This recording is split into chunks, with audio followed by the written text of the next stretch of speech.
Awakening from the depths of dark chaos.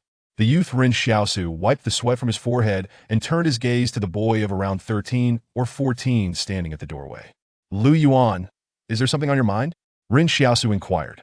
The child referred to as Liuyuan was, in fact, named Yan Liuyuan in full. Yan Liuyuan possessed an innocent appearance, seemingly harmless, yet he held a bone knife in his hand, vigilantly guarding the entrance. Despite the late hour, he appeared weary, yet resolute in keeping watch. He shook his head and replied, "Nothing much. What exactly is wrong with your head? Can't the town's doctor discern your ailment? You needn't concern yourself with such matters. This is no illness," Ren Xiaosu stated with unwavering conviction. "Dawn is approaching, and I plan to go hunting. You should rest a bit and attend class on time." "Oh," Yan Liuyuan nodded solemnly. "In this wasteland, what good is an education? I assert that it is beneficial," Ren Xiaosu replied in an authoritative tone. "I wish to hunt as well," Yan Liuyuan pouted. "If you were to encounter any misfortune, who would keep watch? Would it be a comatose me?" Ren Xiaosu stood up, preparing to fetch water from the center of the town, where it was less perilous at dawn. Here, the nights were a lawless domain. The overcast sky churned with dark clouds, and at last, a drop of acidic rain fell, swaying in the fierce wind before splattering onto the ground before Ren Xiaosu. The youth lay on the barren ground, frowning at his ill fortune. The prey had yet to arrive, and instead, he was greeted by acidic rain. It was said that one must tread carefully amidst the beasts that roamed the wasteland. Yet Ren Xiaosu believed the warning was incomplete, for there were many perils in this desolation capable of claiming lives, one of which was indeed acidic rain. Nevertheless, he remained still. Should he fail to catch any prey today, he and Yan Liuyuan would starve before the rain could bring disease. Suddenly, the sound of flapping wings pierced the air, and Ren Xiaosu's eyes widened, yet his breath remained steady. Not far from him stood a blackened iron pot, propped up by a stick, with a scattering of dark crumbs beneath it. A large bird perched beside the pot, observing warily, its gaze sharp in terms of size. The bird was not much smaller than the pot itself. It stood still, preening its feathers for an extended period, while Ren Xiaosu remained motionless, continuing to wait.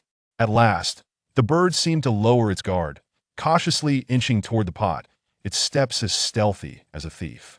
However, just as it bent down to peck at the crumbs, Ren Xiaosu suddenly yanked the rope in his hand with all his might. Leaping up like a wild ass, charging toward the pot, he pressed down with all his strength before the bird could upturn it. "Ha!"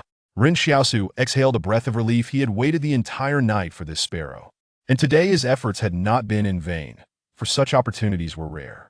The sound of the sparrow struggling beneath the pot filled the air, its sturdy wings scraping against the iron. And at that moment, the melodious chime of the clock from the refuge wall echoed nearby. Ren Xiaosu glanced back. He wondered when he would be able to bring Yan Liuyuan into the refuge. To Ren Xiaosu, the people within the refuge were fortunate, for they did not have to face the dangers of the wasteland. Yet entry was not granted to all. At that moment, the commotion beneath the pot subsided significantly. He sighed, confirming that the rag around his hand was secure, before carefully lifting the pot just enough to create a small gap. Ren Xiaosu's hand slipped through, attempting to grasp the bird's leg. Yet life is not always so smooth. As soon as he reached in, he yelped in pain. Upon withdrawing his hand, he found blood oozing from the gash in his palm, for the rag had failed to shield him from the sparrow's sharp beak. Angered, Ren Xiaosu discarded his tattered outer garment and wrapped it around his hand, thrusting it into the pot once more. This time he managed to grab the sparrow by the neck. With a swift and decisive motion, he pulled the bird out, clutching it under his arm, twisting its neck until a sharp crack signaled its end. In that instant, Ren Xiaosu felt a pang of regret, for his garment had been marred with several holes by the bird's claws. Suddenly, a thundering echo resounded in his mind, and he knelt to the ground, as if a colossal bronze bell had struck, plunging him into a dark abyss. Alas, the affliction he often suffered would typically strike at midnight, yet this time it had come early. This was not his first episode. The townsfolk were well aware of his occasional bouts of pain. Yet Ren Xiaosu understood that this was not mere pain, it was pure chaos. Wait, this time felt different. The black mist in his mind had parted, revealing a palace within. Ren Xiaosu's eyes flew open, disbelief washing over him as he stood, surveying his surroundings. Why am I regaining consciousness so swiftly this time? He had initially hoped to scrutinize the palace, but he knew all too well that succumbing to unconsciousness in this desolate land was tantamount to death. He must return to the refuge of Block 113 before the acidic rain arrived in full force. Ren Xiaosu tied the sparrow's legs together and slung it over his shoulder, then upturned the iron pot atop his head. Dashing forth as raindrops pelted the pot with a rhythmic pitter-patter. In this moment, the pot served as his umbrella. However, before he could run far, a figure suddenly blocked his path, brandishing a bone knife. Hand over the prey. Yet before the assailant could finish, the massive iron pot came hurtling toward his face. Damn! The robber was sent sprawling backward, utterly unprepared for Ren Xiaosu's swift and powerful response. In one fluid motion, Ren Xiaosu removed the pot, swung it, and raised it once more as he continued his flight, showing no signs of halting. Before the robber had even hit the ground, Ren Xiaosu was already far ahead. The robber lay on the ground, rain hitting his face with an uncomfortable sting, his mind reeling. Wasn't it customary for people to exchange words in such encounters? How many such situations had this youth faced to develop such instinctive reactions? No, the youth's footsteps were drawing near again. Panicking, the robber sat up and turned to look, only to discover that the youth had circled back. Ren Xiaosu had not intended to return, but he distinctly heard a voice emanating from the palace in his mind. Task: bestow the prey upon another. Who was speaking? Filled with uncertainty, Ren Xiaosu approached the robber. The robber, flustered, exclaimed, "Let's talk this over." Wait, in the victim here. Ren Xiaosu scrutinized the robber, noting that there were no others around. You want the sparrow? Ren Xiaosu asked. The robber's eyes lit up. I do. Here you go, Ren Xiaosu said, unceremoniously shoving the sparrow into the robber's arms. The strange, neutral voice resonated once more. Task complete. Reward: basic skill learning blueprint, ability to learn from others. Ren Xiaosu was taken aback, for he felt a genuine addition to his Minda sheet of parchment materializing. A skill learning blueprint. Did this mean he could directly replicate another's abilities? Hunting? Survival? Or perhaps other skills? The robber clutched the large sparrow tightly, preparing to express his gratitude. You're a good person. Yet before he could finish, he watched in disbelief as Ren Xiaosu yanked the sparrow back from him and strode away. The robber? He gazed at the receding figure of Ren Xiaosu, pondering the nature of this peculiar individual. What was his motive? The world has never placed its faith in tears, for both robbers and the sudden onset of unconsciousness are commonplace occurrences. Ren Xiaosu returned later than usual, casting a glance at the encroaching darkness that threatened to envelop the sky. At this hour, traversing the town with prey in hand was an exceedingly perilous endeavor. During daylight, the inhabitants of the refuge barrier emerged to maintain order, but by nightfall, they retreated back within its confines. Of course, those within the refuge barrier were hardly benevolent. Rather, they feared that excessive chaos in the town would disrupt the labor of the displaced. Ren Xiaosu has had quite a haul today. Upon entering the town with a heavy iron pot slung over his shoulder, he was greeted by an acquaintance whose face was obscured by a layer of grime, as if he had never washed since birth.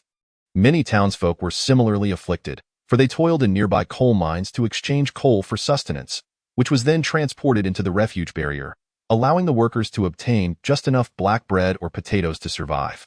Not only coal mining, but all manner of dirty and laborious tasks required by the barrier were performed by those outside its walls. The town's well water was rationed, a meager supply that no one could hope to exceed. There were no clean water sources nearby, and those that existed were fraught with danger, teeming with wild beasts drawn to drinking. Consequently, the townspeople were all grimy and indistinct, Ren Xiaosu included. However, unlike others, he never engaged in coal mining. He had his own means of survival. When greeted, he chose to ignore the salutation, intent only on hastening back to his humble dwelling. As he traversed the narrow path of the town, the imposing walls of the refuge loomed nearby, and looking up, it felt as though the sky's end was obscured, suffocating in its presence. The town lacked substantial stone structures, consisting mostly of makeshift shelters. While Ren Xiaosu had initially felt at ease, his demeanor shifted to one of vigilance upon entering the town, and he even drew a bone knife from his waist. The atmosphere grew tense, as if the shanties concealed some lurking danger. Yet, when Ren Xiaosu brandished his knife, the lurking figures hesitated once more. The first lesson he learned living here was to trust no one, except Yan Liuyuan. Whispers emanated from a nearby shelter. Ren Xiaosu has caught prey again. What prey? Merely a sparrow. That's not the same sparrow as those in antiquated textbooks. I wager the eagles before the calamity were no larger. Do not provoke him, a voice interjected, seemingly aware of Ren Xiaosu's past. As he lifted the curtain to his dwelling, the warmth within eased the stiffness from his body. Yan Liuyuan, seated inside and diligently working on his assignments, looked up in surprise at Ren Xiaosu's return. Did you catch a sparrow? Why not light the oil lamp? Ren Xiaosu frowned and inquired. Why not? Yan Liuyuan, usually not obedient, exhibited unexpected docility in Ren Xiaosu's presence. I wanted to save some oil for the household. What if I become nearsighted? Ren Xiaosu set the sparrow down. Yan Liuyuan's eyes brightened as he said, the teacher at school mentioned that before the calamity, there were items called glasses. He also said they exist now, but within the refuge barrier. Possessing such an item means one need not fear nearsightedness. Ren Xiaosu scoffed at this notion. I have seen someone with what you describe, but in this wilderness, entrusting your vision to an object that could fall at any moment is tantamount to courting death. Do not heed your teacher's fanciful tales. Not all of his words hold truth. Oh? Yan Liuyuan nodded. Will you still take me to school? Ren Xiaosu hesitated. Why so many questions? When can I accompany you on a hunt? Yan Liuyuan pressed. You're only 14. What do you need to learn about hunting for? If you study well in school, you won't have to hunt at all, Ren Xiaosu replied. Learn arithmetic, physics, chemistry. Won't that be more beneficial than hunting? You are only 17 yourself, Yan Liuyuan countered, unyielding. In this age, even the most savage individuals understood the value of knowledge. This was why teachers could survive in the town. Regardless of the turmoil, they remained the safest individuals. Never the target of malice. However, tuition fees were exorbitant. Otherwise, Ren Xiaosu would have wished to attend lectures himself. As he set the iron pot and skillfully gutted the sparrow, he asked, what did the teacher discuss today? The sparrow can only provide you with some entrails. The rest must be sold tomorrow. Are you injured? Yan Liuyuan noticed the wound on Ren Xiaosu's hand, a result of the sparrow's pecking, blood flowing freely. The large iron pot was placed over a stick, the firelight flickering across Ren Xiaosu's face. It's just a minor injury. Silence enveloped the room until Ren Xiaosu retrieved the sparrow's entrails and offered them to Yan Liuyuan. Yan Liuyuan's eyes suddenly glistened with unshed tears. I want to eat. You should. You need to heal. That a bit of broth will suffice for me, Ren Xiaosu insisted. I still have black bread I want to eat. This isn't a mere scratch. That I saw someone in the town die from a small wound that became infected. We have no medicine here, Yan Liuyuan declared stubbornly, tears nearly spilling. Suddenly, Ren Xiaosu struck Yan Liuyuan across the face. Remember, in this world, we cannot afford to shed tears. This world does not believe in tears, he continued. Look around us. If you do not eat well, what if someone breaks in at night and stabs me? I send you to school because I do not want you to end up like me, forced to hunt. You have special abilities. If you study diligently, you will not have to rise early and toil in the wilderness for survival. I send you to school to prevent you from becoming as barbaric as they are. Yan Liuyuan abruptly snatched the sparrow's entrails from Ren Xiaosu and began to devour them ravenously. Holding back his tears, determined to emulate Ren Xiaosu's strength. Cough, once you finish, bring me some clean cloth to bandage my wound, Ren Xiaosu instructed. Oh? Yan Liuyuan replied. Typically so clever outside, how could he revert to being a timid child at home? Ren Xiaosu mused. Has anything happened in the town today? Oh, by the way, Yan Liuyuan said, rummaging for clean cloth. A group emerged from the refuge barrier, seeking a guide to lead them to refuge barrier No. 112. They wish to traverse the Jing Mountain directly. To refuge barrier number 112. Ren Xiaosu paused, furrowing his brow. Must they go through Jing Mountain? Do you think they will seek you out? The townspeople know you are familiar with the outside world. Yan Liuyuan remarked, his eyes blinking with curiosity. I heard they are musicians and singers from refuge barrier number 113. Invited to perform at number 112. I've never seen a singer before. I will not go. Ren Xiaosu shook his head. Anyone who wishes to go to Jing Mountain can do so. Keep your distance from them. They are suspicious. At that moment, Ren Xiaosu felt a tangle of emotions. What kind of world was this? Where there were individuals who sang and bands existed. What was life truly like within the refuge barrier? A flicker of longing stirred within him. Ren Xiaosu succumbed to sleep, having spent the long hours in the wilderness to catch a single sparrow. Although most of the time he lay still, knowledgeable individuals understood that remaining motionless while staying alert was the most exhausting endeavor. Before sleeping, He had reminded Yan Liuyuan to steer clear of those individuals. For Jing Mountain was fraught with danger. They were likely aware, as most would avoid that path, yet they chose to traverse it. His instincts warned him that this matter was far from simple. Understood, Yan Liuyuan nodded obediently. The pairing of Ren Xiaosu and Yan Liuyuan was indeed peculiar.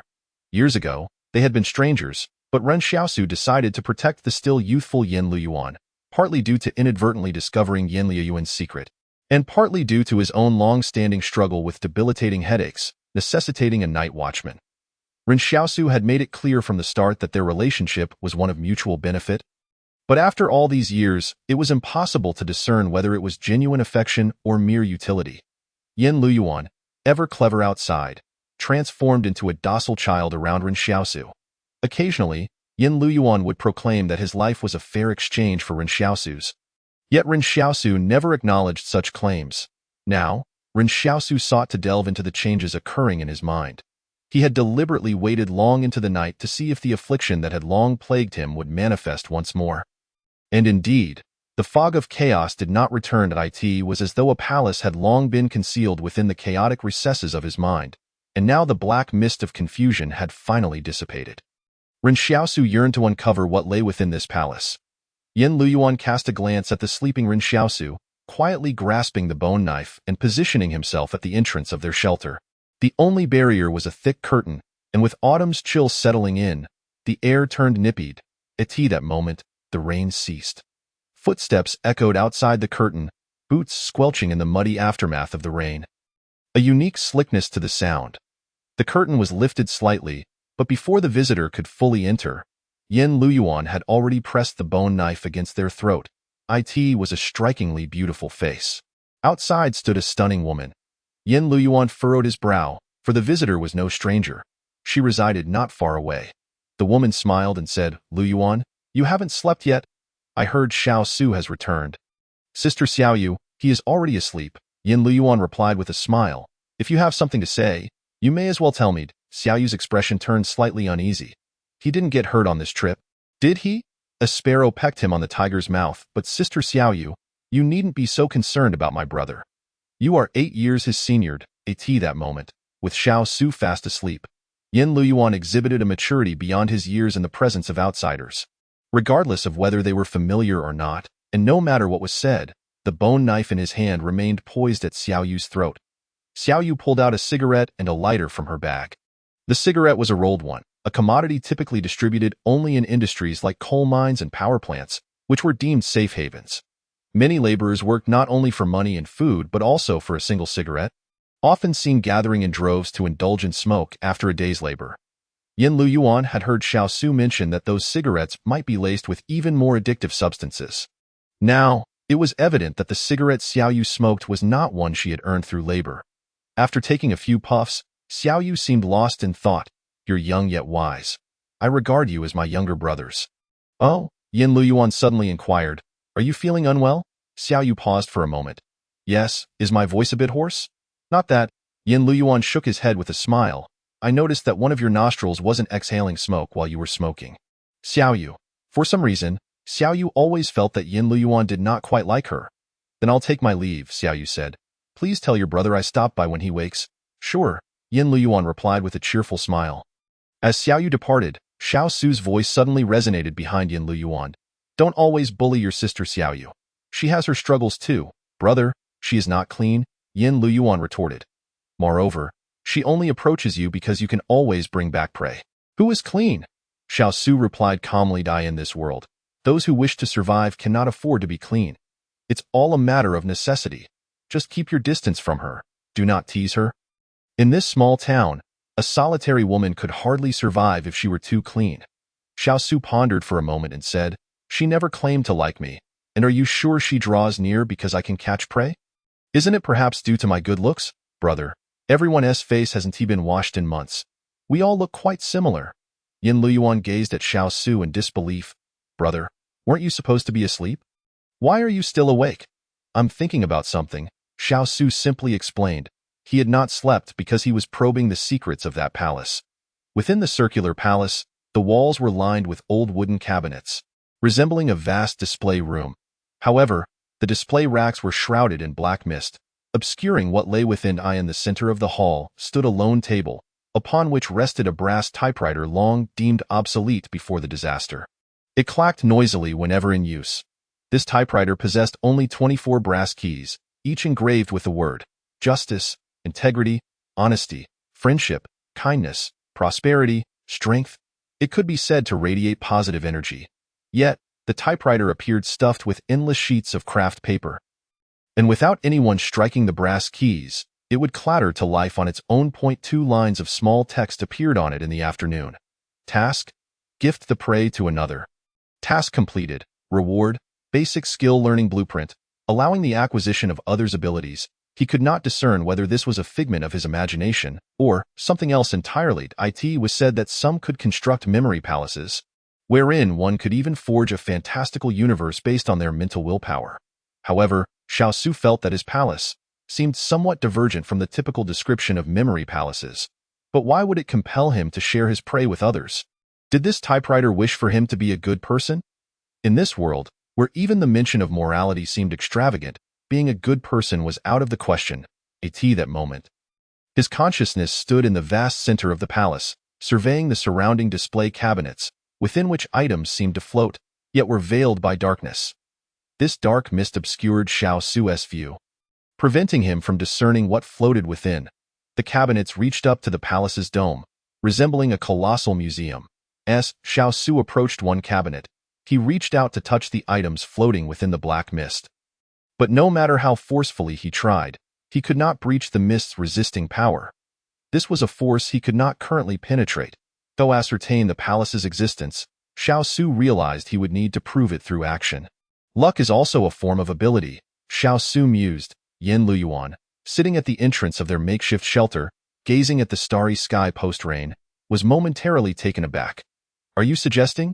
I'm not entirely sure yet. I need to test it, Xiaosu replied, seating himself beside Yan Liuyuan. There are rumors in the town that some individuals can summon a train from the void into reality. I didn't believe it at first. But after meeting you, I started to entertain the notion now. I might possess some peculiar ability. It feels quite strange. Yan Liuyuan's ability was luck. It was an inexplicable gift. When Yan Liuyuan wished for Xiaosu to catch prey, even if Xiaosu wandered aimlessly in the wilderness, sparrows would inexplicably drop at his feet. However, this ability came with a backlash, often manifesting as high fevers or minor ailments for Yan Liuyuan after such wishes were made. This was why Xiaosu initially sought to protect Yan Liuyuan. He was skeptical at first, but disbelief became impossible. Suddenly, a shooting star streaked across the sky, and Yan Liuyuan instinctively clasped his hands in prayer. However, Xiaosu stopped him. Don't make wishes recklessly. It could lead to trouble.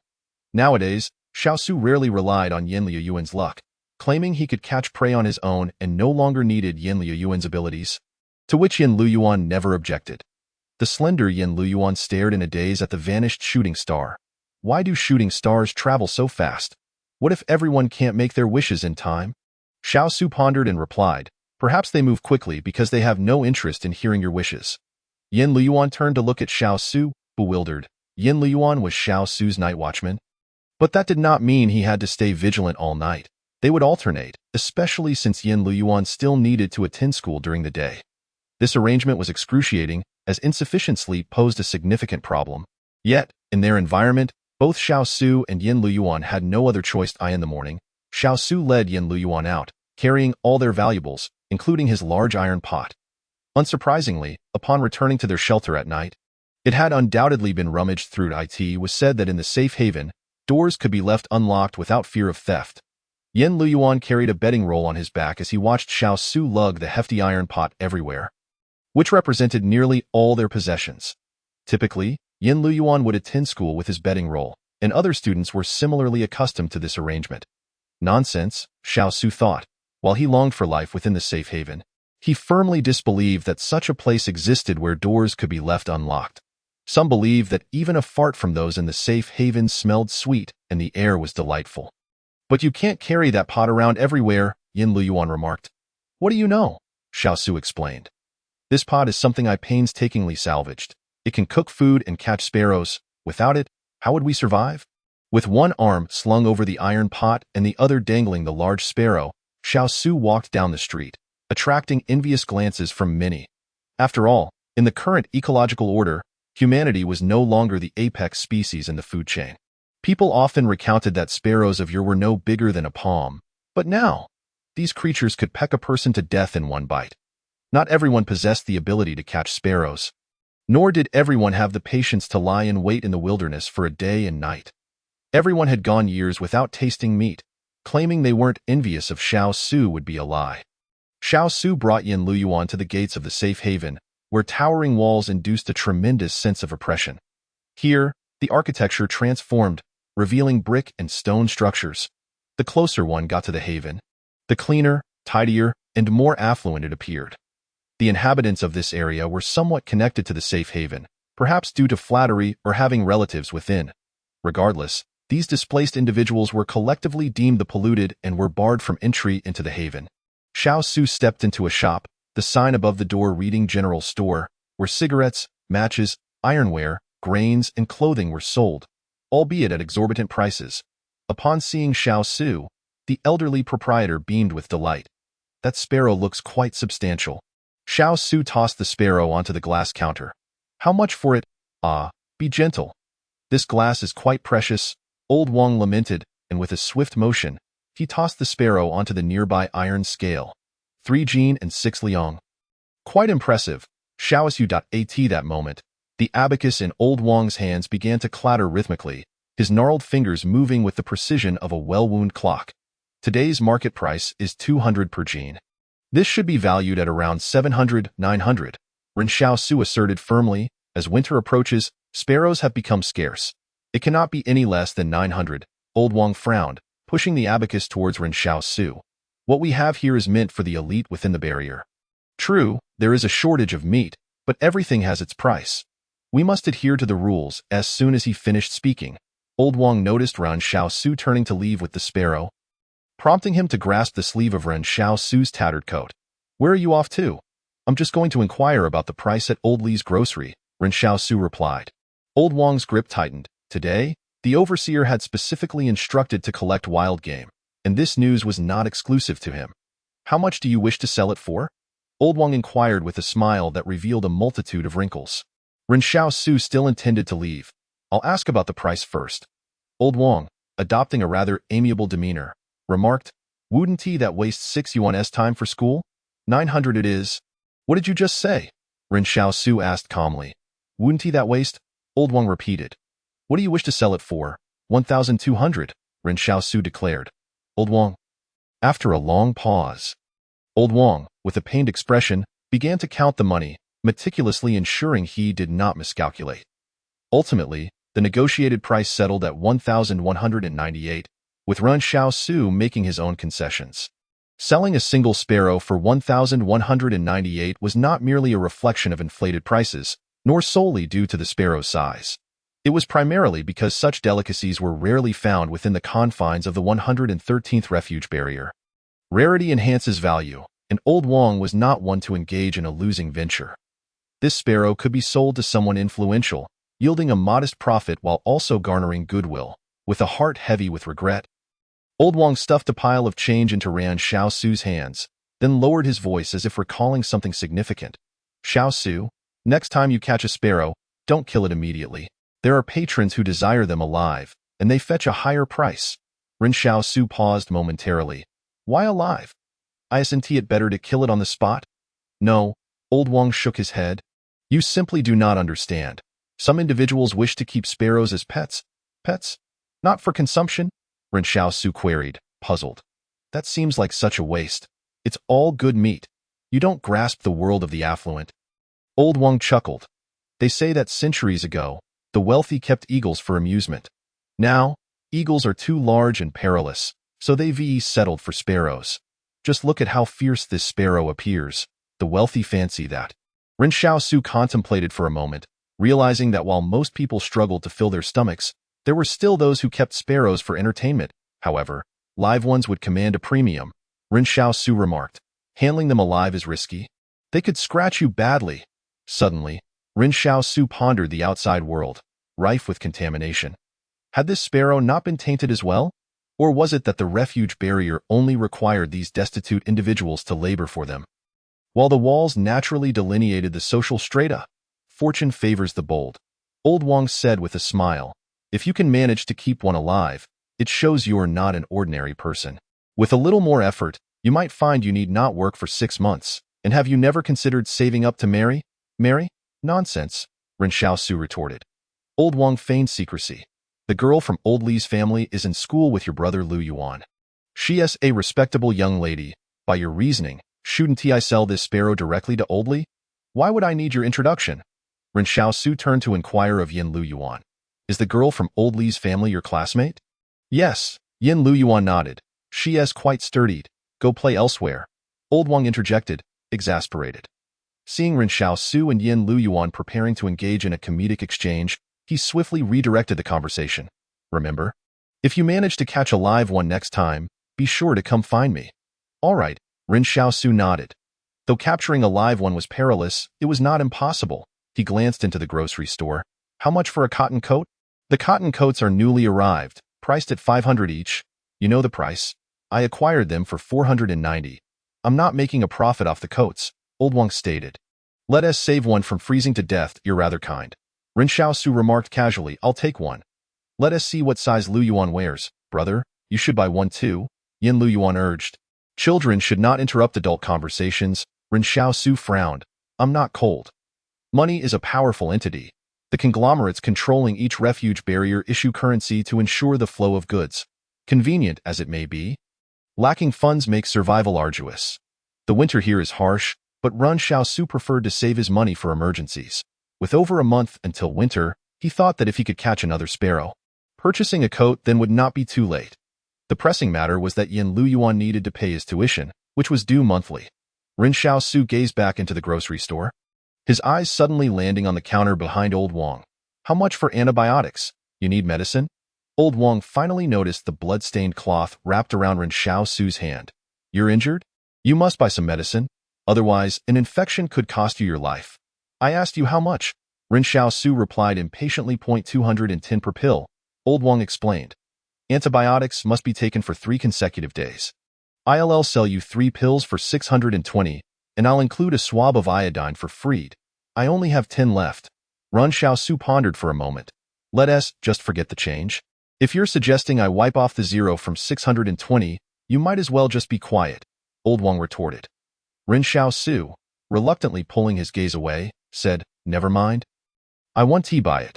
I usually don't get infections in winter.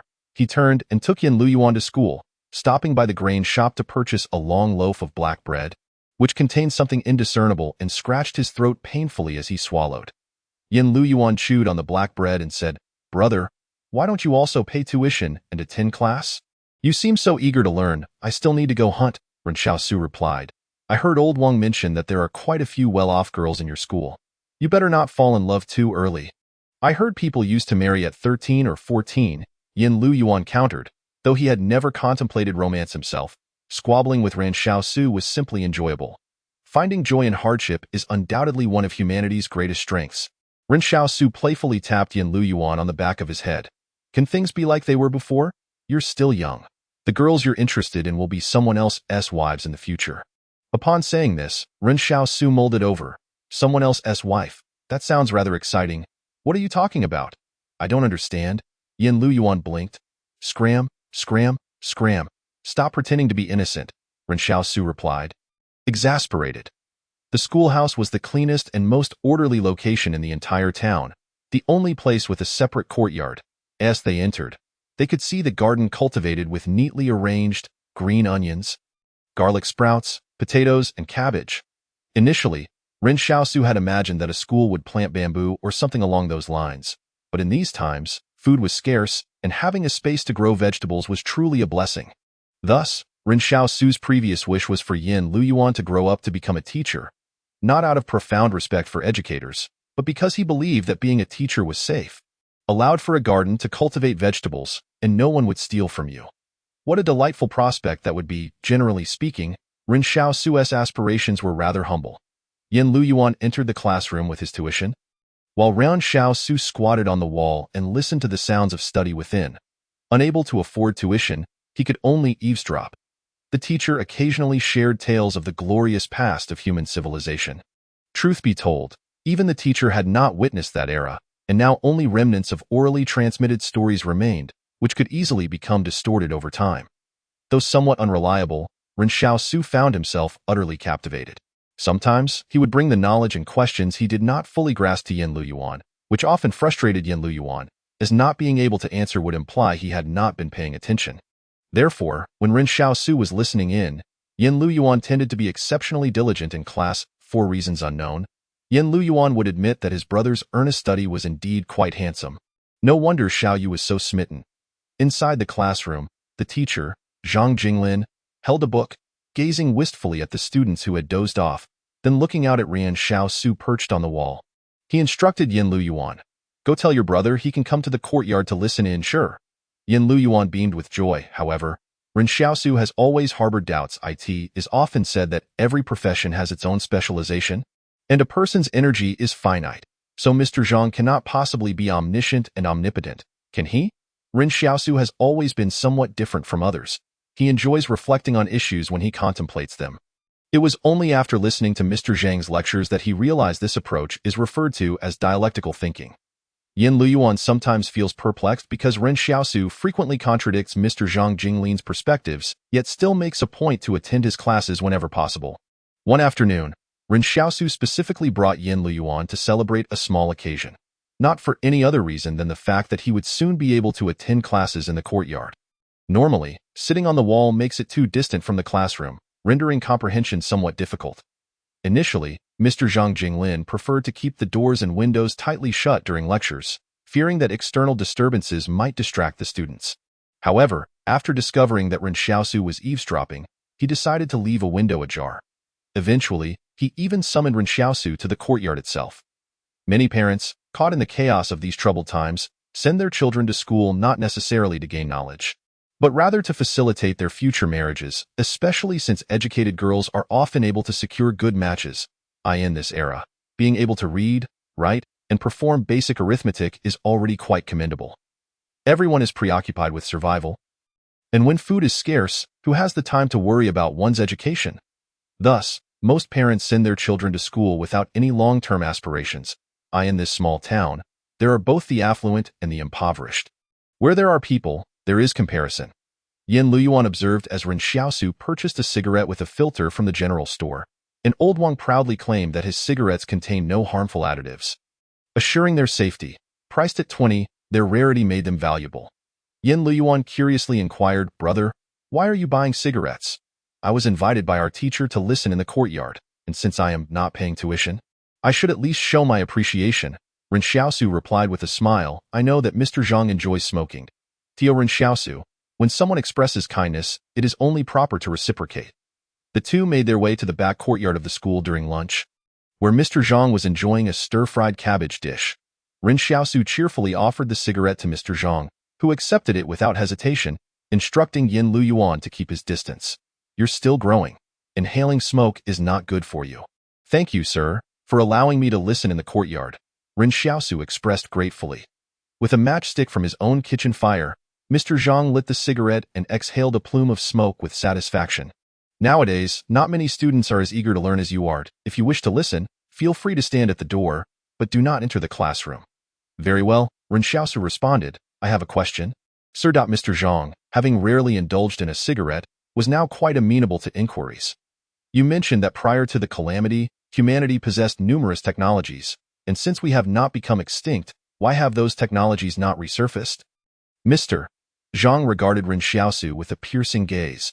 During the time following the calamity, humanity itself did not meticulously calculate how many years we merely survived. The mere act of living each day was a victory. Who had the luxury to contemplate scholarly pursuits? But surely we must have retained some records. If we study them, can't we swiftly revive civilization? Ren Xiaosu inquired with curiosity. "It has been interrupted," Mr. Zhang lamented. "Let me ask you this. If I were to provide you with a complete set of instructions for constructing an aircraft, could you build one?" "I have never learned how," Ren Xiaosu admitted. "Although having the instructions would save considerable time, I would still be starting from scratch." "Precisely. Everyone is starting from scratch now," Mr. Zhang observed as he watched the dwindling cigarette in his hand, contemplating whether to take another puff or save it for later. considering whether it might seem undignified to do so in front of Ren Xiaosu and Yan Liuyuan. Ren Xiaosu remained puzzled. Did no one manage to overcome adversity and continue their scholarly pursuits during those years? None survived. They all perished, Mr. Zhang replied bluntly. Has all that knowledge truly been lost? Ren Xiaosu expressed his discontent. Mr. Zhang fixed his gaze on Ren Xiaosu, speaking with a weighty significance that knowledge is held in the hands of a select few. Enough of this. Let's not dwell on it any longer. It's time for class, Mr. Zhang declared as he rose. Ren Xiaosu persisted, posing one final question to Mr. Zhang. Sir, when was the wall of our refuge barrier constructed? And what was its purpose? In the aftermath of the calamity, as beasts roamed freely, humans were compelled to erect high walls to ward off danger, Mr. Zhang explained. But most beasts, even if evolved, do not actively attack humans. Ren Xiaosu countered with curiosity. Monkeys still eat vegetation, and sparrows continue to feast on grains. They do not seek to consume humans. Currently, Refuge Barrier number 113 is situated within the realm of human habitation. While far more formidable beasts have been relegated outside its borders, the higher the serial number of a Refuge Barrier, the more perilous it is. For instance, the notorious Refuge Barrier number 178 has seen countless casualties from expelling beasts. However, Refuge Barrier number 113 could be considered relatively safe. Yet, dangers still persist, such as packs of wolves, but they are not insurmountable. Given this, why does such a vast human settlement still have towering walls? Mr. Zhang chuckled. As long as there is danger beyond these walls, the destitute will be compelled to rely on the refuge barrier for survival, thus providing the barrier with a substantial source of cheap labor. Do you think the corporations behind these refuge barriers lack the power to eradicate the dangers outside? Humanity's firearms are far more formidable than you might imagine. Yet, why would they eradicate them when those dangers pose no threat to their interests? At this point, Ren Xiaosu fell into deep contemplation. Although he was precocious for his age, there were still matters he had yet to encounter, which naturally precluded his understanding. This curiosity for knowledge was precisely what drove him. Mr. Zhang continued, they will not dismantle the walls. The entrenched interest within will never relinquish such a natural barrier of class. With that, Mr. Zhang changed his attire, prompting Ren Xiaosu to ask, Sir, why are you changing clothes? You weren't dirty just now. Mr. Zhang adjusted his collar. Explaining, the previous outfit reeked of smoke, which would not be suitable for the students. Yan Liuyuan looked on with newfound respect, while Ren Xiaosu suddenly felt a twinge of discontent. So it's acceptable for me to smell like smoke? You didn't tell me to keep my distance earlier. Mr. Zhang pondered for a long moment before replying curtly, Scram. At that moment, Ren Xiaosu suddenly heard the voice of the palace in his mind once more. Task? The desire for knowledge is never a negative pursuit, but what you learn must be shared. Taken aback, Ren Xiaosu found himself bewildered, unable to grasp what this task truly entailed. During the afternoon class, the students found it novel to see Ren Xiaosu, who was several years older than them, standing outside. Many turned to glance at him. Mr. Zhang rapped on the blackboard several times to quell the students' curiosity before announcing, This afternoon, we will have a survival lesson. This is the unique aspect of this era's educational institutions. They not only teach literature and science, but also survival skills. However, Mr. Zhang found this particular lesson quite troublesome, as he had little experience with survival in the wild. Having grown up in the town outside Refuge Barrier number 113, now, having lived for over 30 springs and autumns, he had relied on his parents in childhood and become a teacher in adulthood, rendering him rather unskilled in wilderness survival. Thus, he often resorted to reciting information preserved from the past. He looked at the students in the classroom. Pay attention. Do not assume danger is far removed from you. While your parents protect you now, when you reach adulthood, you must learn to protect yourselves. Today, we will discuss what to do if you encounter a pack of wolves in the wild. The students were particularly fond of survival lessons. Other subjects often seemed too tedious for their age group, while survival lessons sounded engaging. The classroom fell silent as Mr. Zhang turned to Ren Xiaosu, who was leaning against the door to listen. Come. Tell us what to do when encountering a pack of wolves in the wild.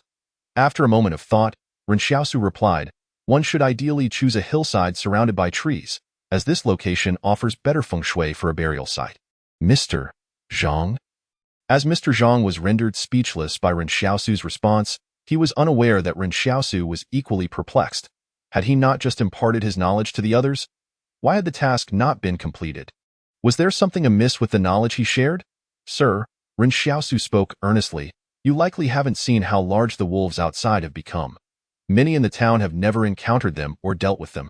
But I have. If one were to face a lone wolf, the best course of action would be to choose a burial site. Originally, Ren Xiaosu expected Mr. Zhang to refute his claim, as it somewhat undermined the teacher's authority and gravitas.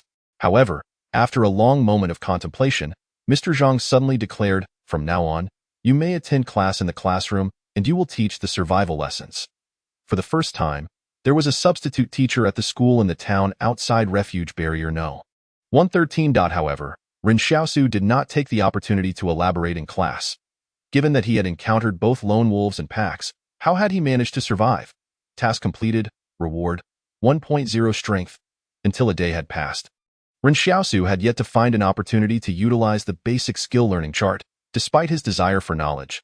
He attended the school out of a genuine love for learning, yet the knowledge possessed by Zhang Jinglin offered little assistance to his immediate survival. For Ren Xiaosu, survival remained the paramount concern.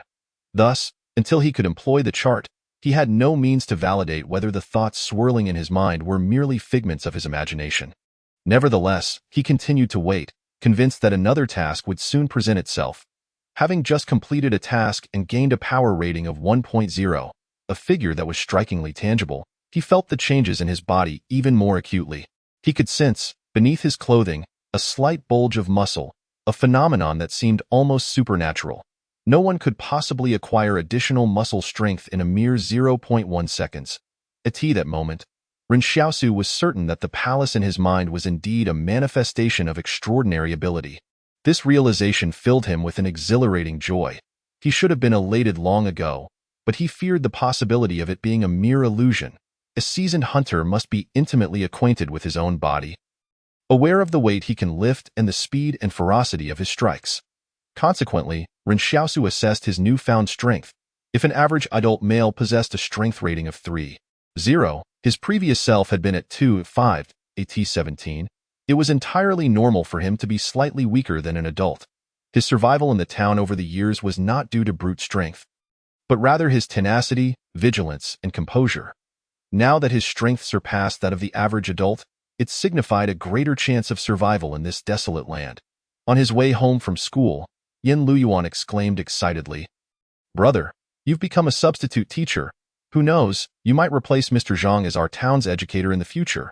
Ren Xiaosu hesitated. It does seem that way. Mr. Zhang started as a substitute too, and only took over the school after the old gentleman passed away. Exactly. Everyone in town knows that whoever becomes a substitute teacher might eventually become the official teacher. Just think, Mr. Zhang has let you attend classes and become a substitute. He must be considering you to take his place. Yan Liuyuan chuckled. If word gets out in town, people will treat us with a bit more respect. Not necessarily, Ren Xiaosu pondered. I suspect he might just be in need of a smoke. Yan Liuyuan looked at Ren Xiaosu. Are you serious? Honestly, being a teacher at the school wouldn't be so bad. Ren Xiaosu replied, when I become a teacher, I'll pass the position on to you, and then you'll be the teacher. He had never truly considered becoming a teacher at the school.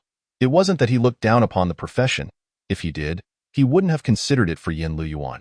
Instead, he felt he was inherently unsuited for such work. If he truly had no opportunity to enter the shelter in the future, then the wilderness was where he belonged. As he walked, Ren Xiaosu envisioned a future where he would hand over the teaching position to Yan Liuyuan, oblivious to the fact that Yan Liuyuan had gradually come to a halt. Yan Liuyuan gazed at Ren Xiaosu's retreating figure, feeling an indescribable emotion. This boy, whose hands were still bandaged, though sharp-tongued, always wished to leave his best for others.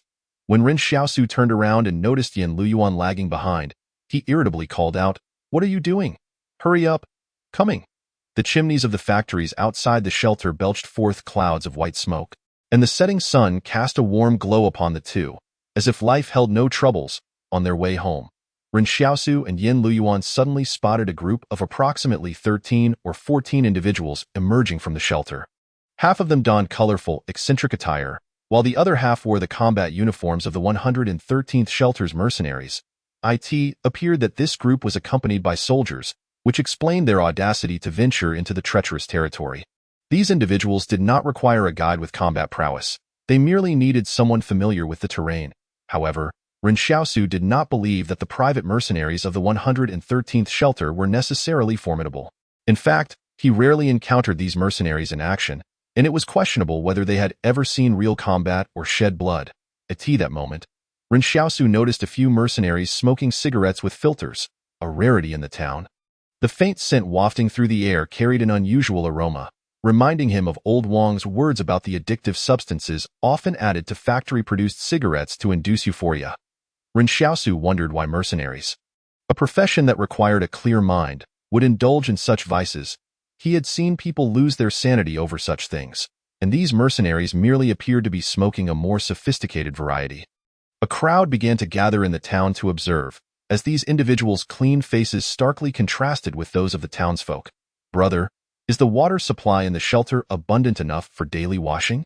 Yan Liuyuan blinked, his eyes gleaming, and no need to envy. "The oil on our faces serves to protect our skin."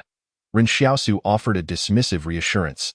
Yet, he suddenly noticed a unique presence among the group, a female.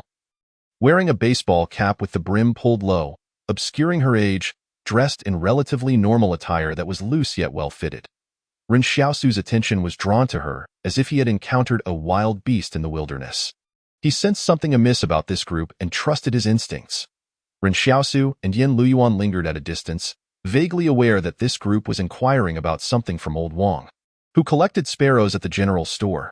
They heard Old Wang's booming voice. "If you want to traverse into the border mountains, you definitely need to find that kid Ren Xiaosu. Without him, you won't make it through." He added, "Moreover, there are packs of wolves in the wilderness. I suggest you avoid heading into the border mountains." One mercenary scoffed. "Wolves will run away at the sound of gunfire. Why should we be concerned about them?" Ren Xiaosu was taken aback. So wolves were afraid of gunshots? Perhaps it was a natural instinct of wild animals. He had never seen firearms, so he couldn't ascertain the validity of the claim. But he felt a tinge of skepticism. Another mercenary queried, "Who is Ren Xiaosu?" "We don't need him for any skills, just someone to navigate." "Ren Xiaosu is renowned in our town as an exceptional hunter. He knows most of the paths. Seeking him out is certainly wise," Old Wang replied with a smile. "Just be warned, that kid has a few screws loose." Hearing this, Ren Xiaosu turned to Yan Liuyuan and said, "Is any Old Wang's son in your class? That chubby kid?" Yan Liuyuan gasped, "Brother, let us not bring family into this." Ren Xiaosu frowned, having intended to distance himself from the situation, only to find Old Wang had inadvertently recommended him to this perplexing group. Night fell, and the townsfolk returned to their dwellings. Those with homes closed their doors tightly, while those living in shanties carefully secured their curtains. Upon returning home, Ren Xiaosu heard news of a man from the rubber factory who had been stabbed to death at night. It was rumored that someone had learned of the man's habit of saving money and harbored ill intentions. The townsfolk often banded together for safety. Friends, brothers, and couples took turns keeping watch, believing this would ensure greater security. Ren Xiaosu and Yan Liuyuan had initially done the same. However, some individuals had been betrayed by those they trusted. Perpetrators, often short-sighted, failed to realize that once they harmed their companions, they would no longer be trusted. Lonely perpetrators generally met with a grim fate. Seated in his shanty, Ren Xiaosu unwrapped the bandage on his injured hand. Upon seeing the condition of the wound, he frowned. It was swollen and red, indicating inflammation. He quickly rewrapped it when he noticed Yan Liuyuan approaching. "Brother, is your wound all right?" Yan Liuyuan asked. "It's fine." Ren Xiaosu replied calmly, "I don't believe you. Let me see." Yan Liuyuan insisted, attempting to unwrap the bandage. "If I say it's fine, it is fine." Ren Xiaosu pushed Yan Liuyuan away. "If there were an issue, I would go buy medicine. Don't try to fool me." "You tried to tough it out last time," Yan Liuyuan said, looking aggrieved. Ren Xiaosu sighed. "Don't worry. I wouldn't joke about my life. In the animal kingdom, predators seldom risk injury when hunting, for they understand that even a minor wound could lead to death. If wild beasts comprehend this, how could Ren Xiaosu not? Hey brother, look. There are 2 potatoes and 3 pills hidden under the chair. Aren't these the anti-inflammatory meds you wanted to buy today?"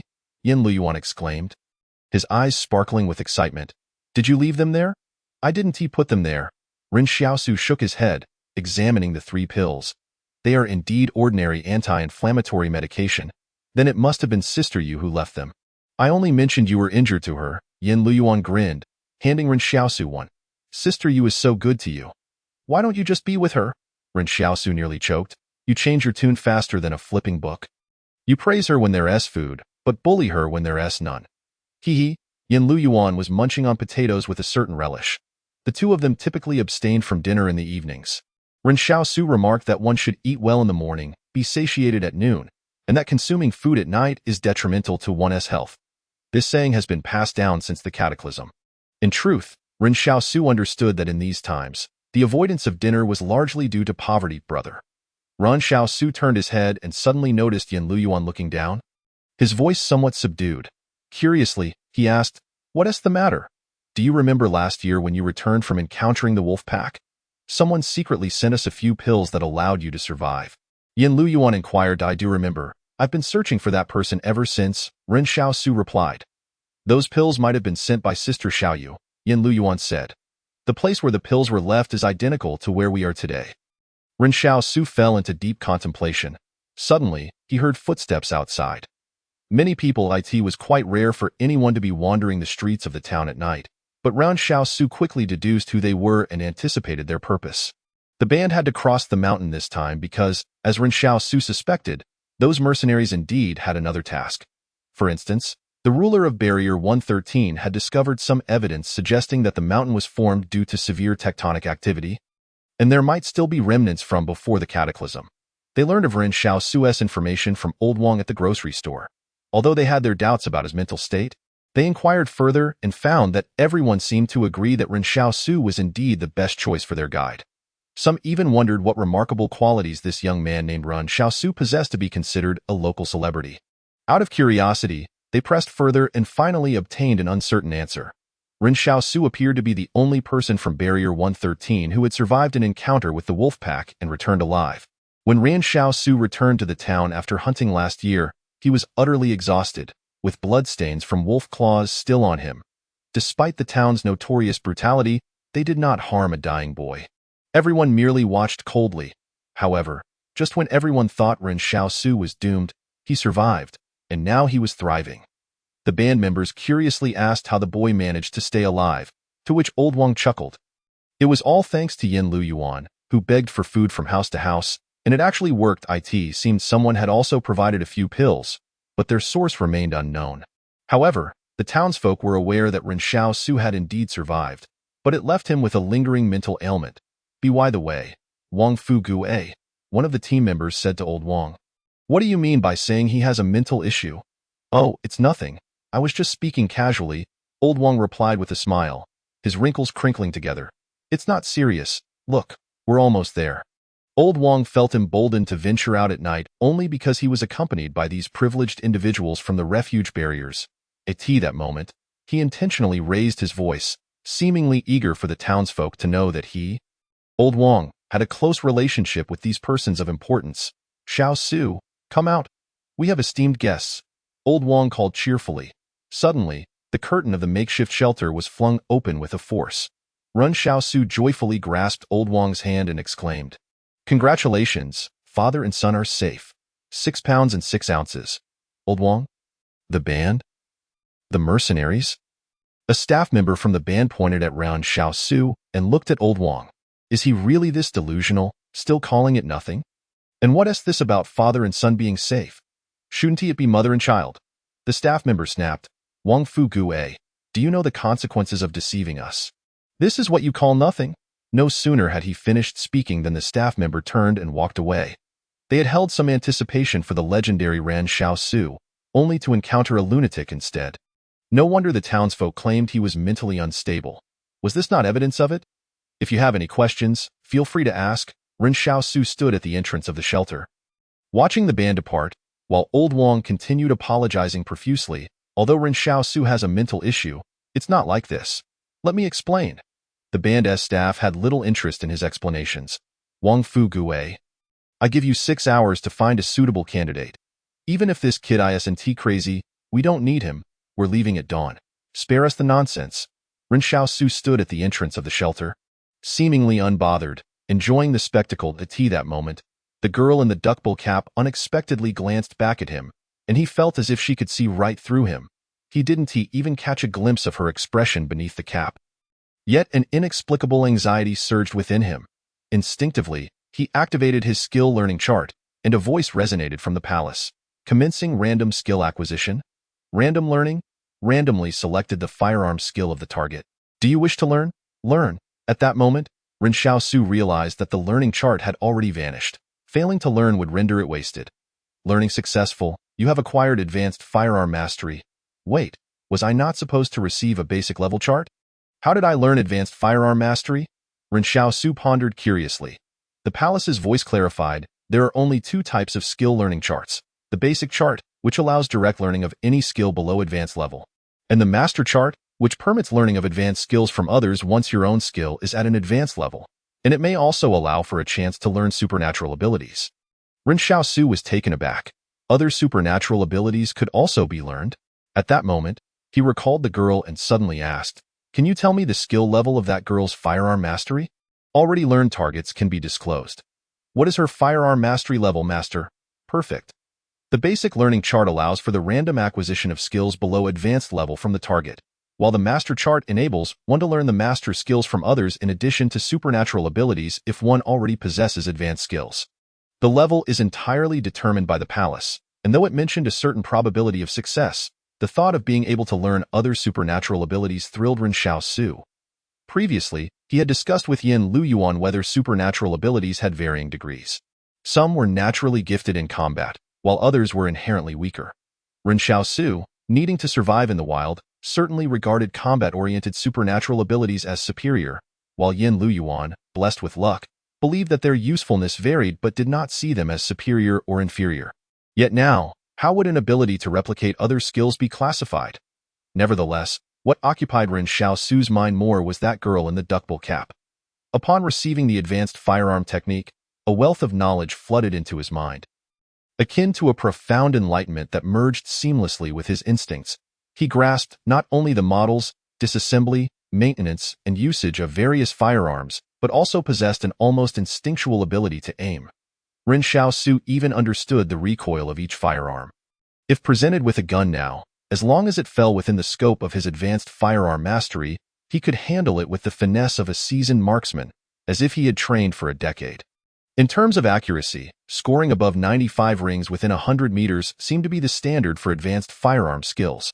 While this delighted Ren Xiaosu, it did not bring him unrestrained joy, especially since he currently had no firearm at hand. What left him even more astounded was the palace's assessment of the girl's firearm skills. It was deemed perfect. Ren Xiaosu could hardly fathom how impressive a master-level skill would be, let alone a perfect one. Such a person would be in a band. It appeared that neither the mercenaries nor the band staff were aware of this formidable presence within their ranks. Previously, Ren Xiaosu had noticed that everyone regarded her as just another ordinary staff member. The girl herself likely had no idea that Ren Xiaosu had acquired her secret through a mysterious means. It seemed wise to avoid becoming entangled with this group, and Ren Xiaosu felt a thrill in knowing another's secret. "Brother, why do you keep staring at her back?" Yan Liuyuan's head popped out from the shelter. Ren Xiaosu was momentarily jolted back to his joyful state. He turned to face Yan Liuyuan, just about to assert his authority as the elder brother when the curtain of the adjacent shelter was lifted. And a female voice inquired, "Whose back are you referring to? Where is it?" At that moment, both Yan Liuyuan and Ren Xiaosu were taken aback. The person emerging from the neighboring shelter was none other than Xiaoyu. Yan Liuyuan curiously asked, "Sister Xiaoyu, what are you doing in the neighboring shelter?" Xiaoyu smiled, brushing her hair back. "I've moved here to live, now we're neighbors." "What happened to the family that used to live here?" Yan Liuyuan pressed. "I swapped my place with them," Xiaoyu explained. Yan Liuyuan leaned closer to Ren Xiaosu and whispered, "Brother, Sister Xiaoyu is really going all out. She used to live in a brick house." Ren Xiaosu remained silent, opting instead to duck into the shelter, while Yan Liuyuan smiled at Xiaoyu before retracting his head. "Brother, are you still a virgin?" Yan Liuyuan inquired. Ren Xiaosu glared at Yan Liuyuan, saying, "Liuyuan, you are not a child anymore. I wish to discuss educational matters with you." Yan Liuyuan immediately sat up straight, becoming serious. "All right, brother, feel free to ask me anything you don't understand." Before he could finish his sentence, Ren Xiaosu kicked him down to the ground. However, Yan Liuyuan was not angered. He merely chuckled. "You've certainly grown in prowess," Ren Xiaosu remarked as he made the bed. "Try not to provoke your sister, you. And refrain from meddling in matters that don't concern us. We can barely manage our own situation, let alone worry about others." "Oh?" Yan Liuyuan replied submissively, "But they have brought us potatoes and medicine. And they care for you so much. Are you truly going to ignore them? Ren Xiaosu pondered for a moment. The most important thing in life is to act with integrity and a clear conscience. Yet, if one feels guilt, one must persuade oneself to be free of it. Yan Liuyuan looked perplexed at the latter part of Ren Xiaosu's statement, having been attentive at first. Perhaps this is the essence of Ren Xiaosu. In this era, such a person as Ren Xiaosu might navigate life a bit more smoothly. Yet, Yan Liuyuan remained unconcerned about who Ren Xiaosu was. Every ounce of his meticulousness and vigilance was a lesson learned from past scars. At that moment, a coarse voice from outside the shack interrupted their conversation, addressing the new neighbor, Xiaoyu. Xiaoyu. I came by your place tonight and discovered you had moved here. I brought you some cigarettes. Ren Xiaosu and Yan Liuyuan exchanged glances, both furrowing their brows as they heard Xiaoyu respond. I won't be doing that anymore. The owner of the coarse voice laughed as if he had heard something amusing. If you don't do that, what will you eat or drink? Who will give you cigarettes in the future? Let go of me. Xiaoyu's voice was laced with anger, and it seemed a physical altercation was brewing, culminating in a tearing sound. As if someone's clothing had been ripped, Yan Liuyuan looked at Ren Xiaosu, who remained with a furrowed brow, and softly said, Brother, help her. Ren Xiaosu rose, unstrapping his bone knife from his calf, and headed towards the entrance of the shack. At that moment, within the palace of his mind, the keys of a brass typewriter began to strike down one by one, forming words on the parchment, as the grand palace echoed with a voice. Task, assist. With a cold smirk, he interrupted. I would help even without your task. From the moment Ren Xiaosu stepped outside to the instant he confronted the man, only a second or two had elapsed. He did not utter threats like let her go, or try moving again, for he understood that any superfluous action could lead to failure. His aim was to resolve the simplest problem in the most straightforward manner. As Ren Xiaosu, slender yet sturdy, charged towards the man like a cheetah, the man quickly drew his knife, prepared to strike, for everyone in the town carried a weapon for self-defense. The man felt a surge of mockery, believing he towered over Ren Xiaosu and wielded a genuine iron weapon, unlike a mere bone knife. However, in the next moment, his amusement abruptly ceased. While iron outmatched bone, a truth remained. Even beasts with sinews stronger than steel could not compare to true metal. Acquiring a good iron weapon in this town was exceedingly difficult. Though some industry was gradually catching up to pre-catastrophe standards, resources remained limited. As Ren Xiaosu, like a shadow, approached the man, he landed on his left foot, and with a sudden tightening of muscles in his right leg, he anchored himself firmly to the ground. All his strength surged from the earth, like a current, rushing to his core and then to his arms. Ren Xiaosu's knife cleaved through the night, creating a gash as deep as the earth's ravines. With a crack, the bone knife clashed against the iron, and onlookers were astonished to see both blades shatter simultaneously. They had anticipated only the bone knife would break. In that fleeting moment of the man's stupor, Ren Xiaosu discarded the bone knife without hesitation, as if he had anticipated its shattering from the start. He seized the man's wrist, delivering a punch like a hammer to the vulnerable nerve beneath his armpit. The man attempted to break free, but suddenly realized that this youth possessed greater strength. How could this be? How old could he possibly be? The youth bar on the roadside. Those who once harbored slightly dubious thoughts about Xiaoyu suddenly deflated. In the town square, the half-bone knife stood as a symbol of will. No one wished to offend the ruthless Ren Xiaosu in a moment of reckless folly. Ren Xiaosu turned to Xiaoyu and said, But I must clarify, though I am quite handsome, and although it is simply impossible for us. Xiaoyu's expression shifted to one of utter astonishment. I merely consider you a brother. Now it was Ren Xiaosu's turn to be taken aback. Haha, how awkward. Without delay, he strode back to his humble abode with Yan Liuyuan, casting a glare at him as they walked, muttering under his breath, It's all your fault for babbling every day. Yan Liuyuan, glancing back at Xiaoyu, winked, prompting her to laugh, as if the clouds of her earlier discontent had dissipated. She squatted on the ground, gazing at the half-bone knife for a long while, before returning to her rest with a smile playing on her lips. Meanwhile, Ren Xiaosu closed his eyes to delve deeply into the palace and the words just typed by the typewriter. Side quests, how intriguing. Point 11, rounded to the nearest whole number, amounts to 100 million. Point 2, basic level learning diagrams. These prove to be exceptionally useful. Ren Xiaosu, a person with an insatiable thirst for knowledge, regarded these diagrams as treasures. for a single learning diagram could allow one to acquire the experiences of others. Although the skills learned were random, and he might end up with a useless skill, his previous experience with advanced firearms had already yielded sweet rewards.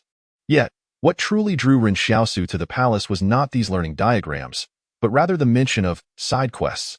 Since they were side quests, they ought to be of lesser importance or transient in nature. However, he distinctly recalled the palace stating, "Due to your lack of weaponry, special. Thus, this task must pertain to weapons, right?" Having roamed the wilderness for years, Ren Xiaosu understood all too well the significance of a good weapon. Previously, Old Wang had acquired a steel knife, intending to sell it to Ren Xiaosu, but even after saving money for half a year, he fell short. Ultimately, Old Wang sold the knife to a manager from the chemical factory, who was typically a leader chosen from the refugees seeking shelter, a person who benefited from the bounty while others merely sipped the broth. Back then, Ren Xiaosu had thought to himself how wonderful it would be to possess a decent weapon. It would spare him from having to lie in wait in the wilderness for sparrows, which had become increasingly elusive and frustrating. Instead, he could hunt other beasts, such as rabbits, field mice, or bamboo rats. Now, even rabbits were considered wild beasts. The rabbits of the wilderness would not attack humans unprovoked, yet there were some as tall as a person's calf that possessed remarkable strength. Ren Xiaosu had once dug a trap, creating a pit over 2 meters deep, and indeed, a rabbit fell in. However, as he approached, that rabbit sprang up, kicking him squarely on the forehead mid-leap, nearly leaving him with a concussion. Ren Xiaosu glanced at the parchment on the typewriter. "Due to your lack of weaponry, a special side quest has been initiated. Obtain 100 sincere expressions of gratitude to unlock a weapon, and you may use gratitude to exchange for items."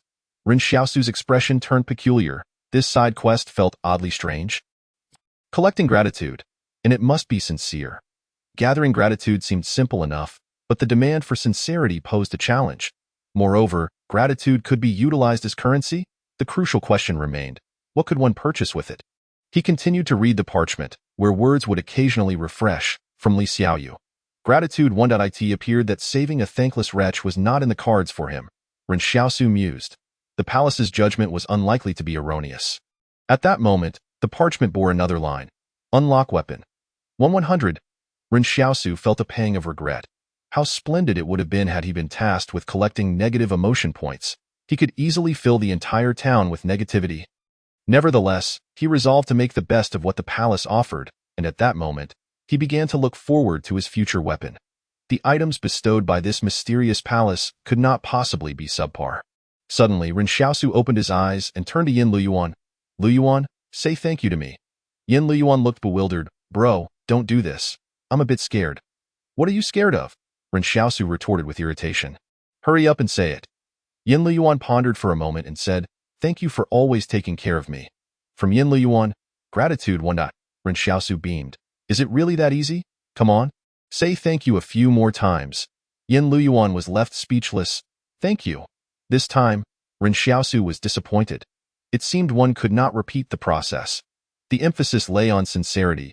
He raised his gaze, dissatisfied, towards Yan Liuyuan. "Your heart isn't sincere." No, your emotions are off. Try again. No, still wrong. Take a moment to cultivate the right feelings. Yes, that's the expression. Now try again, with sincerity."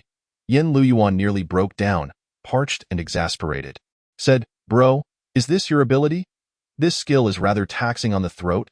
That evening, Ren Xiaosu persistently tested Yan Liuyuan for half the night, resulting in only a single expression of gratitude. This gratitude transformed into 2 coins, each engraved with a heart, the reverse bearing a verse. "A grateful heart, thankful for you, accompanying me through life, giving me the courage to be myself. The grateful heart, thankful for fate, blooms and withers, I will cherish it all the same." Ren Xiaosu smacked his lips. It was rather sentimental at that moment. The display case previously shrouded in black mist around the palace began to change.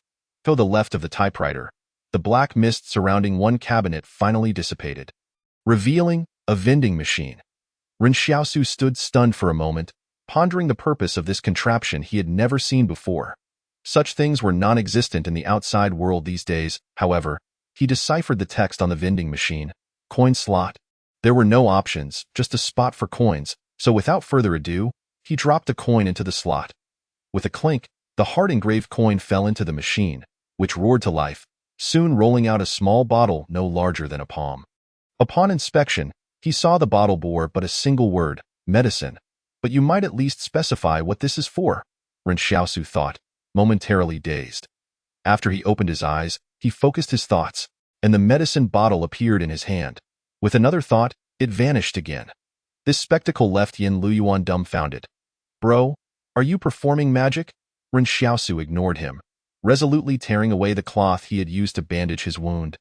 Revealing an infected injury, the area around the wound had been bruised for quite some time, continuously oozing serous fluid. Ren Xiaosu understood that without prompt medication, fever and ulceration were inevitable. Upon witnessing this, Yan Liuyuan immediately stood up to leave, but Ren Xiaosu grabbed his arm. Where are you going? I'm going to get you some medicine, Yan Liuyuan insisted stubbornly. No need.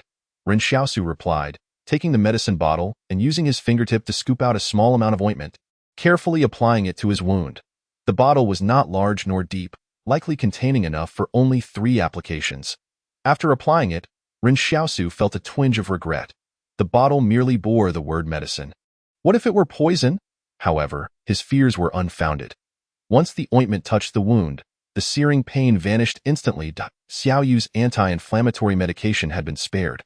Ren Xiaosu estimated that if this ointment were used as an anti-inflammatory, it would be effective after 1 application, while a typical anti-inflammatory pill required 3 days of use, costing 200 each.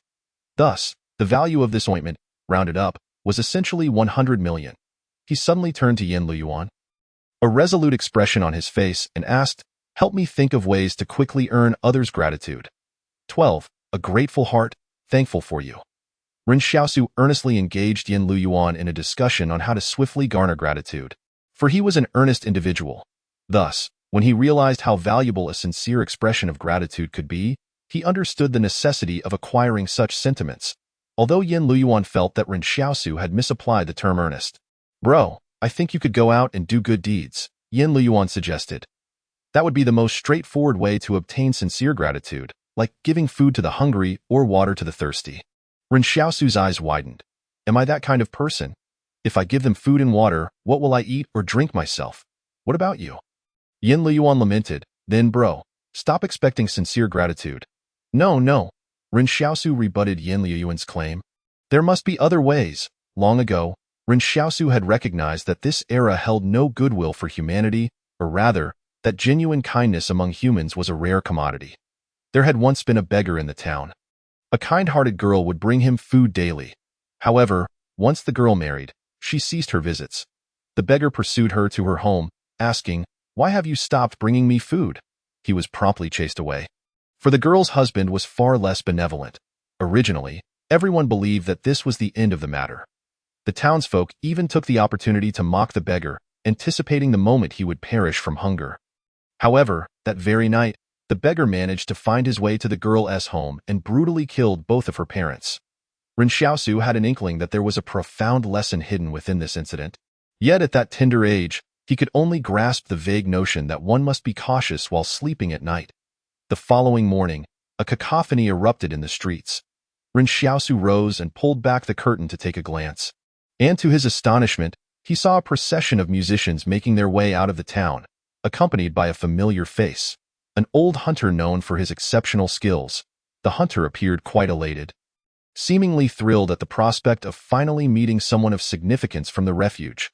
Indeed, many in the town had risen to prominence in such a manner. It seemed that even the slightest gesture from the affluent within the Refuge could catapult them into wealth. The so-called wealth was akin to that of Wang Fuguwei, who merely ran a grocery store. Ren Xiaosu had previously inquired of Wang Fuguwei why he was so eager to curry favor with those emerging from the Refuge. Surely not everyone from there was of noble birth. Wang Fuguwei had replied enigmatically, there are indeed both the impoverished and the affluent within the Refuge, but those who can freely enter and exit are undoubtedly of high status. According to Wang Fuguwei, the impoverished within the Refuge found it exceedingly difficult to emerge. The towering walls not only barred outsiders, but also trapped those within it that moment. Wang Fuguwei was also strolling alongside the musicians. And as he passed by Ren Xiaosu, he shot him a glare, lowering his voice to say, "You ungrateful little wretch.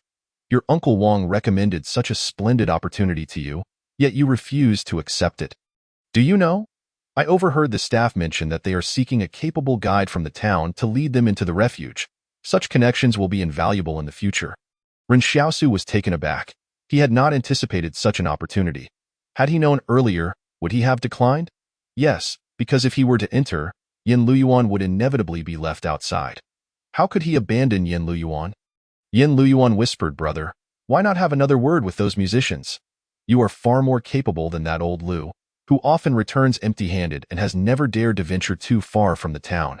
Enough of this nonsense, Ren Xiaosu frowned, acknowledging that it was impossible not to feel pained or tempted. Yet he had made his decision.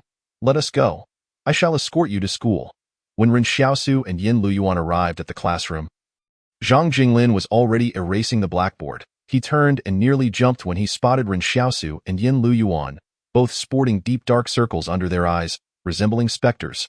What happened to you two? Zhang Jinglin hesitated and why brother insisted.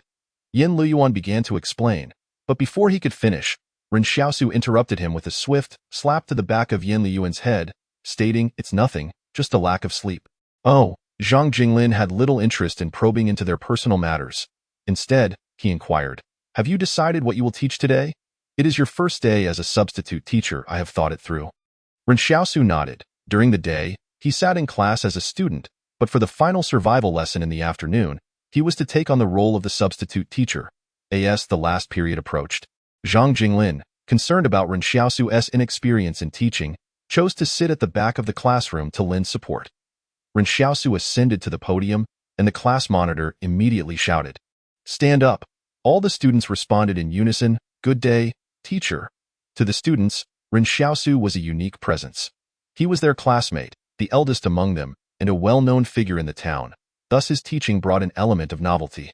At that moment, Ren Xiaosu suddenly asked, do you think Mr. Zhang finds it difficult to teach you all? While you can sit comfortably, Mr. Zhang stands for an entire day. In such circumstances, how could the students claim it was not arduous? Zhang Jinglin was still present. Thus they could only concede that it was indeed challenging. Ren Xiaosu continued, shouldn't we express our gratitude to Mr. Zhang? Yes. The students chorused in agreement. Yan Liuyuan's expression soured, internally exclaiming, here it comes. Ren Xiaosu nodded in satisfaction. From now on, during class, instead of saying good day, teacher, let us say thank you, teacher. Zhang Jinglin wore a perplexed expression, utterly bewildered by Ren Xiaosu's antics. All right, everyone sit down. Let us give it a try, Ren Xiaosu said with a smile. Stand up, thank you, teacher. The students once again responded in unison. However, Ren Xiaosu cast a glance at the typewriter in his mind palace. Filled with regret, not a single one of these little brats was sincerely thanking their teacher. Is it truly so difficult in this day and age to express genuine gratitude to the educators? No, he would have to devise another method. The first attempt had failed. Yet, for Ren Xiaosu, failure was not an unfamiliar occurrence. Accepting defeat with equanimity was one of his greatest virtues.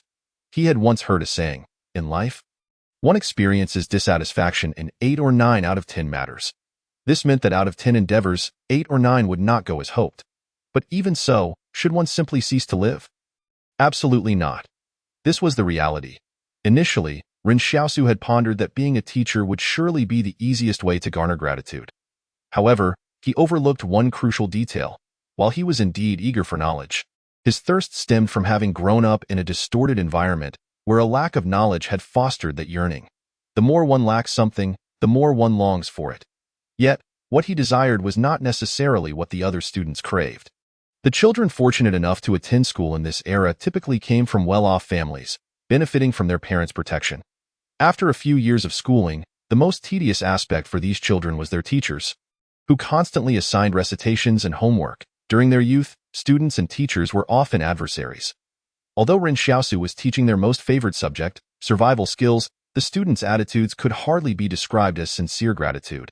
He thought perhaps if he taught a bit more, the students would eventually express their thanks.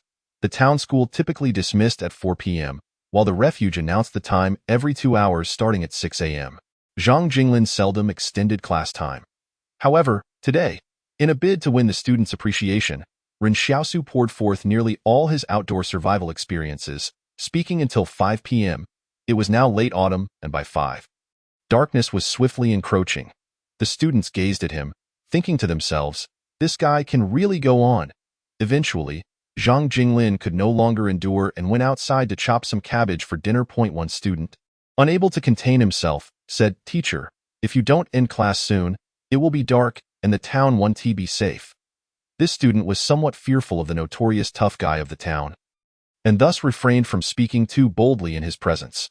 Ren Xiaosu paused, thinking it was one thing not to receive thanks, but to be asked to end class was another. However, he was pragmatic enough to understand that safety was paramount. So after glancing at the dimming sky, he reluctantly waved his hand. Class dismissed. Thank you, teacher. Thank you, teacher. The students rushed out of the classroom, with two of them expressing their gratitude to Ren Xiaosu. They were genuinely thankful. If class didn't end soon, they might have vomited from boredom. Ren Xiaosu suddenly noticed that within his mind palace, 2 coins of gratitude had indeed materialized, and he was overjoyed. Little did he know the reason behind the students' thanks. He merely assumed it was due to his excellent teaching. Ren Xiaosu thought to himself, it seems my efforts have not been in vain. After all this time, the students are still appreciative of my guidance. Yan Liuyuan, with a dark expression, remarked, could you please refrain from dragging out class in the future? Before Ren Xiaosu could respond, Zhang Jinglin entered, carrying food and eating as he walked, cautiously choosing his words. Xiaosu, I know you are passionate about education, but dragging class on for so long is truly not advisable. What if you tire yourself out? Ren Xiaosu was incensed. This was not merely dragging class, but prolonging the opportunity for genuine appreciation from the students. No, I am resolute. He declared that I am willing to devote my life to the educational cause. A little extra time is of no concern. Ahem, Zhang Jinglin nearly choked on his food, but he found Ren Xiaosu's fervor amusing and chose not to argue further. All right then. Those 2 students who had expressed their thanks had no inkling of the calamity they had inadvertently invited upon themselves. There is a saying that elucidates this phenomenon. Calamity often springs from the mouth. On the way back, Yan Liuyuan sulked and ignored Ren Xiaosu. They could have strolled around the town after school. But now that was all in vain. As they passed by the pawn shop at the city gate, Yan Liuyuan suddenly tugged at Ren Xiaosu's sleeve, pointing inside. To Ren Xiaosu's surprise, he saw Xiaoyu negotiating with the shopkeeper, seemingly discussing something of value. Ren Xiaosu and Yan Liuyuan crept closer, overhearing Xiaoyu say to the shopkeeper, these earrings of mine are quite valuable. Can't you offer a bit more? The shopkeeper cast a frivolous glance at Sister Xiaoyu. Chuckling lightly, you needn't concern yourself with such matters. What is the necessity? Before he could finish his sentence, he fell silent, for he noticed Ren Xiaosu striding toward the pawn shop. The events of the previous night had already spread throughout the entire town, and everyone was well aware of the close ties between Li Xiaoyu and Ren Xiaosu. It was not a time where only the strong survived. In every era, there exist both timid souls and ruthless individuals, with the latter often thriving. The shopkeeper was among the timid, who only dared to bully the weak and feared the strong. The man Ren Xiaosu had killed last night was notorious for his ruthlessness, thereby elevating Ren Xiaosu to the status of a formidable figure among the ruthless. The shopkeeper's gaze flickered uncertainly as he pretended to sip his drink, unsure if Ren Xiaosu had overheard his earlier words. Ren Xiaosu counted out 620 coins from his pocket and handed them to Sister Xiaoyu, saying, you needn't sell anything. This is merely the payment for the 3 anti-inflammatory pills from last night. With her source of income gone, Sister Xiaoyu could only subsist on dwindling resources, but Ren Xiaosu could not bear to witness her suffering. When she attempted to return the money, he insisted, I had intended to purchase medicine as well. Just accept it is not that I do not wish to owe you, but rather that we need not be so formal with one another in the future. Sister Xiaoyu paused for a moment. Bewildered, what do you mean by that? Last year, Ren Xiaosu had narrowly escaped from a pack of wolves, and he had never disclosed how he managed to return. However, it was undeniably true that he owed his life to the medicine Sister Xiaoyu had provided. Without those antibiotics, he might have perished. Thus, what he owed her was not merely a few pills, but his very life. Ren Xiaosu earnestly assured Sister Xiaoyu, rest assured, as long as I have meat to eat, you shall have soup to drink, brother, you are mistaken. Yan Liuyuan interjected softly, don't people typically share meat? Why does it become soup when it comes to you? Moreover, we don't even have meat at home. Oh, Ren Xiaosu nodded, rephrasing for Sister Xiaoyu, in the future, When I have soup to drink, you shall have a bowl to wash. Yan Liuyuan? The shopkeeper, who was drinking water nearby, spat it out. Yet Sister Xiaoyu was unbothered. Responding very well, I shall wash your bowls and do your laundry in the future. She made this promise without considering whether there would be enough water, opting to agree and sort it out later. The shopkeeper smacked his lips as he watched Ren Xiaosu and the others leave. Turning to the shop assistant, he cautioned, "Do not provoke him, do you understand?" Just as Ren Xiaosu and the others stepped outside, a cry rang out, "Doctor, I beg you, please save my husband. If we lose him, we truly cannot survive." A middle-aged woman was kneeling at the entrance of the clinic, beseeching the town's only doctor, who merely scoffed. "No money, no treatment if you save him. Our entire family will be eternally grateful for your kindness," the woman sobbed. When the old doctor was alive, he was a good man with a kind heart. You must be just as compassionate, being his son. Why father's kindness is his own affair. The doctor turned on his heel and shut the clinic door, leaving the woman beside a bleeding man, whose life was already slipping away. Ren Xiaosu did not approach, nor did he attempt to play the role of a benevolent savior. He could tell that the man had already drawn his last breath. He simply observed the scene calmly and remarked, "Liuyuan, remember this moment. This is the reality." The sky had not yet fully darkened. Ominous clouds began to drift across the horizon. "Acid rain is coming. We should head home," Ren Xiaosu said expressionlessly, while the woman continued to wail, but no one paid them any heed. The man's injury did not seem accidental. Ren Xiaosu could easily discern it was a stab wound. It was evident that this was not an injury sustained in a factory accident, but rather a fatal blow dealt during a fight. Upon returning to his humble abode, Ren Xiaosu noted how swiftly the acid rain arrived and departed. Suddenly, Yan Liuyuan, seated on the bed, spoke up, "Brother, you seek the sincere gratitude of others, correct? Being a doctor seems to garner quite a bit of thanks." When the old doctor was around, everyone was grateful to him. "However, I do not recommend you become a doctor. Firstly, it often places one in difficult positions, and secondly, you lack any medical skills." Ren Xiaosu turned his expressionless gaze toward Yan Liuyuan. "What nonsense are you spouting?" Suddenly, Ren Xiaosu felt he had overlooked something crucial. While he lacked medical knowledge, he could learn. The 2 skill learning scrolls the palace had rewarded him with had yet to be utilized. Using just one would allow him to acquire the doctor's skills, enabling him to treat others, or at the very least, if he or Yan Liuyuan fell ill, he could tend to them. The old doctor had often ventured out to gather herbs, and he had once cheerfully mentioned that while wild beasts had become more formidable, the efficacy of herbal medicine had also improved. Thus, with his expertise in identifying herbs and his solid medical skills, the old doctor had indeed healed many, and the herbs he gathered were sold affordably. Ren Xiaosu was no altruist. He simply believed that possessing such skills would be beneficial in emergencies and could also generate income. After all, the majority of Yan Liuyuan's wishes resulted in minor ailments such as colds, fevers, or headaches, and Ren Xiaosu wished to prevent any backlash from Yan Liuyuan's wishes. However, one could never know when circumstances might compel action. "I shall become a doctor," Ren Xiaosu declared, determination gleaming in his eyes. "Brother, are you all right?" Yan Liuyuan was taken aback. "You don't have any medical skills. Don't go killing anyone by mistake. While we might not save lives, we certainly shouldn't harm them." Ren Xiaosu lightly tapped the back of Yan Liuyuan's head.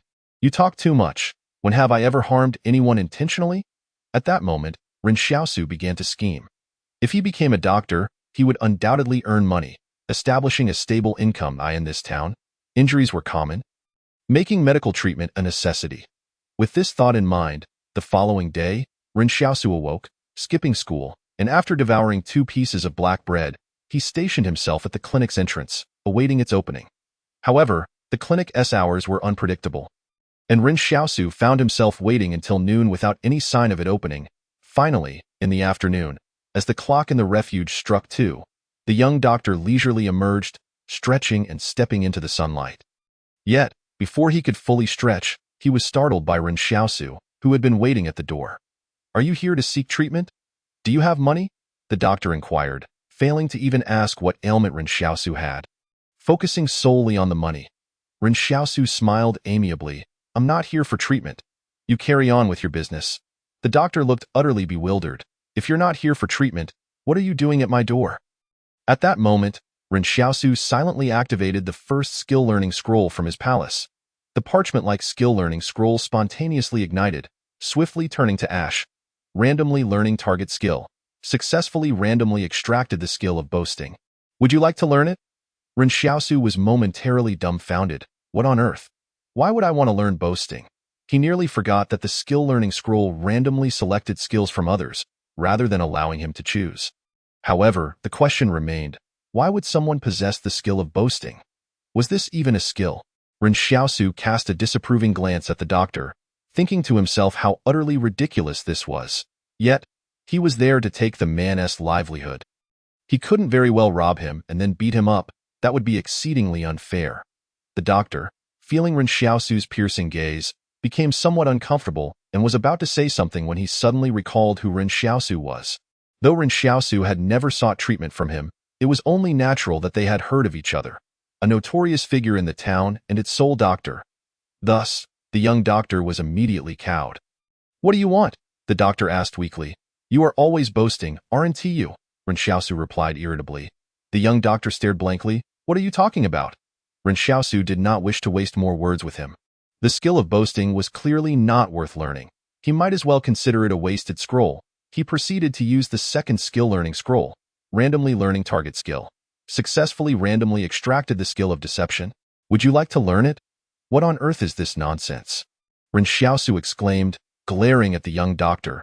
You seem to possess quite an array of dubious skills for someone so young. The young doctor was on the verge of tears. What are you talking about? Isn't it true that you often deceive others? Ren Xiaosu queried. Who have you deceived? Tell me. Please don't say that. I haven't deceived anyone. Ren Xiaosu was a rational individual. After suffering losses, he meticulously analyzed his current situation. He was certain he needed to learn medicine, and the palace would undoubtedly provide him with more skill-learning scrolls in the future. He just didn't know when the next task would arise. Thus, he sought to ascertain the doctor's medical prowess. Was it worth his time to pursue? In his mind, he inquired, what is the doctor's medical skill level? Target skill assessed. Information can be disclosed. The individual possesses no medical skills. You've got to be kidding me. What the hell? Ren Xiaosu was on the verge of smashing the large iron pot he was carrying. He had set out in the morning with the pot slung over his shoulder. No wonder you are adept at deception. It turns out that over the years, you have learned nothing of medicine from your esteemed uncle, but have instead resorted to trickery. How could the old doctor have given birth to such a worthless offspring? This lad has been living off the old doctor's legacy for years, and since there is no other doctor in the town, he feels justified in his deceit. Those patients who survive, survive. Those who do not have become accustomed to the cycle of life and death. After all, there were always those whom the old doctor could not save. Moreover, the old doctor had left behind a plethora of herbal remedies, clearly labeled for various ailments, so all he needed to do was to concoct prescriptions blindly. Today, Ren Xiaosu has learned his lesson. Should he encounter a situation where he fails to draw skills again, he must ascertain whether the other party possesses the skills he desires. 15. Self-sufficiency. Ren Xiaosu, filled with frustration, walked away. He had contemplated confronting the young doctor, but his own rationale was flimsy, given that his initial intention was to usurp the man's livelihood. Being a doctor was imperative, and Ren Xiaosu wholeheartedly agreed with Yan Liuyuan's perspective. Indeed, being a doctor is a profession that garners abundant gratitude from others. Yet, without medical expertise, how could one truly be a doctor? Upon arriving at the academy, he pondered deeply and suddenly recalled the scene from last night at the pawn shop. A woman was wailing at the clinic's entrance while a man bled profusely, ultimately succumbing to cardiac arrest. Ren Xiaosu inadvertently glanced at his own hand, and to his surprise, the infected wound he had sustained had scabbed over it.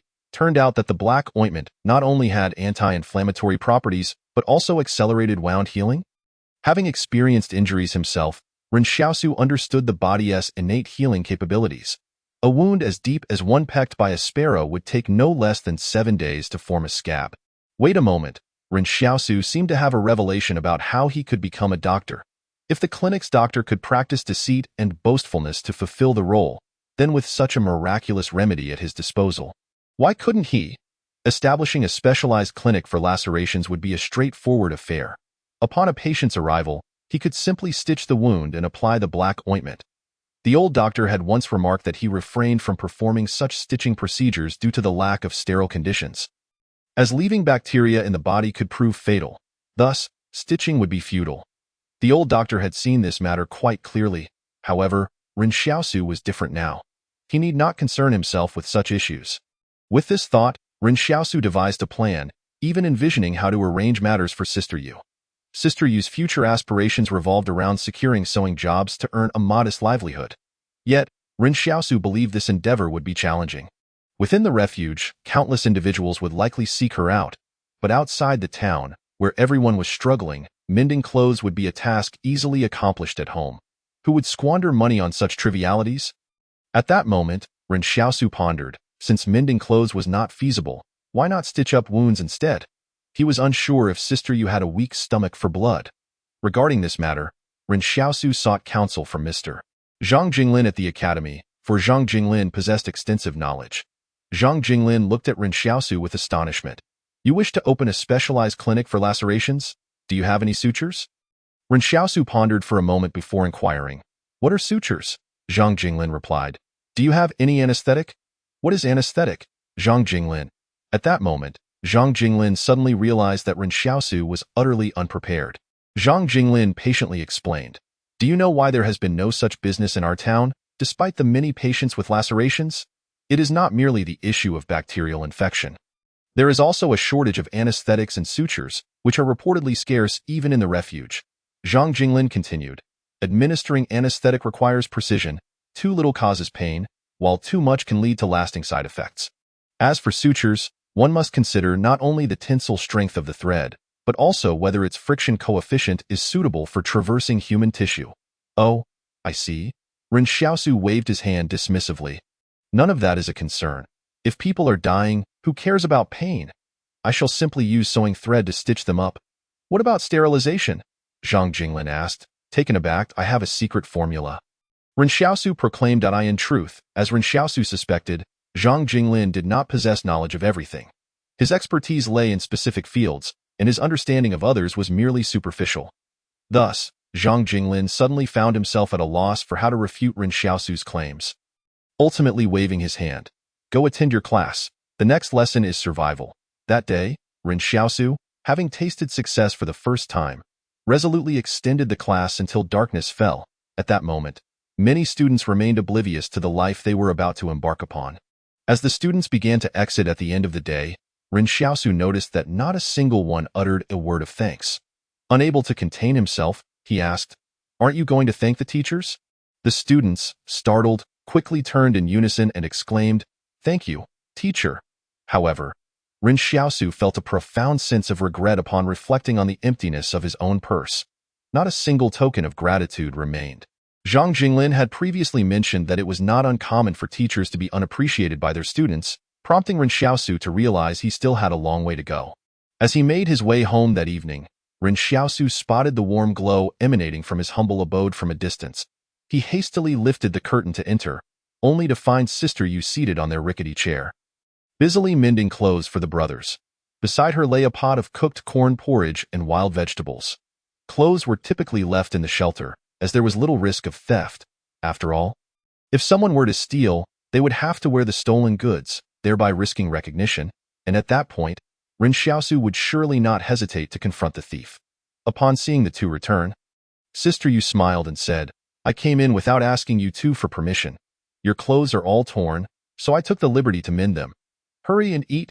Yan Liuyuan reached out to serve the porridge, which in the town could only be described as a feast, for they usually subsisted on dark bread or potatoes.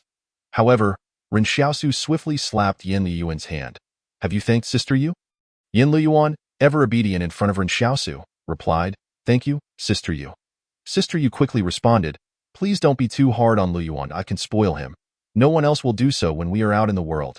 Ren Xiaosu explained, then earnestly added, Thank you, Sister Yu. There's no need for thanks. Sister Yu smiled. What do you both usually like to eat for dinner? Yan Liuyuan replied, We usually don't eat dinner. That won't do. You are both at a vital stage of growth, Sister Yu insisted. For some inexplicable reason, Ren Xiaosu suddenly felt that Sister Yu was meant to be their sister. Previously, no one had ever told them they were in a stage of growth. Sister Yu, Ren Xiaosu inquired, Your sewing skills are exceptional. Once we open our laceration clinic, would you consider assisting us? A laceration clinic? Sister Yu was taken aback. What prompted this sudden desire to establish such a clinic? Because I possess a secret herbal remedy for treating lacerations. It can reduce inflammation and expedite healing, Ren Xiaosu stated, revealing the scar on his hand. Sister Yu observed that indeed, Ren Xiaosu's wound had healed and scabbed over. After contemplating for a moment, Sister Yu remarked, however, there has been a significant decline in brawls in the town. Previously, there would be 10 or more injuries in a day, but now it seems several days may pass without a single case. Indeed, aside from the man Ren Xiaosu had killed and the one who had collapsed at the clinic yesterday, there seemed to be little violence. Ren Xiaosu pondered, what if I were to go and instigate some fights? Yan Liuyuan was utterly shocked. Brother, that seems rather ruthless. Is that what we call self-sufficiency? Ren Xiaosu swiftly shook his head. No, we cannot engage in such actions. We must not let profit cloud our judgment. 16. A little discount in the stillness of the night. Ren Xiaosu assessed his gains. Last night, Sister Yu had gifted him a token of gratitude. Yan Liuyuan had given him one as well, and the 2 students had contributed 2 more, totaling 4 tokens. However, having used one, he was left with 3 tokens of gratitude, along with a small vial of ointment sufficient for 2 applications. Ren Xiaosu resolved to name this ointment Black Ointment, simple and memorable. In Ren Xiaosu's estimation, 1 token of gratitude could be exchanged for 1 vial of black ointment, which could treat 3 individuals. Thus, this exchange ratio of 1 to 3 would ensure a perpetual profit. By trading tokens for black ointment and selling it, it might seem as though he was hindering his weapon unlocking progress, but the more black ointment he acquired, the more tokens he would ultimately receive, leading to exponential growth. Perhaps he could unlock weapons even more rapidly. Moreover, Yan Liuyuan had a bone knife that he could use for the time being, and he did not need to hunt in the short term. So earning a living became paramount. Money first.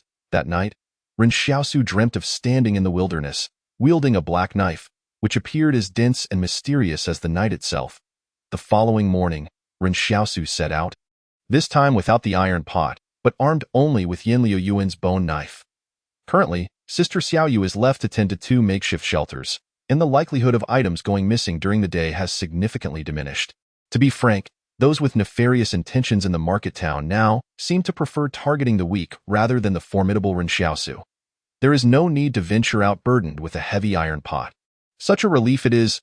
Otherwise, a promising young man like Ren Xiaosu would be seen awkwardly toting an iron pot around daily, which is hardly a flattering sight. His excursion into the wilderness today is not for hunting, but rather a pretense of gathering herbal medicine. Ren Xiaosu is a remarkably cautious individual. Since he claims to possess a secret formula for herbal remedies, he must first engage in the act of foraging for herbs to avoid arousing suspicion. Although he has not heard of anyone targeting individuals with supernatural abilities, Ren Xiaosu is acutely aware of a crucial truth. If one wishes to safeguard oneself amidst a chaotic crowd, it suffices to blend in with the masses. The early bird catches the worm, and as the ancients wisely advised, one should not flaunt wealth or abilities unnecessarily. Upon his return to the market town, it is still midday. When Ren Xiaosu arrives, arms laden with a substantial bundle of herbs, a familiar face inquires with curiosity. Ren Xiaosu, why are you carrying such a heap of wild grasses? Are these really herbs?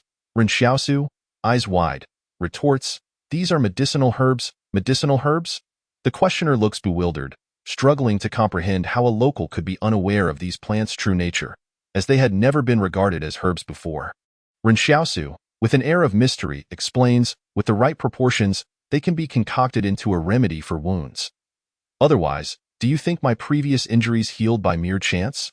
After a moment of contemplation, the questioner asks, weren't you simply enduring the pain? Get lost. Ren Xiaosu snaps, striding directly back to his shelter. At that moment, Sister Xiaoyu continues to mend clothes for Ren Xiaosu and Yan Liuyuan. Upon seeing him return with a large bundle of herbs, she sets aside her needle and thread, asking, what do you have there? These are herbs for concocting my secret formula. Ren Xiaosu clarifies. He sets up the iron pot, kindles a fire, and casually adds some water, beginning to simulate the process of brewing the herbs. In truth, the most significant expense in brewing is the water, which is far more valuable than firewood or the wild grasses themselves. He even lifts the curtain of the shelter, inviting the townsfolk to observe his actions. Many witness Ren Xiaosu brewing his concoction, yet none dare to approach him. Feeling somewhat disgruntled, he opens the curtain, hoping to incite inquiries, which would allow him to promote his herbal remedies. After waiting for what seems like an eternity without anyone coming forward, Ren Xiaosu, with a scowl, spots a frail man peering in from outside. You? The frail man points to himself, bewildered. Me? Yes, come here. Ren Xiaosu insists, and as the man cautiously approaches, he urges, quickly, ask me what I am doing. The frail man stammers, what are you doing? Ren Xiaosu, pleased to have his wish fulfilled, immediately adopts a cheerful demeanor. Saying warmly, I am brewing herbal medicine.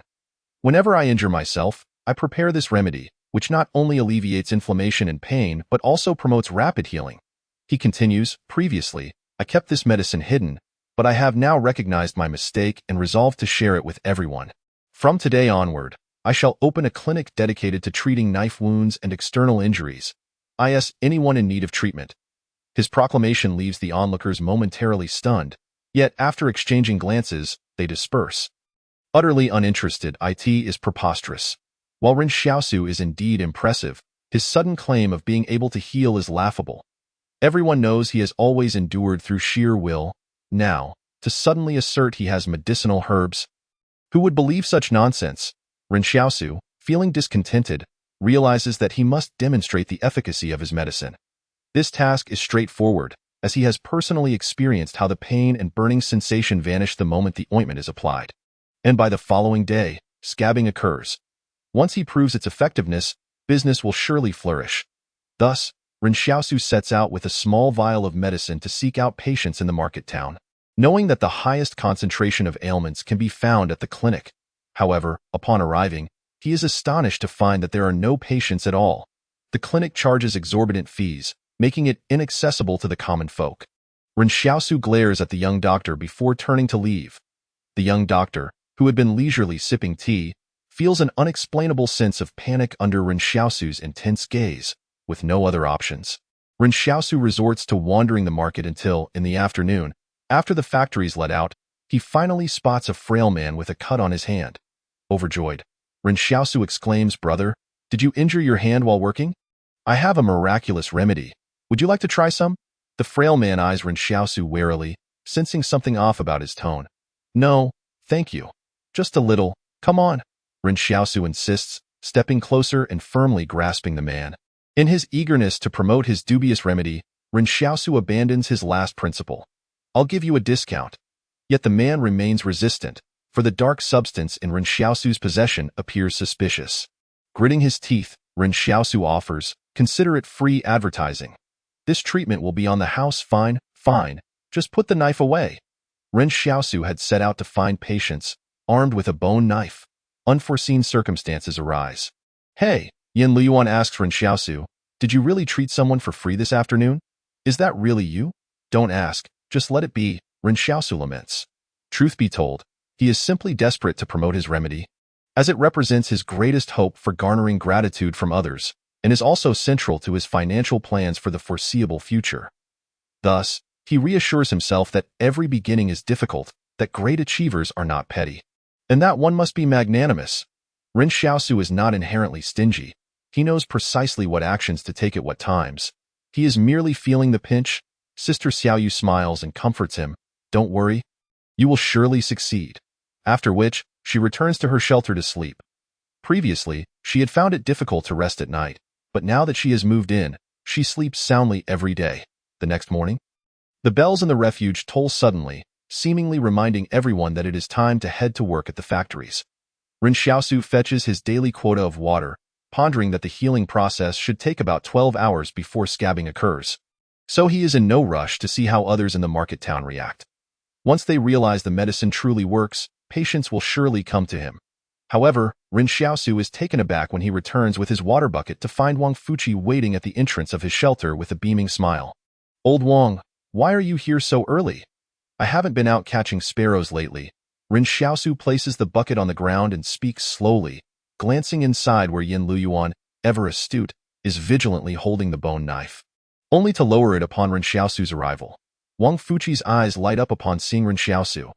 Oh, Xiaosu, you're back. I came over as soon as I woke up. What for? Ren Xiaosu senses something amiss. What could bring such joy to old Wang? He scrutinizes Wang Fuchi closely. You haven't been drinking fake liquor, have you? Wang Fuchi's expression suddenly sours. What are you talking about? You know there's a ban on alcohol. No one can even afford to eat, let alone drink. I caught a whiff of it on you. Ren Xiaosu's words cause Wang Fuchi's face to pale, and he hastily interrupts, Don't say such things. Fine, I won't mention it. What do you need me for? Ren Xiaosu inquires. Did you treat that iron head from the east end of the market town yesterday? Wang Fuchi raises his eyebrows suggestively. Oh, so that's his name, but he doesn't have an iron head. It's quite peculiar, Ren Xiaosu muses. Stop sidestepping. Just answer my question, Wang Fuchi presses. Yes. Ren Xiaosu's heart begins to swell with joy. Wang Fuchi, known for his penchant for gossip, would not come to him without a reason. Clearly, the effectiveness of his remedy has piqued his interest, indicating that a market for it may indeed exist. Wang Fuchi's face lights up with excitement. So? Do you still have that medicine? You can leave some with me. I'll help you sell it. Help me sell it? No way. Ren Xiaosu shakes his head. I can't have middlemen taking a cut. The market town is small enough. I can sell it myself. I'm not trying to offload it to 100 different shelters. Even if I had that much business, you wouldn't be able to handle it. Upon hearing this, Wang Fuchi is momentarily taken aback. Realizing the truth in Ren Xiaosu's words, however, he continues, You can at least sell me some. Huh? Ren Xiaosu scrutinizes Wang Fuchi. You're not injured. Why would you want it? Wang Fuchi chuckles mysteriously. You don't know this yet? Do you?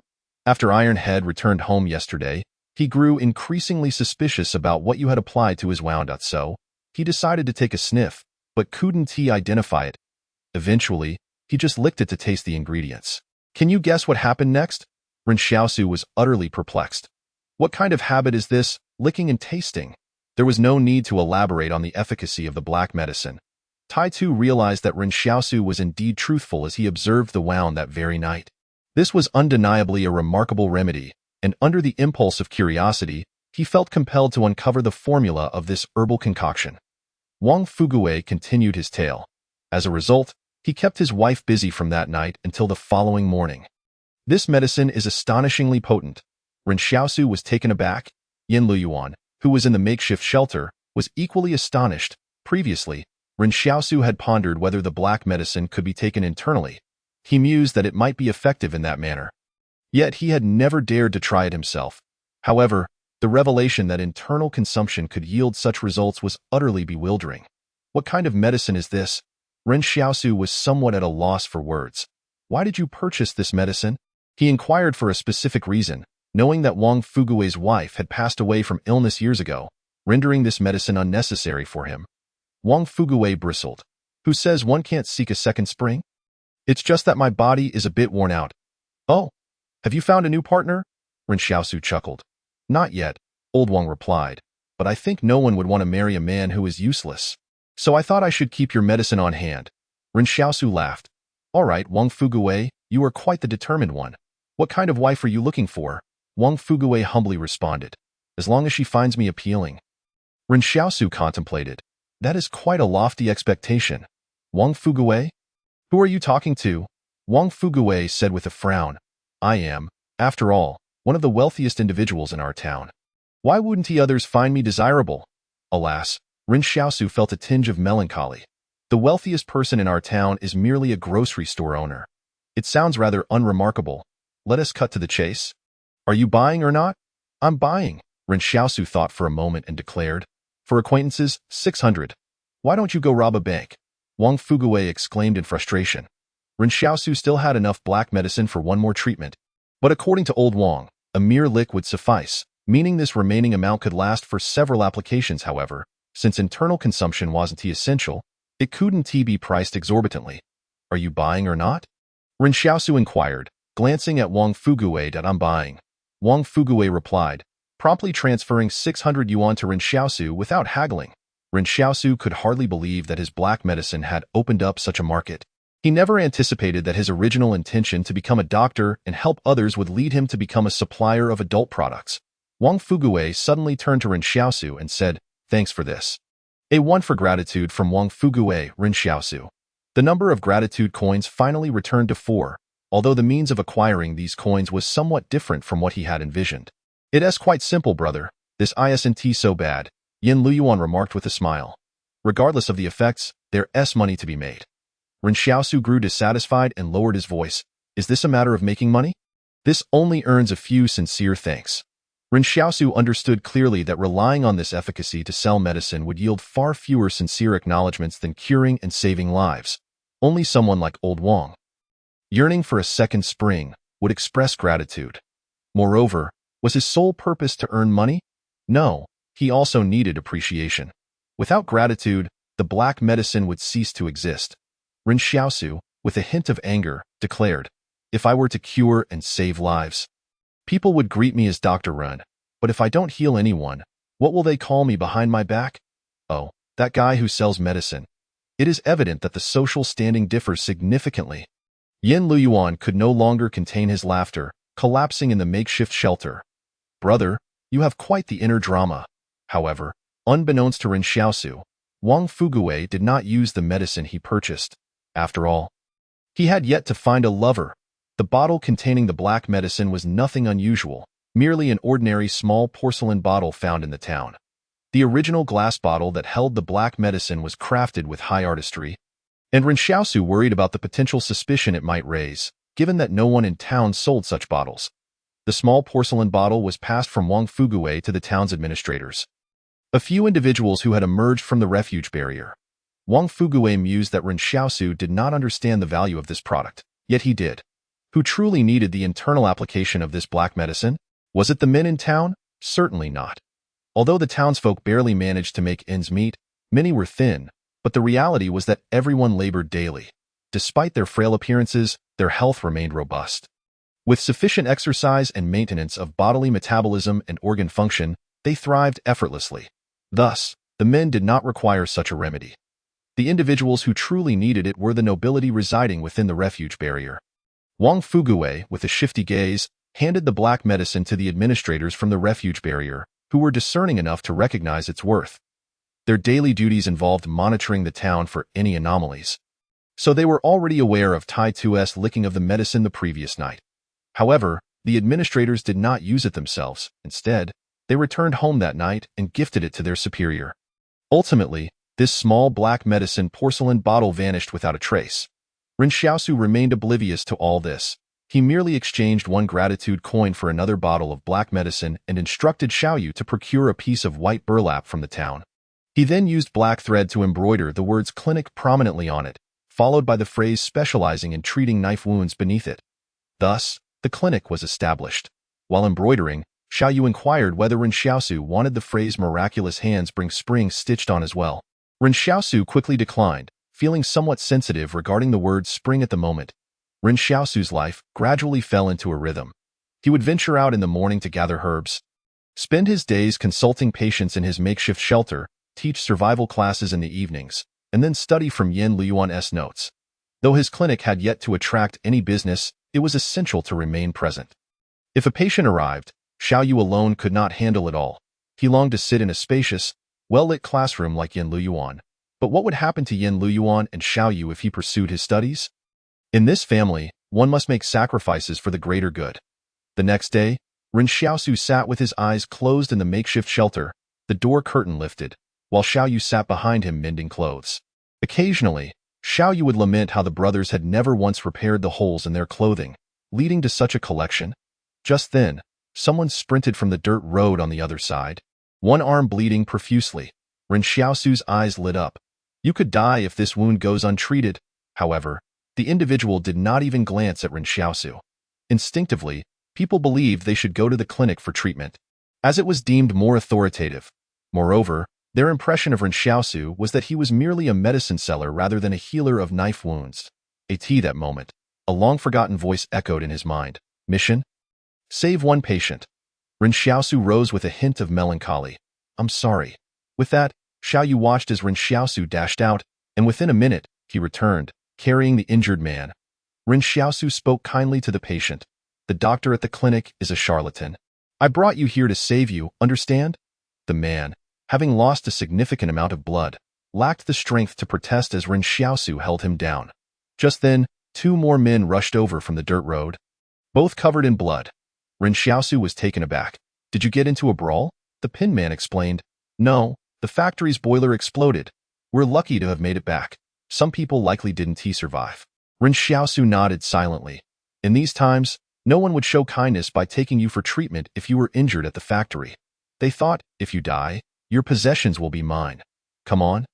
Xiaoyu, you sterilize the needles first," Ren Xiaosu instructed, though he wasn't particularly concerned about inflammation. It was more about putting on a show for the patient.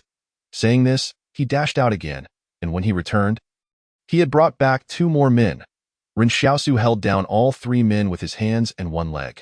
The 3 of them were utterly despondent, having suffered the consequences of their injuries. Otherwise, Ren Xiaosu wouldn't have been able to restrain them. They were aware that Ren Xiaosu could treat wounds, but they instinctively rushed to the clinic out of habit. Now, unable to move, they simply resigned themselves. Then, the 3 of them watched as Xiaoyu set aside her sewing work, picked up the needle she had just used for stitching, and held it over the fire to sterilize it. The needle was quite long, so holding it by the tail would prevent her from burning her fingers. "Are we going to stitch directly?" Xiaoyu timidly asked. "Yes, just like sewing clothes," Ren Xiaosu smiled. "It's quite simple." Sister Xiaoyu mustered her courage and approached a wounded individual to stitch up his injury. Suddenly, a sizzling sound erupted as an acrid odor wafted from his skin. The man trembled and inquired, "I can comprehend you sterilizing the needle with fire, but could you not wait for it to cool before stitching?" Ren Xiaosu, smiling, interjected, "It's a miscalculation. This is our nurse's first day on the job, so she is not quite familiar with the procedure. Now, let us continue the suturing. Come on, Sister Xiaoyu, just treat it as sewing clothes." Sister Xiaoyu was not one to shy away from blood. In truth, the townsfolk had grown accustomed to life and death situations, and a minor injury was hardly anything to fret over. Moreover, she relished her current role, not because she was fond of blood, but because she cherished being of use. It was common knowledge in the town that in these trying times, everyone must contribute. Those deemed useless would inevitably be cast aside. This was the simplest logic governing human interactions. Sister Xiaoyu was uncertain whether Ren Xiaosu and Yan Liuyuan would abandon her for her perceived uselessness. But she firmly resolved not to indulge in idleness. Upon hearing Ren Xiaosu suggest treating it like sewing clothes, she felt reassured, and her movements became more fluid. Furthermore, Ren Xiaosu held the man's arm firmly, facilitating her task. As she neared the completion of the suturing, Sister Xiaoyu remarked, "Suturing a wound is somewhat different from sewing clothes. When mending a garment, one strives to conceal the thread within, but with a wound, the thread must be on the outside, or it would appear rather unsightly." The 3 patients felt a mix of emotions. The more Sister Xiaoyu spoke, the more anxious they became. Once she finished stitching, Ren Xiaosu produced a small porcelain bottle to apply ointment to the first patient's wound. "This medicine is truly a treasured. I won't charge you more than the standard fee of 600. The same as the clinic. This price should be manageable for you. 600 yuan was roughly equivalent to the cost of a cotton padded jacket, while these laborers earned between 2,200 to 2,800 yuan a month, making it relatively expensive, yet necessity dictated their willingness to pay. Those affluent individuals within the refuge walls would prefer that these laborers never amassed any wealth, ensuring they remained dependent on their labor. The workers, however, could not simply walk away, for survival in the wilderness was impossible. This dynamic exemplified the exploitation of the destitute by the wealthy. From the perspective of the affluent, as long as the refugees were sheltered within the refuge, they were fortunate not to have to pay a protection fee. They merely found the means of collecting such fees to be rather crude. Ren Xiaosu had managed to survive without working in the coal mines simply by capturing 3 sparrows each month, a feat that afforded him a better existence than most laborers. Even without those sparrows, he could tighten his belt and still survive. This was a grotesque environment for existence. Initially, there had been resistance, but it bore no fruit. Ren Xiaosu was right. The 3 men could indeed afford the fee. The first man, after receiving the black ointment, instantly felt relief from his pain and willingly paid, noting that the price was the same as at the town clinic. Just as the patient prepared to leave, Ren Xiaosu kindly remarked, "Aren't you going to say thank you for your treatment?" The man, startled, quickly turned back and said, "Thank you." Ren Xiaosu nodded in satisfaction. Yet when he turned to the palace, He was astonished to discover that no additional gratitude coins had appeared. He pondered, is the doctor-patient relationship truly this strained now? I've treated your ailment. And you can't even express sincere thanks? Shortly thereafter, he heard the notification sound indicating the completion of a task. Task completed, reward. 1.0 strength. This was indeed the task for treating one patient. He had finally accomplished it. Unexpectedly, the reward for this palace task was yet another 1.0 strength, one of the things Ren Xiaosu coveted most, for in these times, strength equated to influence. The palace voice resonated once more. Task? Treat 3 patients. This time it was indeed a sequential task. Upon completing the first, a more challenging one emerged. Yet, before him stood 3 ready patients. Would the next reward be another 1.0 strength? If so, he would become quite muscular. However, this might not be advantageous, as such strength would come at the expense of speed. The greater the friction within the muscles, the slower one could move. The swiftest runners possess the most coordinated muscles, not those who resemble bodybuilders. Currently, Ren Xiaosu's strength was considerably above that of an average person. He observed that when his muscles had bulged earlier, no one had taken notice, it was late autumn, and his clothing adequately concealed him. At that moment, one patient, seizing the opportunity while Ren Xiaosu was distracted, attempted to flee. Sister Xiaoyu alerted Ren Xiaosu, the patient is escaping. Ren Xiaosu chuckled, no worries. He is still wounded and won't get far. I'll bring him back. Sister Xiaoyu, the remaining patient.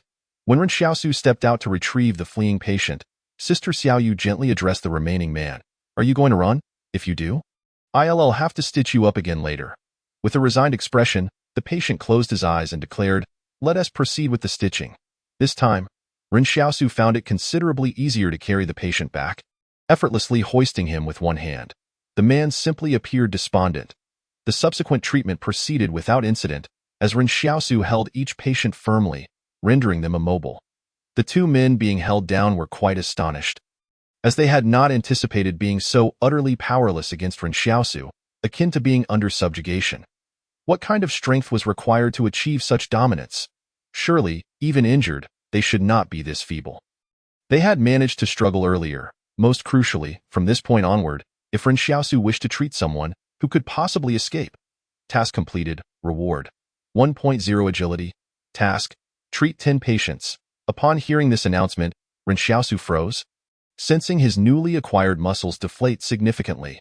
This agility attribute seemed to enhance the strength of muscle fibers, thereby reducing muscle volume while maintaining the same level of strength. Consequently, Ren Xiaosu need not fear becoming a muscle-bound figure. If his previous muscle fiber strength resembled a wooden stick, now it was akin to an iron rod. Indeed, this was the most rational approach. Enhancing quality rather than merely quantity was the true path. Furthermore, his resilience to impact would likely increase as well. He turned to the patient who had attempted to escape. Now that you've applied the ointment, do you understand its benefits?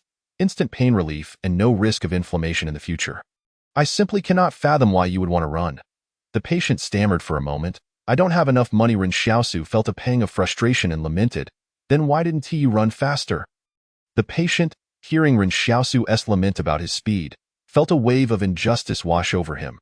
I exerted every ounce of strength to escape. You are just too formidable, Ren Xiaosu replied. Everyone else has paid and left.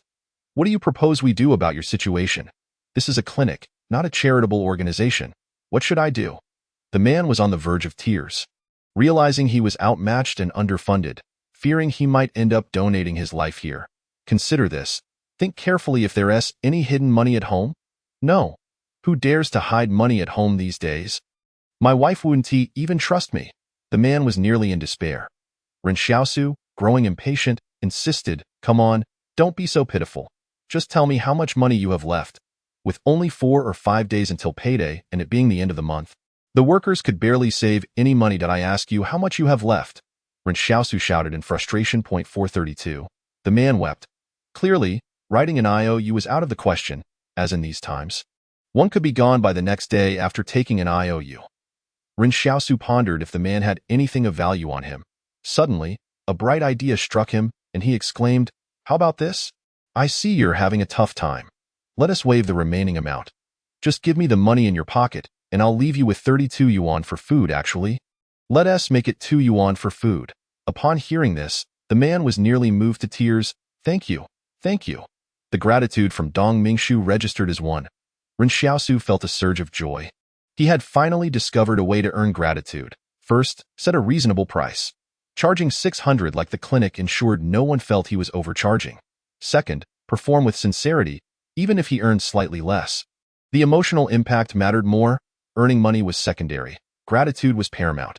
With gratitude came wealth. In just one day, Ren Xiaosu had earned 2,230 yuan, a far more lucrative endeavor than hunting sparrows, and without any risks. Now, his gratitude coins had returned to 4. While it appeared they hadn't significantly increased, the important thing was that he had found a method through experimentation. At this moment, Ren Xiaosu was already delighting in the thought of purchasing an additional set of autumn clothing for Yan Liuyuan. He glanced back at Sister Xiaoyu and mused that she too could benefit from a warm cotton coat for the winter. Sister Xiaoyu had fully embraced her role as a nurse, and Ren Xiaosu felt it would be remiss not to compensate her for her efforts. However, there was no rush. He decided to first assess how much he could earn in a month before determining an appropriate salary for Sister Xiaoyu. News of the factory boiler explosion had reached the town, causing considerable anxiety among the women, who feared for the safety of their men. Throughout the afternoon, Ren Xiaosu sat in the makeshift shelter, waiting for the return of the injured, but to his dismay, not a single person appeared. The most distressed must have been the quack at the local clinic, who had eagerly anticipated an influx of patients following the explosion. By nightfall, however, not one individual sought treatment. A young doctor had gone to inquire and distinctly heard that 3 individuals had returned in the afternoon, all bearing injuries, yet none came to his clinic for bandaging. Upon further investigation, he discovered that Ren Xiaosu had intercepted them. Who could dare to usurp his clientele? He pondered. As he dug deeper, he realized it was indeed Ren Xiaosu. After much hesitation, he gritted his teeth, questioning how Ren Xiaosu had suddenly acquired the skills to treat wounds. Previously, he had dismissed Ren Xiaosu's knowledge of herbal remedies as mere quackery, but now he found himself forced to reconsider. Infuriated, he stormed over to Ren Xiaosu, demanding an explanation. Upon arriving at Ren Xiaosu's shelter, he found him calmly peeling potatoes with a bone knife, effortlessly piercing one through. "Are you looking for me?" Ren Xiaosu inquired nonchalantly. "Nothing much, I just wanted to check if you had eaten," the young doctor replied with a nervous chuckle. Ren Xiaosu regarded him with a knowing glance. "You're not so young anymore, Yutong. The elder doctor's legacy won't last forever. I suggest you hurry back and review his medical texts, or you might find yourself in dire straits." "What are you talking about?" Yutong replied, feeling cornered. "I read medical texts every day." "That's good," Ren Xiaosu responded. Returning to his potatoes, in truth, they had always eaten potatoes unpeeled to avoid wasting any of the precious food. But things had changed. Ren Xiaosu was now affluent and somewhat indulgent. Suddenly, a group of people burst into the town, shouting, "This is bad! This is bad!" Furrowing his brow, Ren Xiaosu grabbed one of them and asked, "What has happened?" "The factory boiler explosion has attracted a pack of wolves," the individual replied, panic evident in his voice. "And how many wolves are we talking about?" Ren Xiaosu pressed. "There must be hundreds." This was indeed serious. The workers still at the factory were likely in grave danger. The wolf pack had not been seen for over a year. And during that time, the townsfolk had almost forgotten the threat they posed, unaware of where the wolves had been all this time, only to return in greater numbers. However, the wolves would not dare to raid the town, for it was fortified with high walls and armed guards. This was the very reason the refugees had congregated outside the walls to form the town. "What are you staring at? Eat your meal," Ren Xiaosu said to Yan Liuyuan. After saying this, he sat down to continue his meal, while Yan Liuyuan curiously observed the commotion outside. "Brother, how did you manage to survive back then? You've never mentioned it." Ren Xiaosu cast him a fleeting glance but chose not to answer. Sister Xiaoyu also looked at him but refrained from asking questions. After Yan Liuyuan finished a potato, Ren Xiaosu handed him another, saying, "Eat more to grow strong. It will increase your chances of survival." "Brother, are you worried that the wolves will come to the town?" Yan Liuyuan asked, noticing Ren Xiaosu's furrowed brow. "Not at all," Ren Xiaosu shook his head. "They are far more intelligent than you realize and will not risk venturing here. If it weren't for the boiler explosion, they wouldn't have come this way. They are not drawn by the scent of blood, but by the allure of death." "Then what are you concerned about?" Yan Liuyuan inquired, intrigued. Ren Xiaosu pondered for a long moment. What if one day the walls were to collapse? Sister Xiaoyu was taken aback. Could the walls really fall? I don't know, Ren Xiaosu replied, shaking his head again. But nothing in this world is permanent. I have actually encountered wolves twice. The first time, I fled at the first sight, but I wasn't so fortunate the second time. Yet, I can't shake the feeling they seem to be growing stronger. Ren Xiaosu contemplated what the world might become if the barriers were ever to fall. Today, surprising news arrived one after another, causing unease among the townsfolk. Rather than retreating to their homes, everyone gathered to discuss the events of the day. In truth, the factory boiler explosion wasn't particularly grave. Such incidents had occurred before due to the aging equipment. However, this time was different. In the past, wolves would never dare to raid human factories.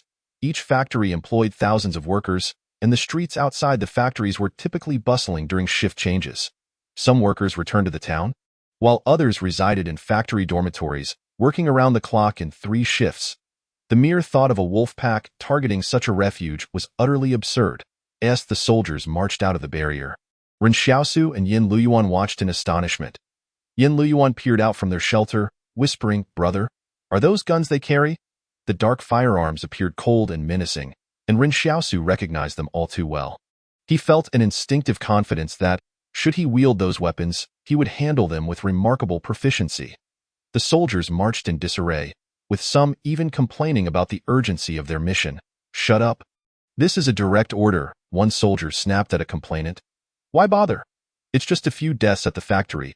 We could go tomorrow morning instead," the man grumbled, lighting a thin cigarette. Ren Xiaosu caught a whiff of a peculiar smoke. He frowned, increasingly distrustful of the private army within the barrier. At that moment, the smoking soldier noticed Ren Xiaosu and Yan Liuyuan observing their automatic rifles and barked, "What are you two little brats staring at? Do you even know what this is? You wouldn't know how to use it." Ren Xiaosu lowered the curtain but disagreed with the soldier's latter remark. For some reason, he sensed that the soldier's marksmanship was likely subpar. The triangular area on his right chest, meant to absorb recoil, lacked the definition of someone accustomed to shooting. What Ren Xiaosu didn't know was that firearms were relatively precious even within the barrier. And officers rarely permitted soldiers to waste ammunition. It was more prudent to spend funds on alcohol or women. While alcohol was banned outside the barrier, it was not within.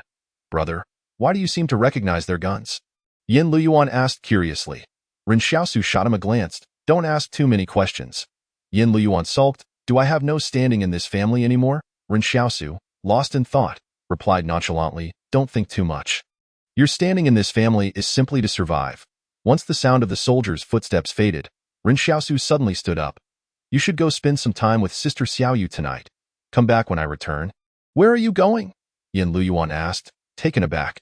Before he could finish his question, Ren Xiaosu had slipped out of the shelter, unnoticed amidst the crowd that had gathered outside.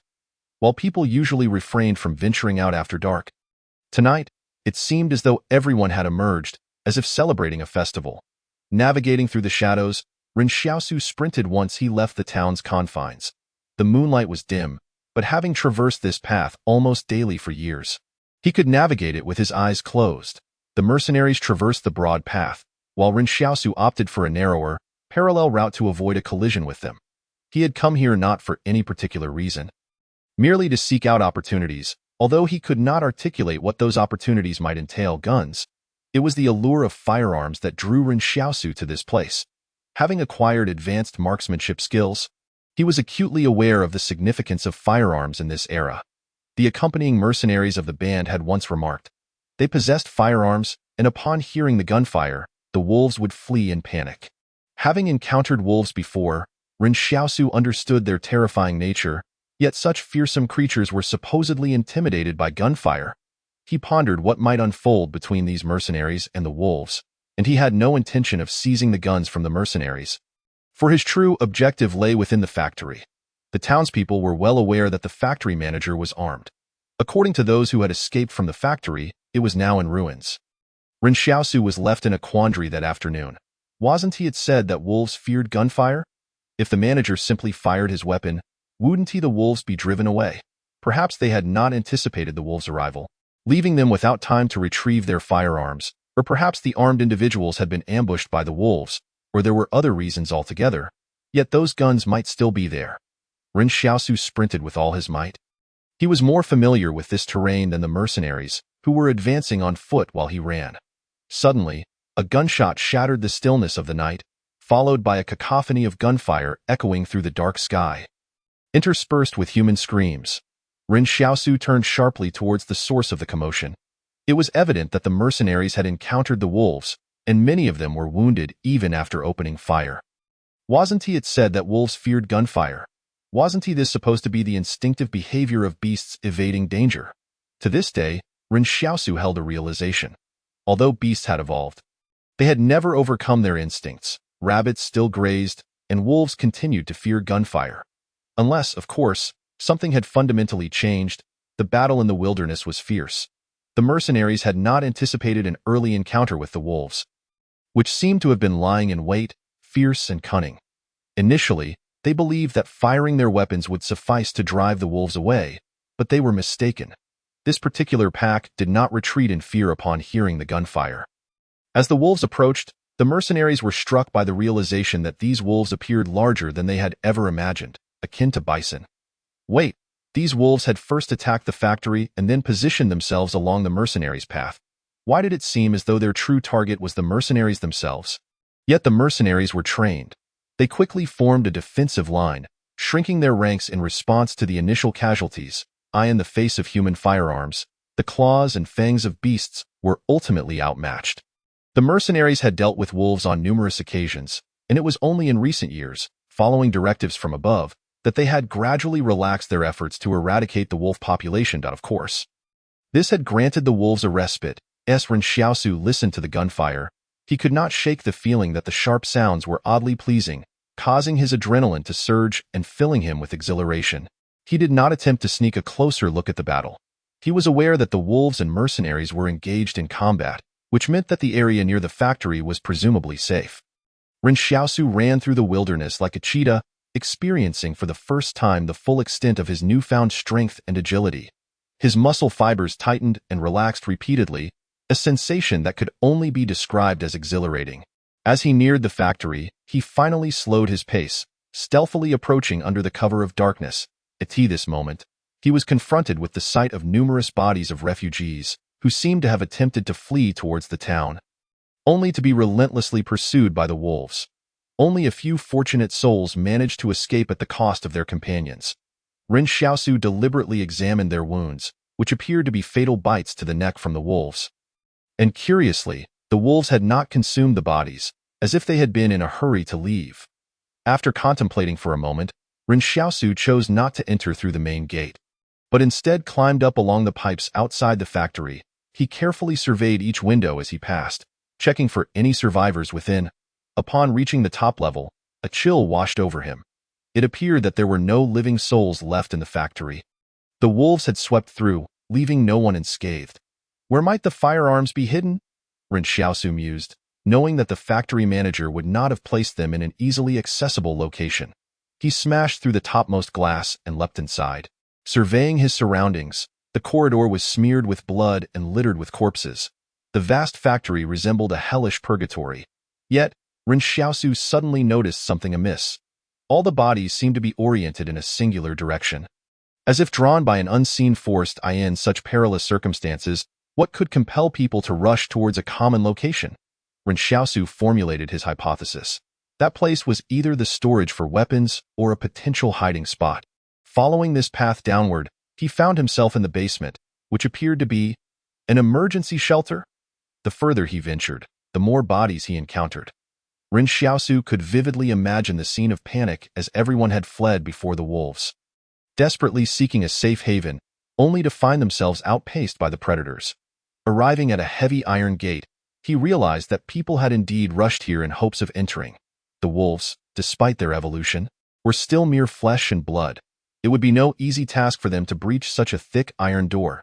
He wondered if anyone remained inside. After a moment's deliberation, Ren Xiaosu raised his fist and knocked 3 times on the door. At that moment, a voice from within exclaimed joyfully, "Is it the army? Have you finally come to rescue me? I'll open the door now." The rhythm of the knocking was distinct, unlike the habits of beasts, leading the individual inside to mistake Ren Xiaosu for a rescuing soldier. With a creak, The iron gate swung open, revealing a middle-aged man, his leg injured and his trousers soaked in blood, even as he supported himself on one leg to operate the door. However, the instant the gate opened, both parties moved. Ren Xiaosu bent down to rush in, while the middle-aged man, realizing that the newcomer was not an army soldier, instinctively raised his handgun. The air suddenly thickened with tension as Ren Xiaosu halted in front of the man. The dark muzzle of the gun pressed against his forehead. The man chuckled. So it's merely a petty thief taking advantage of the chaos. I recognize you. You're Ren Xiaosu from the town. Ren Xiaosu too recognized him. This man was Wang Dongyang, the factory manager. I recognize you as well, Ren Xiaosu replied, standing tall and casually asking, why are you alone in here? No, wait. You were the first to escape here and close the gate behind you, leaving everyone else outside. As he spoke, a wave of revulsion washed over Ren Xiaosu. No wonder there were bloodstains on the gate. Those were the frantic handprints of the refugees desperately pounding to be let in. Once the gate was sealed from the inside, it could not be opened by normal means from the outside. Wang Dongyang chuckled, don't dwell on such matters. If you carry me back to the town, I'll spare your life. And what if I refuse? Ren Xiaosu responded with a smile. Then I'll simply shoot you, lock the door, and continue waiting for the army to rescue me. I'm one of the people in the shelter. They must come for me, Wang Dongyang declared. You must be terrified that I'll expose your betrayal to save myself, right? Ren Xiaosu continued to smile. Wang Dongyang scoffed, emboldened by his gun. He felt invincible. How do you know? Ren Xiaosu pondered. A father knows his son best. What? Wang Dongyang's anger surged. Do you think I wouldn't dare kill you? I also know one more thing, Ren Xiaosu said slowly. What is it? A sense of foreboding arose within Wang Dongyang. I know that your gun's safety is off, and you want to have time to switch it on now. Wang Dongyang's pupils dilated suddenly. He had initially thought that the outside was filled with soldiers and hadn't given it much thought. Upon seeing Ren Xiaosu's decisiveness as he charged in, he realized he hadn't had the chance to engage the safety. He had assumed he could easily intimidate Ren Xiaosu, thinking the refugees had never encountered guns and were ignorant of their mechanisms, only capable of fear. Yet, Ren Xiaosu was far more knowledgeable about firearms than most within the confines of Shelter 113. Despair gradually enveloped Wang Dongyang's heart, like a vine creeping up to seize his very core. He had not anticipated being seen through, and the only surprise was his inability to comprehend why this youth possessed such knowledge of firearms. In the next moment, he abruptly retreated, hoping to take this chance to engage the safety, but Ren Xiaosu would not grant him that opportunity, colliding into Wang Dongyang like a cannonball, fracturing his ribs and sending the gun flying. Wang Dongyang had lost his last shred of hope. He lay on the ground, coughing up blood and pleading, "Spare me, and I'll tell you where my wealth is hidden. Tell me first and I will spare you." Ren Xiaosu replied calmly, "Do you take me for a fool?" Wang Dongyang understood his efforts were in vain. How could this youth possibly let him go? If he did, would there be any refuge left for him near Shelter 113? Moreover, Wang Dongyang had heard of Ren Xiaosu before. He was known as the ruthless Ren Xiaosu. Your lungs have been penetrated by fractured ribs, rendering it too late for you to return to the town now. Ren Xiaosu chuckled. He too yearned for Wang Dongyang's fortune, yet it was evident that the latter would not part with it at this moment. And no longer in turmoil, Ren Xiaosu was oblivious to when the skirmish between the private army and the wolf pack would conclude. Prolonging the situation would only lead to misfortune should either party unexpectedly arrive at the factory. The sharp sound of weapons slicing through leather pierced the air as Ren Xiaosu wielded a bone knife, mimicking the claw marks of a wolf across Wang Dongyang's chest, ensuring that the latter showed no signs of life before picking up the handgun and exiting. He deftly pocketed the 2 magazines still attached to Wang Dongyang. Totaling 36 bullets, by the time Ren Xiaosu departed, not a single soul remained alive within the factory. He glanced back at the scene of carnage, with darkness looming behind him, encapsulating the world he inhabited. "Are you all right, brother?" Yan Liuyuan exclaimed, spotting Ren Xiaosu as he lifted the door curtain to enter. He eagerly circled Ren Xiaosu, relieved to discover no traces of blood. "I'm fine," Ren Xiaosu replied, re-strapping the bone knife to his leg. "Has anything happened in the town while I was away? Have those private soldiers returned? Some have come back, bringing a few injured and the bodies of their comrades, and the wolves. It is said that the remaining members have proceeded towards the factory," Yan Liuyuan informed him. Ren Xiaosu mused that this seemed reasonable. No matter how formidable the wolves were, they could not prevail against a private army that outnumbered them several times, especially when armed. How many wolf corpses did they bring back? He inquired. Over 30, Yan Liuyuan replied. Brother, those wolves are enormous. Previously, when Yan Liuyuan had asked Ren Xiaosu about the size of the wolves, Ren Xiaosu had described them as very large. But today he realized just how vast they truly were. Furrowing his brows, Ren Xiaosu felt grateful for not having lingered too long in the factory, for he might have encountered the private army rushing there. It appeared that the wolf pack, recognizing the futility of their ambush, had retreated. Thus the private soldiers had not delayed excessively. In a wonder, he had noted the absence of gunfire in the wilderness upon his return. However, the wolf pack was growing increasingly robust and cunning. Having spared them this time, the townspeople could only wonder what they would face next. Suddenly, commotion erupted outside. Ren Xiaosu lifted the curtain to peer out, only to find a 10-man squad of private soldiers returning in an off-road vehicle. An officer from the vehicle declared, "A hefty reward awaits anyone who reports those who left the town tonight." Ren Xiaosu's heart raced, for he understood they were clearly after him. The opposing party must have already visited the factory. He believed that an ordinary person would not discern the flaw in Wang Dongyang's wounds. Yet a critical issue remained unresolved. Wang Dongyang's sidearm was missing. If someone were to deduce from this inconsistency, it would lead to perilous revelations that Ren Xiaosu could not evade. Brother, Yan Liuyuan cast a worried glance at Ren Xiaosu. It's nothing, Ren Xiaosu retorted, pushing Yan Liuyuan's head back down. He meticulously recalled that he had not taken the main road when leaving the town. As far as he remembered, no one knew he had ventured out, save for Yan Liuyuan. The soldiers stationed at the town's entrance soon saw all members of the private army return, and the townsfolk watched anxiously as the soldiers began to rummage through each home in search of the gun. Suddenly, a familiar voice shouted, "I know who went out at midnight." Ren Xiaosu turned to see the clinic's doctor, Yu Tong, grinning at him from a distance, clearly wary of Ren Xiaosu's potential wrath.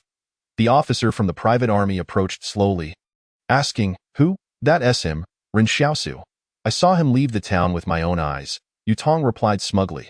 Ren Xiaosu did not bother to deny it, admitting, "Our latrine was occupied by Hizong, so I had no choice but to relieve myself outside." "Who is Hizong? Is this true?" The officer inquired loudly. The bewildered Hizong, unaware of his predicament, meekly stated, "I did have an upset stomach tonight. Many can vouch for me." The officer turned to Ren Xiaosu, sneering, "Search him." That soldiers rushed into Ren Xiaosu's makeshift shelter, while two others began to pat him down. After 2 minutes, the soldiers shook their heads, finding nothing. The officer turned to Ren Xiaosu, saying, "Take me to where you relieved yourself." Furrowing his brows, Ren Xiaosu led the officer and soldiers outside the town, surprised by the officer's meticulousness. Behind him, Yan Liuyuan was about to rush forward, but Ren Xiaosu turned and barked, "Get back." Yan Liuyuan's eyes glistened with unshed tears. Ren Xiaosu guided the officer and soldiers to the outskirts of the town, pointing to a pile of excrement, saying, "Here, fresh, definitely not overnight." The officer glanced at it and ordered the search of other homes to continue. No longer concerned with Ren Xiaosu. Only then did Ren Xiaosu finally exhale in relief, grateful for his thorough preparations. He had observed the environment before leaving and concocted a plausible excuse upon his return. Not only burying the gun outside but also providing the final piece of evidence for his lie.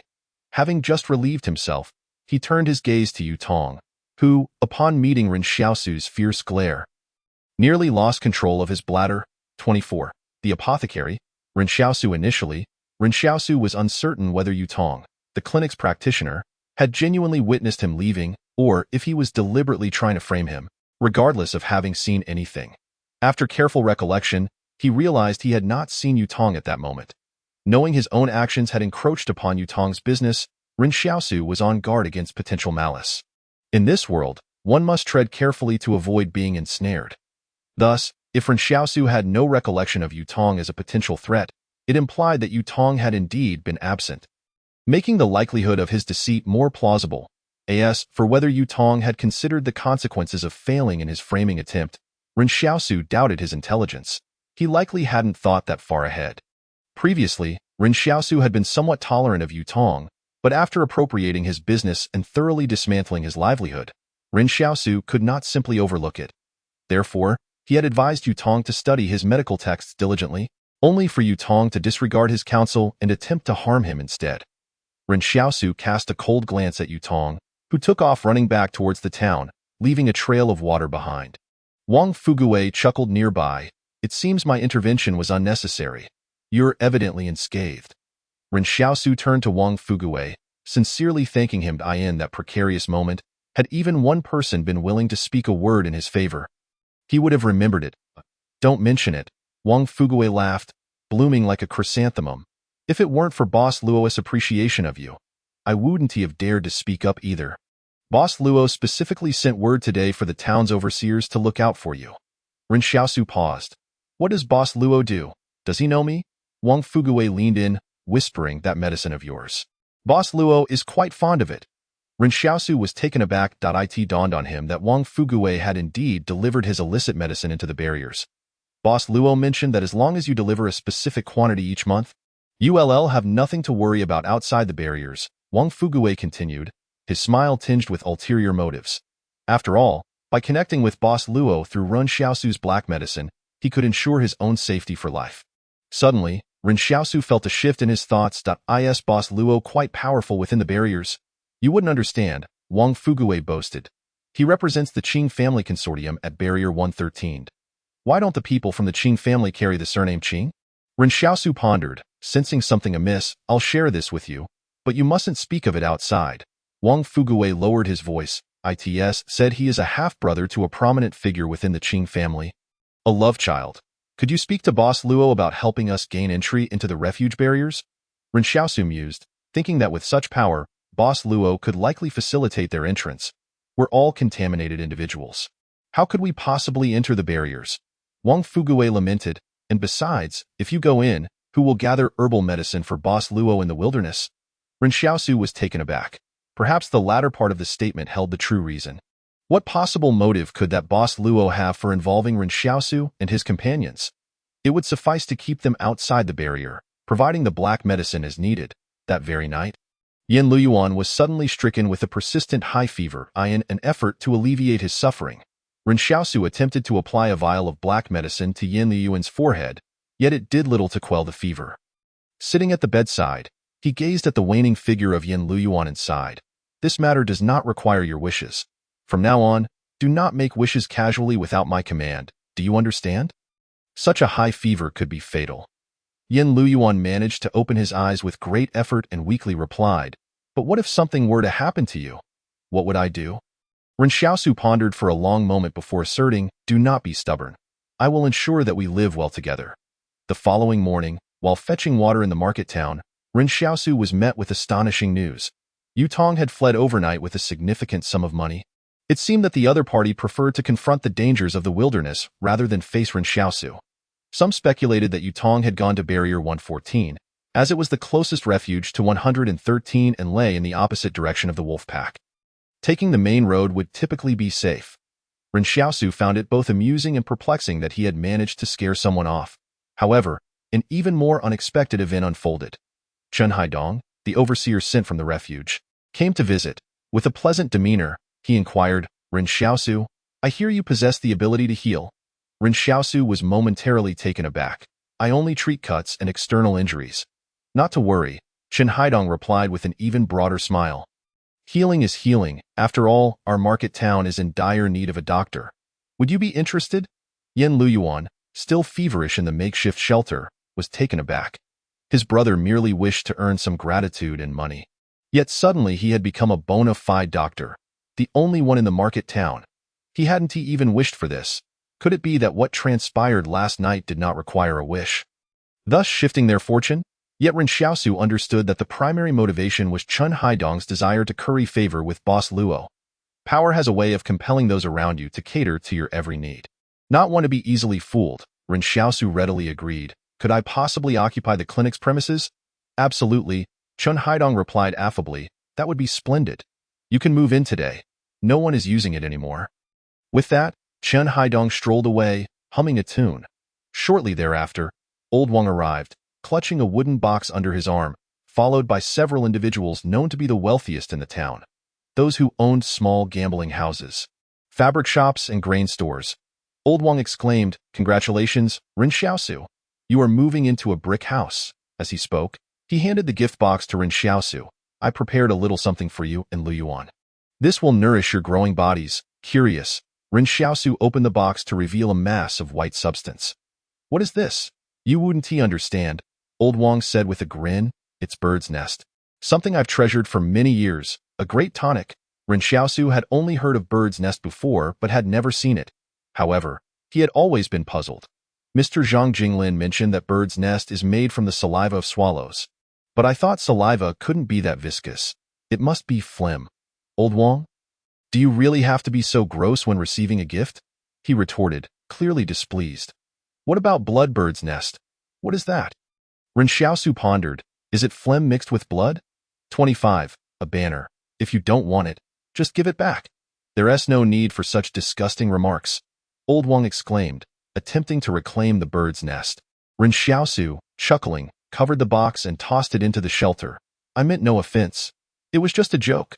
He glanced at the crowd behind Old Wang. Truth be told, if he were to refer to them as gentlemen, it would be an insult to the term. They all brought small gifts, and although they were not strangers to Ren Xiaosu, their visit was primarily to extend pleasantries, indicating that they welcomed him into their circle and that they would henceforth be friends. Ren Xiaosu did not hold back his gratitude, especially as Yan Liuyuan was still recuperating in bed. With nourishing supplements available, why not take advantage? Old Wang pulled Ren Xiaosu aside, saying, "You should hurry and move into the clinic. There are 2 additional rooms in the back, along with a yard of over 10 square meters. Many are eyeing it." "All right," Ren Xiaosu nodded, feeling quite courteous towards Old Wang. Also, Boss Luo had someone deliver some medicine from the barrier. "It was quite expensive. I had them placed directly in the clinic, most notably, anti-inflammatory and anesthetic medications. You should keep a close watch on them," Old Wang whispered. "Some people have resorted to stealing anesthetics when they can't find cigarettes. And I've suffered from that before." Ren Xiaosu was taken aback. He hadn't realized anesthetics had such utility. However, receiving gifts was a good thing, so he inquired eagerly, "Was there anything else sent?" "Just a banner." That morning, Ren Xiaosu and Sister Xiaoyu tidied up their belongings before heading to the clinic. Who would prefer to stay in a makeshift shelter when they could inhabit a clean, well-lit brick house? He had already devised a plan. He would share one of the back rooms with Yan Liuyuan, while Sister Xiaoyu would have a room to herself. Previously, Sister Xiaoyu had lived in a brick house, but she had moved to the shelter for the sake of her 2 younger brothers. Now, Ren Xiaosu granting her the opportunity to return to a brick house fulfilled a long-held wish. Yet, the moment Ren Xiaosu stepped into the clinic, he was struck by an unexpected sight. There, prominently displayed on the wall, hung a banner reading, "Miraculous Hands, Luo Lan." According to Old Wang, as long as this banner remained in the clinic, no one would dare to challenge Ren Xiaosu, provided he did not engage in actions that would infringe upon Luo Lan's interests. This served as a talisman of sorts. Although the notion of a protective charm left Ren Xiaosu feeling somewhat vexed, he was uncertain whether this had been a casual directive from Luo Lan or a deliberate slight. The former seemed more likely. To Luo Lan, he was merely a refugee outside the barrier selling medicine. After settling Yan Liuyuan, Ren Xiaosu noticed Sister Xiaoyu was already deeply concerned. The previous night, he had refrained from mentioning the incident to avoid disturbing her sleep, and it was only that morning that she learned of it. Yan Liuyuan, basking in Sister Xiaoyu's attentive care, suddenly recalled his previous teasing and weakly said, "Sister Xiaoyu, I apologize for my past behavior." Sister Xiaoyu shot him a glance. "What do you mean, sorry? You 2 are just young and clever. If you hadn't matured beyond your years, you wouldn't have made it this far. Mainly because my brother is remarkable." Yan Liuyuan smiled. Sister Xiaoyu sighed, contemplating the hardships Ren Xiaosu had endured over the years. "Countless hardships," Yan Liuyuan replied calmly. At that moment, Ren Xiaosu rummaged through the remaining supplies in the clinic, as well as the new medication sent by Luo Lan. Perhaps someone had informed the boss of his ability to treat external injuries, which is why the bulk of the anesthetics and anti-inflammatory drugs were sent. Suddenly, Ren Xiaosu spotted a large box containing heat-clearing and detoxifying liquid, and he was filled with immense joy. He took the anti-inflammatory and detoxifying medicines to administer to Yan Liuyuan, whose primary ailment stemmed from heat-induced tonsillitis. While not perfectly targeted, this remedy would undoubtedly aid in recovery. The clinic also housed various herbs, with names inscribed on the cabinets along with their corresponding symptoms. Ren Xiaosu mused that Yutong truly had a good father, yet had failed to appreciate it. That night, Yan Liuyuan's fever finally subsided, and Ren Xiaosu breathed a sigh of relief. He said to Sister Xiaoyu, "Those supplements the others brought, please stew them for you two to eat." "Sure." Sister Xiaoyu nodded and went to prepare the meal. Now, the three of them truly felt like siblings, and there was no longer any need for pretenses. It must be said that sometimes fate is a curious thing, as three individuals who seemed destined to remain apart found themselves together. When Sister Xiaoyu returned with a plate, calling Ren Xiaosu and Yan Liuyuan to dinner, Ren Xiaosu suddenly had a thought. "Sister Xiaoyu, your room will be right next door. It could even serve as your wedding chamber when you marry." Sister Xiaoyu, who had been ready to hand Ren Xiaosu a bowl, paused, her expression shifting. "Are you already tired of me? Is it because I eat too much? Or because I spend extravagantly?" Ren Xiaosu was momentarily taken aback. "Sister Xiaoyu, that's not what I meant. Then what do you mean?" Sister Xiaoyu pulled back the bowl, pouting. "Ren Xiaosu, you're so ungrateful. Eating the food I've prepared yet wanting to chase me away? I'd rather feed it to a dog than to you." With that, Sister Xiaoyu thrust the bowl into Yan Liuyuan's arms. "You finish it all, Yan Liuyuan?" Afterward, Sister Xiaoyu was the first to break into laughter, and soon Ren Xiaosu and Yan Liuyuan joined in. Yan Liuyuan suddenly thought how gentle Sister Xiaoyu looked when she smiled, but lamented that she had been born in the wrong era. "Ren Xiaosu, what are your plans for the future?" Sister Xiaoyu asked while eating. "I have no particular plans. I'll take it one step at a time," Ren Xiaosu replied, his mind still preoccupied with the weapon that remained locked away. Originally, Ren Xiaosu's sole wish was to ensure the survival of himself and Yan Liuyuan. However, upon discovering that he possessed supernatural abilities, a sense of yearning inevitably took root in his heart. Presently, he had yet to complete the series of tasks. To cure 10 patients, he was also left wondering what rewards the new tasks might yield, and whether the enigmatic vending machine would dispense items other than the black medicine. The unknown awaited him to unveil its secrets. Yan Liuyuan gazed at Ren Xiaosu with eager anticipation. "Brother, what shall we do tomorrow? Can I assist you in treating patients?" Ren Xiaosu chuckled. "What, are you feeling better?" "Indeed," Yan Liuyuan replied, his spirits notably lifted after his meal. "I'm completely fine now." "Well then," Ren Xiaosu nodded. "If you're all right, go to school." Early in the morning, Ren Xiaosu opened the door to his clinic and surveyed his surroundings. It was perhaps the first time in all his years in the town that he felt the morning air was quite refreshing. After the calamity, the sky had often been shrouded in a peculiar haze. Mr. Zhang Jinglin, the schoolmaster, explained that this was due to the vast amounts of smoke and dust particles that had been swept into the atmosphere during the disaster, obstructing sunlight and causing an unusually cold climate, often accompanied by acid rain. Fortunately, in recent decades, this situation had gradually improved, and now, for most of the year, the sun was visible. Ren Xiaosu's clinic was situated directly across from a grocery store. As soon as he opened the door, he spotted Wang Fugui stepping out with 2 freshly baked sweet potatoes in hand. "Xiaosu, would you like a sweet potato?" Ren Xiaosu couldn't help but marvel. Not long ago, he had struggled to even procure a needle for sewing from the miserly Wang, let alone a thread. Yet now, this frugal man was offering him sweet potatoes. Observing Wang Fugui's cheerful demeanor, Ren Xiaosu thought that gifts often necessitated reciprocation. He smacked his lips and said, "I have nothing to offer in return, just an abundance of anesthetic. How about I give you an injection of it?" "An injection of anesthetic? Is that sensible?" Wang Fugui's expression darkened instantly. He inquired, "By the way, haven't you been out collecting herbs these past few days?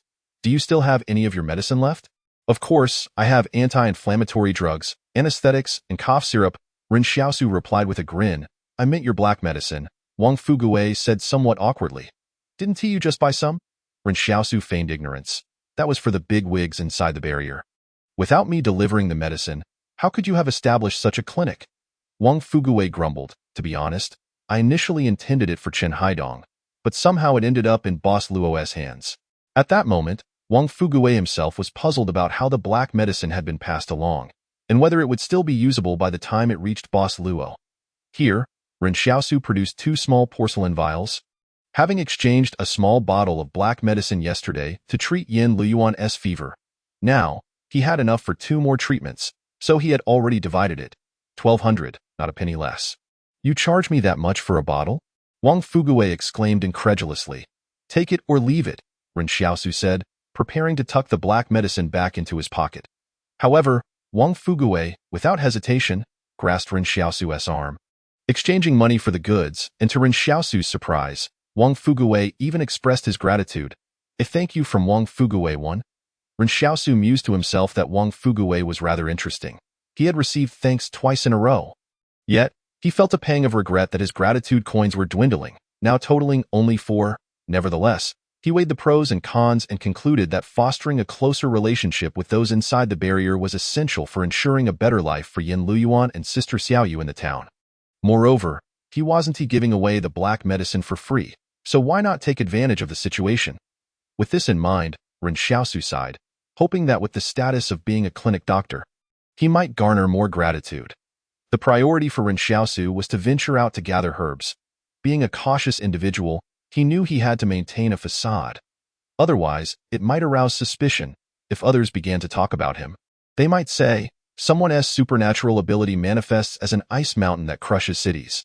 Another can cleave mountains, and Ren Xiaosu's ability is to concoct some sort of medicine. That would certainly be embarrassing. After stepping into the wilderness, he couldn't help but check the spot where he had buried his pistol, ensuring no one had disturbed it before he felt at ease. This was his greatest reliance and must not be compromised. Despite possessing a strength of 4.5 and agility of 4.1, a person could never outpace a bullet. Upon returning to the clinic with a bamboo basket slung over his back, he found Sister Xiaoyu looking distressed as she addressed a couple seeking medical attention. As soon as Sister Xiaoyu saw Ren Xiaosu return, she cast him a pleading glance. Xiaosu, please help them. Ren Xiaosu dropped the bamboo basket to the ground and asked, what seems to be the problem? That's wonderful, the man said. My wife is 4 months pregnant, and she suddenly felt some pain in her belly this morning. We're worried about any complications, so we came to see if a doctor could help. Ren Xiaosu was momentarily taken aback. Although he operated a clinic, he didn't have the expertise to handle such cases. In the town, the common belief among the displaced was that any ailment could be treated at the clinic. Caught in a bind, Ren Xiaosu recalled the lessons taught by Mr. Zhang at the school and the books he had perused, attempting to recall what doctors typically said to expectant mothers and their families. After a moment of contemplation, he inquired, is it a matter of preserving the mother or the child? The couple stared at him in disbelief. The man, infuriated, retorted, are you even a real doctor? My wife is just experiencing some abdominal pain, and you dare ask about preserving a child? The baby is only 4 months along. Where would we even put it if we were to preserve it? Ren Xiaosu thought to himself that he had a point. With a sigh, he said, I sincerely apologize. That was inappropriate of me. Allow me to clarify. I truly cannot treat gynecological issues. It would be quite unprofessional for me to continue misleading you. While he could kill a deserving man without blinking an eye, deceiving a pregnant woman weighed heavily on his conscience. He continued, my suggestion is that you seek out Mr. Zhang at the school to borrow some books on this topic.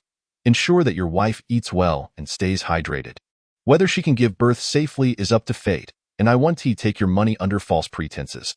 Moreover, refrain from purchasing any medications from others, as I know that pregnant women should avoid medication, which could likely lead to developmental issues for the child. If you don't believe me, you can ask Mr. Zhang. The couple exchanged glances, astonished by Ren Xiaosu's honesty. The man contemplated for a moment. I think you may be better than the previous doctor. Last time I was ill, he was so eager to sell me medicine that I ended up not getting better and had to tough it out myself.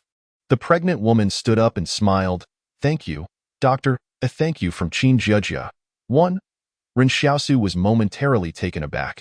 He had hardly done anything and yet received gratitude. He pondered, having merely spoken the truth, how he had unexpectedly earned their thanks in his and Yan Liuyuan's worldview. One only received genuine gratitude after giving something to others. Previously, while attending classes, he had wondered why, despite Mr. Zhang Jinglin's eloquent portrayal of humanity's past civilizations, it had taken thousands of years to reach such heights, while the collapse of civilization occurred at a much faster rate. The encounter with this couple left Ren Xiaosu with a vague sense of realization. Though he couldn't articulate it, that day, he asked Sister Xiaoyu to remove the sign outside the clinic that read injuries treated and replace it with external injuries. He had engaged in his fair share of trickery, but Ren Xiaosu was selective about his actions. He resolved that from that day forward, he would treat the ailments he could manage, while those beyond his capabilities would be left alone. To his astonishment, Not a single case of external injury visited the clinic that day. Instead, he was faced with minor ailments he could not treat. Yet, this was not the source of his astonishment. What shocked him was that he had been entirely honest with these patients. And throughout the day, he had not used a single dose of black medicine, yet his gratitude coins had surged to 10. Ren Xiaosu sat in the clinic, lost in a whirlwind of thoughts. What on earth was happening? Unbeknownst to him, perhaps the townspeople had harbored grievances against the previous doctor, Yu Tong, for so long that when Ren Xiaosu exhibited such behavior, those who had come to him for treatment spontaneously began to promote him. I think that ruthless fellow Ren Xiaosu is far superior to that scoundrel Yu Tong. He doesn't prescribe medication for ailments he can't treat just to line his pockets. Upon hearing this, passers-by were intrigued. Oh, is that so? Then, the clinic became a hub of activity.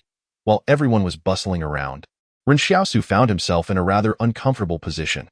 Throughout the morning, he managed to earn a few gratitude coins, yet the number of patients seeking his care was a staggering tenfold compared to the coins he received. There were those with headaches, others who claimed their faces had suddenly ballooned, and the most exasperating of all were the individuals who came to him seeking fortune-telling. Nevertheless, Ren Xiaosu was resolute in his intentions. Just as he had explained to the couple earlier, he managed to dissuade the townsfolk from crowding the clinic. Eventually, the villagers realized that Ren Xiaosu indeed did not overcharge for his services. Previously, their impression of him was somewhat harsh, as the relatively young Ren Xiaosu, alongside Yan Liuyuan, had to engage in fierce competition to establish themselves in this town for any chance of survival. Over time, their perception shifted to that of the medicine seller. Now, an unspoken consensus seemed to emerge among the townsfolk. If anyone suffered an injury, they would instinctively seek out Ren Xiaosu for treatment. This sudden change in reputation left Ren Xiaosu feeling perplexed. Sister Xiaoyu, carrying a basket, went to the town market to buy vegetables. During this period, Ren Xiaosu and the others enjoyed a more prosperous life, with savings reaching 3,400 coins. Consequently, their living conditions improved, allowing them to purchase better quality produce in the town. Occasionally, Sister Xiaoyu would even buy fine salt and pork skin. The texture of fine salt differed significantly from coarse salt, while the pork skin was used for rendering oil and cooking. There was a pig farm located just outside the town, where the pigs had also undergone some evolution. However, as long as they were castrated while still young, they would grow up to be exceptionally docile. It must be said, humans are indeed the species most adept at adapting to and utilizing their environment. Without exception, the choicest cuts of meat from these pigs were typically sent to the sanctuary, leaving only the scraps behind for the town, and those were exceedingly scarce. In the past, Yan Liuyuan dreamt of entering the sanctuary, one of the primary reasons being that he longed to savor meat. Upon returning to the clinic, Sister Xiaoyu entered with a bright smile and exclaimed, "Oh, Xiaosu, you won't believe it. The townspeople are singing your praises." Ren Xiaosu was taken aback. "Really? Indeed." Sister Xiaoyu replied cheerfully as she began to sort the vegetables. "Our Xiaosu has become a doctor. Surely, you'll find the best wife in town.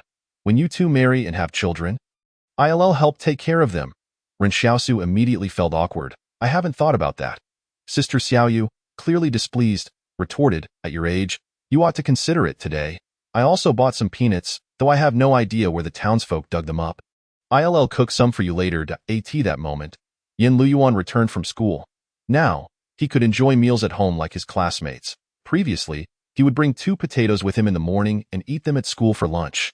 Upon entering, he noticed the peanuts in the basket and picked one up, ready to shell it. However, Sister Xiaoyu slapped his hand away. "These peanuts are still dirty. You can't eat them." Yan Liuyuan, irritated, slammed his hand on the table. "You're so beautiful. Why won't you let me eat peanuts?" Sister Xiaoyu's smile returned. "Go ahead, eat." As Yan Liuyuan shelled and munched on the peanuts, he turned to Ren Xiaosu and said, "Brother, there were so many people gathered outside the school today. Mr. Zhang wouldn't let them in during class, but as soon as school ended, they all rushed in. I wonder what is going on. Should we check it out?" "Huh?" Ren Xiaosu was momentarily stunned, a sense of foreboding rising within him. At that moment, a familiar figure stormed in. It was Mr. Zhang Jinglin from the school. Ren Xiaosu's eyes lit up. "Mr. Zhang, what brings you here for lunch?" "Lunch, my foot?" Mr. Zhang exclaimed angrily. "You can't treat certain ailments, so why are you sending them all to me?" Previously, Ren Xiaosu had advised the couple to consult Mr. Zhang or borrow books on pregnancy maintenance from him. He found this method quite effective. so he had repeated it to every patient that morning. "Mr.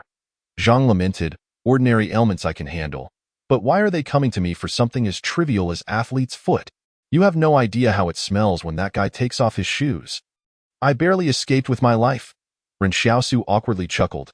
"I thought you were knowledgeable." Mr. Zhang was on the verge of a breakdown. "I'm a teacher.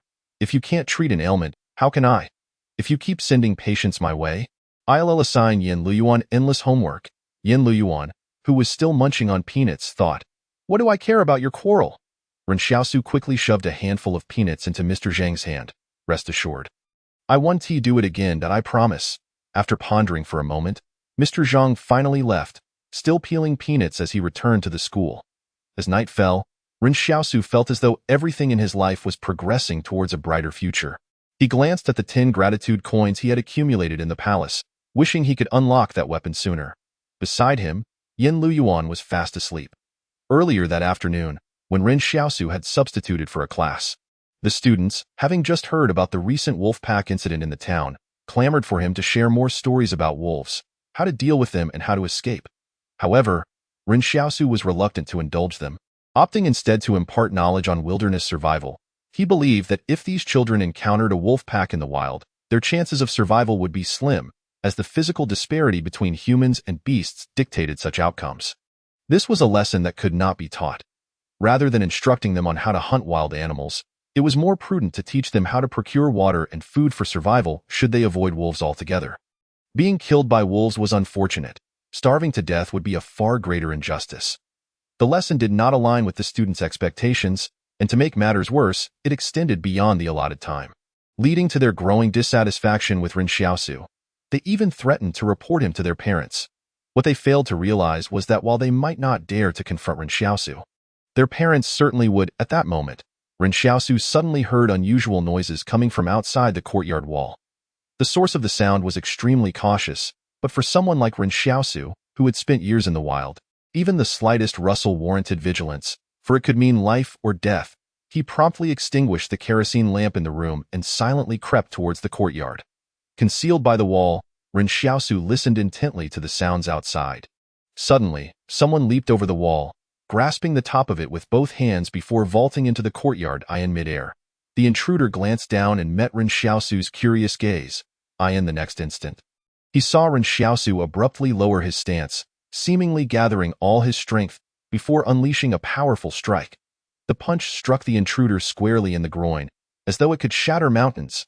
The unexpected visitor attempted to evade, using his knees to strike at Ren Xiaosu, but he had underestimated Ren Xiaosu's speed. "Wait! Ah!" The intruder lost his balance and fell to the ground, clutching his groin in agony. At that moment, footsteps echoed from outside, suggesting that more than one person had arrived. Ren Xiaosu calmly observed the man on the ground. His attire offered no clues to his identity. In the next moment, 2 more figures leaped over the wall. "Wait! What the hell?" Now there were 2 more people rolling on the ground. Ren Xiaosu frowned. The skills of these individuals were acceptable, yet none could last even a round against him. A knock sounded at the door, accompanied by a familiar voice, "Open up." Ren Xiaosu recognized this voice. It belonged to the officer who had previously led the private army to scour the town. Suddenly, it dawned on him that these individuals were soldiers from the sanctuary. However, he couldn't comprehend why they appeared so weak. In truth, it was not that they were weak. Although the sanctuary soldiers had become lax in their training, they were not ordinary individuals who could be easily subdued. These soldiers had heard tales of Ren Xiaosu's notorious reputation and thought to themselves, how formidable could a refugee be?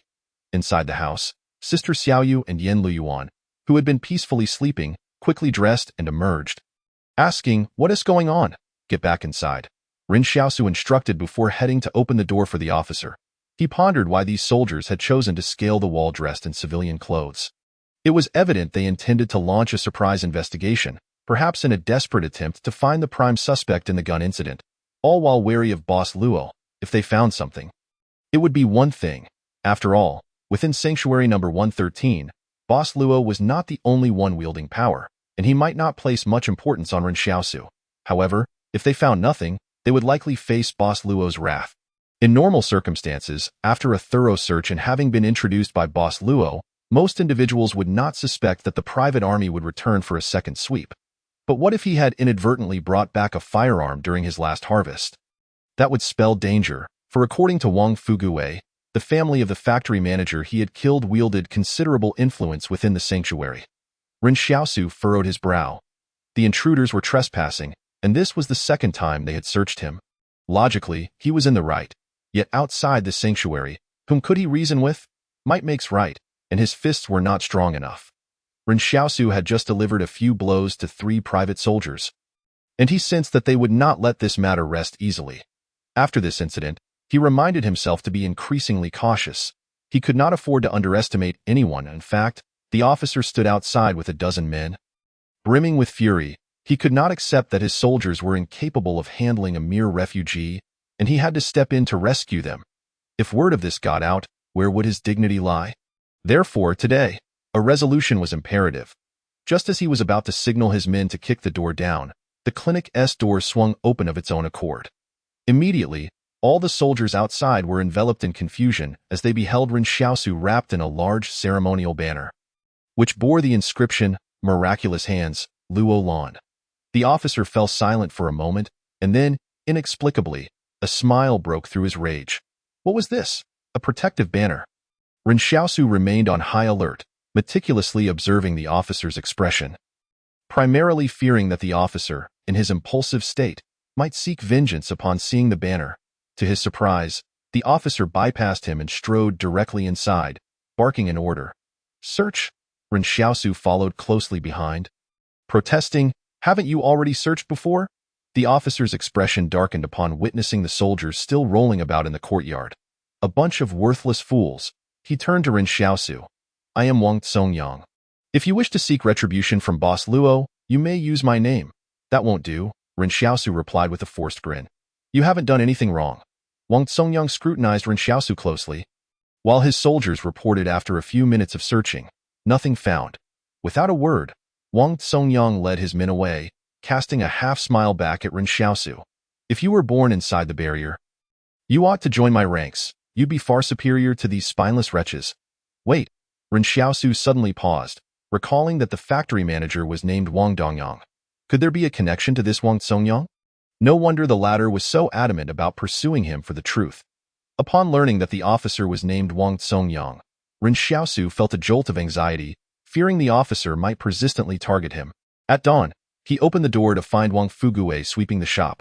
Upon seeing Ren Xiaosu, Wang Fuguwei set down his broom and approached, lowering his voice. "What happened last night?" "Nothing," Ren Xiaosu shook his head. "The private soldiers inside the barrier still suspect me and conducted another search." "Bah!" Wang Fuguwei retorted indignantly. "They treat us refugees like thieves. Haven't they heard that Boss Luo is protecting us? How dare they search again?" All right, enough theatrics," Ren Xiaosu replied, exasperated at Wang Fuguwei's indignation. Wang Fuguwei chuckled. "Don't worry, nothing will happen. I've already sent in the new black medicine." Just then, a man rushed over, blood streaming from his arm. "Doctor, help me!" he shouted from a distance. Perhaps due to the excessive blood loss, the sight of his wound startled him. However, Ren Xiaosu immediately discerned that the injury was not severe in this town. Being not severely injured meant one was not dead. It must be said that the refugees had a rather optimistic outlook on life. Apart from life and death, little else was deemed too significant. Ren Xiaosu glanced at him. "Come in, your injury isn't serious. You want to die. How did you get hurt?" "I was headed to the factory when I realized I had forgotten something and turned back. I found someone stealing from my shack, and I tried to catch him. But he stabbed me," the man explained. "Doctor, it's really nothing, right? I've lost so much blood. You'll be fine." Ren Xiaosu reassured him calmly. The man relaxed a bit upon hearing he wouldn't die. Ren Xiaosu then took another look at his wound, pondering if he should try out the new anesthesia he had just acquired. "We have anesthesia here. Once it's administered, treating the wound won't hurt at all." "Really?" The man was taken aback. "Is there a charge?" "Of course," Ren Xiaosu snapped. "Dio, you think I can administer such expensive medicine for free? Look at your wound. It's at least 4 inches long. Stitching such a long cut without anesthesia would surely be agonizing." This was indeed true. The wound was quite lengthy, and Ren Xiaosu estimated that the black medicine would need careful application. Otherwise, 1 dose wouldn't suffice. He genuinely worried that the man might not be able to withstand the pain. At that moment, Sister Xiaoyu stepped out with a metal tray containing a syringe and a small bottle of anesthesia, the syringe being one the clinic had used previously. Due to limited medical resources, they didn't have disposable syringes, so every time they were used, they had to be thoroughly sterilized. Logically, this was not ideal, but Ren Xiaosu had no other choice. All he could do was sterilize them diligently, such as holding the needle over the fire for a bit longer. This time, Sister Xiaoyu waited until the needle had cooled before preparing to inject it. Just as she was about to proceed, she hesitated. Xiaosu, should the anesthesia be injected into the wound or around it? They had never used this anesthesia before, so Sister Xiaoyu was uncertain whether injecting it directly into the wound would enhance its effectiveness. Ren Xiaosu was also taken aback, as he hadn't considered that. I'm not sure. The man, overhearing their conversation, nearly panicked. So you've never administered anesthesia? Do you even know how to treat injuries? He had heard that Ren Xiaosu could treat external wounds, and given Ren Xiaosu's exceptional reputation in the town, he had rushed to the clinic. Yet now, it seemed that things were not quite as they appeared. Where do we inject, Xiaosu? Sister Xiaoyu prompted. Ren Xiaosu glanced at the patient's face, then pondered. How about we inject it into the thigh, so he doesn't run off later, patient? Task completed. Reward 1. 0 strength. Task, treat 20 patients.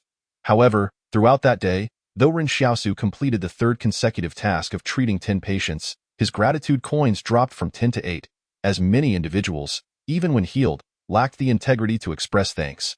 Nevertheless, Ren Xiaosu felt his life was particularly fulfilling at that moment. He attended to patients during the day, taught in the afternoon, and spent evenings chatting with Sister Xiaoyu and Yan Liuyuan in the yard. He had tilled the soil in the yard, preparing to plant some vegetables. One of his greatest wishes had been to have a yard where he could grow scallions, garlic sprouts, and greens. Now, Ren Xiaosu felt his strength was nearly double that of an average adult male, and his muscles had become even firmer. In his mind, he inquired of the palace. What are my current strength and agility attributes? The palace replied. Strength 5.5, agility 4.1. Ren Xiaosu remained silent. It seemed his attributes were fairly balanced, and he was unlikely to suddenly become a muscle-bound brute. Yan Liuyuan suddenly asked, Brother, why don't you treat all those patients? That's all money. Ren Xiaosu shot him a glance. I can't treat them all. But the previous doctor treated everyone, and he was just as unqualified. Yan Liuyuan pondered aloud. We can't follow his example, Ren Xiaosu explained. Look at his current situation. When he got into trouble, who helped him? But if we get into trouble, there's no guarantee anyone will help us either. Yan Liuyuan muttered quietly, they wouldn't help us, so why should we be so kind to them? In this day and age, many would rather see us fail. Ren Xiaosu regarded Yan Liuyuan earnestly, understanding that his younger brother was still impressionable, grappling with his worldview, and his environment had exposed him to too much malice.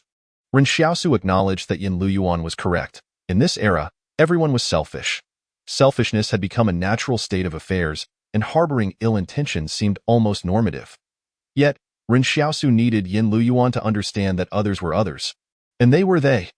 Liuyuan, remember, Ren Xiaosu said solemnly, do not allow the sorrows of this era to become your own.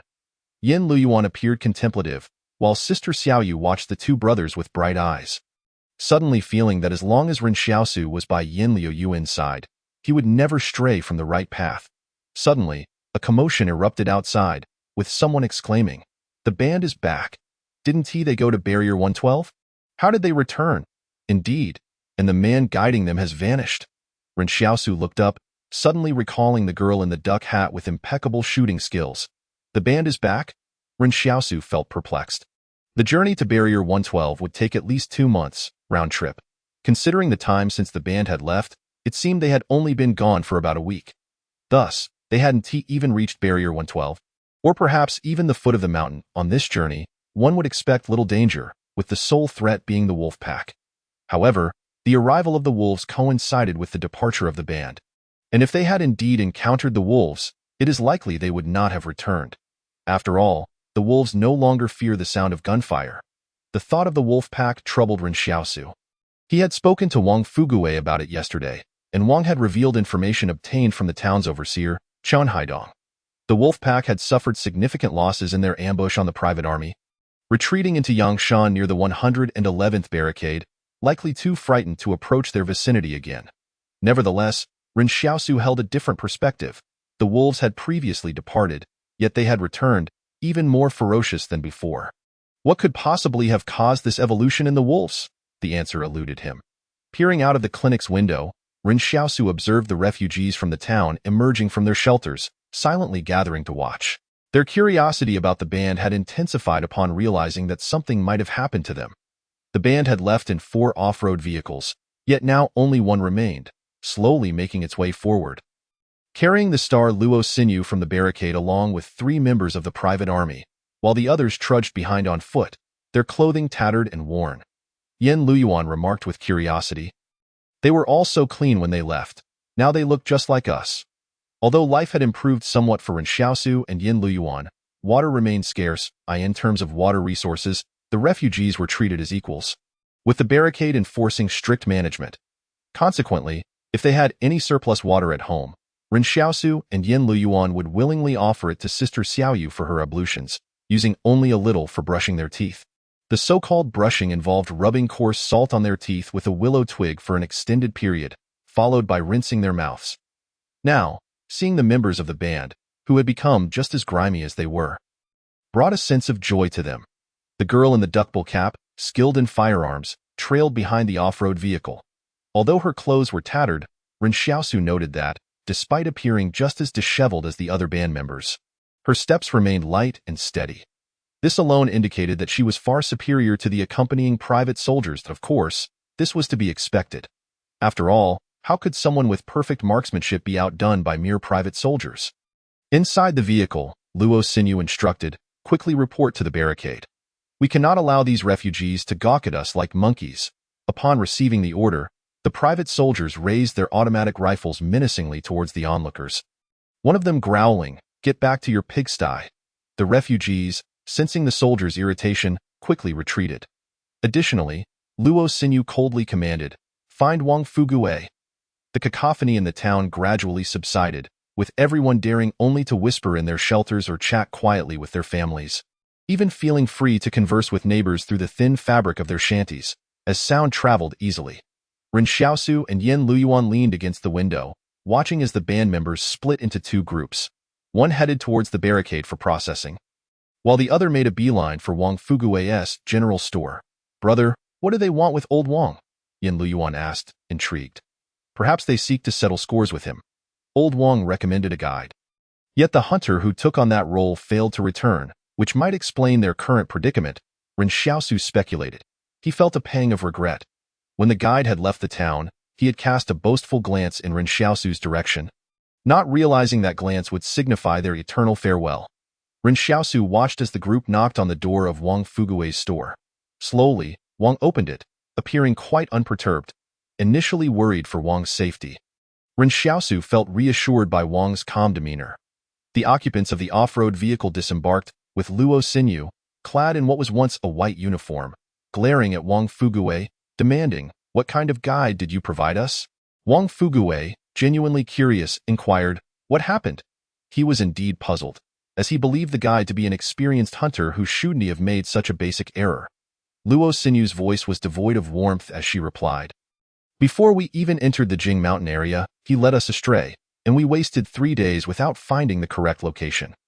The Jing Mountain area was accessible by vehicle, a fact known to many, as it featured a stony gorge that was once a riverbed but had inexplicably dried up. While ordinary vehicles could not navigate this path, off-road vehicles could manage it without much difficulty. Thus, the guide had evidently failed to direct the band to that route. And what about him? "Where is he?" Old Wang asked, bewildered. Didn't he make it back? He was bitten severely by something while washing his face by the river in the morning. By the time we found him, he was already gone, a private soldier coldly replied. Moreover, the route he took us on was swarming with ferocious monkeys. We nearly didn't he make it back. Ren Xiaosu paused. Sensing something was amiss, he had never heard of the fish in that river being aggressive. Was it even fish? Wang Fuguwei leaned against the doorframe of the store and said, "Oh, so that's what happened. However, I might not have time to find you a new guide. I have some business to attend to for Boss Luo. In truth, Boss Luo had not assigned him any tasks. He merely wished to assert his connection to the powerful figure. The private soldiers furrowed their brows, and even Luo Xinyu appeared taken aback, realizing they had underestimated Wang Fugui's ties to Luo Lan. Wang Fugui leisurely remarked, "I've already told you, if you want to pass through. You must find Ren Xiaosu. That lunatic?" One private soldier scoffed, his brow furrowing in disbelief. "The one who fancies himself a doctor." Wang Fugui suddenly felt a twinge of discomfort in his teeth. He pointed toward the clinic's window, saying, "You might find it hard to believe, but he is actually a doctor now. Luo Xinyu?" Private soldiers? Everyone turned to follow Wang Fugui's gesture, just in time to see two dark faces peering curiously at them from the clinic window. Frankly, Wang Fugui felt a swell of emotion at that moment. Indeed, how had that fellow inadvertently transformed into a doctor? Is he truly a doctor? Someone from the band asked, a hint of disbelief in their voice. Could it be that we misjudged him last time? Luo Xinyu was even more perplexed. Wang Fugui thought to himself that they had not misjudged him. It had only been a few days since he had taken on the role of doctor. However, he had no intention of divulging this detail, having initially sought to distance himself from any responsibility. "You claim I introduced a lunatic to you, but I didn't. Look, he truly is a doctor." Wait, a private soldier interjected, contemplating. "What did he say the last time we met?" "Congratulations, both father and son are safe, weighing 6 Jin and 6 Liang." Someone chimed in. "Exactly. Who says anything about both father and son being safe?" The private soldier retorted angrily. "You mean to tell me that a person like him can become a doctor in your town?" Seeing them recall Ren Xiaosu's words, Wang Fugui seized the opportunity to explain. "Our medical conditions are rather poor, but he is indeed the doctor of our town. If you don't believe me, I can ask someone to confirm." With that, Wang Fugui strolled a few doors down, casually knocking on one. "Is Ren Xiaosu the doctor of our town?" The person who opened the door hesitated for a moment. "Yes." "And how is his medical skill?" Wang Fugui pressed. The individual gave a thumbs up. "Who in our town doesn't praise Ren Xiaosu's skills?" The band members fell into contemplative silence, turning their gazes back toward the clinic, only to find no one at the window now. "So, only he can lead us across Jing Mountain?" Luo Xinyu asked, her emotions settling. "Yes," Wang Fugui mused before chuckling. "I can't say for certain whether he can get you across, but if he can't, then no one in our town will. You're practically elevating him to the heavens," Luo Xinyu scoffed. "You tell him he has been requisitioned. We will set out again after we rest." "No, you can't just tell me that." Wang Fugui chuckled awkwardly. "If you want to requisition him, you need to ask Boss Luo if he is willing." "Boss Luo? He is connected to Boss Luo too." Luo Xinyu was taken aback. "I'm not entirely sure of the details, but it's not something that can be casually requisitioned," Wang Fugui clarified. Luo Xinyu let out a couple of cold laughs just as the person responsible for reporting back arrived, confirming that passage was permitted. The gate of the barricade was slowly raised by the guards above, and without hesitation, Luo Xinyu led her team into the refuge. Wang Fugui patted his chest, realizing he too was apprehensive about the possibility of facing their wrath. Fortunately, due to his connection with Boss Luo, he felt somewhat shielded. Had he not had that backing today, he might have faced dire consequences. In truth, Wang Fugui himself might not fully grasp the extent of the power possessed by Boss Luo within the refuge barrier. However, after each instance of leveraging power through connections, he is acutely aware that this grand banner is indeed remarkably effective. Wang Fugui knocked on the clinic door, eager to discuss this matter with Ren Xiaosu. Yet despite his persistent knocking, no one paid him any heed. Wang Fugui muttered to himself, "Am I perhaps being resented?" The next morning, Ren Xiaosu opened the clinic door punctually, ready for business, only to find Wang Fugui standing there with a broad smile. Ren Xiaosu, feeling somewhat irked, inquired, "What is it?" Wang Fugui replied, "I recommended you to them out of good intentions. That was an opportunity to enter the barrier. You know how many people outside yearn to get in? Everyone wants it. Why would you turn down such a splendid chance?" Ren Xiaosu, feeling displeased, retorted, "I'll draw a route map for you. You can take them there, and then you can enter the refuge barrier." "I won't go." Wang Fugui shrank back. "I don't have your skills, and what about my daughter if I go in? At my age, I could still find a companion outside for a little money. But once inside, no one would look twice at me." Ren Xiaosu countered, "You have a daughter, but I also have Liuyuan and sister Xiaoyu. If I enter the barrier, what will happen to them? If you recommend me to them again, I'll have Liuyuan and sister Xiaoyu eat and drink from your share." I'm doing this for your own good. Wang Fuguwei exclaimed in exasperation. If I were 20 years younger, I would indeed go. For your own good? Ren Xiaosu scoffed. I thank your entire family. Wang Fuguwei, equally incensed, shot back. I thank your ancestors for 8 generations. From Wang Fuguwei came a token of gratitude. 1. Ren Xiaosu was taken aback, mentally screaming in frustration. Is this truly a form of gratitude? And a sincere one at that? I see your sincerity. He had never anticipated that his 9th gratitude coin would come in such a manner. It was utterly ridiculous. Nevertheless, Ren Xiaosu understood that although Wang Fuguwei harbored thoughts of getting closer to the star within the barrier, his primary intention in recommending himself was indeed well-meaning. The problem was, Ren Xiaosu genuinely did not wish to enter. If the condition were to swap Liuyuan for entry, he might have agreed. After a moment's contemplation, Ren Xiaosu stated earnestly, Old Wang, let me reiterate. I cannot abandon Liuyuan and Sister Xiaoyu. Going in alone. Please do not recommend me to them again. Wang Fuguwei, feeling weary, conceded. All right, I understand. Rest assured, as long as Boss Luo does not speak up, they cannot take you away if you leave for over 3 months. Who will supply medicine to Boss Luo, right? Fine. As long as you are aware, Ren Xiaosu replied. At that moment, a man walked by and said to Ren Xiaosu, Doctor, I wish to seek treatment. I can't talk right now. A patient has arrived, Ren Xiaosu said, turning to head inside the clinic. Ren Xiaosu sat behind the desk and asked the man, Where are you hurt? Let me have a look that I'm not hurt. I'm just feeling testicular pain. The man replied. Soon as he finished speaking, Nurse Sister Xiaoyu turned beet red, and Ren Xiaosu felt a bit awkward. He cautiously probed, Is it painful?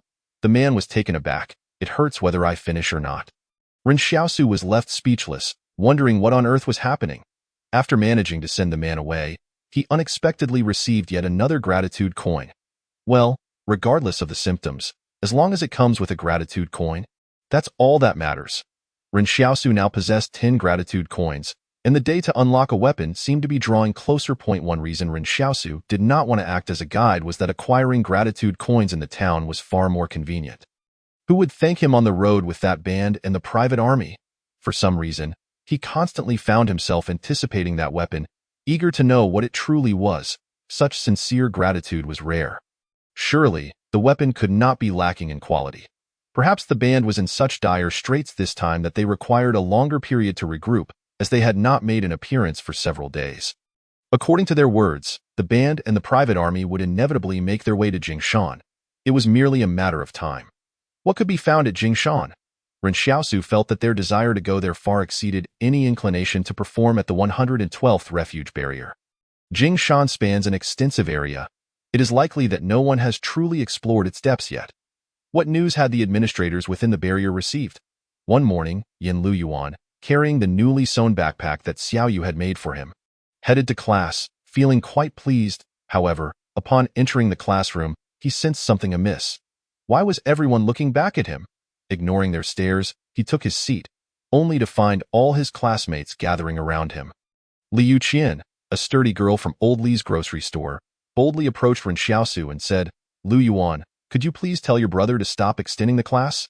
Everyone has no time to play anymore. Yeah, Wang Fuguwei's foolish son also complained. Every day he drags on the lesson. We have no time to play. Yan Liuyuan was already troubled by this matter, and he sighed. If it were useful for me to say something, he would have stopped dragging it on by now. Upon hearing this, the others grew displeased. Liu Qian sneered, Mr. Zhang hasn't paid your brother, has he? I've heard your family isn't short on money. Why care so much? Are you trying to take over the class? He's just a substitute teacher. He has no right to dictate to us. Ouch! Liu Qian cried out in pain. Yan Liuyuan had suddenly kicked her in the hip. Catching everyone off guard, he coldly declared, What my brother teaches you is knowledge that could save your lives in the wilderness. If you can't appreciate it, fine. But to speak ill of him behind his back, don't blame me for being impolite next time. At 14, Yan Liuyuan was almost the same height as 16-year-old Liu Qian, but she was sturdier than him. When Wang Fuguwei had tried to introduce Liu Qian to Ren Xiaosu, Yan Liuyuan had genuinely commented on her robustness. Yet, in that moment, the other students gazed at Yan Liuyuan as if they were seeing a miniature version of Ren Xiaosu. The fierce energy they both emanated was strikingly similar. Although Yan Liuyuan often teased others, he appeared considerably milder than Ren Xiaosu. Why did he transform into this fierce version when Ren Xiaosu was mentioned? It dawned on everyone that Yan Liuyuan harbored a certain wildness within. Liu Qian had intended to retaliate, but upon witnessing Yan Liuyuan's demeanor, she begrudgingly held back. I didn't speak ill of him. I was merely stating the truth. At that moment, Yan Liuyuan began to feel conflicted. He was the one who most wanted Ren Xiaosu to stop extending the class. Mr. Zhang entered the classroom, hands behind his back, and asked, "Why is everyone gathered together? Return to your seats and prepare for class." All the students hurried back to their seats. At the end of the day, Mr. Zhang appeared quite amiable, yet during class, he was stricter than anyone else. Wang Fugui's foolish son, Wang Dalong, sat next to Yan Liuyuan, still his desk mate. Wang Dalong secretly observed Yan Liuyuan, noticing that he seemed to still be sulking. He sought to lighten the mood by bringing up a topic to ease the previous awkwardness. "I had a dream yesterday where my dad found me a stepmother, and she was quite unkind to me." Yan Liuyuan glanced at him and replied, "No worries, dreams are often the opposite." Wang Dalong's face brightened at this. "That's true." After pondering for a moment, Yan Liuyuan added, "I think he might have found you a stepfather." Wang Dalong? That evening, as Ren Xiaosu and the others were having dinner, they planned to review the lessons Yan Liuyuan and his classmates had learned that day. Suddenly, they saw Wang Fugui storming in with the sobbing Wang Dalong. "Ren Xiaosu, get out here." Ren Xiaosu paused, holding his bowl of rice. "What happened? Ask your Liuyuan what he said to my son. He came home crying." Wang Fugui recalled what his son had just said, his anger flaring up again. Ren Xiaosu looked at Yan Liuyuan, who was sitting obediently on the chair. "I said old Wang might have found him a stepfather." "Ren Xiaosu?" Wang Dalong burst into tears even harder. Ren Xiaosu turned to Yan Liuyuan. "This is where you went wrong, Liuyuan. How could you say such things about someone?" Turning to Wang Dalong, he comforted him gently. "Don't worry. Your dad will find you at most a stepmother. A stepfather is absolutely out of the question." Wang Dalong was momentarily stunned. "A stepmother wouldn't do either," he continued to cry. Wang Fugui was infuriated. "I truly appreciate your explanation." From Wang Fugui came yet another token of gratitude. One. At that moment, Ren Xiaosu's eyes lit up. Although this form of gratitude was a bit painful, it was still a gratitude coin. For some reason, he felt that a magical door was slowly opening before him. With this, he now had 11 gratitude coins. Suddenly, Wang Fugui seemed to recall something, and his anger dissipated in an instant. He reminded Ren Xiaosu, Chen Haidong, the administrator from our town, mentioned something yesterday. He said strange occurrences have been happening in other barriers, and it seems the same is true for our 113th barrier. "What kind of occurrences?" Ren Xiaosu asked solemnly. He seemed to lack clarity on specific matters. Wang Fugui remarked, "I'll inform you once I have more news. In any case, we must exercise caution. In these times, any peculiar occurrences are rarely a good omen." After Wang Fugui departed, Yan Liuyuan inquired curiously, "Why does old Wang say that in these times, any strange happenings usually imply misfortune?" Ren Xiaosu pondered briefly before responding. "Perhaps it is because our definition of good fortune is rather narrow. We only consider events that benefit us as good." "Does that mean we are mistaken in our thinking?" Yan Liuyuan questioned. Although he had attended more classes than Ren Xiaosu, it was evident that he had not applied himself as diligently in moments of idleness, while Ren Xiaosu immersed himself in the books borrowed from Mr. Zhang. Yan Liuyuan occasionally found himself wondering why he should strive when Ren Xiaosu had already achieved such prowess. Ren Xiaosu looked at Yan Liuyuan and said, "Remember, it is not wrong to think this way. Only events that benefit us can be deemed good. It is acceptable to be a little selfish. I encourage you to maintain your principles, but I do not advocate for you to be a fool. What are you waiting for?" Each time Ren Xiaosu imparted wisdom to Yan Liuyuan, Sister Xiaoyu would quietly observe from the side, feeling a twinge of envy towards Yan Liuyuan. If someone had guided her in the past, perhaps she would not have taken so many wrong turns. "Brother, please teach me more principles in the future," Yan Liuyuan eagerly expressed. Ren Xiaosu shot him a sidelong glance. "You always fall asleep when I try to explain things to you. How can I teach you? Should I send you dreams?" "Well, I can just stay awake from now on," Yan Liuyuan replied, glancing at Sister Xiaoyu and breaking into an embarrassed smile. Suddenly, a knock echoed from the clinic's door. Ren Xiaosu frowned and turned, as typically no one would come knocking once night fell, given the dangers lurking in the town. What could be happening today? Was it possible that Wang Fugui had returned? In Ren Xiaosu's mind, only Wang Fugui would dare visit at this hour. considering how close their residences were. If someone intended to exploit this opportunity to enact a nefarious plan against Wang Fuguwei, he would likely have already entered the clinic before any harm could be done. As Ren Xiaosu approached the door, he quipped, "Old Wang, could you please find a wife? Why must you come knocking at our door every day?" However, upon opening the door, Ren Xiaosu was taken aback. It was not Wang Fuguwei. The individual before him was Zhang Baojin, a young man known for his idleness, who relied on his parents working at a factory to sustain him. Ren Xiaosu inquired, "What brings you here?" He scrutinized Zhang Baojin closely. There were no visible injuries. What could he possibly want at this late hour? If he intended to rob the clinic, he was sorely mistaken.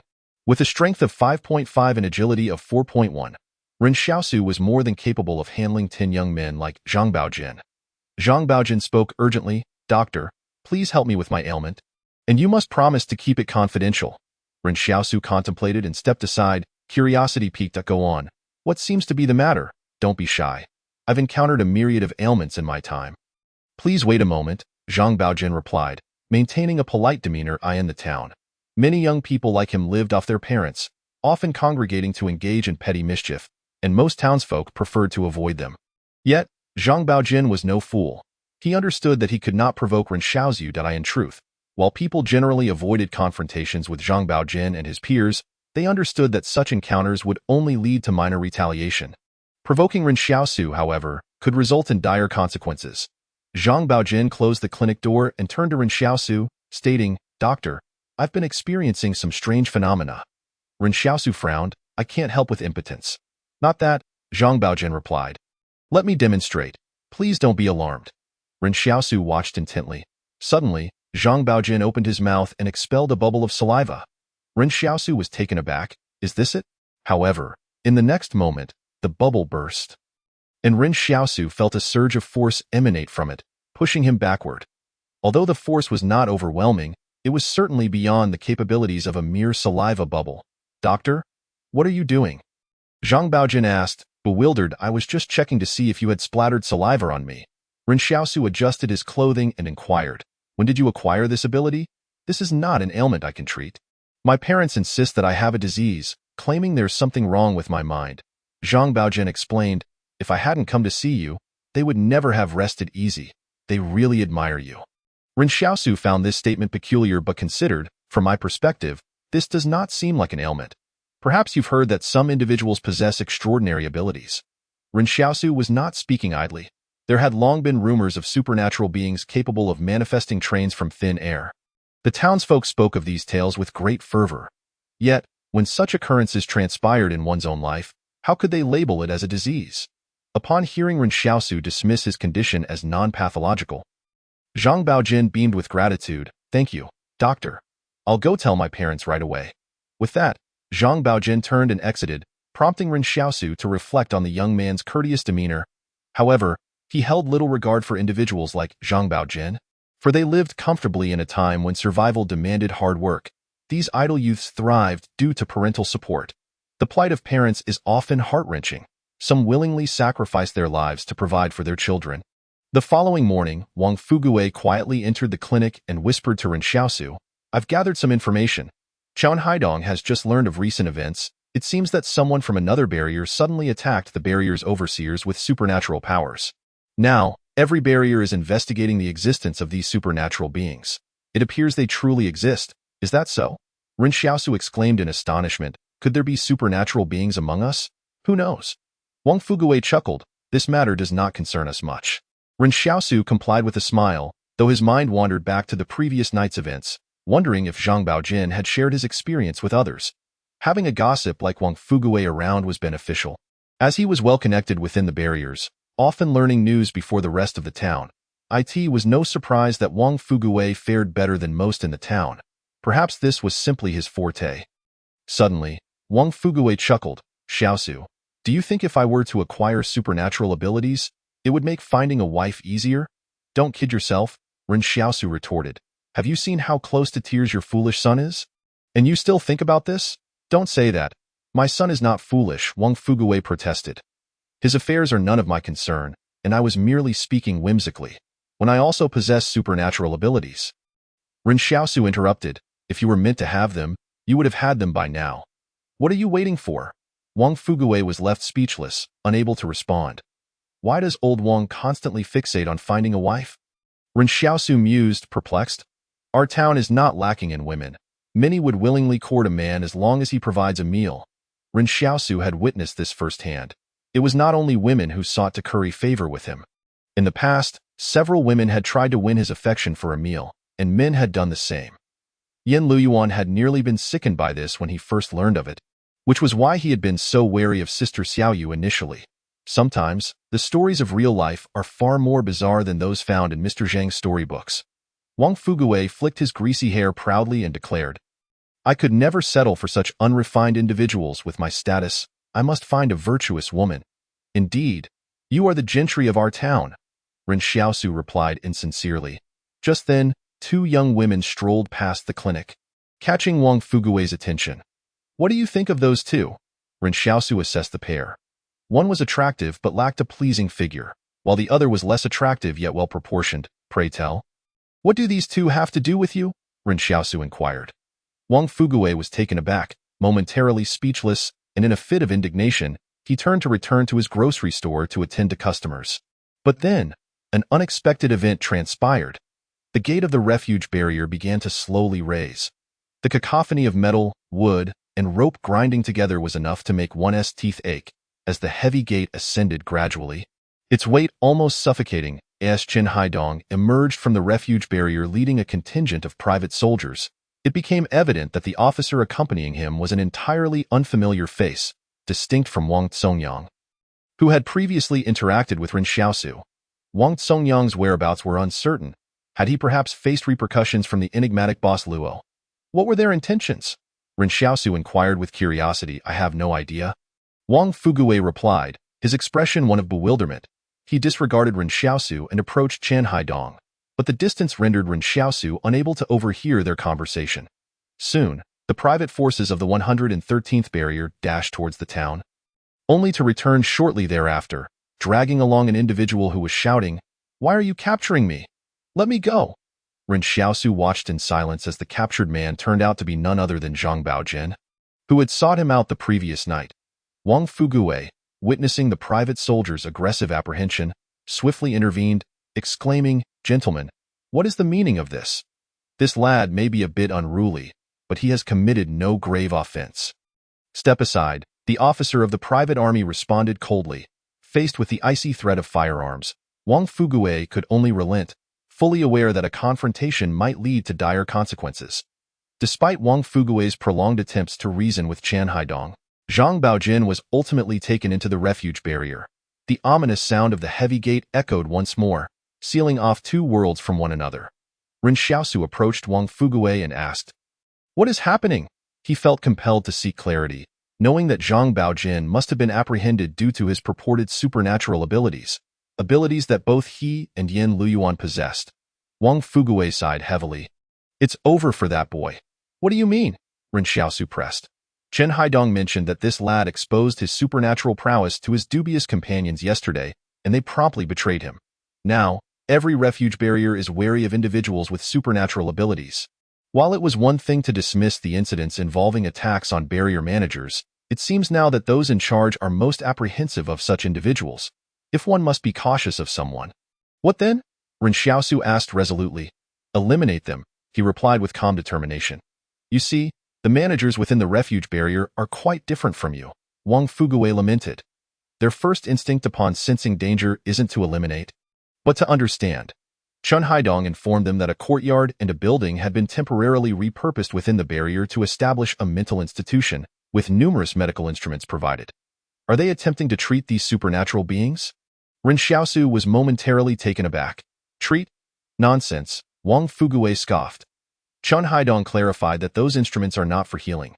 They were previously used for research within the barrier. In just one day, 3 supernatural beings have been captured, and their fates appear grim. A chill gripped Ren Xiaosu's heart as he contemplated the horror of being trapped in a mental institution, subjected to experiments. Old Wang, do you still desire supernatural abilities? He inquired. Wang Fuguwei pondered. Well, it could still be advantageous, as long as no one finds out. Xiaosu, you two must keep your abilities concealed. should you ever develop them. Ren Xiaosu's expression turned peculiar. Indeed, understood. That night, a tragic event unfolded in the town. Zhang Baogan's father stealthily entered the home of his son's dubious friends, a mere shack of a few square meters, and unleashed a bloody rampage, slaughtering the entire family of 4 before succumbing to excessive blood loss himself. Meanwhile, Zhang Baogan's mother hanged herself from a dead tree at the town's entrance. As the only child, Zhang Baojin had been the sole recipient of his parents' affection, coddled and cared for without any chores. Now, with his absence, the family was left in despair. In the town, some expressed sympathy, while others whispered derisively, "So arrogant, flaunting a bit of supernatural power." And as for Zhang Baogan's father, if you truly had guts, why not storm the refuge barrier? In that moment, Ren Xiaosu recalled Zhang Baogan's bubble-blowing antics. What a wretched world. The privileged elite within the barrier seemed to wield absolute power over life and death. Yet Ren Xiaosu sensed that such days would inevitably change. He simply wondered when that day would arrive. A group of townsfolk gathered at a distance, gazing at the lifeless form of Zhang Baogan's mother hanging from the desolate tree. Ren Xiaosu spotted Mr. Zhang from the school among them. However, Zhang Jinglin turned to those beside him and remarked, "Is this how I taught you to revel in the misfortune of others during our time at school? Their misfortune is but a mirror reflecting your own." With that, several young men beside him bowed their heads in shame. Zhang Jinglin sighed, "Let us lay the couple to rest together. Sir, we are due at the factory." The young men hesitated. "I shall compensate you 800 yuan for your efforts," Wang Fuguwei interjected. "Very well," the young men agreed. "We shall go at once." The tragedy of Zhang Baojin cast a pall of gloom over the spirits of the entire town. Although they had long grown accustomed to living under the rule of the refuge barrier, the realization that their autonomy was illusory weighed heavily on them. Throughout the day, Ren Xiaosu was lost in thought, reflecting on Wang Fuguwei's words regarding Zhang Baogan's grim fate.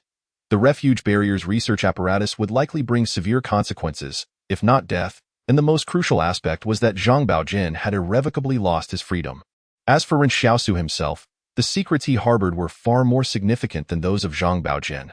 The palace in his mind had unlocked numerous functions, yet many more awaited exploration, leaving him uncertain of where this journey would ultimately lead him or what heights he might achieve. Should his secrets be unveiled, it would not be surprising if he were captured by the refuge barrier for experimentation. Ren Xiaosu arrived at the school early, earnestly advising Yan Liuyuan to keep his secrets hidden, for their lives depended on it.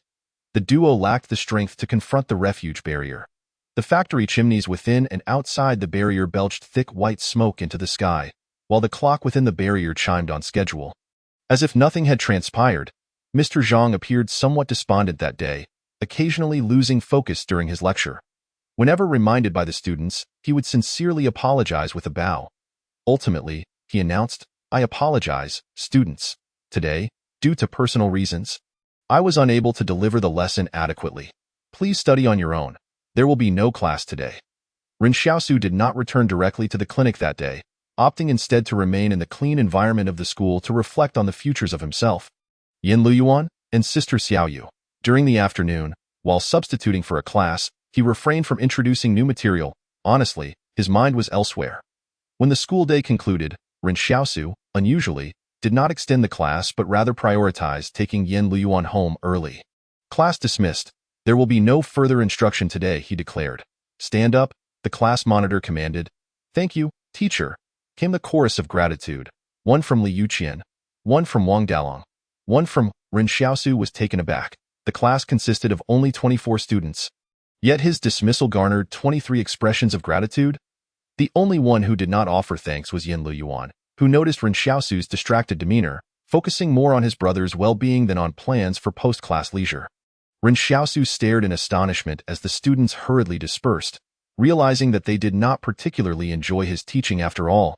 "You all better wait. What did I do wrong in my delivery?" This day was remarkable. After nearly half a month of hard work, Ren Xiaosu had accumulated 12 gratitude coins, yet today alone he had garnered 23. The total count of gratitude coins had reached 35, seemingly bringing him one step closer to unlocking new weapons. After carefully weighing the pros and cons, Ren Xiaosu resolved that if the students did not appreciate his teaching, that was their prerogative.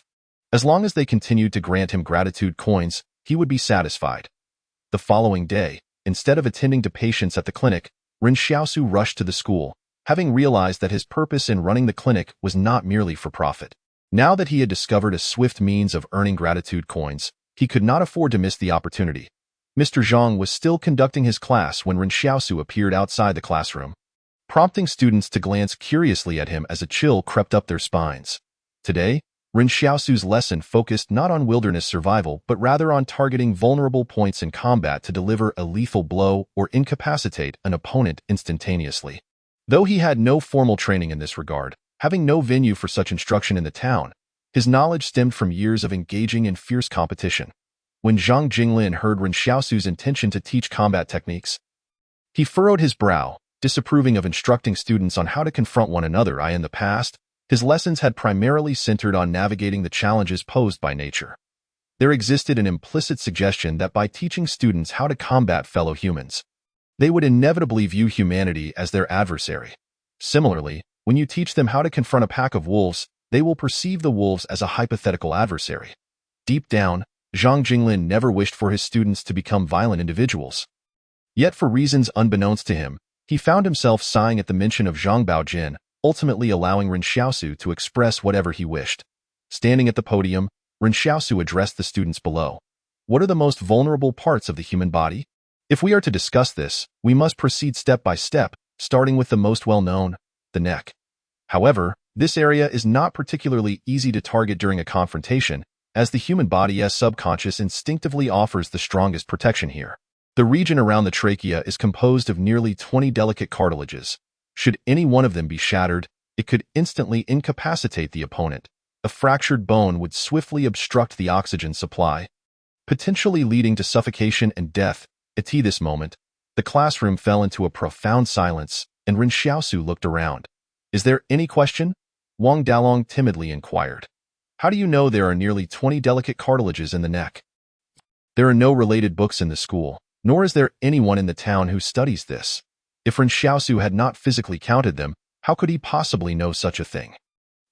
But how could Ren Xiaosu have counted them, and counted whose? Realizing this, the students began to feel uneasy. Ren Xiaosu chose not to answer the question. Glancing at the sky, he noted that the internal bell of the refuge sounded the hour of 4 in the afternoon. With a kind demeanor, Ren Xiaosu announced to everyone, "Class dismissed. Stand up, thank you, teacher." From Wang Dalong, 1. Suddenly, Ren Xiaosu furrowed his brow. The number was incorrect. Shouldn't there be over 20 more tokens of gratitude? Why was it only 9? Had this group of little rascals quickly grown accustomed to not extending their classes? Not even a sincere expression of thanks. Perhaps they had yet to experience the harsh realities of society. Just as the students prepared to rush out, Ren Xiaosu's chilling voice echoed behind them. "Come back here. Today, I shall explain to you how I know exactly how many cartilages are present." Wang Dalong, Liuyuan, all students. With the elderly mourning the young, Ren Xiaosu had called them back, and the students dared not disobey. They had previously returned home to inform their parents of Ren Xiaosu's alleged transgressions. Yet the parents had all responded in unison. It is good for the teacher to impart more knowledge to you. You should be grateful, not complain, understand? Never complain. Especially do not complain to your substitute teacher. The students were baffled. Their parents had previously been quite supportive, yet this time they were unanimously siding with Ren Xiaosu. Moreover, why did the parents' tone seem so peculiar? Sensing something was amiss, the students pressed on. Liuyuan's father, Li Fatsai, earnestly advised her, "Do not ask any further, daughter. Just focus on your studies and do not cause trouble for that Ren Xiaosu teacher, understand? I do not want the elderly mourning the young." The sturdy girl, Liuyuan, was immediately taken aback. Why was the phrase "the elderly mourning the young" being invoked? Consequently, the students found themselves exceptionally compliant in Ren Xiaosu's presence. As soon as he finished speaking, they hurriedly returned to their seats as if startled. This lecture continued until nightfall. Watching the darkness envelop the sky, the students eagerly observed Ren Xiaosu, who seemed increasingly animated in his discourse. Finally, Liuyuan could no longer restrain herself, softly stating, "Teacher, it's getting dark. If we don't head home soon, it won't be safe." Previously, when students had expressed such sentiments, Ren Xiaosu had dismissed class, so upon hearing Liuyuan's words, all the students looked expectantly at him. Yet Ren Xiaosu, with a kind demeanor, replied, "No worries, you will be safe that day." Ren Xiaosu continued his lecture until 8 o'clock in the evening, by which time the night had fully descended. When class ended, he received not a single token of gratitude, yet he was unbothered, as the saying goes. One must first temper before one can elevate. Without oppression, where would gratitude arise? Come on, let me escort you home, Ren Xiaosu said, increasingly benevolent.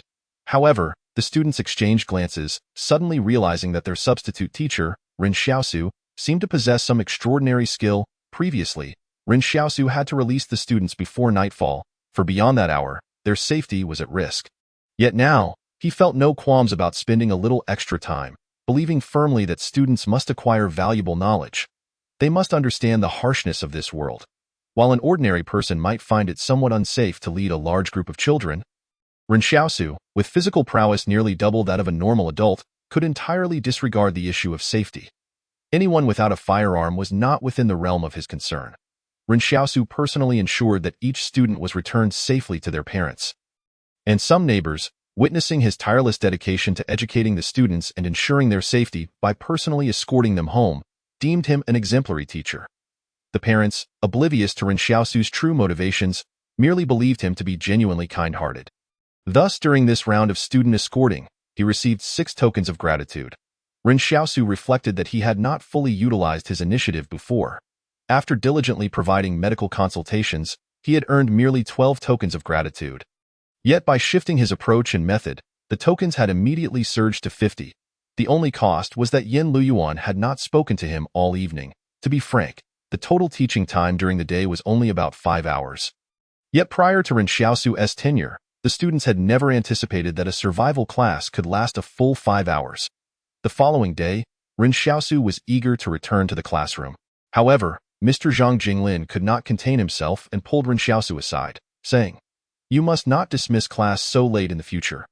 Learning requires a balance of work and rest, and even if you wish to impart all knowledge to them, it must be done gradually." Ren Xiaosu humbly accepted Zhang Jinglin's advice. "Rest assured, sir, I will not extend class today." Yan Liuyuan, overhearing their conversation, wore a cold expression. He knew full well that Ren Xiaosu would not extend class today, as yesterday's prolonged session was merely a ploy to reap a bounty of gratitude today.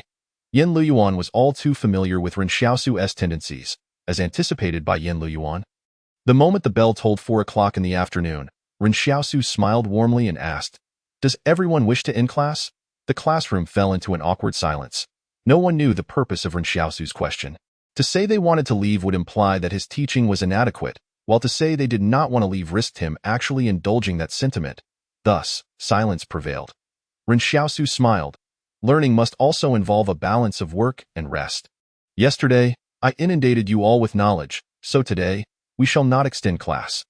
This serves to allow you to digest what you have learned, and also to grant you some time to relax and play. Upon hearing this, the students were nearly moved to tears. Class dismissed, Ren Xiaosu declared. Stand up, thank you, teacher. From Li Yuqian, 1. From Wang Dalong, from mirroring the previous day. Except for Yan Liuyuan, Ren Xiaosu once again garnered 23 tokens of gratitude, bringing his total to an astonishing 73 tokens within just 3 days. The day to unlock weapons was drawing near. Yet at that moment, Ren Xiaosu glimpsed through the open classroom door as Wang Fuguwei hurriedly approached the school. Old Wang, what brings you here? Ren Xiaosu inquired curiously, instinctively wondering if something had happened at the clinic with Sister Yu. With this thought, he prepared to take Yan Liuyuan home quickly. However, Wang Fuguwei replied, prepare yourself. The band is set to emerge from the refuge, and someone has just delivered a message from Boss Luo. I don't know how they managed it, but Boss Luo actually agreed to let you guide them. Ren Xiaosu was taken aback. His first reaction was relief that Sister Yu was safe, but soon thereafter, a sense of unease washed over him. He realized that this band must possess some ulterior, significant objective. Otherwise, how could they persuade Boss Luo to release them? Was it due to the substantial benefits they offered in exchange? Or did Boss Luo himself have a hand in the band's plan to venture into the wilderness? Regardless of the perspective, it seemed Ren Xiaosu was bound to embark on this journey.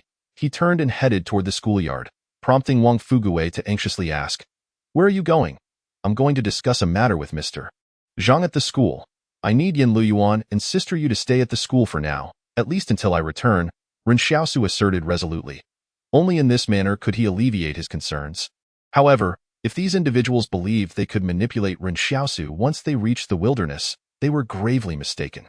Ren Xiaosu pondered and said, I fear there is no way to refuse them any longer. You have witnessed the fate of Zhang Baojin. Our lives and deaths are now in the hands of this group within the barrier. If I take the initiative to approach them, I might evade danger, or even sacrifice others to ensure my own safety. However, if I remain here and refuse them, I fear they may resort to despicable means to deal with us. Is there truly no better option? Zhang Jinglin inquired. Alas, it seems not, Ren Xiaosu replied, shaking his head. But rest assured, Mr. Zhang, they may very well be dead. I might not face any peril. In truth, Ren Xiaosu had initially wished to avoid trouble. Given his physical prowess and past experiences surviving in the wilderness, he harbored no concerns about returning. Moreover, the terms of their offer did not appeal to him. It would be more acceptable if he, Yan Liuyuan, and Sister Xiaoyu each had an entry into the refuge. Otherwise, it held little significance. He longed to enter the refuge, but he could not abandon Yan Liuyuan and Sister Xiaoyu.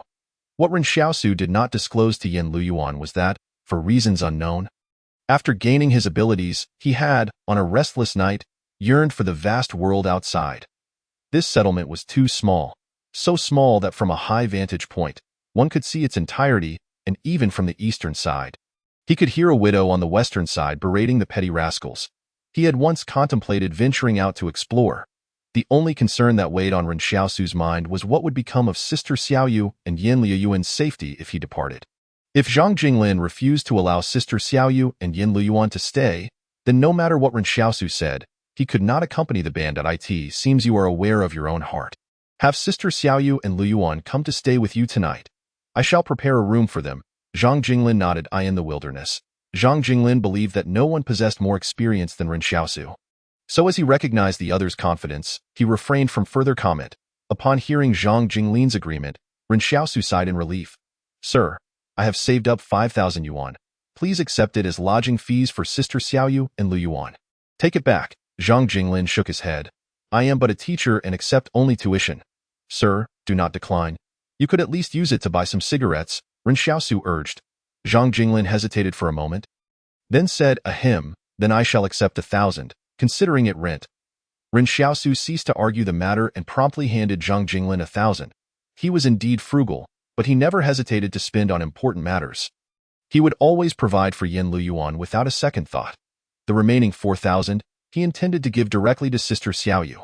This money could not be entrusted to Yan Liuyuan. If Sister Xiaoyu were to develop any intentions regarding it, she might simply take the money and leave, without harboring ill will towards Yan Liuyuan. However, if the money were in Yan Liuyuan's possession, it could jeopardize his safety. At this moment, Ren Xiaosu still held a slight wariness towards Sister Xiaoyu. This notion might have been misguided and somewhat unfair to her, yet it was undoubtedly the choice that would leave the least regret and suffering. To be frank, Ren Xiaosu still felt that their time spent with Sister Xiaoyu was far too brief. It was not that he doubted her intentions.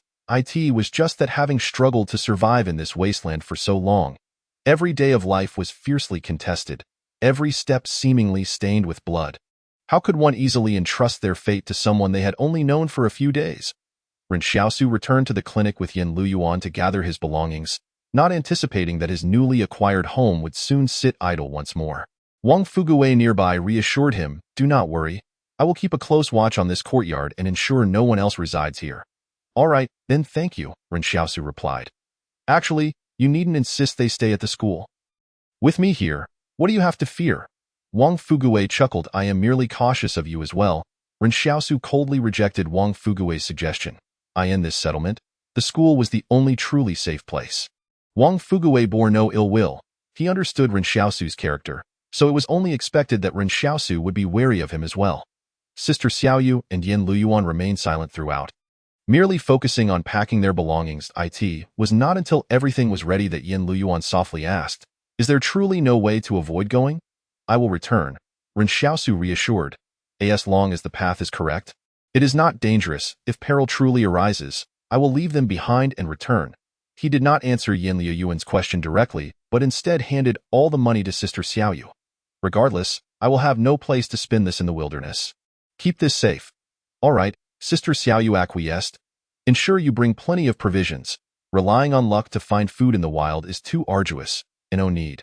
Ren Xiaosu shook his head. If one disregards taste and endurance, once past the first few dozen kilometers, food is readily available.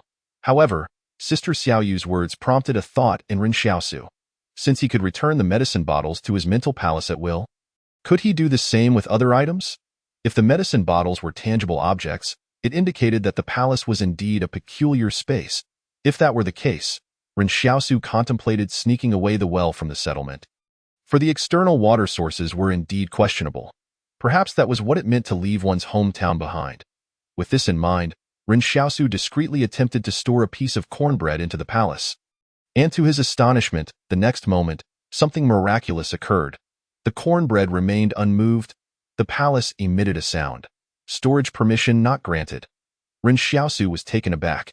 It turned out he could indeed store items within the palace, but he simply lacked the necessary qualification. In his mind, he inquired, "What must I do to obtain storage permission?" Permission denied for response. The palace fell silent, offering no answers to Ren Xiaosu's query. He suddenly felt that the palace lacked its own consciousness. Merely issuing specific tasks based on some form of logic, its purpose seemed solely to guide Ren Xiaosu's actions. Having settled Sister Xiaoyu and Yan Liuyuan at the school, Ren Xiaosu turned without hesitation to leave. Sister Xiaoyu and Yan Liuyuan stood at the school entrance, watching Ren Xiaosu's silhouette fade into the night. Suddenly, Yan Liuyuan asked Sister Xiaoyu, "You know why he gave all the money to you, don't you?" "Yes," Sister Xiaoyu replied calmly. "Will you blame him?" Yan Liuyuan gazed at Sister Xiaoyu. "Not at all," Sister Xiaoyu smiled. Ren Xiaosu, having walked a considerable distance, finally glanced back towards the school. That moment, the vast expanse of stars twinkled above, their brilliance akin to an ocean. He resolutely turned and made his way towards the clinic, ready to welcome the guests who would soon arrive. Often, it is only when people reflect upon their lives that they realize a seemingly minor decision made during a specific period could mark a pivotal crossroads in their destiny. Whether to turn left or right rests upon a single thought, and once the decision is made, one must charge towards the unknown future without hesitation. Yet at that time, one might have believed it was merely an ordinary day in life. In the clinic's backyard, Ren Xiaosu closed his eyes to rest, awaiting the arrival of the band. It was not until dawn that he heard the creaking sound of the refuge barrier slowly rising. What a pity for the vegetables he had just planted. Those leeks, those garlic sprouts, those greens. What is meant to come will inevitably arrive. Ren Xiaosu opened his eyes and walked towards the consultation room. Sitting upright at his desk, knock, knock, knock. 3 sharp knocks resounded. "Come in," Ren Xiaosu called, not lifting his head, as if he were engrossed in writing medical records. The door swung open, and the morning sunlight flooded the room, illuminating Ren Xiaosu's face. He looked up to find a meticulously dressed girl standing at the doorway, clad in attire he had never seen in the settlement. Previously, he had spied on her from the window. This girl was the renowned singer Luo Xinyu from the Refuge. Such flamboyance, Ren Xiaosu mused inwardly, before shifting his gaze to those behind Luo Xinyu, where the band's staff stood, accompanied by a private security force from the Refuge. Remarkably, this time, 12 personnel had been dispatched, even more than last time.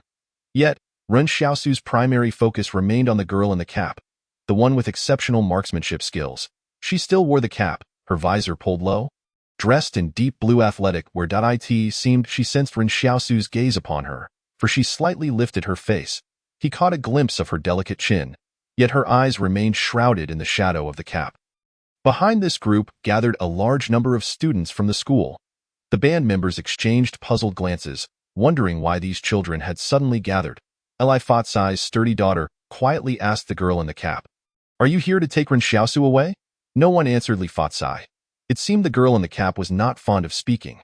Just then, Ren Xiaosu unexpectedly heard the palace in his mind declare, "Mission. Refuse to accompany to Jing Mountain." Ren Xiaosu was taken aback. Why was the palace getting involved in this matter? Logically, one would assume the palace was meant for his benefit, yet why did it not want him to go to Jing Mountain? What lay in wait there? He had previously ventured to Jing Mountain himself.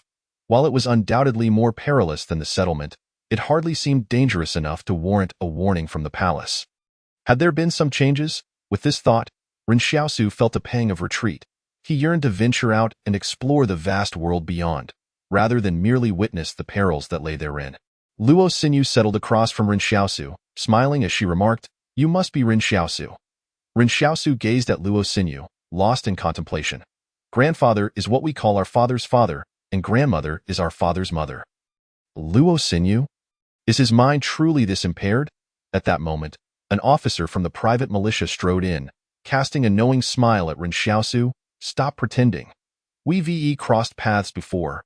Upon raising his head and recognizing the visitor, Ren Xiaosu's demeanor shifted entirely. Wasn't this Wang Tsongyang, the very one who had searched him twice? There was no longer any pretense possible, and deep down, Ren Xiaosu understood that if he did not go, he would be compelled to. Relaxing his upright posture against the chair's back, he slouched, declaring, "I refuse to go." Task completed. Reward. Basic skill learning map, enabling the acquisition of others' abilities. Ren Xiaosu's eyes gleamed. The task was complete. Indeed, the palace's criteria for task completion were not fixed facts, but rather hinged on Ren Xiaosu's attitude. In that moment, a bold idea surged within him. Wang Tsongyang interjected, "You cannot refuse to go." "I will go," Ren Xiaosu asserted earnestly. Wang Tsongyang. However, much to Ren Xiaosu's disappointment, the palace did not issue any new tasks this time. It was understandable, given that previous tasks, such as the one awarded to the sparrow, were singular opportunities. How could they allow Ren Xiaosu to continue farming tasks indefinitely? At this juncture, Luo Xinyu smiled, "Your willingness to go is splendid.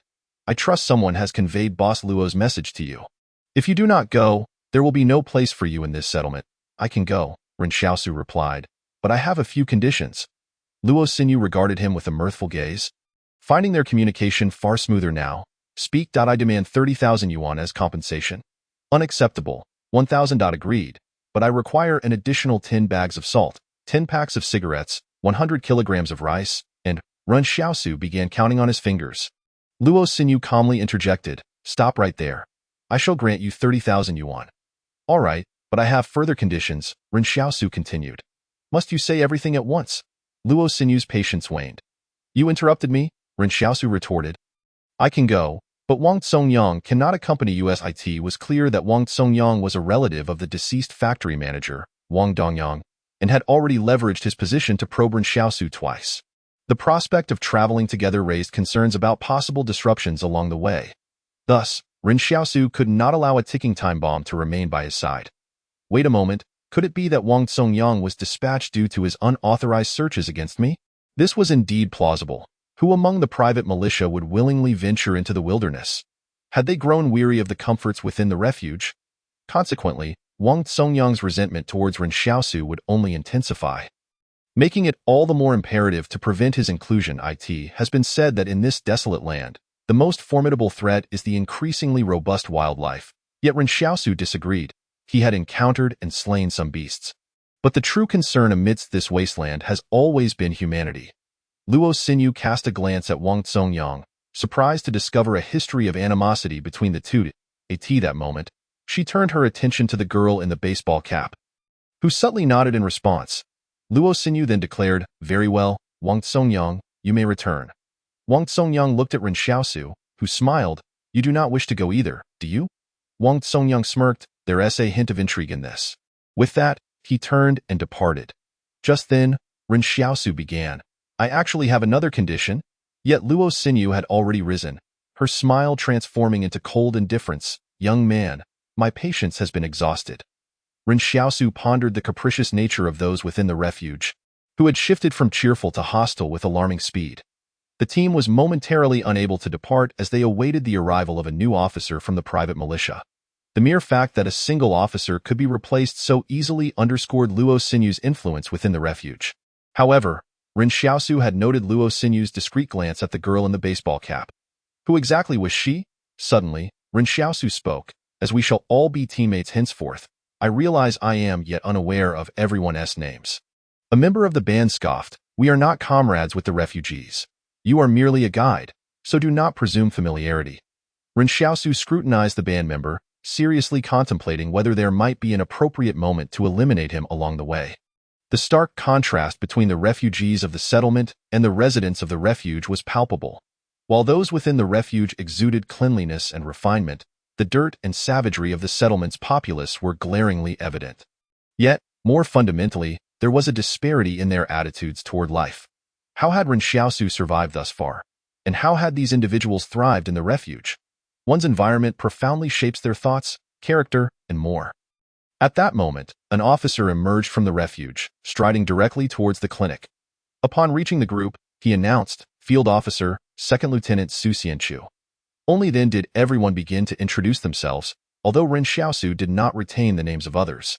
His attention remained fixed on the band member who had previously mocked him. The band member introduced himself.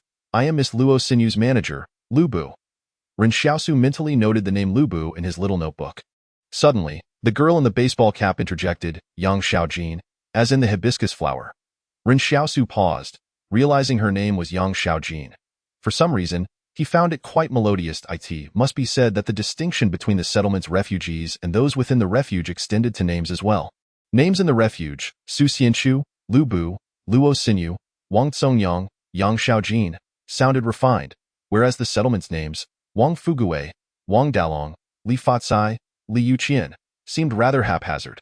Ren Xiaosu now grasped the division of roles within this team.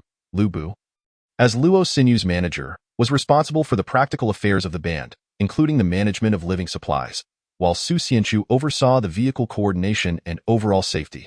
Initially, Ren Xiaosu assumed Yang Xiaojin would have some responsibility, but throughout the introductions, he realized she appeared to exist on the periphery of the group, seemingly unburdened by any obligations.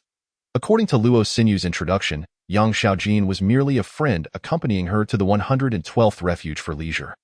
At that moment, Ren Xiaosu thought, I would not believe you if you told me. After the introductions, everyone gradually sorted themselves into vehicles. There were a total of 19 individuals on this expedition, plus Ren Xiaosu, making 20. Thus, for individuals per vehicle seemed just right. Just as Ren Xiaosu was about to board, Lu Bu suddenly remarked, given your unkempt appearance, you should ride in the bed of the pickup truck. Ren Xiaosu chose not to dispute this. After all, what was there to argue about with a dead man? As he settled into the truck bed, the roar of the engine reverberated in his ears, and the settlement receded from view. In that moment of departure, Ren Xiaosu felt a twinge of nostalgia. Despite its filth and dilapidation, this place had been his home for years. As he contemplated, he suddenly heard a cacophony of cheers nearby. Ren Xiaosu is finally leaving. We shall be liberated. Ha ha ha, the days of suffering are over. Ren Xiaosu turned in disbelief to see Li Yuqian and Wang Dalong leading a group of students in celebratory high-fives, while others might not feel the weight of his absence. For Ren Xiaosu was the sole doctor in the settlement. The students were acutely aware that their future days would surely be better than the present. In that instant, they had entirely forgotten the fear of being under Ren Xiaosu's dominion. Amidst the crowd, a robust middle-aged man suddenly emerged, Li Yuqian's father, Li Fatsai. Grasping his sturdy daughter, he exclaimed, Are you out of your mind? Li Yuqian, perplexed, replied, Father, what are you worried about? Ren Xiaosu is gone, Li Fatsai lamented. But he will return. What if he doesn't come back? Li Yuqian countered. You know nothing. Li Fatsai tightened his grip on his daughter. None of these people will return, but he will, and from now on. Do not wish for anyone's demise, understood? Li Yuqian's insinuation that Ren Xiaosu might perish outside was indicative of the community's desensitization to life and death. They regarded mortality as an all-too-ordinary occurrence. Yet, when such a seed is planted in the heart of a child, one cannot foresee what fruits it shall bear when it blossoms in the future. Inside the off-road vehicle, Luo Sinyu and her companions also heard the jubilant cheers. They rolled down the windows and turned to look back. Although they were unaware of the grievances these people bore against Ren Xiaosu, they understood that the celebration marked his departure from the town. Lu Bu, seated in the passenger seat, muttered, What kind of popularity must one possess for others to celebrate their leaving? Luo Sinyu, laughing from the back seat, replied, When we return, let us inquire about this person. I am curious to know what he has done in the town. Why are you so interested in him? Lu Bu scoffed. He is merely a small-time thug in the town. If we didn't need a guide, would he ever intersect with people like us? It's merely a stroke of luck from his past life, and yet he fails to cherish iti in the vehicle. Only Yang Xiaojin remained silent, seemingly lost in contemplation. At the school gate, Sister Xiaoyu leaned against the railing, gazing toward the end of the town road. She could only see Ren Xiaosu and the vehicles gradually diminishing into small black dots. Turning back, She returned to the courtyard of the school, dampened a towel with water, and then entered the room to gently wipe the forehead of Yan Liuyuan, who had unexpectedly fallen into a feverish stupor. Mr. Zhang had gone to Old Wang's grocery store to procure antipyretics, while Sister Xiaoyu stayed by Yan Liuyuan's side to care for him. At tea that moment, Yan Liuyuan furrowed his brow, as if trapped in an unpleasant dream. Sister Xiaoyu tenderly smoothed his forehead, whispering, "Rest assured, Liuyuan, he will surely return." The road to Jingshan was arduous, primarily consisting of dirt paths. Occasionally, Ren Xiaosu spotted stretches of concrete road, but they were long cracked and dilapidated, their origins lost to time. Previously, he had heard Mr. Zhang mention that these concrete roads were remnants from the era before the calamity, and now, after countless years, the foundations had decayed, with most of the surfaces buried beneath dirt. The routes connecting the barriers bore similar conditions, though the traffic was slightly more frequent, resulting in somewhat smoother dirt paths. In reality, the vehicles traversing between the barriers were not many. During their year in the town, Ren Xiaosu had only seen external vehicles visit Barrier 113 a mere 10 times, which was considered quite frequent. The wilderness was not desolate. On the contrary, after departing the town, one needed only to traverse a few dozen kilometers to behold a verdant expanse, flourishing with increasingly luxuriant vegetation over the years. However, Ren Xiaosu regarded this as a blessing, for food in the town was often scarce. If they couldn't have meat, they might as well consume more vegetables. He had observed that even the cabbages grown by Zhang Jinglin were taller than before.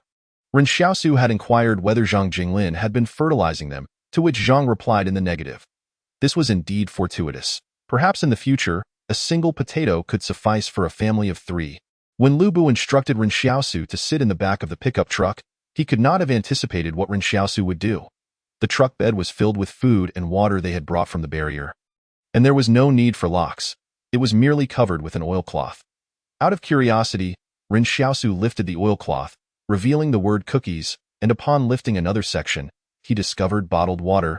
Due to the bumpy ride, their pace was slowed. It is worth noting that the band was not particularly fearful of encountering wild beasts, as they were accompanied by 12 armed soldiers, alleviating any concerns regarding such threats.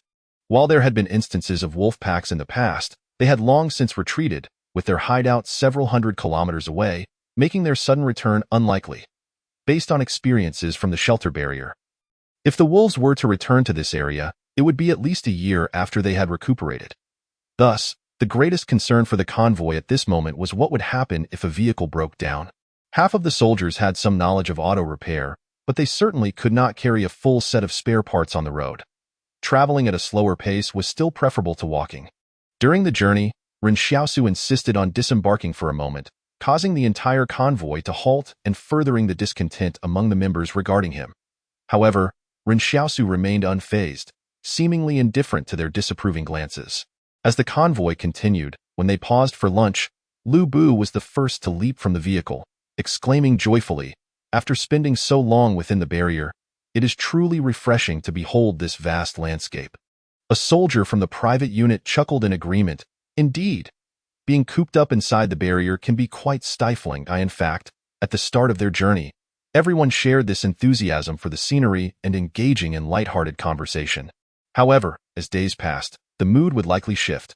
Ren Xiaosu recalled his previous hunting trips, where the first day also felt delightful. Lu Bu called everyone to disembark, stating, "Let's have something to eat before we continue on our way. We should aim to reach Yunling before nightfall. There is a clearing suitable for camping that we visited last time." The people from the off-road vehicle dismounted, chatting and laughing, while a few soldiers gathered to smoke, their faces alight with satisfaction. Lu Bu gestured for the staff to join him as they approached the pickup truck. He could not command the soldiers, as their presence was not merely a matter of Lu Bu's or Luo Sinyu's influence. The band had originally come to provide protection for these soldiers on their mission. Others might presume Lu Bu and Luo Sinyu had considerable clout, but they understood their true standing. While walking toward the pickup, Lu Bu remarked to the band staff later, "Let us share some of the cigarettes we brought with the soldiers." "How many should we give them?" a staff member inquired. "Let us start with 1 pack. We brought 10, after all, no rush. Let us take our time," Lu Bu replied with a smile. "With new faces among us, everyone will get along better in a few days." Just then, as Lu Bu reached the back of the pickup, he turned and was taken aback. "What the hell, Ren Xiaosu? What are you doing? Ren Xiaosu looked at Lu Bu. Don't be so dramatic. I haven't done anything, burp. Having eaten too much, he stood up to stretch. Brushing off the crumbs of cookies from his clothes, Lu Bu peered into the truck bed and felt a pang of regret. Are you a pig? How could you eat so much? 5 packs of cookies in just one morning? To be honest, Ren Xiaosu had not felt so full in a long time. During his leanest days, he had always prioritized Yan Liuyuan's sustenance. It was only in recent days that he experienced a semblance of abundance, having not yet had the opportunity to indulge. Moreover, the cookies they had brought were delicious, both sweet and savory. It is worth noting that salt and sugar were considered luxuries in the town. And, typically, Ren Xiaosu and others subsisted on boiled potatoes. They could hardly fathom such flavorful food, let alone the abundance of water available in the vehicle. Look at what you've done to your stomach. Lu Bu shouted in frustration. You must have gained 4 months' worth of weight. Don't you feel uncomfortable? Ren Xiaosu retorted. Didn't you tell me to sit in this truck bed? But now that you mention it, I do feel a bit uncomfortable with that. He dashed away toward the distance. You all eat. I need to relieve myself. Once Ren Xiaosu ran off, he left Lu Bu and the others bewildered in the wind-swept wilderness. A staff member hesitated before saying, Should we really let him sit in the truck? Lu Bu glared. Why should he sit in the truck? What qualifications does a vagabond like him have to sit with us? Huh. The staff member's bravado promptly diminished, though he muttered, If we let him stay in the pickup for another couple of days, we might not reach barrier 112. Upon hearing this, Lu Bu calculated Ren Xiaosu's appetite inside. Indeed, we might not make it. Ultimately, the group reached a consensus to allow Ren Xiaosu to sit inside the vehicle. However, when he returned and learned he was to be seated in the truck, he vehemently protested. I refuse to sit inside. Why should I sit with you? I am a vagabond. Let me be with my cookies. Are you even human? In the end, it took the collective effort of everyone to stuff him into the vehicle. Xinu, we have only just set off for half a day. Lu Bu remarked it is still entirely possible to return to the town. We would merely be wasting a day's time. But that is still a waste, Luo Xinu said, gazing out the window. However, consider this, Lu Bu continued. This fellow appears quite unreliable. If he proves to be even more so in the future, then the time we waste will extend beyond a single day. I have heard tales of the low quality of the refugees in the town, but I never imagined it could be this abysmal. Luo Xinu shook her head and replied. Wang Fuguwei said that if he cannot guide us through the Jing Mountain, then no one can. I simply cannot believe that, Lu Bu scoffed. The town is so vast. There must be someone who can lead us through the Jing Mountain. Previously, we were only inquiring within the town, but the people in the 7 large factories nearby vastly outnumber those in the town. A portion of them reside within the factories, so we should inquire there as we might uncover new information. It is now 6 factories, Luo Xinu corrected him. Just recently, one was destroyed by a pack of wolves, leaving only 6 remaining. Then let us explore the other factories, Lu Bu said awkwardly. Enough of this deliberation, Luo Xinu countered. It is already quite an achievement for us to have 12 private soldiers escorting us. Let us not complicate matters further. Lu Bu fell silent. To the outside world, many perceive Luo Xinu as still youthful, thus most decisions are made by her manager, Lu Bu. Yet Lu Bu knows well that Luo Xinu is a strong-willed young woman, and he is merely her executor. Within the various strongholds, there exist stars akin to Luo Xinu, colloquially referred to as Jiao. However, these stars typically have supporters only within their respective strongholds, making it arduous to escape their confines. After all, the world outside is not as accessible as it was before the catastrophe, and human intentions are inscrutable. Stepping beyond the stronghold entails risks. Previously, a celebrity from the know, 89 Refuge sought to cross strongholds to enhance their influence, only to vanish upon exiting the refuge. Their manager and accompanying bodyguards were also lost without a trace. It was not until 2 months later that a corpse, presumed to be that of the star, was discovered in the wilderness, with a bullet lodged in their bones, indicating a death by gunfire, likely from an ambush. This incident heightened the vigilance of others. Yet, Luo Xinu is never content merely to shine within a single refuge. She is willing to embrace risks, even knowing the dangers, which requires tremendous courage for a girl. Luo Xinu turned to the silent Lu Bu. You may take issue with him, but do not let it disrupt our journey. Let him lead us properly. Once we return from the number 112 refuge, you may deal with him as you wish. Very well, Lu Bu agreed.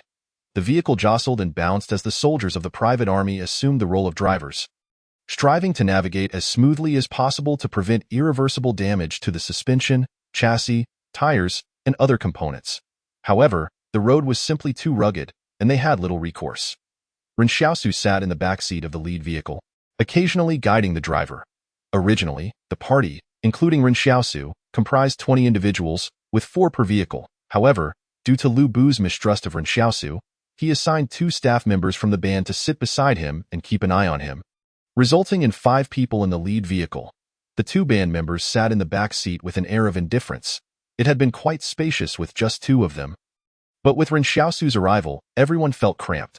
This expedition through the Jing Mountains suddenly resembled a convoy escorting Ren Xiaosu to the number 112 Refuge. Nonetheless, Ren Xiaosu found Lu Bu rather childish, with a private soldier driving. The remaining 3 were band staff. If he truly wished to stir trouble, he could likely leave the vehicle with only himself alive within 3 seconds. Thus, the individuals within the refuge were fundamentally ignorant of the refugees' living conditions. Aware only of the suffering and filth, their understanding limited to that. A staff member beside Ren Xiaosu cast him a glance and arrogantly remarked, "You'd best behave and refrain from any unnecessary actions." Ren Xiaosu felt displeased. "Is it such a big deal to eat some of your biscuits?" The band member raised his voice. "Is that all? Let me tell you, once you step outside with us, you no longer belong to yourself, understand? Don't attempt the impossible." The band member in the passenger seat chuckled. "Kid, do you know who gets broken when an egg collides with a stone?" Ren Xiaosu pondered for a moment. "The heart breaks." The staff member paused. "Whose heart breaks?" Ren Xiaosu replied. "The hen's heart breaks." He felt quite pleased with his answer, infusing a touch of wit with a hint of humanity. That evening, the convoy successfully traversed the mountain pass of Yunling, and the scenery opened up before them. Behind Yunling lay a vast forest. Ren Xiaosu gazed out the window, marveling at the natural wonders that had cleaved the flat earth, creating a series of uneven ravines. Mr. Zhang from the academy had mentioned that this unique topography resulted from tectonic movement, and Ren Xiaosu sometimes mused on how insignificant humanity truly is. Trees stood tall and proud here. Only a few muddy paths remained to attest to humanity's past presence. The first time the band visited, they had lost their way here. Ren Xiaosu recalled Mr. Zhang explaining that the tropical rainforest trees were so dense that they were nearly impassable. Yet this northern forest was relatively sparse, with only slightly overgrown grass. As night approached, the convoy finally arrived at the clearing Lu Bu had mentioned. Lu Bu jumped from the vehicle, laughing heartily. "We shall camp here for the night. Everyone, hurry and rest while you eat something." As soon as he finished speaking, Ren Xiaosu headed towards the pickup truck, but Lu Bu swiftly blocked his path. Ren Xiaosu asked in surprise, "What's the matter?" Lu Bu sneered, "We didn't bring any food or water for you. You'll have to fend for yourself." It appeared that Lu Bu was extremely displeased with Ren Xiaosu for eating the biscuits. However, Ren Xiaosu had long understood that whether he ate those biscuits or not, Lu Bu's attitude towards him would remain equally hostile. Thus, he was already aware of whether the convoy would provide him with food. He just hadn't anticipated they would be so direct in severing ties. This was fine. Ren Xiaosu felt quite at ease, as it freed him from any concerns. He was mentally prepared for the situation at hand. Turning towards the forest, Ren Xiaosu set off, prompting Lu Bu to panic. "Where are you going? If you run off now, you'll never return to the town outside the number 113 Refuge." Should Ren Xiaosu leave, they would indeed waste time today. Without a guide, they could not possibly navigate through the forest to find the way to Jing Mountain. One must admit that Ren Xiaosu held a degree of admiration for these individuals. They were still about 5 days' journey from Jing Mountain. Fortunately, they had gotten lost early last time, ultimately finding their way out, but had they ventured deeper for 2 or 3 days, they might never have escaped the forest. This was no mere matter of wasting a day's time. Those accustomed to a life of luxury within the refuge had no awareness of whose domain they had now entered. Of course, Ren Xiaosu could also understand that people are creatures of habitual thought. The disdain the prominent figures within the refuge held for the refugees was not a new phenomenon, and it was only natural that they would struggle to adjust their mindset. Ren Xiaosu turned back grinning. "I'm just going to find something to eat." "Why are you so anxious?" "I'm not anxious," Lu Bu awkwardly explained. "I'm merely reminding you. The last guide perished in this vicinity, so do not meet a similar fate and waste our time."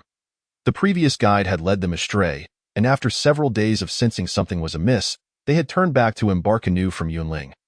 only for that guide to meet with an unfortunate incident while washing his face by the river in the morning.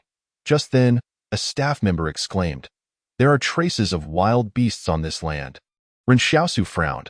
What kind of wild beasts could there be? Rarely would any beasts inhabit the forest's edge, and when constructing these refuges, large predators had been barred from entering the outer perimeter, making it uncommon for them to breach the defenses of the number 113 refuge. For example, the wolves that attacked the factories were exceedingly rare. Everyone crowded around to examine the tracks, and the soldiers of the private army, brimming with bravado, felt no fear due to their firearms. But upon closer inspection, they all froze. The trail of footprints led deep into the forest, each print roughly the size of a human head. Witnessing this, all the soldiers swiftly raised their weapons, nervously aiming into the depths of the forest, inexplicably feeling that even with guns, they could not attain a sense of security. Hadn't they seen these tracks last time? Someone trembled. No, came the reply from another. Ren Xiaosu took a glance at the footprints and immediately deduced the nature of the creature, instantly feeling relieved. He then surveyed the clearing where the band was preparing to camp. He suddenly noticed remnants of trash left behind by this group from their last camping trip, including many scraps of food. He stated earnestly, "These are bear tracks, attracted by the food scraps you left behind last time." Lu Bu skeptically retorted, "Nonsense, do you think I've never seen a bear's paw print?" Ren Xiaosu followed the footprints into the depths of the forest, not inclined to share any information with those musicians and private soldiers. Cough. It could very well be a wild boar behind him. The group observed Ren Xiaosu entering the woods with wide eyes, seemingly unfazed by the ominous tracks, showing no fear of the dangers that lurked within the forest. "This lad has an audacious spirit," Lu Bu gasped in astonishment. "Is he courting death?" The soldiers of the private unit lowered their weapons. If any terrifying beasts were to appear, they could wait for Ren Xiaosu's screams before raising their guns. These soldiers appeared nonchalant, displaying a facade of bravery, yet their earlier tremors betrayed their fragile bravado. As Ren Xiaosu walked through the forest, he quickly discerned that these were the prints of a deer. He followed the deer tracks because typically, trailing such large wild animals in the woods often leads to the discovery of water sources and rivers. Like humans, they require timely hydration.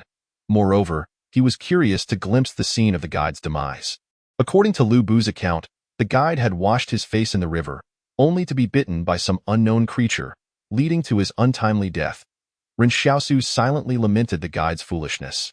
It is common knowledge that the natural order of species is evolving, yet herbivores remain herbivorous, and carnivores continue to prey upon others.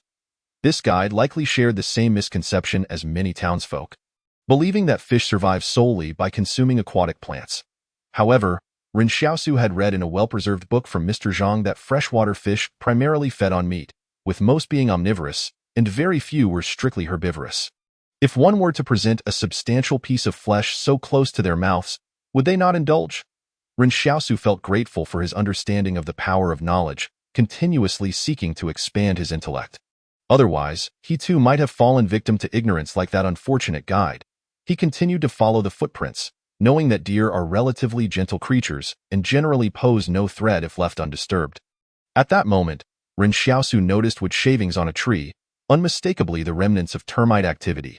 He glanced down at the tree's roots and indeed found a mound of earth unusually raised around them. With a few swift kicks, he unceremoniously disturbed the mound, revealing brown termites scurrying about. These creatures, about the size of a pinky fingernail, were not particularly palatable but were nonetheless nutritious. Many townspeople suffered from chronic malnutrition, often resorting to termites and their eggs as sustenance. Discovering a termite nest could bring joy for several days, however. Termites should not be consumed raw due to the risk of their formic acid secretion. And Ren Xiaosu was not in a desperate situation where he had to resort to such measures.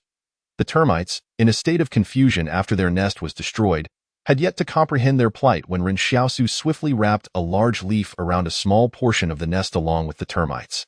He then broke off a branch and fashioned a rudimentary spear with his bone knife, preparing to fish. Having walked a short distance, Ren Xiaosu turned back, using his bone knife to probe the termite mound until he located the plump white queen and took her along. The termites had suffered a catastrophic loss. To put it simply, they had lost both their home and their mother. Ren Xiaosu's expedition was not merely for sustenance. He continued to follow the deer tracks, and within minutes, he heard the soothing sound of flowing water. The closer he approached the river, the more vigilant he became. Even though the evening had passed, the time when creatures typically gathered to drink, he remained cautious. What if a beast, delayed by its own affairs, happened to cross paths with him? Fortunately for him, luck was on his side. Ren Xiaosu unfurled the leaf containing the small portion of the termite nest and tossed it into the river. The water flowed gently. Had it been turbulent, he would have needed to devise a method to retrieve the nest. Next, he used his knife to slice the palm-sized termite queen and cast her into the river as well. Then patiently awaited his catch while holding the sharpened branch. The moonlight was particularly bright that night, illuminating the water's depths. The queen and the nest drifted downstream, and Ren Xiaosu followed along the bank. Suddenly, a shadow darted beneath the nest, creating ripples on the surface as a large fish opened its mouth, attempting to consume both the nest and the queen. Just as it did, Ren Xiaosu's sharpened branch struck. In the past, he had employed this method to catch fish, but back then, his speed and strength were lacking, requiring numerous attempts to succeed. Now, however, he had become swifter than the fish with lightning reflexes. Ren Xiaosu retracted the branch as the large black fish thrashed futilely, and he cautiously backed away from the riverbank, sensing that the blood might attract something sinister lurking below. Indeed, the water began to teem with dark shapes swirling beneath the surface. Ren Xiaosu felt a twinge of unease. Were those shadows fish? He swiftly gutted the large black fish on the bank, discarding the entrails into the river. He could not afford to return to the camp and butcher the fish there, as it would surely leave a bloody scent lingering around the campsite. Even the remnants of biscuit crumbs could attract massive deer. He could only imagine what a blood scent might summon. Though bears and similar creatures were unlikely in this area, it was better to err on the side of caution. The remains of the fish, bones, and any leftover flesh would also need to be disposed of far away. In the next moment, the river erupted in a frenzy as countless fish scrambled to consume the bloody entrails, even tearing at each other in the process. If any fish suffered a wound, it too would soon become prey for others. What a brutal river this was. What might happen if a person were to fall into it? Suddenly, Ren Xiaosu froze, realizing that the fish had begun to flee in panic. Without hesitation, he turned to leave. Whatever creature had instilled such fear in the fish was likely something he could not contend with. As he made his way back to the camp, Ren Xiaosu pondered the changes that had occurred in the wilderness. Why were the beasts evolving while humanity seemed oblivious to any differences? No, there were distinctions. Zhang Baojin, who had once exhibited supernatural abilities, or even his own encounters with Yan Liuyuan, were they not evidence of change? Upon returning to the camp, he found the musicians and private soldiers dining on canned food and porridge. When they beheld the fish Ren Xiaosu was carrying, they were taken aback. Earlier that afternoon, they had anticipated seeing him fail, knowing full well that he had not brought any provisions, clad only in a loose-fitting coat, making it evident he lacked supplies. Thus, when Lu Bu suggested that Ren Xiaosu fend for himself, they had all reveled in his misfortune, harboring an inexplicable disdain for him, though they could not quite articulate the source of their discomfort. Yet now, as they awkwardly shared their meager rations of canned meat, the enticing aroma of Ren Xiaosu's grilled fish wafted through the air. On this outing, Ren Xiaosu had brought only an iron cup, a bone knife, and a box of matches, essentials for survival in the wild. Of course, he could have done without the matches, for he possessed the skills to start a fire, but who would choose to endure unnecessary hardship when a small box of matches could simplify matters? Lu Bu wrinkled his nose at the scent of grilled fish. Heh, it's just a fish. Suddenly, Ren Xiaosu heard a voice echoing in his mind. Mission: share the good fortune with others. Ren Xiaosu paused for a moment, then picked up the branch with the fish and approached Lu Bu. Lu Bu's eyes brightened as he composed himself. What, are you inviting us to fish? It wouldn't be out of the question. What are you thinking? Ren Xiaosu replied. I merely wish to show you a glimpse, to share in my joy, Lu Bu. Mission accomplished, reward. 1.0 agility. Delighted, Ren Xiaosu thought to himself. Sharing can take many forms, Lu Bu, flustered with indignation, retorted. Ren Xiaosu, do you really think I would eat your fish? Ren Xiaosu observed the fish, nearly half a meter long. It was quite clear that one person could not finish it alone. He turned to Lu Bu, half a fish for 3 bottles of water. Without hesitation, Lu Bu agreed. Deal. Ren Xiaosu sought the water because retrieving it had become a cumbersome task. Initially, he had intended to fetch water from the river, but his encounter with the unknown had deterred him. While he could extract moisture from pine needles, it was a slow process, far less efficient than trading something he did not require for some water. 3 bottles would suffice, 1 for tonight and 2 for the journey ahead. Come, everyone. It's time to enjoy some fish, Lu Bu called as he placed the half-fish Ren Xiaosu had offered into a pot. However, what Lu Bu did not anticipate was that before he, Luo Xinyu, and Yang Xiaojin could even partake, the private soldiers had already devoured the entire fish. Lu Bu glanced helplessly at Luo Xinyu, surprised by the selfishness of the private soldiers. Meanwhile, Ren Xiaosu sat alone beside the fire he had kindled, while the others gathered around a large bonfire, the 2 groups appearing as though they inhabited entirely different worlds, starkly divided. Suddenly, the girl in the cap, Yang Xiaojin, stood up and took a seat across from Ren Xiaosu, calmly stating, "Fish?" Ren Xiaosu was taken aback, sensing an unsettling calmness in her tone, yet he found himself at a loss for words to decline her request. The flickering glow of the campfire danced upon the maiden, as Ren Xiaosu pondered whether the girls within the refuge were all as enchanting. However, he couldn't help but ask, "Might you kindly lower the firearm you are brandishing? As a master marksman of impeccable caliber, pointing a gun at me does induce a fair degree of trepidation." Until now, Ren Xiaosu had neither robbed anyone nor had anyone robbed him. This was indeed his inaugural experience.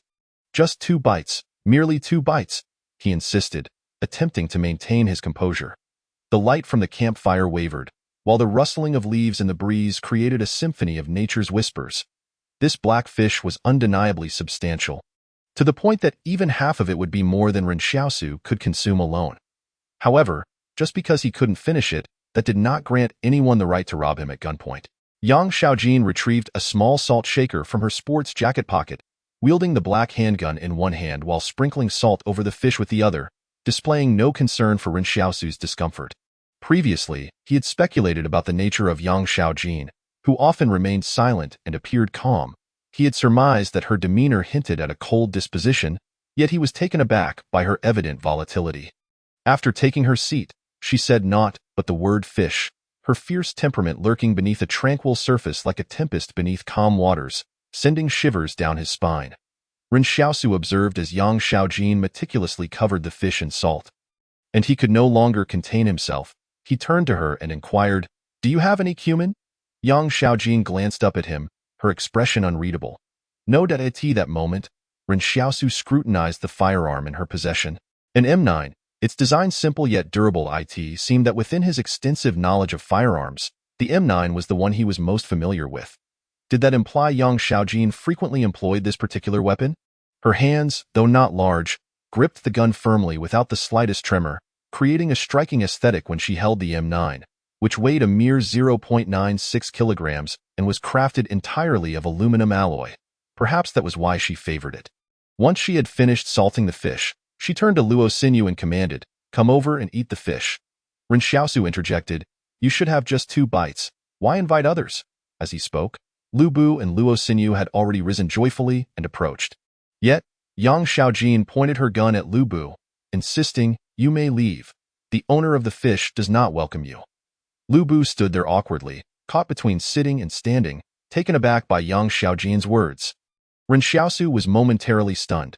He found it difficult to comprehend Yang Xiaojin's approach, which seemed rather intriguing. Yang Xiaojin then turned to Ren Xiaosu. "We each have 2 bites. No more." Luo Xinyu sat down. Her curiosity piqued as she studied Ren Xiaosu. The atmosphere had grown somewhat lively, and she smiled, saying, "I won't take your food for free. Here, have some chocolate." With that, she produced a sizable piece of chocolate from her pocket and offered it to Ren Xiaosu, seemingly in exchange for the fish.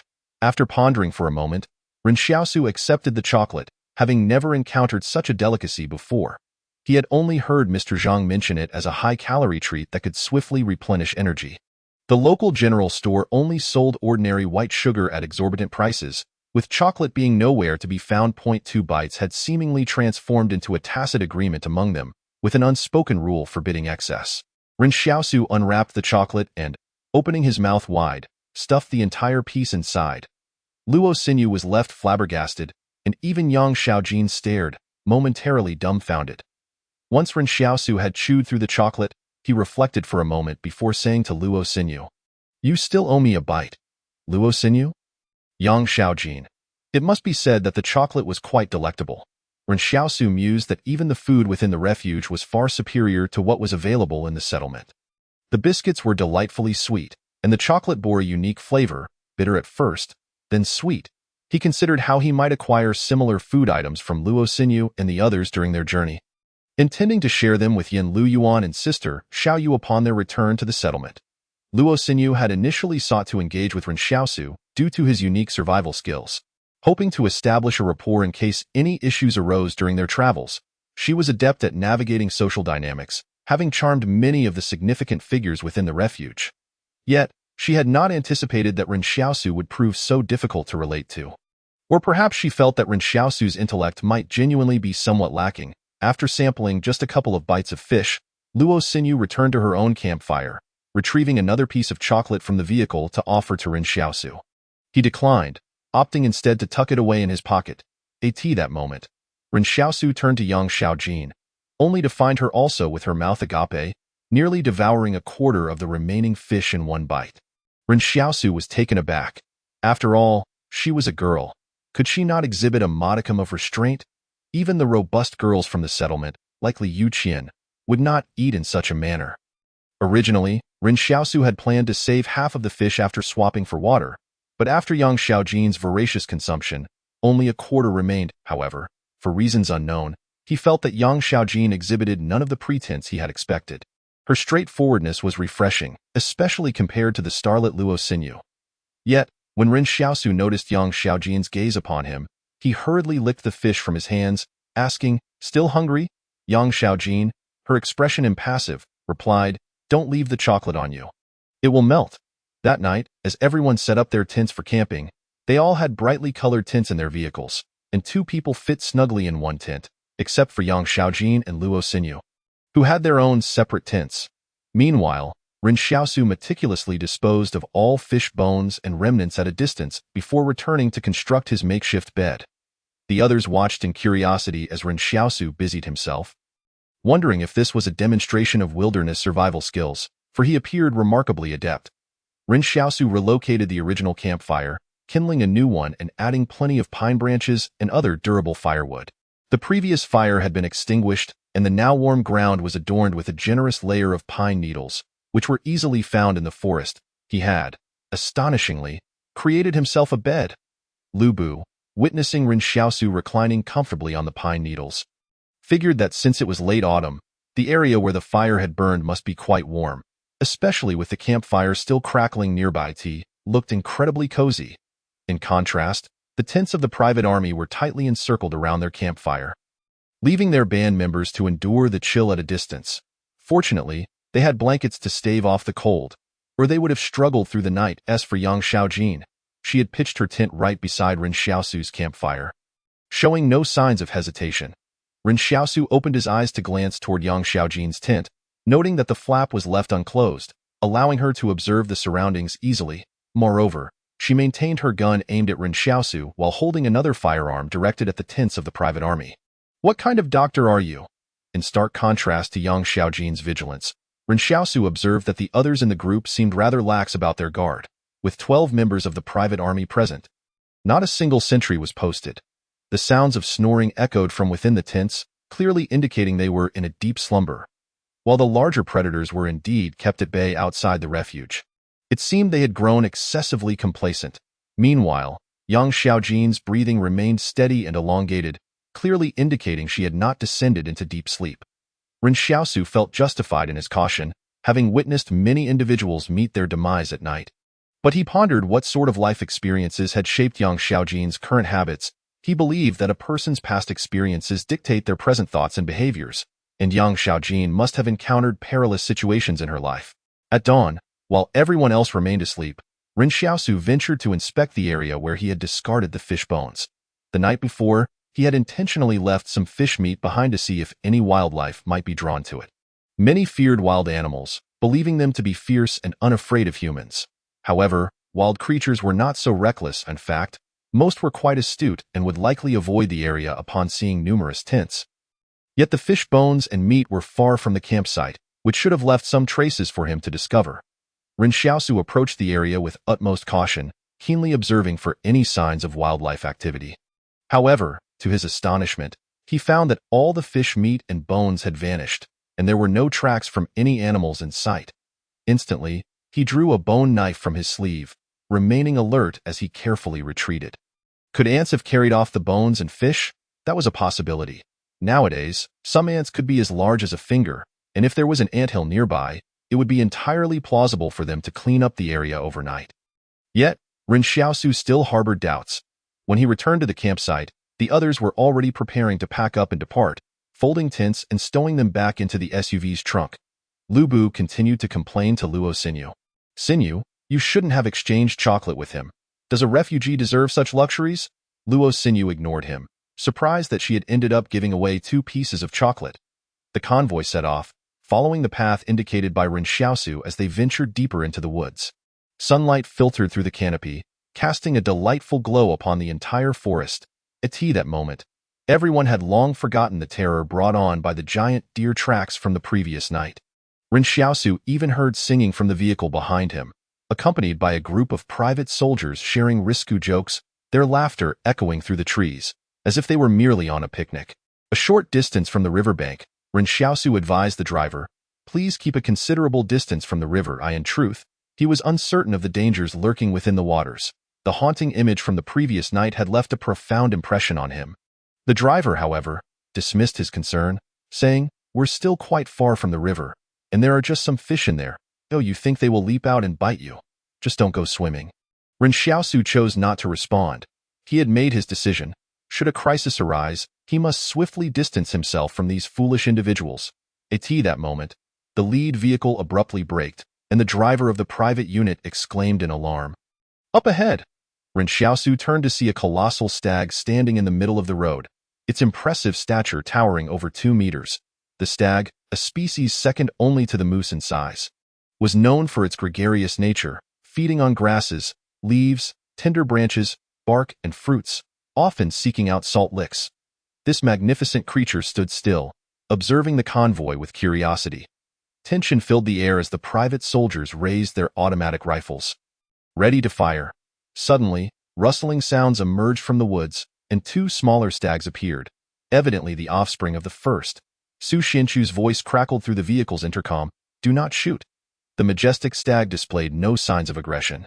It merely regarded the convoy with a puzzled expression before preparing to move along. A collective sigh of relief swept through the convoy, easing the tension somewhat. The soldiers chuckled. "It's just a herbivore. Look at how frightened you all are. There are no large carnivorous beasts here." As laughter spread among the group, the atmosphere lightened, as if the earlier apprehension had never existed. However, in an unexpected turn, the stag suddenly charged towards the convoy, its massive antlers lowered, aimed directly at the lead vehicle. The driver shouted an expletive and slammed the accelerator, veering into the woods, disregarding the potential risk of crashing into trees. Fortunately, as the stag approached, the lead vehicle managed to swerve just in time, narrowly avoiding the antlers. Yet, the vehicles behind were not so fortunate.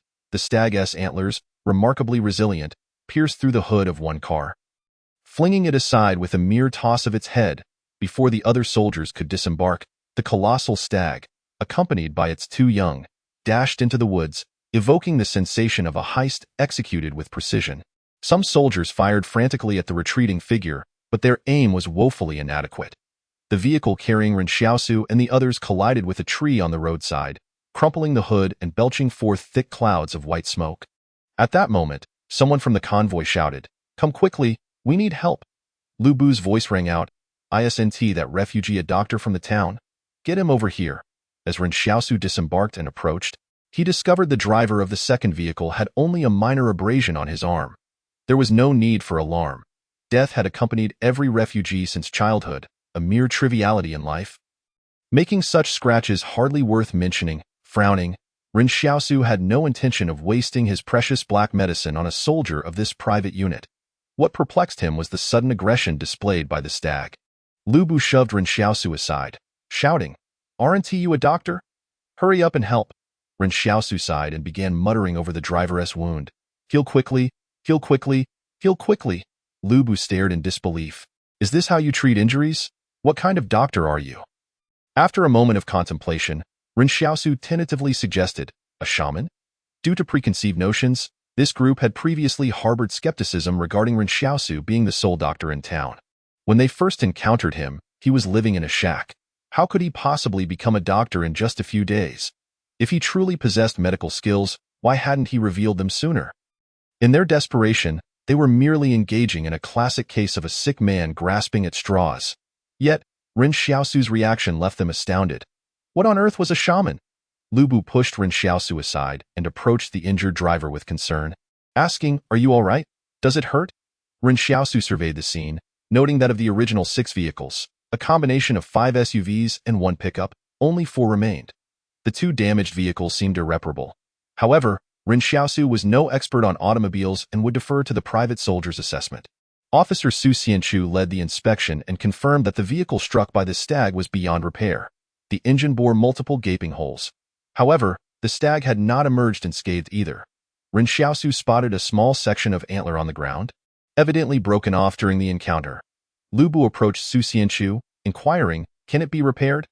"We'll need to assess the overturned vehicle first," Su Xianchu replied. After inspecting the wreckage, he concluded that one is definitely a lost cause. The vehicle that hit the tree wasn't going too fast, so the damage isn't too severe. We can salvage parts from that one to repair a functional vehicle. "Only one vehicle can be repaired?" Lubu exclaimed, momentarily taken aback. "What do we do now? There are so many of us," Su Xianchu pondered. "The pickup bed can still accommodate some passengers." Ren Xiaosu raised his hand. "I'll go." "You'd better not." Lubu retorted, not in the slightest bit amused, at this point. Even if Lubu himself were to ride in the pickup bed, he would not allow Ren Xiaosu to join him. Su Xianchu instructed his team to swiftly gather tools to repair the vehicles. During this time, he furrowed his brow and ordered his soldiers, set up a perimeter. Any unknown creatures approaching should be shot on sight. While the private unit may have exhibited bureaucratic tendencies, Su Xianchu did not appear to be a fool.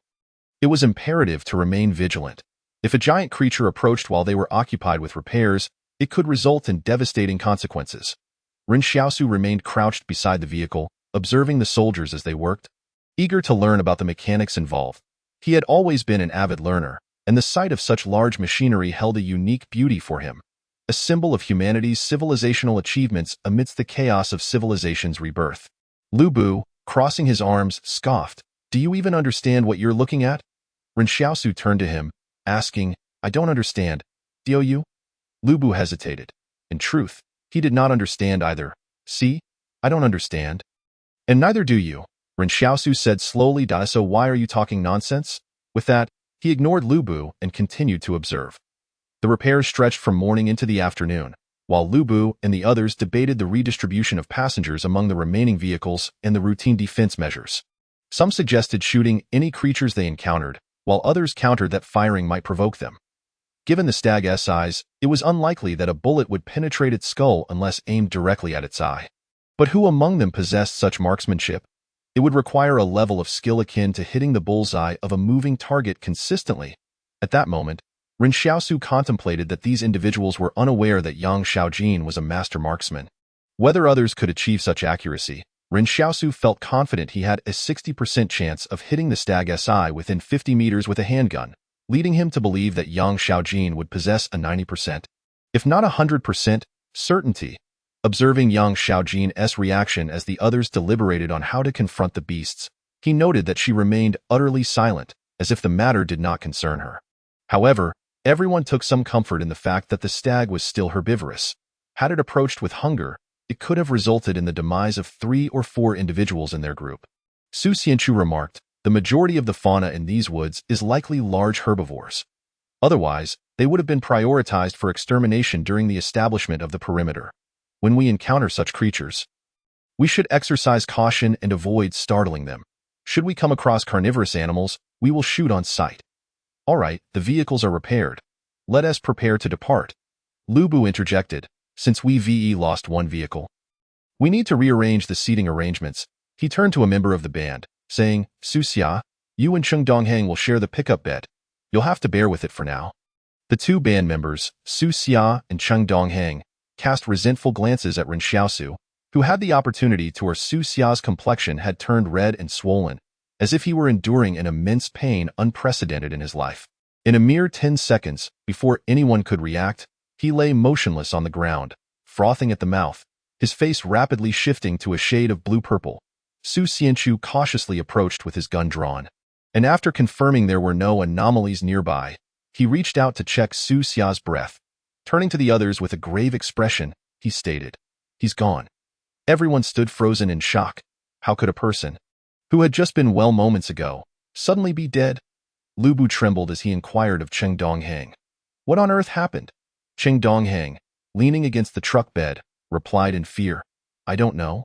We got in the vehicle together, and suddenly he screamed, which terrified me. I didn't see anything strange at all." The rustling sounds in the forest grew eerie. The trees remained the same, yet everyone's mood had shifted dramatically. This was the first death they encountered on their journey. Lu Bu shouted angrily at Ren Xiaosu. "What kind of path did you lead us on? Why didn't we encounter such things last time? Is there something wrong with the route you took?" "I assure you, there is nothing wrong with my path," Ren Xiaosu said calmly, gazing at Lu Bu.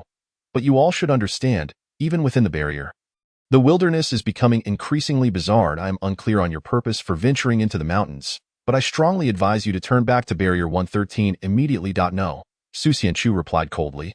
"This time we have received a deadly order. If we do not complete our mission, we shall not return. And neither shall you." Ren Xiaosu thought to himself that something was amiss. A mere mission could not compel Su Xianchu to risk his life. There must be another reason. With no option to turn back, Lu Bu said to Ren Xiaosu, "You take the pickup truck bed alone. Cheng Donghang, you get in the vehicle," he sneered, "since you claim the path is not wrong. Then face the danger yourself." At that moment, he no longer cared whether Ren Xiaosu had any biscuits, as no one wished to meet their demise. Compared to munching on biscuits, survival was clearly of greater significance. Ignoring him, Ren Xiaosu approached to examine Su Xia's injuries. He removed the hand that was clutching Su Xia's neck, revealing a long stinger embedded in it. Ren Xiaosu immediately recognized what it was. A wasp? He quietly extracted the stinger, wishing to keep the nature of Su Xia's death a secret from the others. The atmosphere within the group grew increasingly strange, at times instilling a sense of dread towards the wilderness, which inadvertently favored him as a guide. Ren Xiaosu never considered himself a good person. He felt no obligation to disclose everything to the others. His own survival was paramount. However, he felt a sense of relief. As long as it wasn't a mysterious species attacking humans, in truth, he had been startled earlier. Based on Ren Xiaosu's deduction, it seemed a wasp had taken refuge in the pickup truck's bed, and Su Xia's movements had startled it, resulting in the sting. However, he hadn't anticipated that a wasp's sting could be so lethal.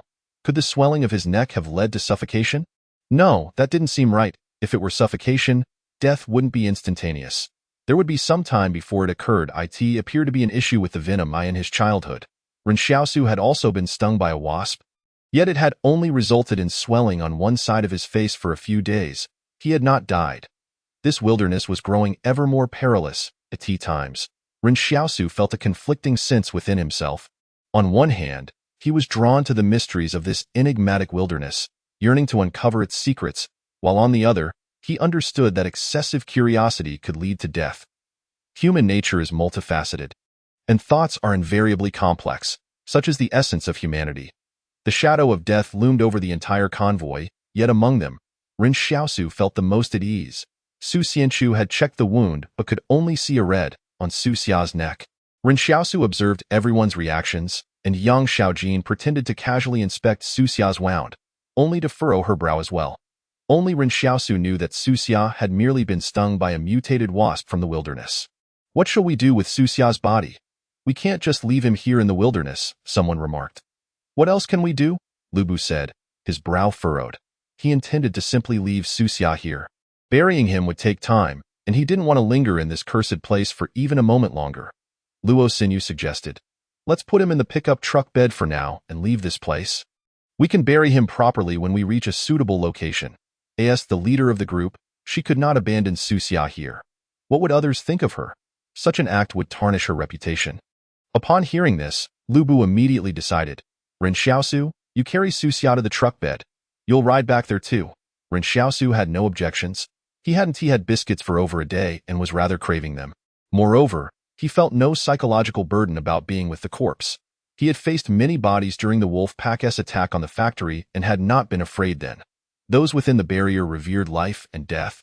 But Ren Xiaosu held respect without fear. The convoy set off once more, and Ren Xiaosu sat in the truck bed, munching on biscuits and drinking bottled water, murmuring to Su Xia. You say you had nothing better to do than to run out here. Well, look where it got you. Lost your life, didn't you?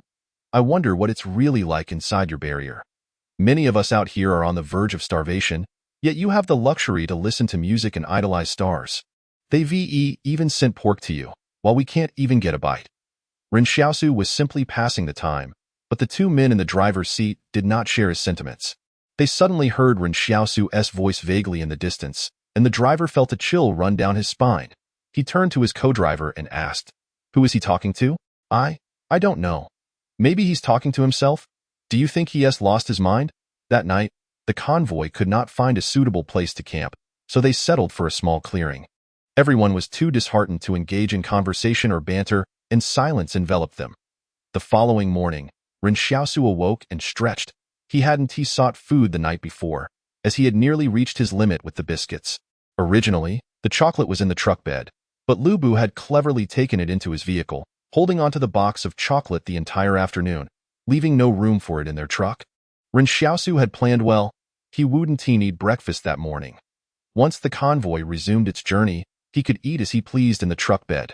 Just then, a scream pierced the air, and he turned sharply towards the pickup truck, where a soldier from the private unit shouted, "Where's the corpse of that Su Xia? Has anyone seen it?" Everyone froze in disbelief. Wasn't it in the truck? The corpse had vanished. This time, Ren Xiaosu felt a chill run down his spine. What was happening? The corpse had been right there in the truck bed. How could it simply disappear? The average weight of an adult male ranges from 140 to 180 pounds. It would be quite strenuous for one person to carry a body without making a sound.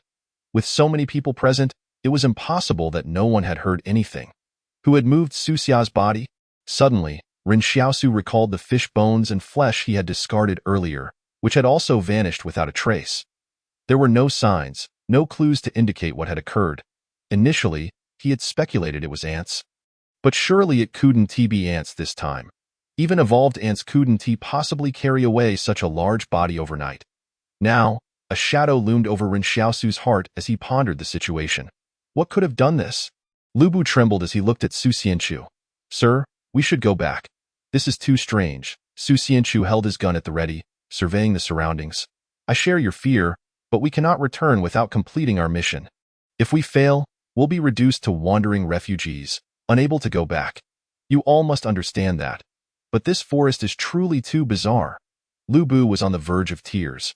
"Everyone, get in the vehicle. We must leave this cursed place," Su Xianchu roared. From that moment onward, Ren Xiaosu held onto his bone knife, his mind fully alert, constantly on guard against any potential danger. The questions of why Su Xia's body had disappeared and where it had gone loomed in everyone's minds like an unshakable shadow. Ren Xiaosu kept contemplating. If the entity responsible could make such a substantial body vanish without a trace, why not target the living instead? With their capabilities, they could inflict significant casualties on the entire camp under the cover of night. There was something amiss. Everyone sat inside the vehicle, while Ren Xiaosu remained in the truck bed. When they had arrived, everyone had been cheerful, singing and laughing with the windows down. Now, however, all the windows were tightly shut, as if fearing some unspeakable entity would suddenly intrude and claim their lives. They believed that an extra layer of glass would provide them with some semblance of safety.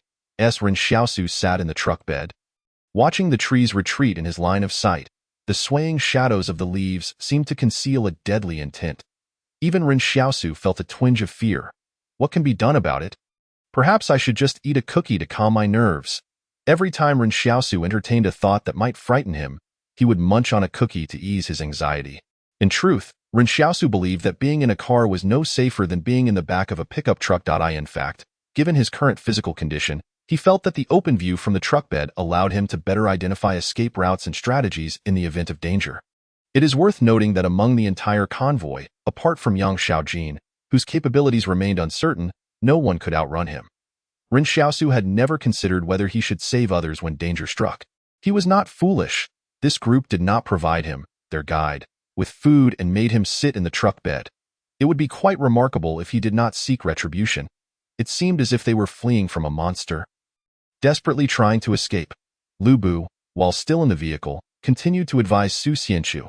Sir, let us return and clarify matters with the barrier. Your superior wouldn't truly be so unyielding as to expel you from the barrier. Yet Su Xianchu remained silent.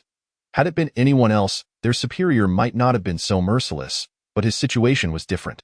Both Wang Songyang and Su Xianchu, officers of private armies, had offended their higher-ups, a fact that Ren Xiaosu had long since deduced. In the dead of night, when something went awry in the wilderness, it was Wang Songyang who was dispatched first. After Ren Xiaosu and Luo Xinyu requested Wang Songyang's replacement, Su Xianchu was sent in his stead. The officers who thrived within the barrier enjoyed their comforts, while only those deemed undesirable were relegated to the wilderness for missions. Otherwise, who would willingly leave the sanctuary of home to fight in the dead of night? Before the calamity struck, soldiers had a sense of honor, but Ren Xiaosu believed that these private forces lacked such a sentiment. In truth, both Su Xianchu and Wang Songyang held an awkward position within the private army. Their superior wished to suppress them, and this time, they were given a legitimate reason. Should they fail in their mission, they might never return. However, Ren Xiaosu still had doubts. He glanced at Yang Xiaojin and finally whispered, "Can such a force truly be relied upon? The barrier depends on them for defense, yet they appear to be a disorganized rabble when faced with danger." Yang Xiaojin shot him a sidelong glance and uttered something that left Ren Xiaosu perplexed. "The army of the consortium is the army of the consortium. The army of the barrier is the army of the barrier. The consortium does not wish for these barriers to possess formidable armed forces." Ren Xiaosu was taken aback for quite some time, pondering what the army of the consortium truly resembled. Su Xianchu was evidently more astute and formidable than the other soldiers. Throughout the journey, Ren Xiaosu had never seen him smoke or slack off. His posture always upright. Who were the officers being ostracized?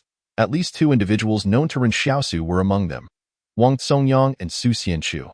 Without delving into Su Xianchu, Wang Songyang had demonstrated meticulous logic while searching Ren Xiaosu.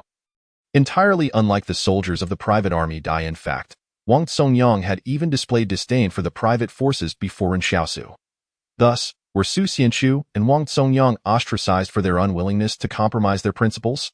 Ren Xiaosu even speculated with the utmost malice that perhaps even the cigarettes were provided by the consortium. Had the consortium meticulously planned for years, ultimately rendering the armed forces of the barrier utterly ineffectual? While Ren Xiaosu could not ascertain the accuracy of his conjecture, Mr. Zhang had stated that technology was controlled by a select few, and thus it was only natural that armed forces would also be held in the hands of a minority. Yet he still had questions regarding Su Xia. Were living beings not attacked? Otherwise, why was it that the living had encountered no harm? Why was the refuge barrier so intrigued by the pre-cataclysm ruins hidden within the mountains? Could it be that the dangers they faced stemmed from these pre-cataclysm relics?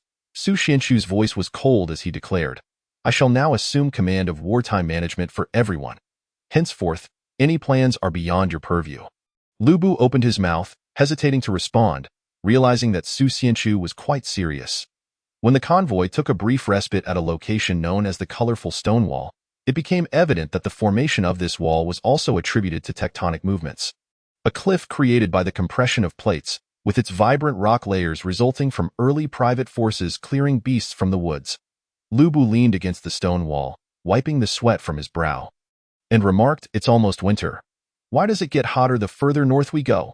Ren Xiaosu, sitting nearby and burping, replied, "There are several volcanoes in the mountains ahead, and they are not extinct. Their internal activity is quite frequent." Many in the convoy had never been to this place and were somewhat astonished. They had always believed that volcanoes were distant phenomena, not realizing that several existed within these mountains. However, Su Xianchu appeared well aware of the terrain within the mountains and was therefore not surprised. After all, the private army would have provided him with some documentation for the mission. Given that the private army had previously been here, it was only reasonable that they had encountered volcanoes. What puzzled Su Xianchu was the lack of professionalism among the previous members of the private army. After clearing the beasts from the mountains, they had failed to map the area. Now, among the various barriers, there was not even a single accurate map available. Lu Bu went to the pickup truck to retrieve food to distribute to everyone, only to nearly faint upon discovering that the cookies had diminished yet again. Trembling, he asked Ren Xiaosu, "How could you have eaten so many cookies?" Burp. Ren Xiaosu patted his chest and replied, I was sitting alone in the truck bed. What's wrong with eating a few cookies to calm my nerves? Suddenly, a howling sound emanated from the north, eerily unsettling, prompting all the private forces to raise their weapons, pointing them toward the northern road. Ren Xiaosu remarked, Quick, help me up. I need another cookie to calm my nerves. Luo Xinyu turned to Ren Xiaosu. You must know what that sound is. Su Xianchu aimed his gun at Ren Xiaosu. Do not conceal anything. Ren Xiaosu raised an eyebrow and said, That is the sound of the old wind gap. The passage to the canyon in the mountains is not far now. When the immense wind sweeps through the canyon, it produces this sound. There is no need for alarm. At that moment, everyone began to realize the value of having an experienced guide in their midst. It was only then, amidst their inner fears, that they began to acknowledge Ren Xiaosu's worth. At the very least, they no longer felt as frightened upon hearing the howling sound. Originally, they had planned to reach the canyon in 3 to 5 days, but the power of fear accelerated the convoy's pace. If all went well, they would arrive at the Old Wind Gap Canyon by nightfall. Mr. Zhang had taught in class that all human motivation stems from the fear of death. People eat to avoid death, and they struggle to survive for the same reason. Now, everyone found themselves in a mountain where death could strike at any moment. This threat was akin to a dose of adrenaline, heightening their awareness and intensifying their desire to emerge alive. As the convoy sped along, it was notably swift. On one hand, the road was indeed smoother, and on the other, everyone believed that if they drove fast enough, they could leave danger behind. By evening, when the sun tilted its rays across the sky, the convoy finally emerged from the woods, revealing the towering stone walls and canyon ahead. The stone walls resembled steps that had abruptly risen from the earth. Upon disembarking, they had to tilt their heads back painfully to see the wall's pinnacle above. While the left and right sides appeared to stretch into infinity, this was nature's staircase, as if traversing it would allow them to ascend to the heavens. From a distance, the Old Wind Gap Canyon appeared as a slender black line. But as they approached, they discovered that it was wide enough to accommodate 5 or 6 vehicles simultaneously.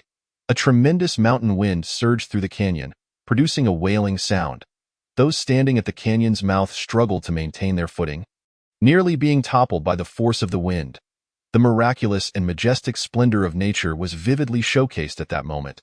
Suddenly, Lu Bu shouted, Come quickly and look. He stood by the Old Wind Gap Canyon, pointing at the stone wall and exclaiming, There are words here.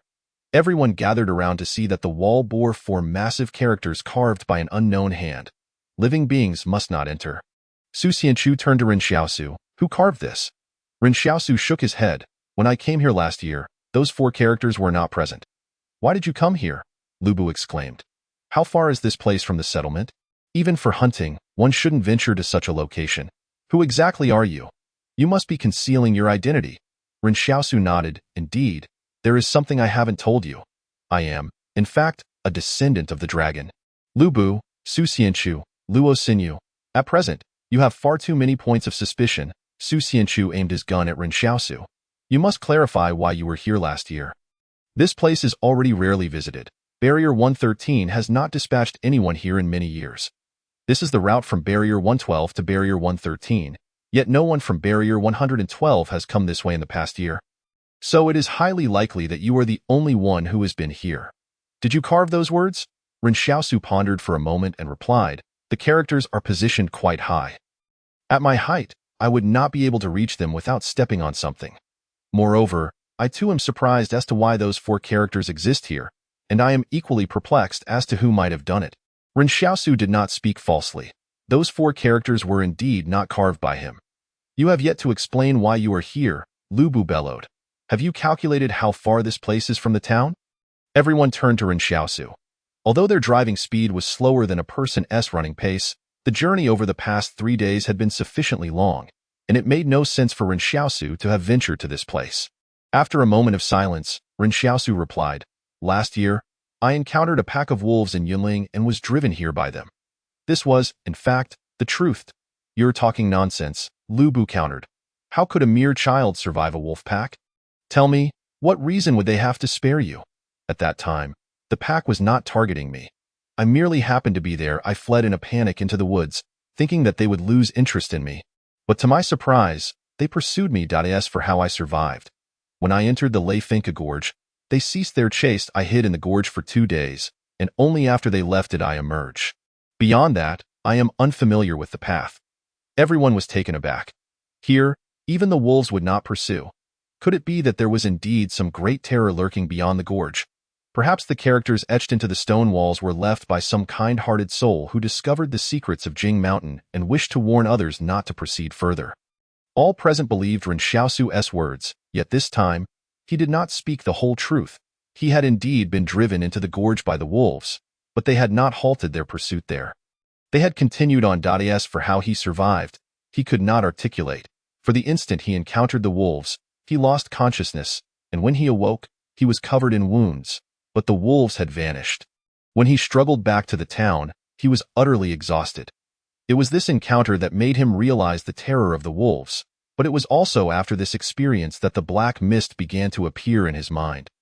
Throughout the past year, Ren Xiaosu had contemplated what connection this black mist had with that episode of unconsciousness and what had transpired during that time. Someone suddenly remarked, "Do you know anything about those extraordinary individuals? Perhaps these characters were left by one of them. Some among them have long transcended the bounds of normal humanity and can traverse the wilderness with ease." The speaker was a soldier from a private military unit, prompting Su Xianchu to glare at him. "This is military confidential information. What are you pretending for? We are all merely castaways here. Do you really think your rank will last much longer?" The soldier sneered. "Even if this mission is completed, do you genuinely believe that Ma Xian will let you off the hook?" Ren Xiaosu was taken aback. The private military unit seemed to be rife with disorder, with soldiers daring to openly challenge their superiors. Unbeknownst to him, his impression of this private army had further deteriorated. According to Mr. Zhang from the academy, the military before the catastrophe had maintained strict discipline, characterized by a collective will as solid as steel. Su Xianchu turned to the soldier who had spoken. "If he does not let me off, I will ensure that you are dismissed before I leave. You would do well to keep your mouth shut, or I shall treat you as a deserter." The soldier fell silent, but Lu Bu and Luo Sinu's curiosity had already been piqued. "What happened with those extraordinary individuals?" "I heard that you captured 3 extraordinary individuals in our fortress not long ago." Su Xianchu deliberated for a moment and responded, "This matter does not concern you.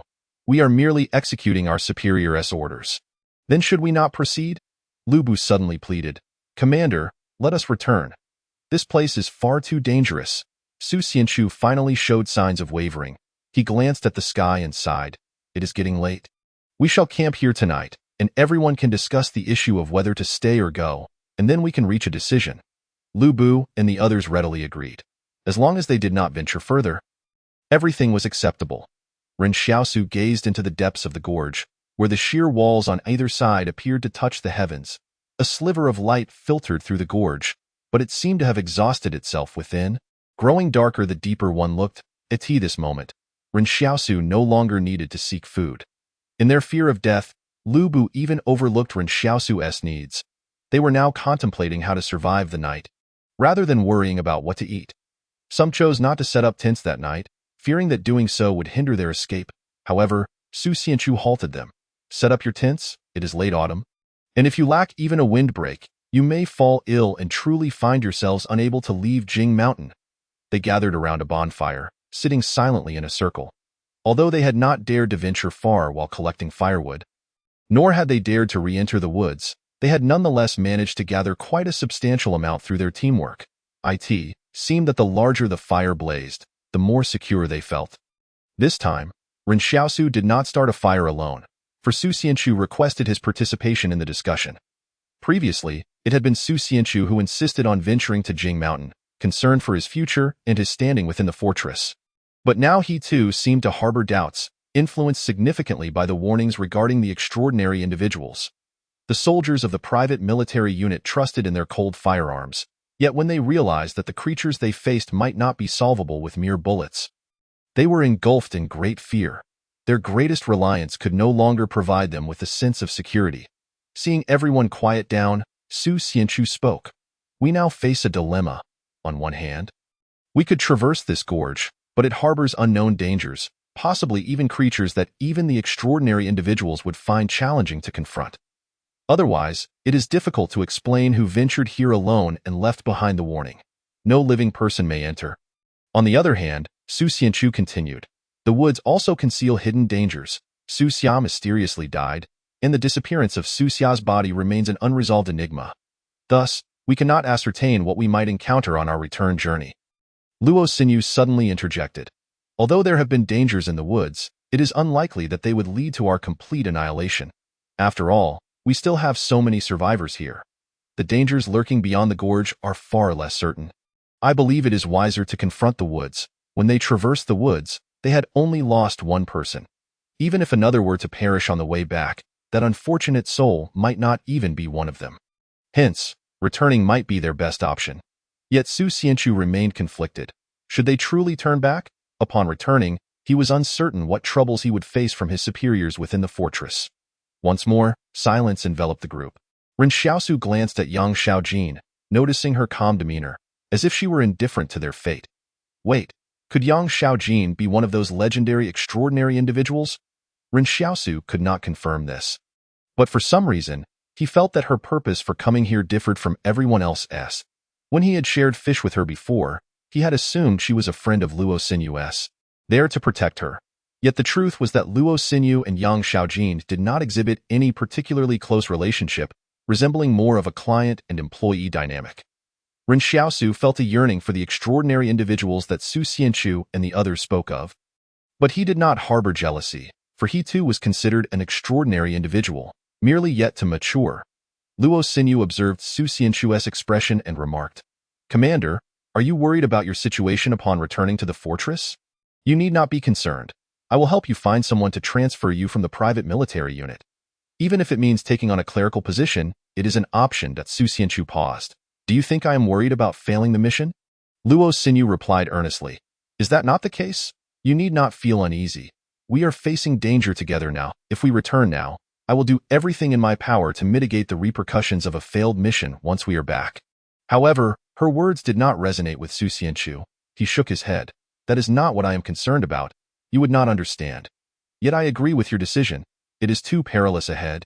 Everyone should rest here tonight, and we shall return to the fortress tomorrow. At that moment, the wind in the gorge ceased, and the cacophony subsided abruptly, leaving the entire forest in eerie silence. Yet within this tranquility, they suddenly heard a crunching sound emanating from the pickup truck, sending chills down everyone's spine. Lu Bu trembled. What is that sound? It seems to be coming from the truck bed. Everyone stared in horror, struggling to comprehend. Was there not only supplies in the truck bed? With Ren Xiaosu among them, where could that sound be originating from? Su Xianchu, initially terrified, quickly darkened his expression. I truly do not believe anything could withstand a bullet. With that, he signaled the private military unit to cautiously approach the pickup. That crunching sound had likely persisted for some time, but the previous roar of the gorge's wind had drowned it out. Ren Xiaosu also rose to his feet. Perhaps due to his enhanced physical capabilities, he felt relatively warm despite only wearing a thin jacket in the brisk autumn air. His bone knife remained firmly in hand. And when he turned to look, he saw Yang Xiaojin resting her hand on the pistol she carried. As Su Xianchu and the others drew nearer, a shadow suddenly leaped out from the pickup truck bed, startling them into a quick reaction as they opened fire. The shadow in midair was suddenly met with a barrage of gunfire, propelled backward by several bullets. A cacophony erupted from the bed of the pickup truck as Su Xianchu and his companions, without a moment's thought, began to unleash a frenzied hail of shots into the truck bed. The sharp sound of empty chambers echoed, as this group of private soldiers astonishingly expended an entire magazine of ammunition, leaving the pickup riddled with bullet holes, a pitiful sight to behold. The fuel tank of the vehicle began to leak. It was unclear who had fired upon it, but a bullet hole marred its surface. However, Ren Xiaosu remained unfazed by the prospect of an explosion, for he possessed knowledge from advanced firearms training. Unless incendiary rounds were utilized, it was exceedingly difficult to detonate a fuel tank with gunfire alone. Su Xianchu cautiously approached, intent on investigating the shadow that had startled them, only to find himself somewhat incensed to discover that the source of their fright was merely a large mouse seeking food. How had this rodent grown so large? Lu Bu, still shaken, mused that it must be the size of 2 human heads. Su Xianchu's anxiety subsided as he peered into the pickup, where another mouse lay. Having been transformed into a sieve by the gunfire, it turned out to be a false alarm. Their nerves had been frayed to the point that even the slightest rustle sent them into a panic. It was time to return. If they lingered any longer, the immense psychological pressure would become unbearable. Just then, Ren Xiaosu abruptly turned to glance back at their path, and there, atop a nearby hill, stood a silver wolf. Gazing at them from a distance, it was the Wolf King. This was disastrous. How had they returned so swiftly? In the moonlight, the silver Wolf King shimmered, its coat glistening as if illuminated from within. On the cliff, its silvery fur billowed in the breeze, resembling a finely crafted work of art. Yet, Ren Xiaosu had no thoughts of admiration. All he desired was to flee. Hadn't they been told that the wolf pack had left the territory of Barrier 113? Hadn't they ventured hundreds of kilometers into the mountains? How could they suddenly appear here? The cliff was not far, and the wolf pack could likely arrive in about 10 minutes. Most concerning to Ren Xiaosu was the absence of the other wolves. What if they were already closing in? Ren Xiaosu shouted. Run, into the canyon. Lu Bu was taken aback. Into the canyon? Are you insane? Isn't that asking for death? If we don't go into the canyon, we will die right now. Ren Xiaosu dashed to the pickup, seizing a sizable, relatively intact mouse, and sprinted toward the canyon. He had dealt with wolf packs more than anyone else, and he understood all too well the terrifying foe they would face if they did not flee.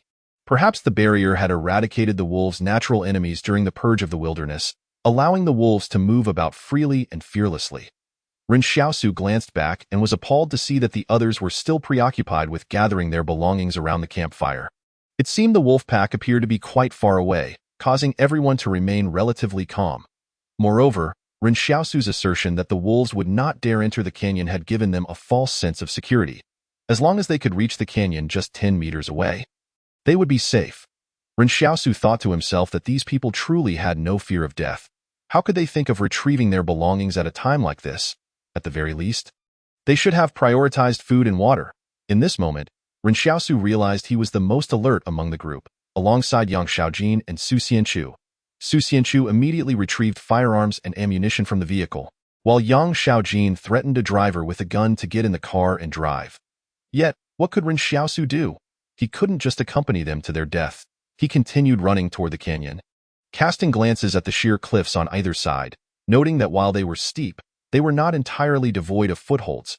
He observed this because he was acutely aware that his earlier claim about the wolves not entering the canyon was meant to conceal the truth of how he had survived.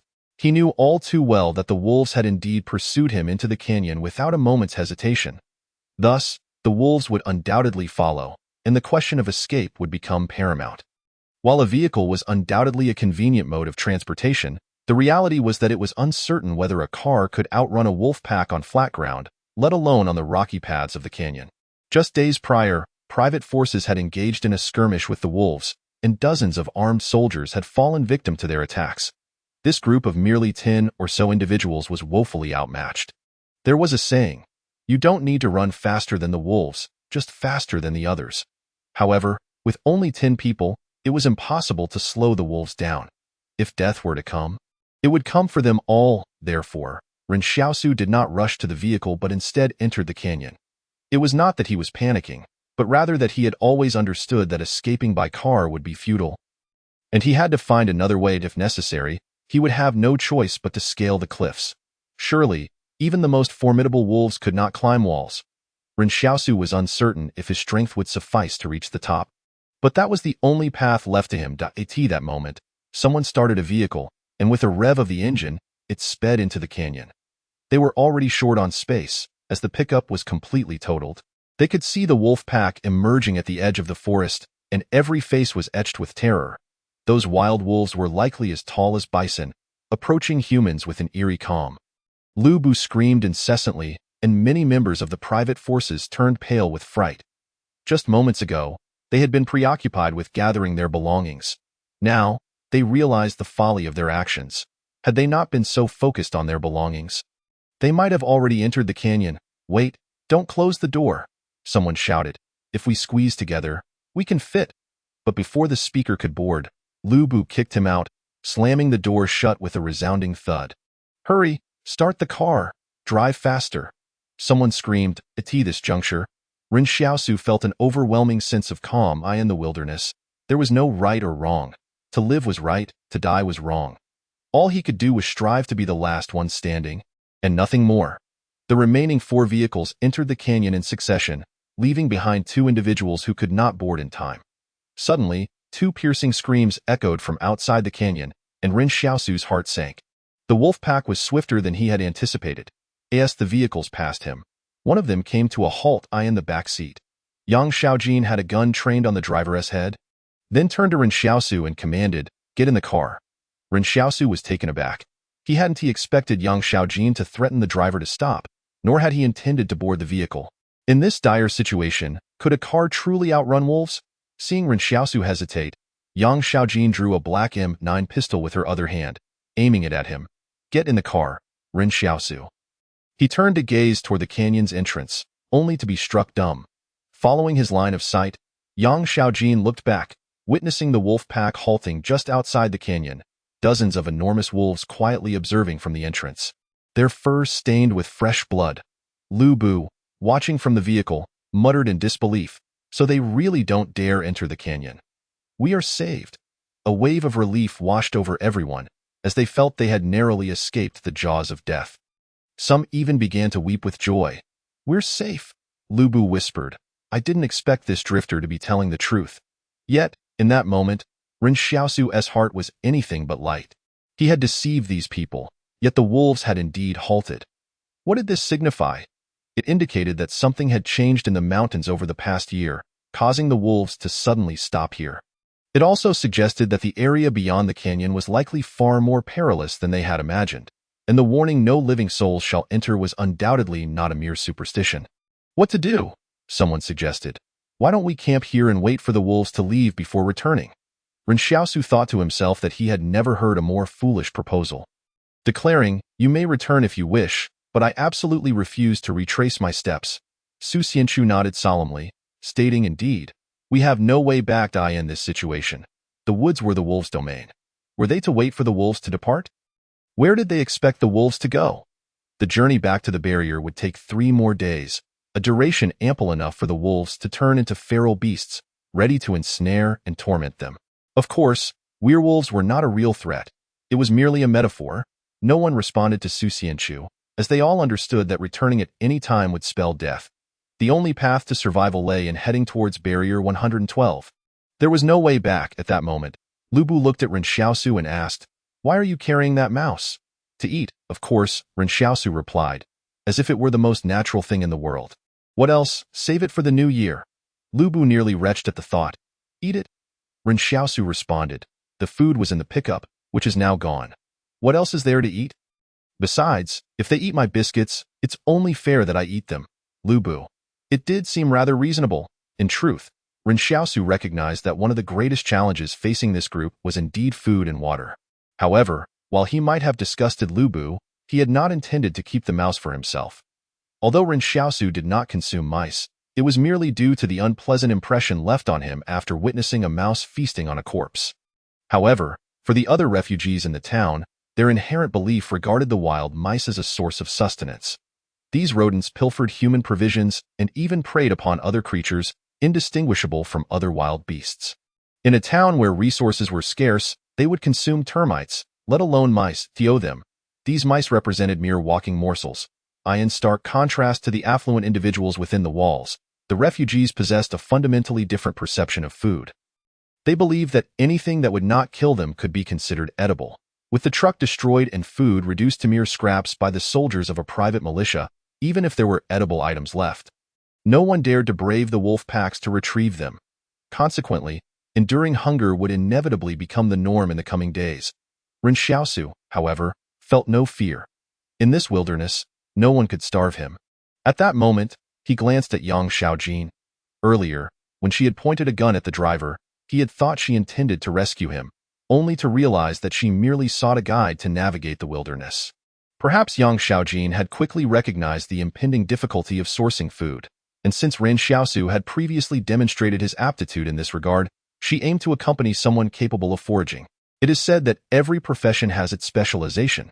While one may be adept with firearms, it does not necessarily translate to proficiency in wilderness survival, an area in which Ren Xiaosu excelled. He pondered the hypothetical classification of his wilderness survival skills. What level would they attain if quantified? He inquired within his mind.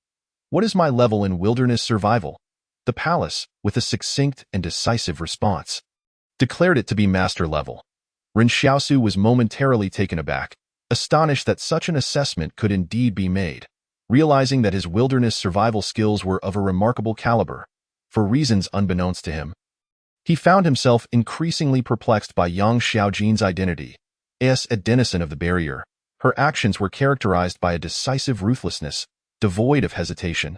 That night, exhausted, and with the wolf packs too fearful to enter the canyon, the group decided to halt their advance after traveling a few kilometers. Their pause was twofold: to deliberate on future strategies and to grapple with the dread of what lay beyond the canyon. The longer they could delay their passage, the better. We can only move forward, Su Xianchu proclaimed within the canyon. This canyon is called Old Wind Mouth.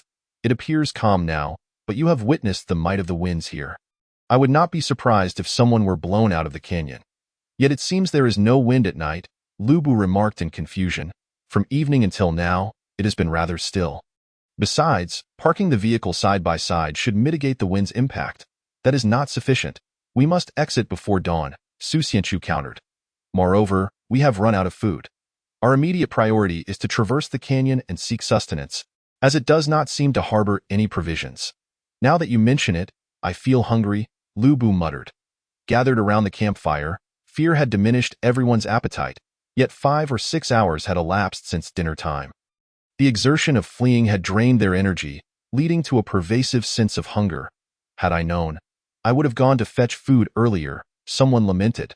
Though the truck was rendered unrecognizable, surely there was something to eat. What do we do now? We still have nearly half a month's journey ahead. What will we eat and drink? Lu Bu inquired at that question. All eyes turned to Ren Xiaosu, for they remembered his exceptional wilderness survival skills. Was it not he who had caught that large fish? Yet Ren Xiaosu merely pointed to the mouse at his feet. Would you eat this? The others fell silent. In dire circumstances, they would indeed resort to consuming mice. As harsh as reality could be, everyone in the convoy understood that Ren Xiaosu was reluctant to assist them in foraging for food, considering the convoy had previously denied him provisions, isolating him and even ridiculing him. Now they expected him to help them. Some began to harbor unspoken grievances towards Lu Bu, wondering why he could not have shared some of the ample food on his truck with Ren Xiaosu. Now, however, they found themselves in this predicament. They did not consider that, although they had remained silent at the time, they had all laughed when Lu Bu refused to provide Ren Xiaosu with food. Ren Xiaosu sneered inwardly. Everyone was responsible for their own survival. Let us rest for a moment, at dawn. We will pass through the canyon, Su Xianchu resolved. Once we are out, proceed with caution. We will first ascertain the absence of danger before discussing food. A day or two without eating will not kill us. During times of scarcity, Ren Xiaosu had witnessed individuals resorting to consuming tree bark and roots, and ultimately even dirt, only to perish. He understood all too well the lengths to which a person would go when faced with hunger. If they refused to eat mice now, in a few days, they would be desperate enough to consume soil. Just then, Yang Xiaojin approached Ren Xiaosu and handed him a dagger. He was taken aback. For me, borrowing it, Yang Xiaojin replied. What are the terms? Ren Xiaosu asked, aware that nothing in this world comes without a reason. Yang Xiaojin's act of lending him her dagger surely had its motives. Food, she stated plainly. Merely borrowing is insufficient, Ren Xiaosu countered, shaking his head at it must be a gift. Agreed, Yang Xiaojin said before turning to leave. This left Ren Xiaosu momentarily stunned. It seemed Yang Xiaojin had intended to use the dagger as a bargaining chip all along, framing the initial offer as a mere negotiation tactic. Ren Xiaosu found himself both amused and perplexed. In future dealings with Yang Xiaojin, he would need to approach with greater caution. He examined the dagger, and without needing extensive knowledge of blades, he could discern that it was of superior quality compared to all the iron tools he had seen at Old Wang's general store. He sheathed the dagger and concealed it within his sleeve. But suddenly his expression changed dramatically. He looked up toward the cliff above, and the others followed suit. What is up there? No sooner had he spoken than a cacophony of chitinous scraping filled the canyon. Su Xianchu illuminated the area with a powerful flashlight, revealing an innumerable swarm of black creatures descending from the cliffside. The others had never encountered such insects, Their carapaces bore patterns resembling human faces, and the mandibles of these black creatures snapped open and shut as if responding to a silent command, launching themselves toward the group below. Some even leapt directly at Ren Xiaosu and his companions. Ren Xiaosu drew the dagger and cleaved through one of the massive insects lunging at him, then bellowed, "Run!"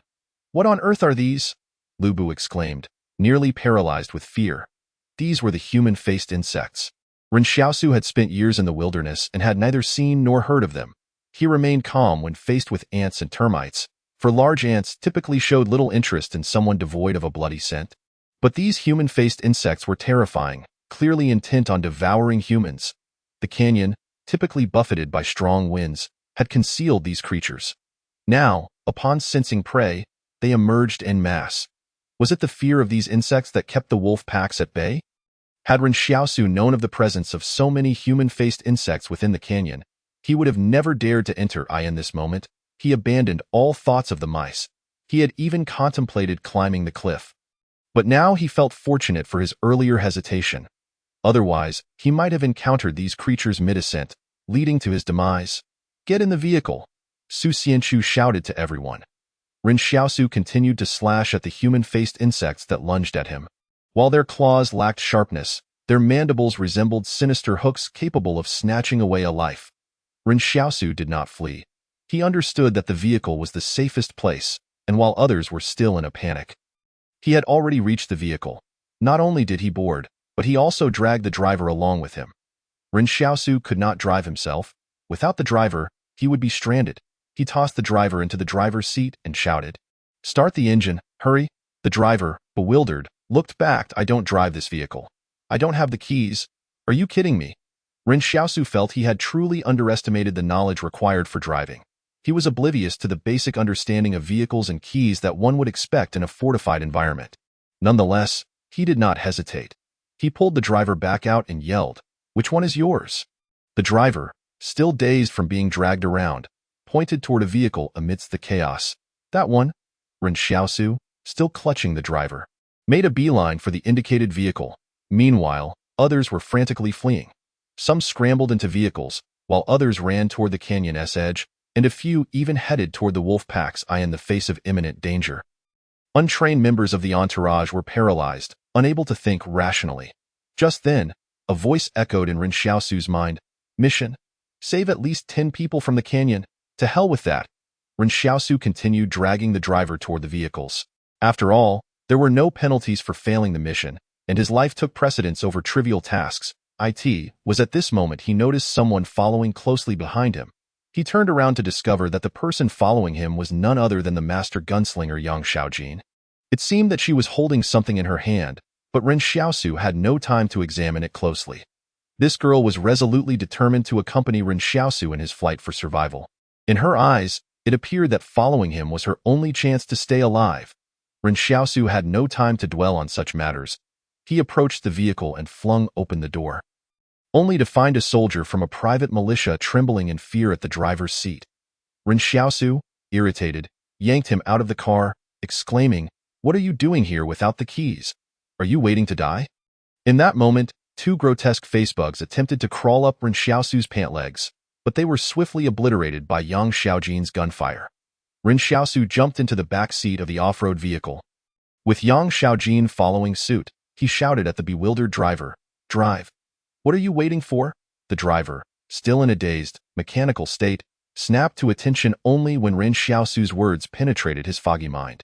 He hurriedly inserted the key and turned on the ignition, but the vehicle barely moved due to the handbrake being engaged.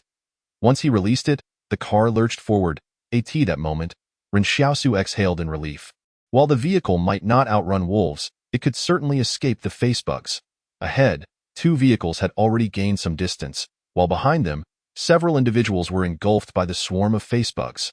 The dark tide of insects swallowed the unfortunate souls, who twisted and writhed in a futile struggle.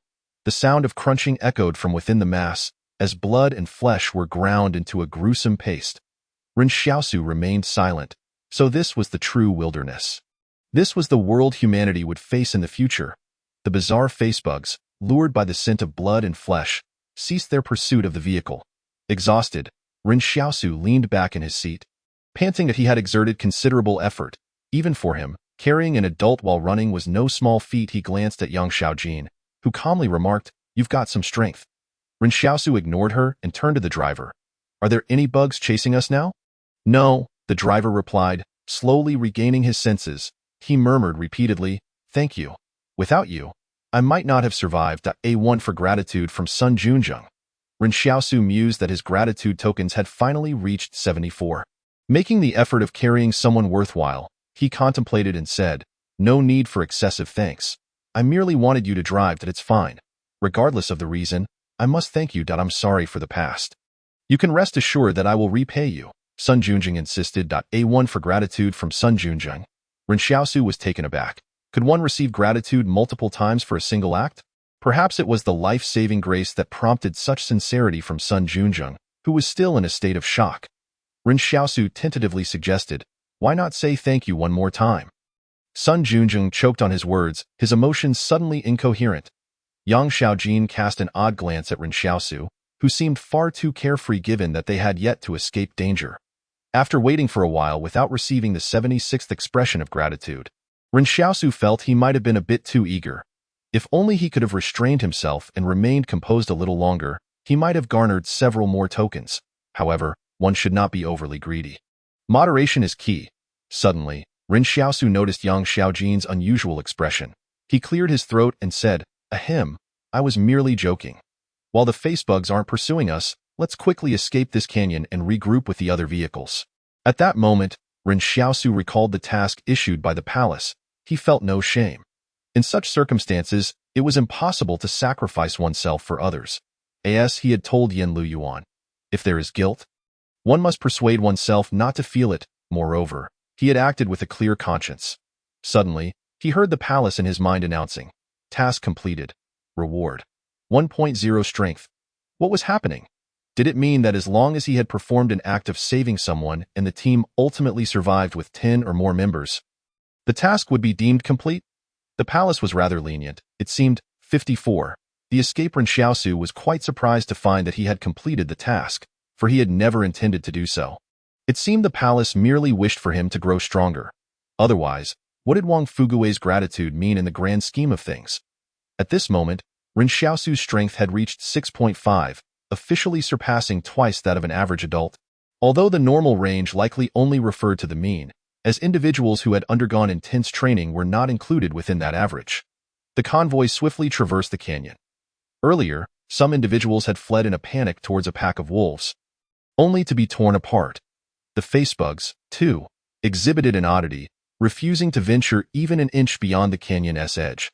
They slowly retreated as they reached the boundary. In a peculiar manner, the wolves and the facebugs coexisted, neither encroaching upon the other's territory. The wolf pack looked to their leader, who turned and sauntered back into the woods, as if once it determined that its prey had slipped away, it showed no lingering attachment. Driver Sun Junjun commented while driving, "I wonder how many people made it through this time. As long as we survive, that's what matters," Ren Xiaosu replied, indifferent to the fate of others in this wilderness. Having more people could be advantageous. Greater numbers meant greater strength, and they could look out for one another. Yet, given what Ren Xiaosu had observed, the actions of those in the private militia and the band members proved that they were not trustworthy allies. Not only could they not be relied upon, but one could easily be betrayed by them as well. "Look, there are so many skeletons here," Sun Junjing suddenly exclaimed. As the vehicle passed through the canyon, they noticed dozens of human remains scattered grotesquely along the roadside. "This must be the work of the facebugs," Ren Xiaosu remarked calmly. Reflecting on the facebugs now, he recalled that he had been one of the calmest individuals during the incident. Allowing him to observe the facebugs closely as he retreated toward the vehicle, in his memory, not every facebug bore a human face on its carapace. Was it due to incomplete development? Or did the bugs acquire human features only after consuming a person? In this strange context, Ren Xiaosu instinctively gravitated toward the most horrifying possibilities. As the thought crossed his mind, a chill ran down his spine. It felt as though the facebugs had consumed the souls of the deceased, their faces grotesquely manifesting upon the bug shells. The convoy had originally consisted of 6 vehicles, but now only 3 remained. After more than 10 minutes, they finally emerged from the canyon. As the vehicle exited the canyon, Ren Xiaosu, Yang Xiaojin, and Sun Junjing were all momentarily stunned. It was still night. The canyon was shrouded in oppressive darkness, with light only illuminating the area within the reach of the car's headlights. However, the sky outside the canyon sparkled with stars, appearing like a grand painting suspended overhead, while the ground was lush with vegetation and fireflies danced among the trees. The surrounding mountains seemed to have intentionally enclosed this place, creating a vast garden that resembled a fairyland. They slowly stepped out of the car to take in the night's splendor. Sun Junjing found himself drawn toward the woods, a look of longing etched on his face. At that moment, Ren Xiaosu slapped him across the face. Do you dare to enter such a strange forest? For those powerful figures within the barriers, beauty was alluring. Yet for Ren Xiaosu, the beauty of nature was inherently fraught with peril. To survive in the wilderness, one must understand that the more beautiful a snake, the more dangerous it might be. The more exquisite a mushroom, the more toxic it could be. The more vivid a spider, the more deadly it might become. Thus, Ren Xiaosu instinctively recoiled from beautiful things, deeming the wilderness's allure as sinister. The others had already exited the vehicle, and Ren Xiaosu noticed that Su Xianchu, who had reacted first, had indeed survived. To his surprise, Lu Bu had also made it through. Ren Xiaosu did not wish for Lu Bu's demise. He simply found it puzzling how this panicking individual, who only screamed and shouted when frightened, had managed to survive. Luo Xinyu had also made it out alive. Ren Xiaosu recalled that when the facebugs had appeared, Luo Xinyu had immediately sought refuge with Su Xianchu, likely surviving under his guidance. Su Xianchu, with a grave expression, counted the remaining members. There are only 11 of us left. They had started with 20, and now, before even reaching Jing Mountain, only 11 remained. What lay ahead was uncertain, and it was impossible to predict how many would ultimately emerge from Jing Mountain. I told you we should turn back, yet you insisted on entering this canyon, even with extraordinary beings warning us not to enter. Why did you refuse to listen? Lu Bu complained. Shut up, Luo Xinyu replied coldly. Lu Bu, emboldened by a surge of courage, began to taunt his superior. I told you not to venture beyond the barriers. You wouldn't listen. Are you satisfied now? Luo Xinyu's expression darkened. You were the one who raised both hands in agreement. Did I ever say I disagreed? Lu Bu retorted. Su Xianchu frowned at Lu Bu and said, What good does it do to discuss this now? Why don't you go find the wolf pack? We entered the canyon out of sheer necessity. It is merely fortuitous that we have all survived thus far. Let us cease our bickering, for the most pressing matter at hand is to unite our efforts and navigate this crisis together. Lu Bu and Luo Xinyu fell silent, and Ren Xiaosu felt compelled to seek an alternative path. As the camaraderie within the group had dissipated, rendering the notion of unity nothing more than an empty phrase, the vehicle was no longer operable. None had anticipated that the flora here would flourish to a degree akin to a subtropical rainforest, rendering it utterly impassable. Let us take a moment to rest, Su Xianchu said wearily, for they had not enjoyed a proper respite throughout the night, with one peril following another, pushing everyone to the brink of collapse. Ren Xiaosu feigned exhaustion and sat down at a distance from the thicket. At this juncture, not only was there a lack of food, but they were also bereft of tents and blankets. Suddenly, Ren Xiaosu felt a pang of regret for having forgotten to bring his mouse from the vehicle. He wondered if the man-faced bug had devoured the mouse flesh, would it transform into a mouse-faced bug? Contemplating this seemed to lessen his sorrow, even igniting a flicker of anticipation. Commander, Luo Xinyu turned to Su Xianchu and inquired, What precisely is your mission in Jing Mountain? Ren Xiaosu glanced at Su Xianchu.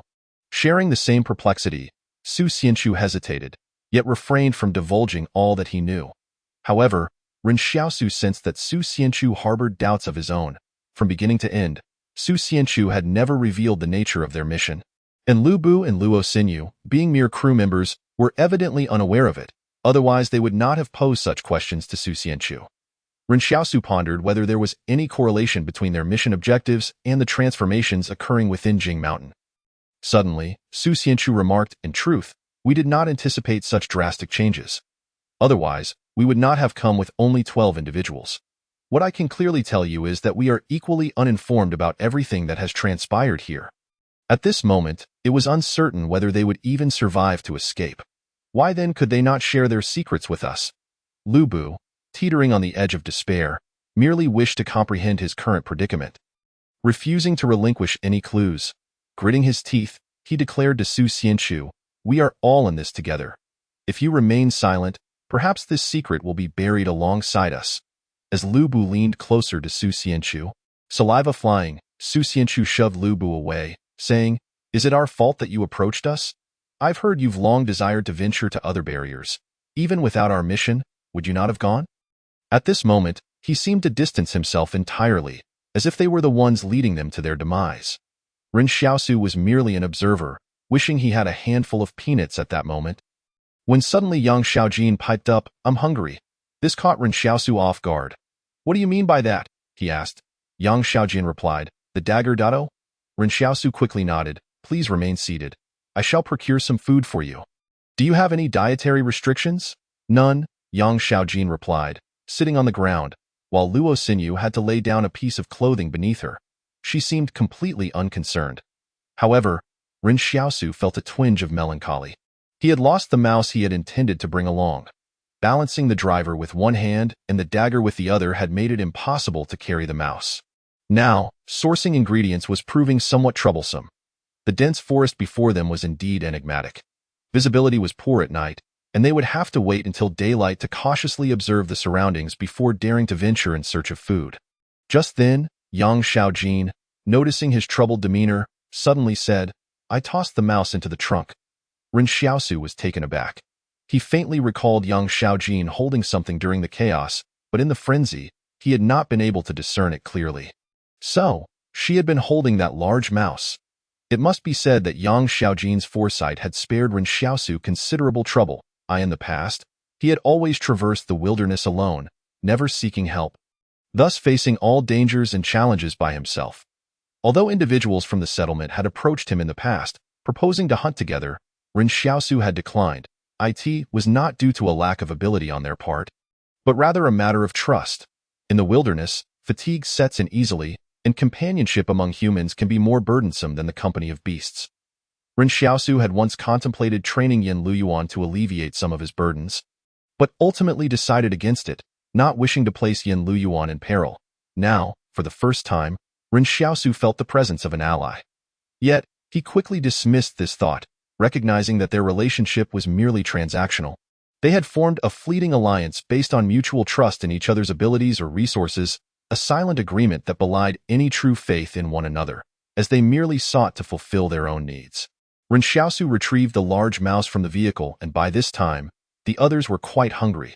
However, they were not desperate enough to eat anything indiscriminately, so when they saw Ren Xiaosu carrying the mouse, the thought of him consuming it made them feel somewhat queasy. As others engaged in animated discussions about what to do next, Yang Xiaojin had already gathered kindling and was preparing to start a fire. Ren Xiaosu quietly instructed, when exiting the forest, be sure to back away while facing the trees. Yang Xiaojin raised an eyebrow. "Why?" "Because the predatory instincts of large felines may be provoked. I feel they might struggle to restrain themselves." "As it is in their nature," Ren Xiaosu explained. "There are many wildcats in the wilderness. Mr. Zhang mentioned that these wildcats might be descendants of domestic cats from before the catastrophe, having adapted to life in the wild after losing their owners. And their temperaments have grown increasingly feral. Moreover, these wildcats have become quite robust, posing a significant threat. Is it very dangerous?" Yang Xiaojin inquired. "Yes, it is indeed perilous. However, when facing them, they may not necessarily attack you. So it is crucial not to turn your back on the forest. One can never know what lurks within," Ren Xiaosu cautioned. Perhaps because Ren Xiaosu wished to maintain the fragile alliance for as long as possible to enhance his own chances of survival, he elaborated further to Yang Xiaojin. With a dagger in hand, Ren Xiaosu began to carve the mouse, intending to use the meat to bait centipedes, as he believed roasted centipedes would be more palatable than mouse flesh. Yet, given the incident with the man-faced bug, he found himself apprehensive about what peculiar creature he might catch next.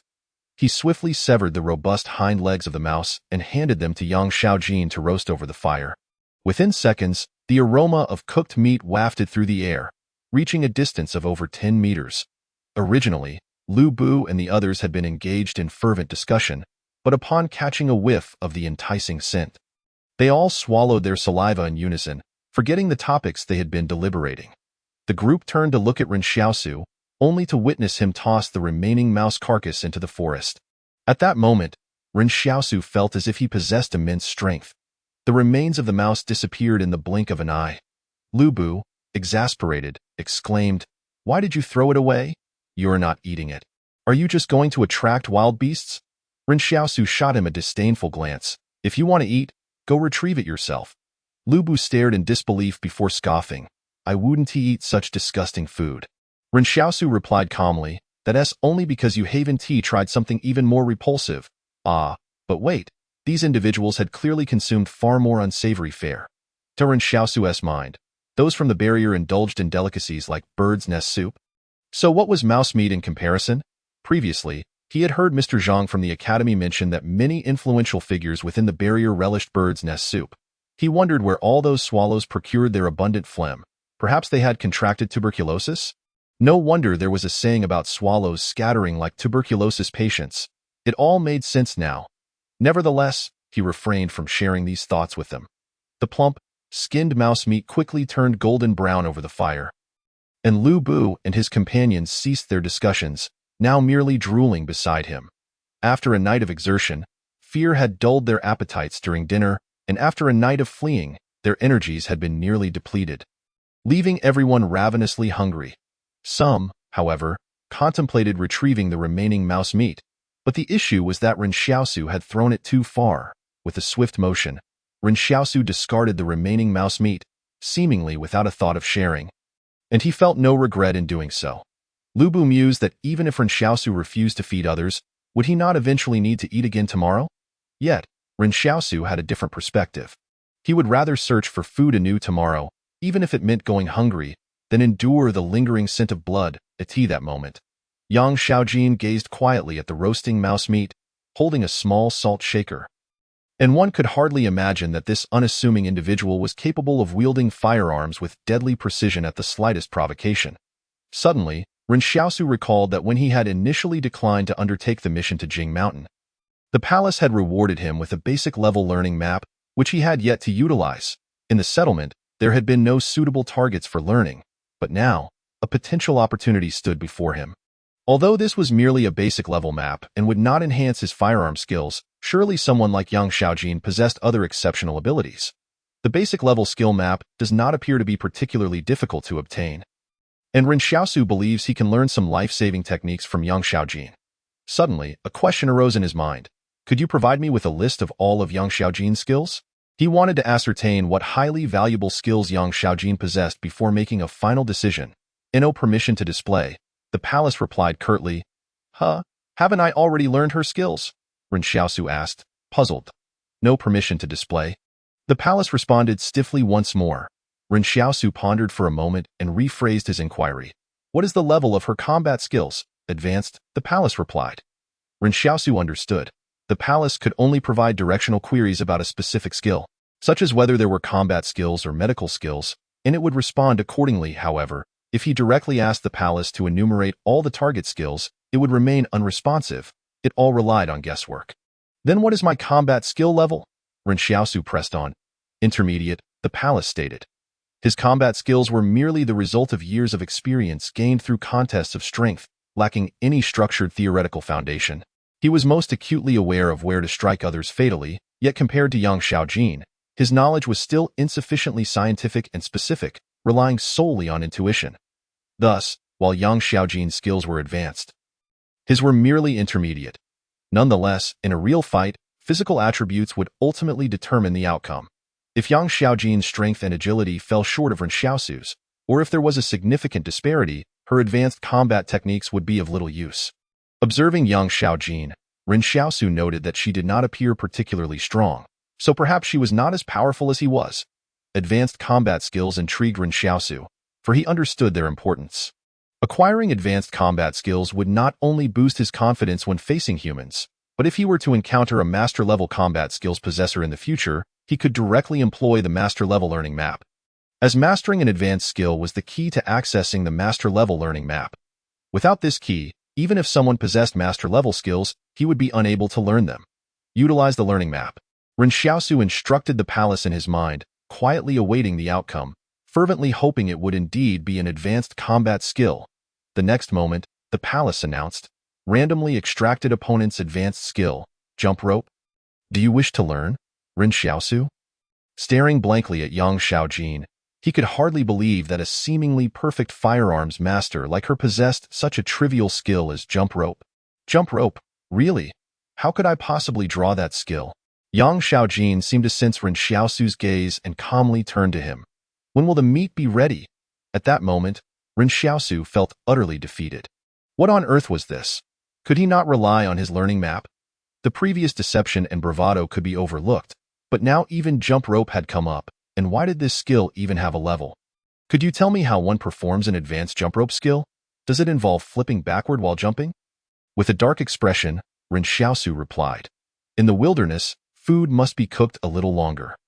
Water too must boil for at least 10 minutes before it can be consumed. At that moment, Ren Xiaosu noticed Yang Xiaojin lifting her wrist, revealing a watch. He was taken aback. He had seen watches before, but he also knew that in the refuge barrier, only high-ranking individuals could wear such items. Ren Xiaosu inquired, aren't you afraid of getting sick from eating wilderness food?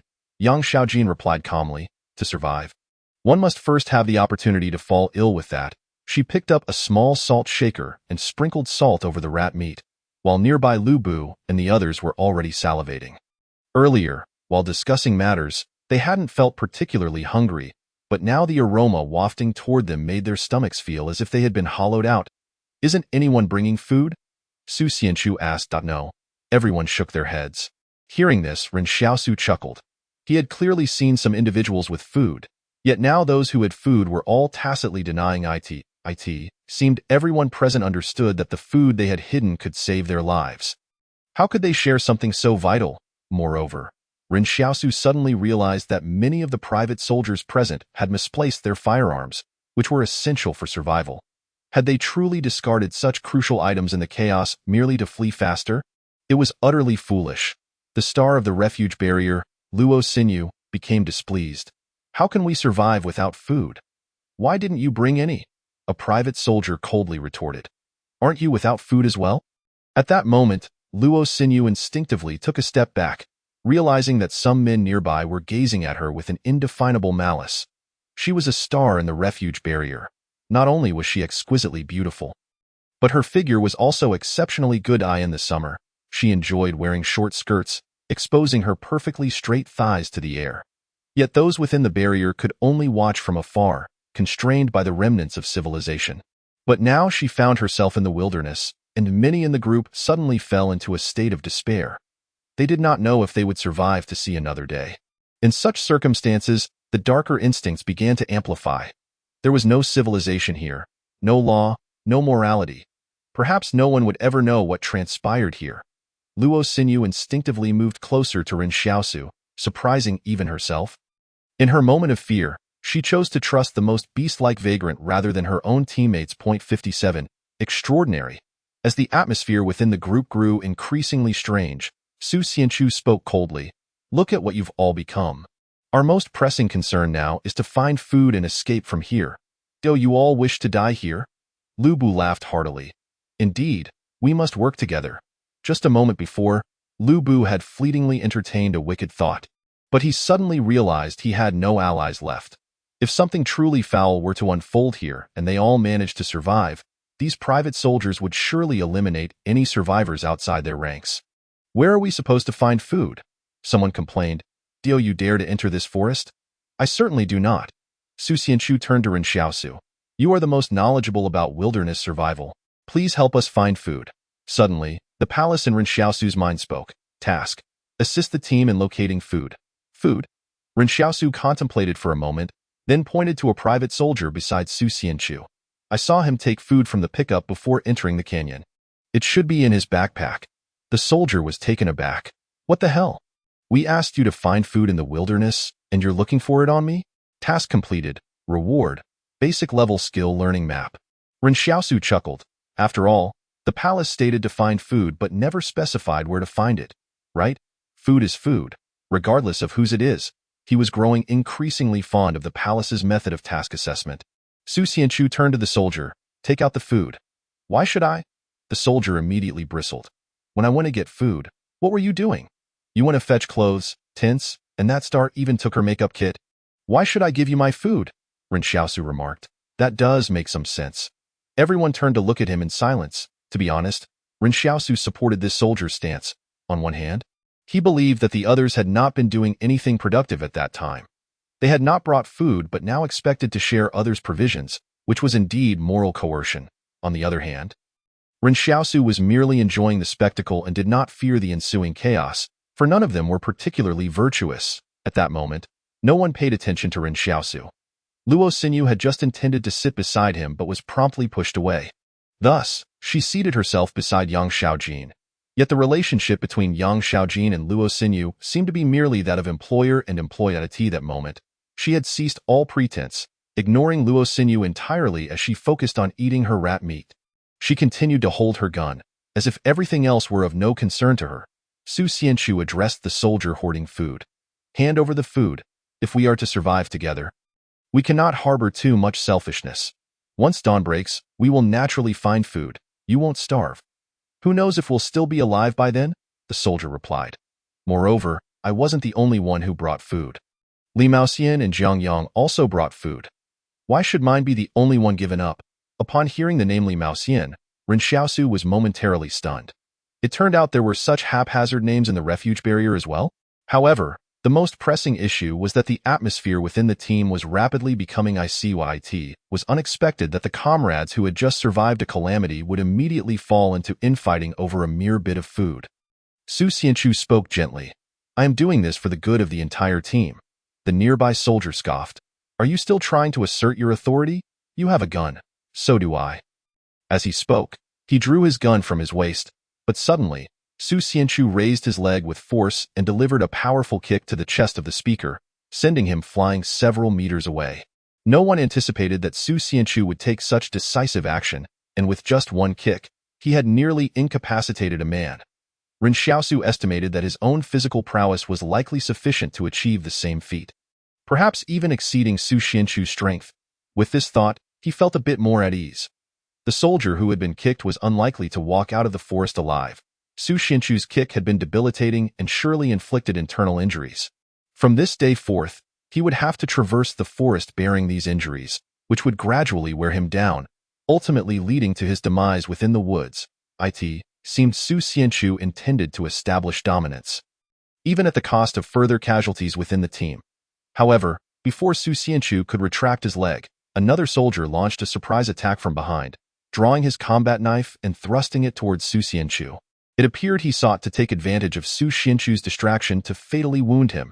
Even Yang Xiaojin paused in her meat-eating, as it was clear that if the thrust landed, Su Xianchu would surely perish. Wait! Ren Xiaosu noticed a shadow emerging from Su Xianchu's form, an identical gray silhouette that resembled a replica of Su Xianchu himself. Initially, Ren Xiaosu thought he was in the depths of the mountains. Two paths diverge. One leads northeast, while the other veers northwest. Presently, everyone is faced with two choices, either to allow Su Xianchu to separate from the group or to accompany him. Silence envelopes the camp. As if everyone is waiting for another to make the first decision, I will go with you. Yang Xiaojin calmly declared, it is far too perilous here. The best chance of survival is to stay close to you. The extraordinary one, Ren Xiaosu reflected that this seemed to be the most Yang Xiaojin had ever spoken. However, he sensed that she was not being entirely truthful, as her original objective appeared to be the depths of the mountains. At this moment, Ren Xiaosu increasingly suspected that Yang Xiaojin herself was an extraordinary individual. Yang Xiaojin's decision to follow Su Xianchu into the mountains took everyone by surprise. No one expected the first voice of dissent to come from a girl. Yet, her reasoning held merit. In such a treacherous environment, having an extraordinary person nearby offered a semblance of reassurance. Without the protection of an extraordinary individual, even if they chose not to venture deep into the mountains, their safety in reaching the 112th refuge barrier was far from guaranteed. After a brief silence, someone spoke up. I will go too, me as well. And I in an instant, everyone resolved to follow Su Xianchu into the mountains. It seemed they were not foolish after all. At that moment, Luo Xinyu leaned in beside Ren Xiaosu and whispered, Are you going? Ren Xiaosu appeared momentarily taken aback. Why do you ask me, if you go? Then I will go, Luo Xinyu replied. Ren Xiaosu was momentarily bewildered. They were hardly acquainted. Why was she acting as if they were close friends? He ignored Luo Xinyu and turned to Su Xianchu, stating, I will accompany you as well. Suddenly, a ray of white light illuminated the sky from afar. Su Xianchu glanced at the heavens and said, "Everyone, take this time to rest. Since we have all decided to follow me, we shall set out at dawn. It is agreed that the entire team must heed my commands. Should anyone defy me, I shall not hesitate to act." With that, he led his private troops to gather branches and fashion a stretcher. The soldier who had been kicked by him could still walk, but the one who had been stabbed was in no condition to do so. Su Xianchu intended to bring the injured along. It was crucial to note that upon encountering a dense forest, everyone would have to abandon their vehicles. Carrying an additional person would be a considerable burden. Surely, no one in the group wished to bear a stretcher. After all, a grown man is quite heavy, and some adult women are no less so at this juncture. Ren Xiaosu pondered whether Su Xianchu was genuinely optimistic, or if he was deliberately trying to win people's favor. It was evident that the injured Wang Lei was on the verge of tears, repeatedly expressing his gratitude to Su Xianchu. Hearing the continuous thank you from Wang Lei, Ren Xiaosu was struck by a bold idea. Once the stretcher was assembled, Su Xianchu inquired, "Who is willing to help carry him?" "I will carry him." Ren Xiaosu stepped forward eagerly. The surrounding individuals were taken aback. "Ren Xiaosu, are you truly so benevolent?" Su Xianchu contemplated for a moment and replied, "You are most familiar with the wilderness. You should lead the way. Besides, you are still young. Carrying an adult man may prove too taxing." Ren Xiaosu grew anxious. "No, I must carry him today. Anyone who dares to contest me shall face dire consequences." The others were left speechless. Was it truly necessary to issue threats while trying to perform good deeds? Half an hour later, Ren Xiaosu and Su Xianchu alternated carrying the stretcher. He found it surprisingly light, given his extraordinary strength at the moment. After applying medicine to Wang Lei's wounds, Wang Lei expressed his gratitude, earning Ren Xiaosu another point in his thankfulness currency. While lifting Wang Lei, he received another thank you, and thus, his thankfulness currency increased by yet another point. Ren Xiaosu found himself astonished that he had discovered a veritable means of collecting gratitude currency in this wilderness. In merely half an hour, his currency had reached 82 points. Su Xianchu regarded Ren Xiaosu with curiosity. In his memory, Ren Xiaosu had always been the sort to remain aloof. What had prompted this sudden transformation into a benevolent character? He remained skeptical. Yet, as the journey continued, Su Xianchu pondered for an extended time. If Ren Xiaosu had ulterior motives, what could they possibly be? The mystery eluded him. The dense forest proved challenging to navigate. The sheer concentration of trees was unlike anything Ren Xiaosu had ever encountered. He had visited this place merely a year prior. Yet now, the transformation was so profound that it felt as if decades had passed since his last visit. While engaging Wang Lei in conversation, Ren Xiaosu kept a vigilant eye on their surroundings. As they walked, he deliberately glanced back at the spot where he had discarded the mouse, only to find that, in just a few hours, the remnants had been reduced to mere bones. This indicated the presence of decomposers nearby, likely ants. As they progressed, Luo Xinyu gravitated towards Su Xianchu, seemingly captivated by him. Ren Xiaosu observed how close Luo Xinyu nearly pressed against Su Xianchu. While he maintained a deliberately aloof demeanor in that moment, Ren Xiaosu discerned a reflection of certain women from the settlement in Luo Xinyu's behavior, how some women instinctively seek reliance in perilous situations. He then glanced at Yang Xiaojin, who kept her weapons trained on the others. Luo Xinyu and Yang Xiaojin appeared to embody two extremes. By midday, Su Xianchu asked Ren Xiaosu, "Can you procure some food for everyone?" Ren Xiaosu replied absent-mindedly, "I am not a deity. Merely stating that food can be found does not guarantee its existence. Just because I say a wild boar has crashed into a tree does not mean one has." No sooner had he finished speaking than a thunderous crash echoed from several hundred meters ahead, followed by the sound of snapping branches, as if something had indeed collided with a tree. Everyone exchanged bewildered glances, and Su Xianchu cautiously led the group closer, only to discover that a wild boar had indeed smashed into a large tree and was now struggling to rise. Disoriented from the impact, Su Xianchu's shadow detached itself, leaping several meters into the air, and upon descending, it landed a powerful blow to the boar's head, sending it crashing to the ground.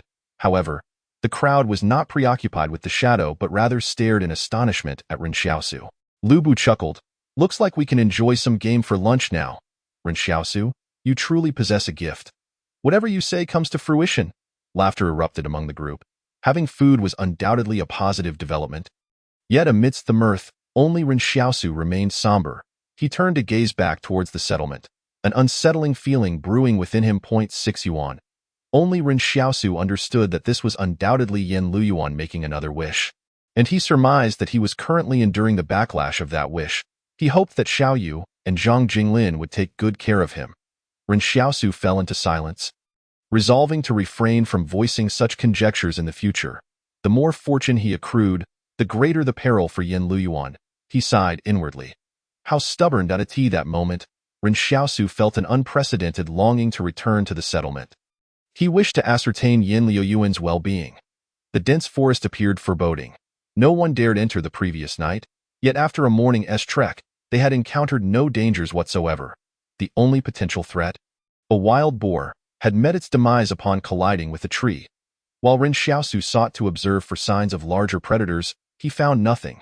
Nevertheless, he remained vigilant, for he still could not comprehend the disappearance of the fish bones, and Suxia's corpse. The group eventually discovered a small clearing within the woods and began gathering firewood to set up camp. Having gone without sleep the previous night, it was imperative they rest early today. Otherwise, none would withstand the trials ahead. Su Xianchu stood nearby, using a military knife to butcher the boar, the stench of blood permeating the clearing. Ren Xiaosu cautioned, "Do not attempt to save any leftovers for tomorrow. The dangers of the wilderness are often drawn to the scent of blood." As he spoke, Ren Xiaosu pointed to the ground, where a swarm of black ants had arrived. Each ant was the size of a fingertip, appearing quite menacing. During the day, they will not attack you. They are merely in search of food and sources of blood.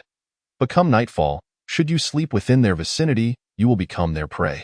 Just a single bite from them can inflict excruciating pain. Su Xianchu nodded. Understood. Thank you for the warning. A note of appreciation from Su Xianchu. 1. Ren Xiaosu was momentarily taken aback. Su Xianchu was surprisingly sincere.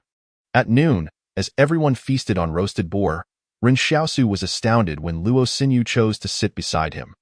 With a naive and cheerful expression, Luo Xinyu remarked, "I feel as though you are living quite splendidly in the wilderness. It seems so romantic." Ren Xiaosu shook his head. "This is survival. There is nothing romantic about it in the wilderness." He had never encountered the term romantic. The events that transpired here could never be associated with such a notion. At times, Ren Xiaosu felt a vast chasm separating his mindset as a wanderer from those within the barrier. Luo Xinyu paid no heed to Ren Xiaosu's retort, instead suddenly turning to him and saying, "You know, you possess a certain charm." Ren Xiaosu frowned, wondering if she had come to him after being rebuffed by Su Xianchu. He feigned ignorance of her comment, yet Luo Xinyu surprisingly chose to remain seated beside him. In truth, she had her own agenda. Staying close to Ren Xiaosu guaranteed she would not go hungry. Others may have overlooked it, but Luo Xinyu had long recognized that Ren Xiaosu was no ordinary individual. What kind of typical youth could carry a fully grown man to safety? It was likely that even Su Xianchu himself lacked such capability.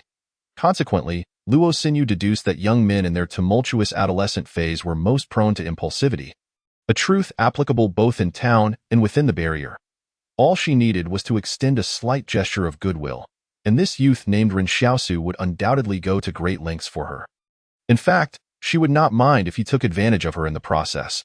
Such occurrences were hardly uncommon within the barrier.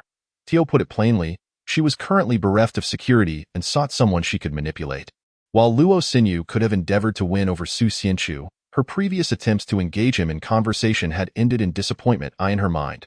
Su Xianchu was a resolute adult, fully aware of his desires. And when danger arose, he would likely abandon her without hesitation. As for Lu Bu, he was hardly worth mentioning. He was utterly useless. Moreover, she had discerned that Ren Xiaosu and Yang Xiaojin seemed to have formed a temporary alliance. Aligning with Ren Xiaosu effectively meant aligning with Yang Xiaojin. Many assumed Yang Xiaojin was her assistant, but in reality, there was no employment relationship between them. Instead, Yang Xiaojin had given Lu Bu some money. Expressing a desire to visit Barrier 112, Luo Xinyu was uncertain of Yang Xiaojin's true identity, having only heard from Lu Bu that she was merely a girl seeking relatives at Barrier 112. However, upon entering the wilderness, Luo Xinyu gradually realized that Yang Xiaojin was slipping from her control. When Yang Xiaojin brandished a gun at Ren Xiaosu, she understood that this could not possibly be an ordinary girl. Now, Luo Xinyu's intention was to join this alliance, forming a small group with Yang Xiaojin and Ren Xiaozu. In her view, a naive refugee like Ren Xiaosu would surely succumb to her allure. In truth, both Luo Xinyu and Lu Bu harbored an inherent arrogance towards the refugees, perceiving them as mere appendages of the barrier, not as human beings, but as objects. Ren Xiaosu, after considering his words carefully, said to Luo Xinyu, "Sister, keep your distance from me." Luo Xinyu resolved to be more direct. She smiled and said, "Perhaps there was some misunderstanding earlier, but actually, Ren Xiaosu was momentarily taken aback. "What is it with you?" Luo Xinyu leaned closer to Ren Xiaosu, as if whispering, almost pressing her body against his arm, and softly declared, "I like you." Ren Xiaosu's expression changed dramatically. "Clean up your mouth." Luo Xinyu was taken aback. Yang Xiaojin, who was drinking bottled water nearby, abruptly sprayed it out, seeming to realize her reaction was somewhat inappropriate, and quickly attempted to act nonchalant. Luo Xinyu could hardly fathom that Ren Xiaosu would react in such a manner. Was this a normal person's response? Who has a dirty mouth? Is he out of his mind? At that moment, Luo Xinyu began to question whether she had made a grave error in judgment. What she did not realize was that Ren Xiaosu had encountered numerous instances of seduction in the town. From the age he could hunt, countless women had attempted to attach themselves to him, which was also why Yan Liuyuan had been wary of Sister Yu from the outset. Thus, while Luo Xinyu thought him inexperienced, Ren Xiaosu had seen enough in his life to leave her speechless. Internally, he scoffed. A woman like Luo Xinyu wasn't worth his time, even if offered for free. What a waste of resources. Previously, he had assumed that the barrier was populated by intelligent individuals, considering Mr. Zhang from the school had stated that most books were preserved within the barrier. Therefore, he thought that those who read more would naturally be wiser. However, Lu Bu and Luo Xinyu had thoroughly shattered that assumption. Of course, there were indeed intelligent people within the barrier, such as Wang Songyang and Su Xianchu, both of whom were officers. Luo Xinyu's tone grew calmer. "Help me get out of here and back to Barrier 113, and I will secure 3 entry spots into the barrier for you." Ren Xiaosu stood up to leave. "Who are you trying to fool? As if you have any say within the barrier." Ren Xiaosu was no fool. He surmised that using his skill learning chart on Luo Xinyu might yield a high-level bragging skill. How difficult is it for refugees to enter a sanctuary barrier? According to Wang Fuguwei, in his over 40 years of life, he had only witnessed 4 individuals successfully enter the barrier, all of whom were distant relatives of prominent figures within. These individuals sought refuge with their relatives inside the barrier but were turned away, forced to live in the town and wait for opportunities. Even distant relatives of influential figures found it exceedingly difficult to enter the barrier, yet Luo Xinyu claimed she could grant 3 spots? If she truly possessed such power, she wouldn't need to hitch a ride with a private army to reach Barrier 112.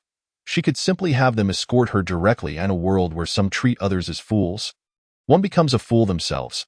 Ren Xiaosu believed that Luo Xinyu was overthinking things. Though he was a refugee, he was not lacking in discernment. If someone else were in his position, they might have believed her. But Ren Xiaosu did not. If he agreed to her proposal, once Luo Xinyu entered the barrier, how would he find her again? She could easily burn the bridge after crossing it, though be honest. Ren Xiaosu felt no affection whatsoever for either Luo Xinyu or Lu Bu.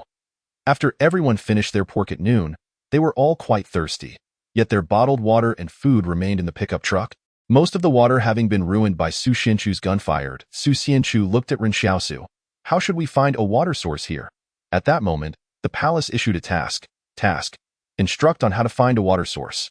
The options were limited to locating rivers or collecting dew from leaves. Ren Xiaosu did not hold back. "However, I advise against going to the riverbank. From my assessment, the nearby rivers are still quite distant. You can endure thirst. We'll collect dew tomorrow morning." Su Xianchu nodded. "Thank you. A thank you from Su Xianchu one?" Ren Xiaosu waited for a while, curious in his mind. What about my reward? Yet the palace remained silent, leaving Ren Xiaosu puzzled. It seemed as though the palace was encountering an issue with its judgment mechanism for the first time, having seen Ren Xiaosu complete a task without veering off course. After what felt like an eternity, the palace finally spoke in Ren Xiaosu's mind. Task completed, reward 1.0 strength.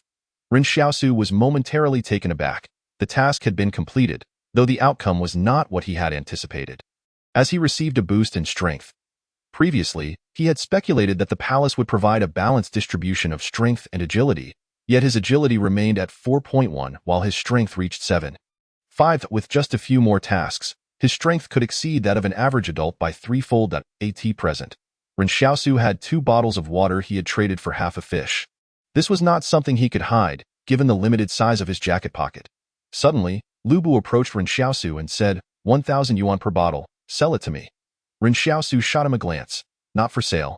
2,000. Is 2,000 acceptable? I'm really parched.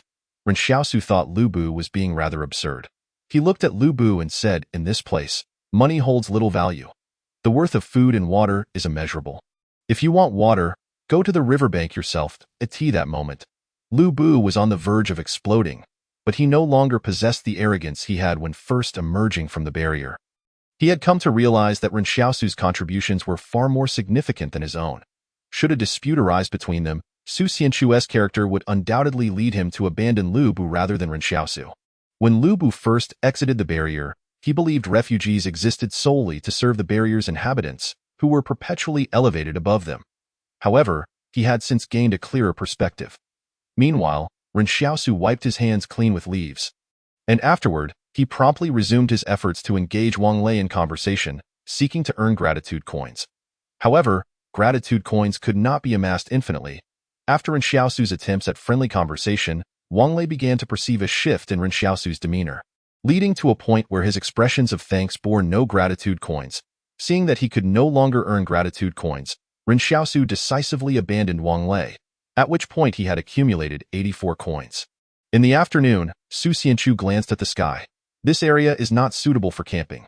We must find somewhere less exposed to avoid wild animals. Let us press on. Ren Xiaosu agreed with Su Xianchu's suggestion. This location had become hazardous after the pig was slaughtered and roasted, as certain snakes and venomous insects preferred to emerge at night. While it seemed relatively safe now, it could become a disaster for everyone once night fell. Did they not see that the previously discarded mice had turned into mere bones? Su Xianchu approached the stretcher and said to Ren Xiaosu, "Come, let us carry him together." Ren Xiaosu was unwilling. "Why should I carry him?" Su Xianchu? Wang Lei? Ren Xiaosu turned to Lu Bu. "You carry him. If you don't, I'll chop you." Lu Bu nearly lost his mind at that moment, thinking, is he out of his mind? This scene left the others in the camp momentarily stunned, pondering whether this child was suffering from schizophrenia or simply had a propensity for abrupt mood swings. Was it not just this morning that he declared anyone who dared to compete with him would face dire consequences? At this juncture, Su Xianchu, unwilling to squander any more time, asserted, except for the girls, everyone else should take turns carrying the injured. There may come a time when you find yourselves wounded, if you wish to survive. Mutual assistance is imperative. Ren Xiaosu suddenly perceived Su Xianchu as quite rational. Regardless of the turmoil within the team, he endeavored to steer everyone back on course. As they traversed the path, some unruly members of the private military began to encroach upon Luo Xinyu, feigning casual contact as they passed by her. However, she consistently evaded their advances with keen awareness, prompting the soldiers to exchange lewd laughter among themselves. Logically, Lu Bu and Luo Xinyu should have shared a close bond. Yet he refrained from speaking up, daunted by the prospect of provoking these soldiers. After encountering setbacks with both Su Xianchu and Ren Xiaosu, Luo Xinyu appeared somewhat bewildered, unsure of how to navigate the situation. Relegated to a state of passive evasion, the soldiers, seemingly unleashing their inner beasts in this perilous environment, appeared emboldened. Yet, Ren Xiaosu opted to remain uninvolved in this trivial matter, as the group continued their advance. He recalled that he had acquired a skill-learning map, uncertain whether he would be able to draw upon Yang Xiaojin's advanced combat techniques this time. Just as Ren Xiaosu lifted his gaze in search of Yang Xiaojin, he beheld her aiming a gun at one of the soldiers. Turning to Ren Xiaosu, Yang Xiaojin stated, "This gun now belongs to you." The soldier she had targeted was the one who had been harassing Luo Xinyu the most frequently, leading Ren Xiaosu to surmise that Yang Xiaojin was indeed stepping in to assist Luo Xinyu. Previously, he had thought Yang Xiaojin to be detached from the affairs of others, yet it seemed she could not bear to witness Luo Xinyu's harassment, perhaps a matter of feminine solidarity. The individuals ahead turned to observe the unfolding drama, curious whether Yang Xiaojin would engage in a fierce confrontation with the private military. When Ren Xiaosu glanced at Su Xianchu, he found him frowning but refraining from intervening, as if he too believed the soldiers were overstepping their bounds. Strikingly, none of the other soldiers dared to defend their comrade, rendering the unity of the group all too apparent. However, Ren Xiaosu had no intention of extending courtesy. He boldly approached the soldier and confiscated his sidearm in their flight. The soldiers had deemed the rifles too cumbersome, discarding them in favor of their handguns. The soldier coldly remarked, "Do you understand the severity of the crime of seizing a private military's firearm?" Yang Xiaojin replied calmly, "If you threaten me again, you may find yourself dead." Ren Xiaosu felt compelled to applaud. She truly was a decisive young woman. As he extracted the sidearm, the soldier desperately clutched his waist, attempting silently to thwart Ren Xiaosu's efforts. However, Ren Xiaosu's strength was beyond what the soldier could imagine, forcibly prying his fingers loose. Had the soldier not relented, Ren Xiaosu could have easily broken his fingers. Now wielding a gun, Ren Xiaosu finally had the opportunity to brandish a firearm openly. Since acquiring advanced firearm skills, he had longed for such a moment. The disarmed soldier glared at Ren Xiaosu. "Haven't you already taken the gun? What are you still searching for? Where's the magazine?" Ren Xiaosu inquired. The soldier, at a loss for words, replied, "Left side of the combat suit." While allowing Ren Xiaosu to search him, he sneered at Yang Xiaojin. "Even if you give him the gun, how could a refugee possibly use it?" Others seemed to concur with the soldier's assessment, but Yang Xiaojin, upon observing Ren Xiaosu's grip on the firearm, felt a flicker of doubt. Among all present, she possessed the greatest understanding of firearms. Otherwise, the palace would not have deemed her flawless. While the others assumed Ren Xiaosu would be inept with the gun, she discerned that his grip was remarkably natural and proficient, even noting the angle of his arm as optimal for swiftly raising the weapon. Such skill was not typical of a refugee. Though others could not perceive it, Yang Xiaojin could. Yet, she did not dwell on her suspicions for long, simply instructing the soldier, "Get lost." The humiliation of being disarmed was likely one of a soldier's greatest disgraces. And the soldier, his face ashen, retreated to the sidelines. Su Xianchu, witnessing the resolution of the matter, declared, "Continue onward. We must find a suitable campsite before sunset." Clearly, Su Xianchu wished to avoid entanglement in the team's internal discord. His mind was solely focused on the perilous journey ahead. As they advanced, a stark division emerged between the private military and Luo Xinyu, Yang Xiaojin, and Ren Xiaosu, with both parties maintaining a considerable distance from one another. However, Ren Xiaosu contemplated a dilemma. Should Yang Xiaojin insist on aiding Luo Xinyu, even to the extent of facilitating her escape, he might have no choice but to abandon this fleeting alliance. At that moment, Luo Xinyu addressed Yang Xiaojin, "Thank you for helping me.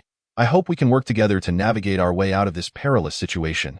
Yet, Ren Xiaosu distinctly observed Yang Xiaojin pause before replying, "I do not intend to assist you out of here. I can only ensure that you retain your dignity in death." Luo Xinyu. Upon hearing this, Ren Xiaosu comprehended Yang Xiaojin's intent. She merely guaranteed that Luo Xinyu would not be subjected to violation by the soldiers, regarding her life or death as inconsequential. In truth, Luo Xinyu was rather pitiable, having ventured out from her protective barrier, only to find herself devoid of a trustworthy ally. Ahead lay a fork in the path. Two mountain trails diverging in opposite directions. The towering trees nearly obscured the sky, making it challenging for anyone to discern the sun's position, rendering their sense of direction vague. Su Xianchu turned to Ren Xiaosu and inquired, "Which way should we go?" At that moment, Ren Xiaosu heard a voice emanating from the palace. "Task: provide direction." After a moment's contemplation, he declared, "Left. Task completed. Reward: 1.0 agility." Ren Xiaosu felt his muscles solidify further, confirming his realization. Strength combined with agility equated to true muscular prowess. Merely increasing strength or agility alone would not suffice.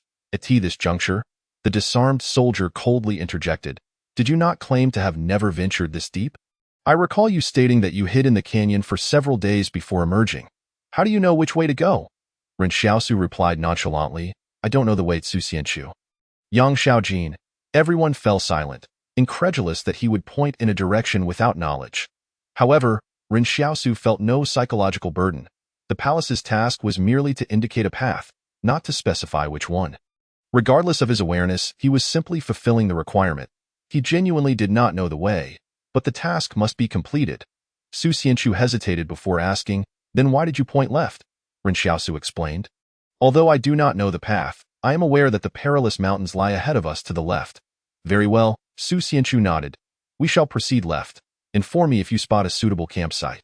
In the wilderness, Su Xianchu habitually sought Ren Xiaosu's counsel when making decisions, and experience had shown that Ren Xiaosu's suggestions were rarely misguided. Along the way, whenever Ren Xiaosu spotted a pine tree, he would climb to gather pine cones and plump pine needles. Others were puzzled, comprehending the rationale behind collecting pine cones as they were edible, yet questioning the purpose of gathering pine needles. Ren Xiaosu then proceeded to extract the pale green sap from the needles, licking it clean with his tongue, and advised the others, "If you wish to avoid dying of thirst, you may learn from me." Some hesitated, unsure whether to follow suit, but ultimately it was Yang Xiaojin and Su Xianchu who promptly ascended the trees. Speaking of survival instincts, aside from Ren Xiaosu, only Su Xianchu and Yang Xiaojin in the group were genuinely unpretentious. When Ren Xiaosu asserted that the sap from pine needles was drinkable, the two of them swiftly climbed the trees in search of suitable needles, promptly gathering a considerable amount of pine cones. In truth, it was those who traversed the wilderness regularly, like Ren Xiaosu, who understood that nature is bountiful. It does not concern itself with who takes from it, as long as one is earnest. Survival through nature is assured. Someone lamented, "Humans live worse than animals. If only I could be reborn as an animal in my next life." Ren Xiaosu shot them a glance. "Animals do not live as freely as you imagine. I have heard that the giraffe, the tallest land animal, may be able to fend off predators due to its height, but its mating rituals are quite complex. Thus, before courting, male giraffes must drink urine to ascertain if female giraffes are in estrus. If an unexpected incident were to occur at that moment, the water consumed would be in vain." The others in the team began to suspect that Ren Xiaosu was deliberately trying to disgust them. No, this vagrant surely intended to annoy them, right? At this juncture, Ren Xiaosu felt emboldened by the possession of a firearm. The entire squad had dwindled to just 9 individuals, armed with 7 guns, 3 of which were held by Ren Xiaosu and Yang Xiaojin. Notably, Ren Xiaosu possessed advanced firearm skills while Yang Xiaojin exhibited perfection in her abilities. Unless they faced Su Xianchu head-on, this little alliance would triumph over anyone else they encountered. As they awaited the time to gather pine needles and cones. Ren Xiaosu, with nothing to occupy his mind, recalled the skill learning chart he had yet to utilize. Casting a glance at Yang Xiaojin, he decisively declared in his mind, "Use learning chart. A mid-level skill has been randomly extracted, bomb making." Ren Xiaosu was momentarily taken aback but resolutely learned the skill. However, he found himself perplexed. What sort of training had Yang Xiaojin undergone for her skills to be so violent? The juxtaposition of firearms proficiency and bomb making alongside a simple jump rope skill seemed utterly incongruous. Was it truly possible for such disparate abilities to reside within a single individual? Suddenly, curiosity piqued, he casually inquired in his mind, "Does the target possess assassination skills?" Skill learned from the target. Confirmation, assassination skills are advanced. Ren Xiaosu's thoughts shifted as he queried, "Does the target possess nursery rhyme singing skills?" Skill learned from the target. Confirmation, nursery rhyme singing skills are advanced. Ren Xiaosu was left speechless. What a bizarre assortment of skills. At one moment, he felt utterly mad for posing such questions, yet to his astonishment, it turned out that she indeed possessed those skills, and at an advanced level. No less. As dusk approached, a large group finally finished gathering pine cones and needles. Ren Xiaosu sighed and remarked, "Could you not pick another tree? Must you all crowd around one tree to strip it bare? You're about to leave it completely bald." Upon hearing this, everyone glanced up and indeed, the tree was nearly stripped bare. Ren Xiaosu contemplated aloud. "Shouldn't you express some gratitude for my guidance on surviving in the wilderness?" The others were momentarily taken aback, and a few scattered individuals offered their thanks. Yet Ren Xiaosu quickly discerned that only Su Xianchu and Yang Xiaojin's gratitude was sincere. With 86 gratitude coins accumulated, Ren Xiaosu's desire for that yet-to-be-unlocked weapon intensified, leading him to set his sights on the group surrounding him. That moment, he noticed Luo Xinyu standing empty-handed, especially as even Lu Bu had managed to collect several pine cones. Upon catching Ren Xiaosu's gaze, Luo Xinyu awkwardly admitted, "I couldn't climb up." This star from the bastion had once scaled such lofty trees, yet now she stood empty-handed. What is the most solitary moment in life? It is when everyone possesses something you do not. For instance, when everyone has money, but you do not. Or when everyone has pine cones, and Luo Xinyu does not. Hesitating for a moment, she finally said to Ren Xiaosu, "I will offer 10,000 yuan if you can help me gather some." Ren Xiaosu's eyes sparkled with excitement as he immediately stuffed the pine cones and needles he had collected into Luo Sinyu's arms. From this moment on, "You shall be my brother, Ren Xiaosu." Luo Sinyu was momentarily stunned. "Thank you." Gratitude from Luo Sinyu. 1. Previously, Ren Xiaosu had refrained from selling water because that bottled water was too precious, clean, and easy to carry. However, pine cones and needles were different. They were readily available. Moreover, Luo Sinyu was offering a substantial sum. What could 10,000 yuan accomplish? It could sustain a comfortable life in the town for over 2 years. With no worries about food or clothing, before offering money to Ren Xiaosu, one could never know if they would become his brother, a principle that could be dubbed Schrodinger's brotherhood. Luo Sinyu accepted the pine cones and needles, but noticed that Ren Xiaosu had not gone to gather more. Prompting her curiosity, "Aren't you going to collect more pine cones? What will you eat tonight?" Ren Xiaosu chuckled. "I shall feast on chocolate." Luo Sinyu. The chocolate Luo Sinyu had previously traded to Ren Xiaosu was still with him. Coincidentally, that chocolate had been in his possession for several days and had indeed melted a bit. Although it was autumn, the warmth of his pocket had affected it. Initially, when Yang Xiaojin mentioned that chocolate would melt, he had been skeptical, having never encountered it before. He had intended to bring it back for Yan Liuyuan, but now it seemed that would not happen. Yet, Luo Sinyu's gratitude suddenly dissipated. After all, that chocolate had been pilfered from her. As evening approached, Ren Xiaosu finally discovered a vast cave suitable for camping. The rock jutted outward like a massive canopy, underneath forming a natural semi-open shelter resembling a cave. As Ren Xiaosu passed through a clearing, he noticed the sky was adorned with scale-like clouds. Though he did not understand the principle behind it, he recognized it as a harbinger of rain. Hence, having this rock to shield them from the wind and rain would allow for a restful night. Just as they settled beneath the rock face, a torrential downpour erupted from the heavens. Su Xianchu turned to Ren Xiaosu and inquired, "Is this rainwater safe to drink?" "No." Ren Xiaosu shook his head. "Acid rain can be lethal. Even if the acidity has diminished, it is still unsafe." Ren Xiaosu was not entirely clear on the formation and indicators of acid rain, thus resorting to a simplistic characterization of its dangers based on acidity. Suddenly, strange sounds emerged from the woods outside the cave, but before they could react, the noises faded away. At that moment, someone deep within the cave suddenly exclaimed, "Look, someone has carved words here."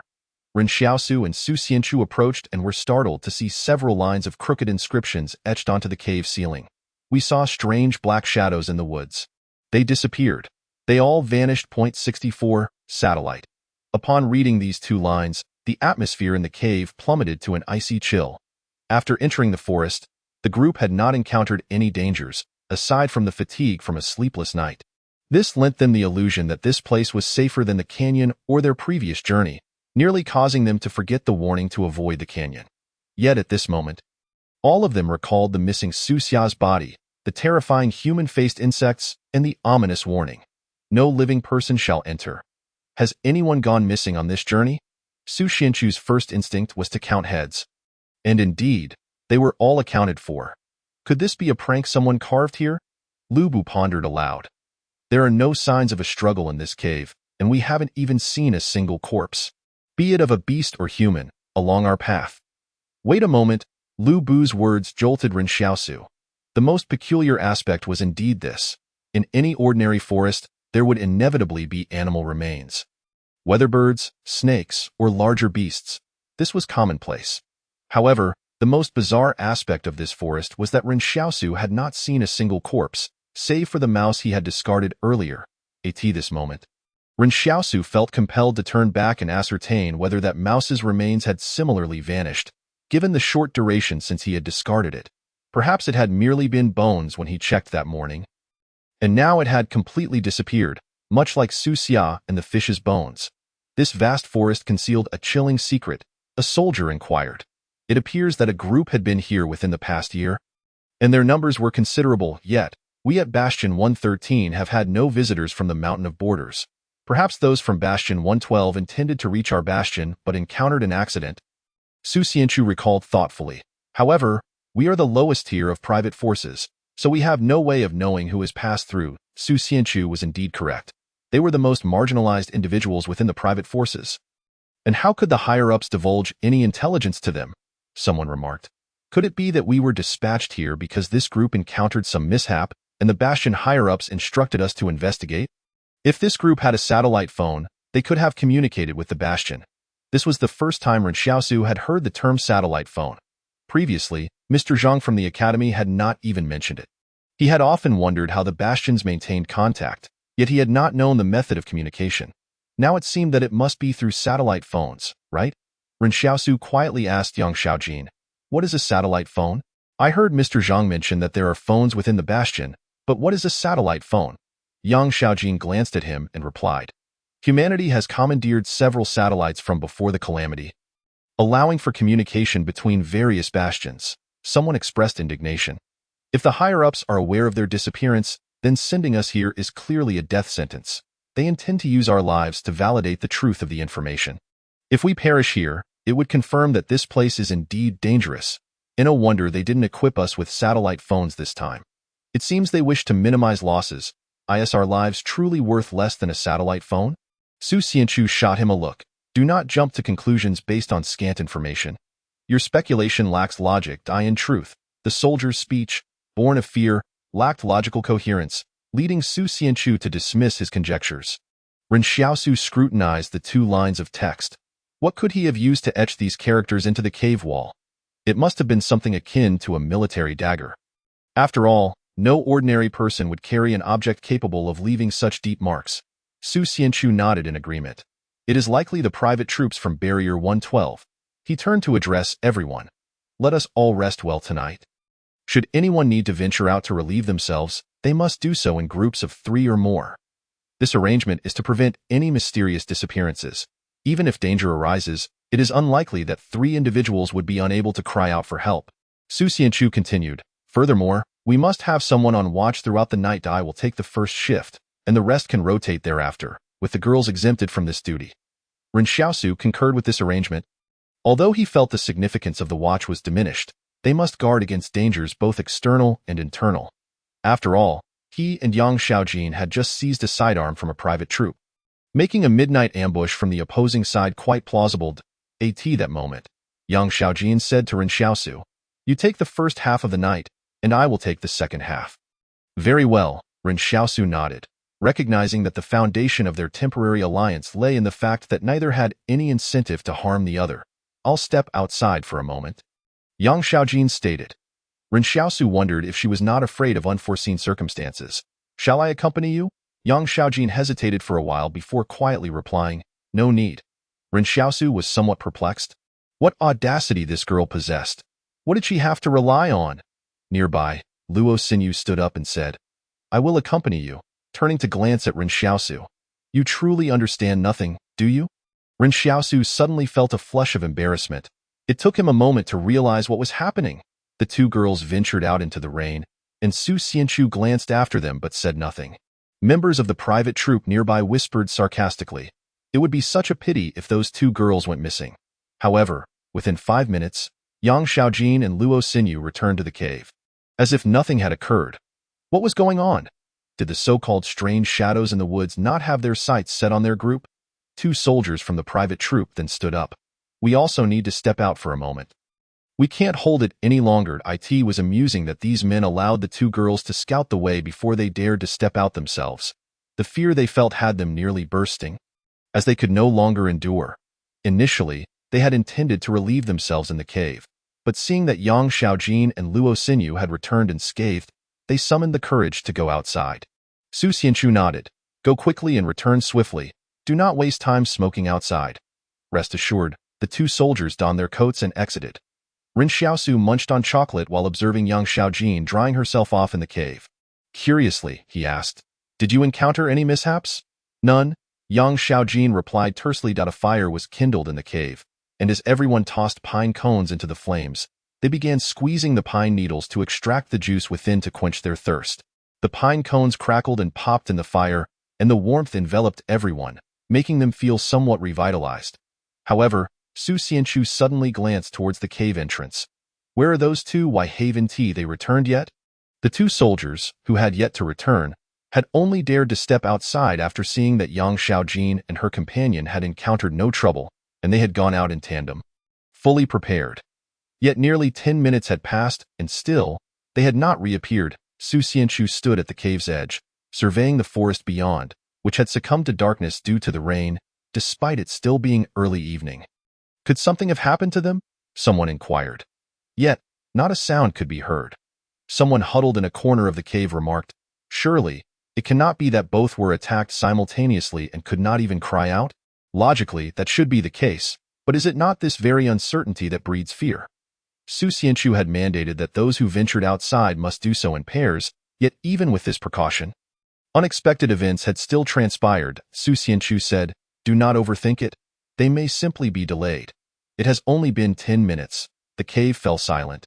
Despite Su Xianchu's reassurances, time ticked by, and the two had yet to return. Su Xianchu inquired, "Who among you would be willing to accompany me to search for them?" Ren Xiaosu was taken aback. Su Xianchu was willing to brave the unknown dangers and the incessant rain to seek out his subordinates. Yet, no one in the cave responded. Who would be willing to venture out into certain peril at such a time? Several soldiers from the private troop chose to relieve themselves in the innermost part of the cave, filling the space with an unpleasant odor.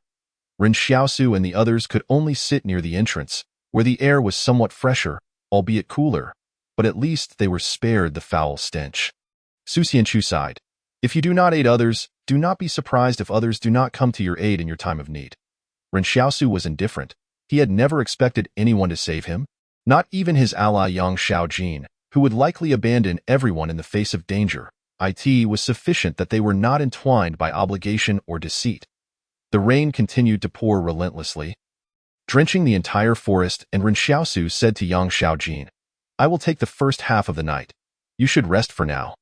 Once this rain subsides, the journey tomorrow will be arduous and will demand considerable energy and stamina. Be wary of those private soldiers. They harbor ill intentions." Ren Xiaosu had previously noticed that since they had seized the firearms, the private soldiers had taken to huddling together, presenting a potential threat, although he had yet to devise a plan to address it. Yang Xiaojin nodded and leaned against the stone wall of the cave, closing her eyes to rest, yet even at this moment, her firearm remained trained on everyone, including Ren Xiaosu. He smiled, unperturbed. Were he in her position, he would do the same. The group of 11 had inexplicably dwindled to 9, and Ren Xiaosu observed the remaining private soldiers within the cave. Some smoking. The stench of smoke mingled with the fetid odor, which nauseated him. He found it hard to fathom that soldiers within a safe haven had resorted to using such substances to stimulate themselves. It spoke volumes about the fortification's resilience. Was it only Barrier 113 that was in such disarray, or was this a common plight among most private troops across the shelters? These soldiers had initially brought a considerable supply of cigarettes, and Lu Bu had prepared 10 packs for them, but much had been lost during their escape. Now, each was left with merely half a pack or even none at all. This group sat within the cave, puffing clouds of smoke that filled the air, though thankfully, Ren Xiaosu, Yang Xiaojin, and Luo Xinyu had positioned themselves at the cave's entrance, limiting their exposure to the noxious fumes. One soldier asked another, "Lend me a cigarette?" "I've run out, I have none either." "This is the last one," replied the soldier beside him, shifting aside. In truth, he had more than half a pack tucked away, but with the journey ahead so uncertain, who knew when they would be able to step outside again? The soldier seeking a cigarette glanced at the others. "Lend me one, and I'll return the favor once we're back at the barrier." At this point, the craving had taken hold, and he was willing to make grand promises just to smoke a single cigarette, despite the fact that cigarettes were not cheap within the barrier. "Who knows if they would even return?" someone mocked. "What will you offer in return? Your life?" Ren Xiaosu sighed.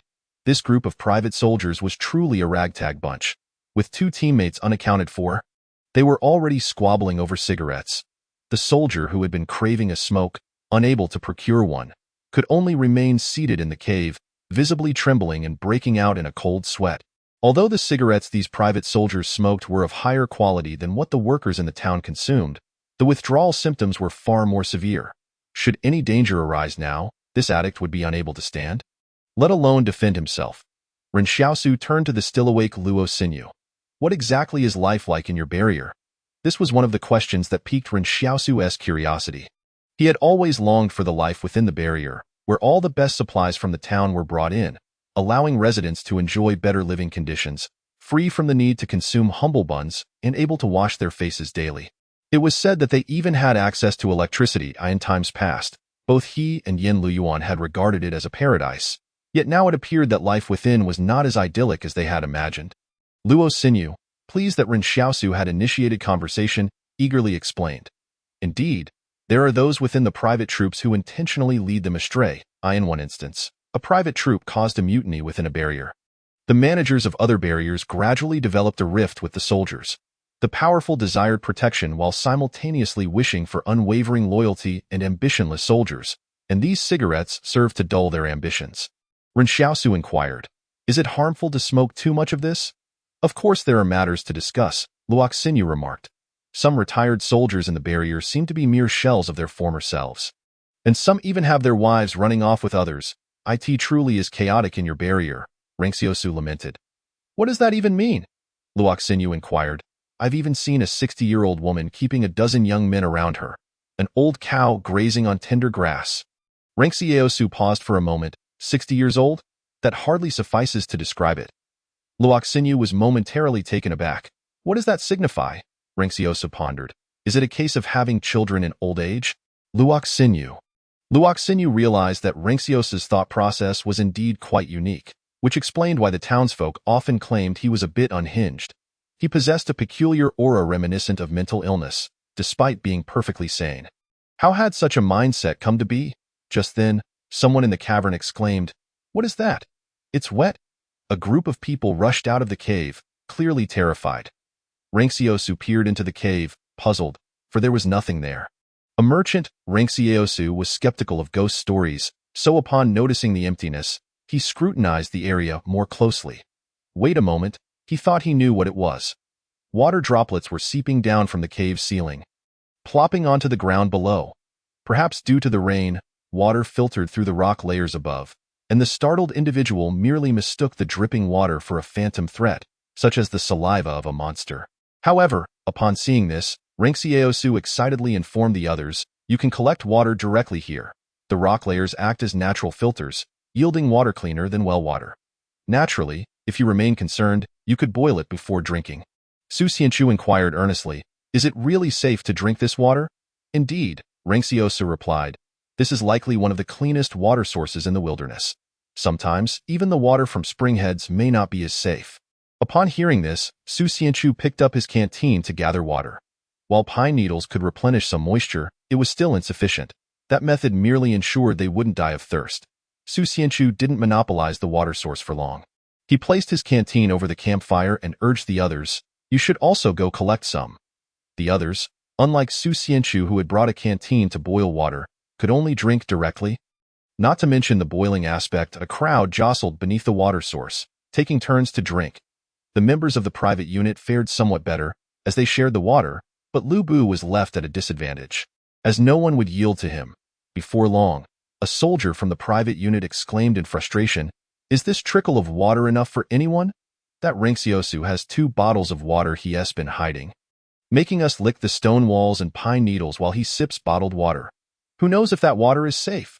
Several soldiers from the private unit wore displeased expressions, yet Ren Xiaosu and Yang Shaojin were armed, so they dared not voice their grievances openly. Observing this scene, Ren Xiaosu mused that it would be splendid if he could store items in his palace. Tomorrow, he could secretly place the bottled water inside the palace and then claim he accidentally lost it, thereby deterring anyone from coveting his possessions. With the sight of these individuals nearly driven mad over water, it was plausible that someone might take risks to sabotage him. At that moment, the 2 bottles of water were tucked into his coat pockets. And as he reached in to grasp one, he attempted once more to store the bottle in the palace. However, the palace's voice immediately echoed, "Storage permission not granted." Ren Xiaosu felt irked upon hearing this. Couldn't they at least explain how to obtain such permission? Why was it that black powder could be stored and retrieved at will while the water bottle could not? Was the bottle itself refusing? He stepped aside and Luo Xinyu glanced at him. "Why aren't you drinking?" Ren Xiaosu, catching the skeptical look in Luo Xinyu's eyes, sensed her disbelief in his generosity. He chuckled. "I'm drinking bottled water, Luo Xinyu." At that moment, Luo Xinyu realized that Ren Xiaosu possessed an uncanny ability to provoke annoyance at any given moment. Yet she was unaware that he was merely exercising caution by relinquishing this water source. After all, Everyone was parched, and the meager trickle of water was hardly sufficient. Su Xianchu, being an extraordinary person, could monopolize the collection for a while, and no one would dare protest, but Ringxiaosu was no extraordinary being. Having 2 bottles of water on him already made some individuals envious. He had no need to be greedy. One of the survival rules in the wilderness was to avoid excessive greed. Moreover, Ringxiaosu needed Su Xianchu to understand that in order to survive in the wilderness, he was an indispensable member of the team. Since there was an extraordinary individual like Su Xianchu to rely on, why not take advantage of that? Furthermore, the odor emanating from the cave was overwhelmingly pungent. In this tense atmosphere, Luoxinyu initially felt fearful, so she engaged Ringxiaosu in conversation to ease her own anxiety. After all, speaking to someone was better than remaining silent. This method proved remarkably effective. When Ringxiaosu mentioned having children in old age, Luoxinyu found her fear dissipating, her mind filled only with ellipses. Curious, Ringxiaosu asked, "Do you know where all the cigarettes the soldiers smoke come from? I don't see any area near Barrier 113 where such things could be grown." "Don't you know?" Luoxinyu responded, perplexed. "Wang Fuguwei said you were someone under Luolan's patronage. How could you possibly be unaware of this?" "What does that have to do with Luolan?" Ringxiaosu was taken aback. Although he had received a banner from Luolan, he had no other connections with that individual. Luo Lao is the spokesperson for the Qing family consortium at Barrier 113, Luoxinyu clarified. "What position does he hold in the barrier?" Ringxiaosu inquired, having heard Wang Fuguwei mention Luo Lao repeatedly, yet he realized he knew nothing about this figure. "Luo Lao holds no official position," Luoxinyu replied, looking at Ringxiaosu in surprise. "Well, it seems you truly are in the dark. He merely oversees the metallurgy, water sources, and chemical factories within Barrier 113. If you must classify his identity, then he strictly qualifies as a merchant. Can a mere merchant wield such influence within the barrier?" Ringxiaosu contemplated aloud. He had previously assumed Luo Lao was the barrier's administrator.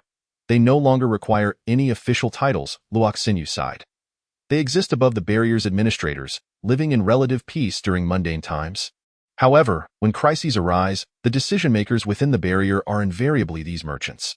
"Does he have an army at his disposal?" Ringxiaosu asked after some thought.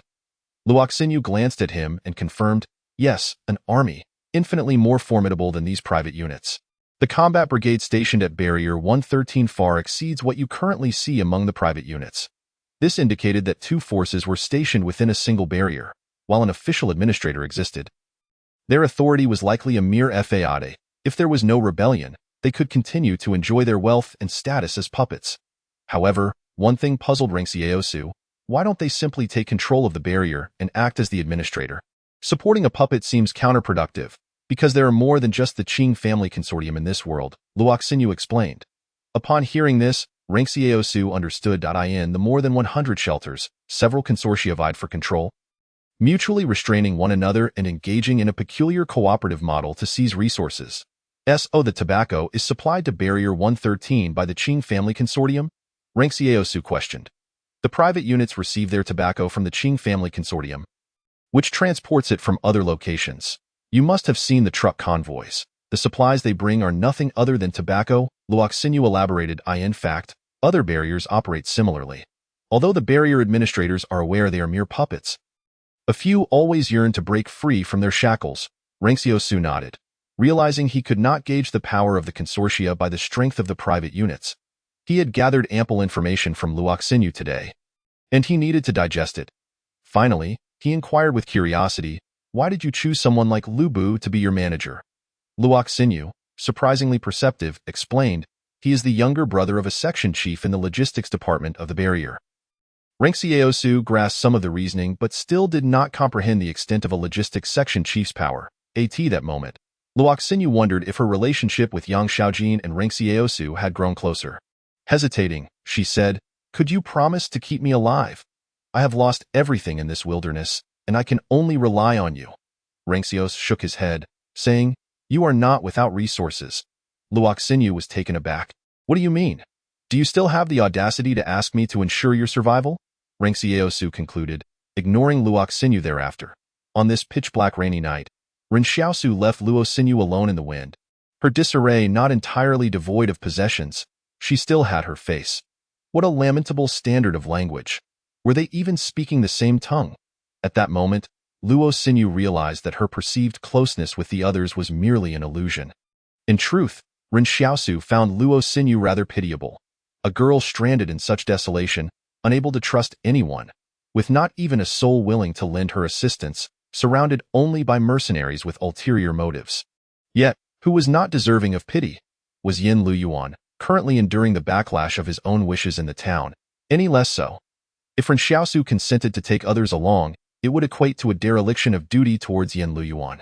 The more Ren Xiaosu relied on luck, the more severe the repercussions for Yan Liuyuan would inevitably become. Although Yan Liuyuan typically only suffered from headaches and fevers, should Ren Xiaosu escape a life-threatening ordeal through sheer fortune, the backlash Yan Liuyuan faced would likely be far from trivial. This was a law of conservation. As one party grew fortunate, the other must suffer misfortune. The moment Yan Liuyuan made a wish for Ren Xiaosu, he entrusted his life into her hands. Thus, for the sake of Yan Liuyuan, Ren Xiaosu could not agree to rescue anyone else. The lives of others did not hold the same value as Yan Liuyuan's.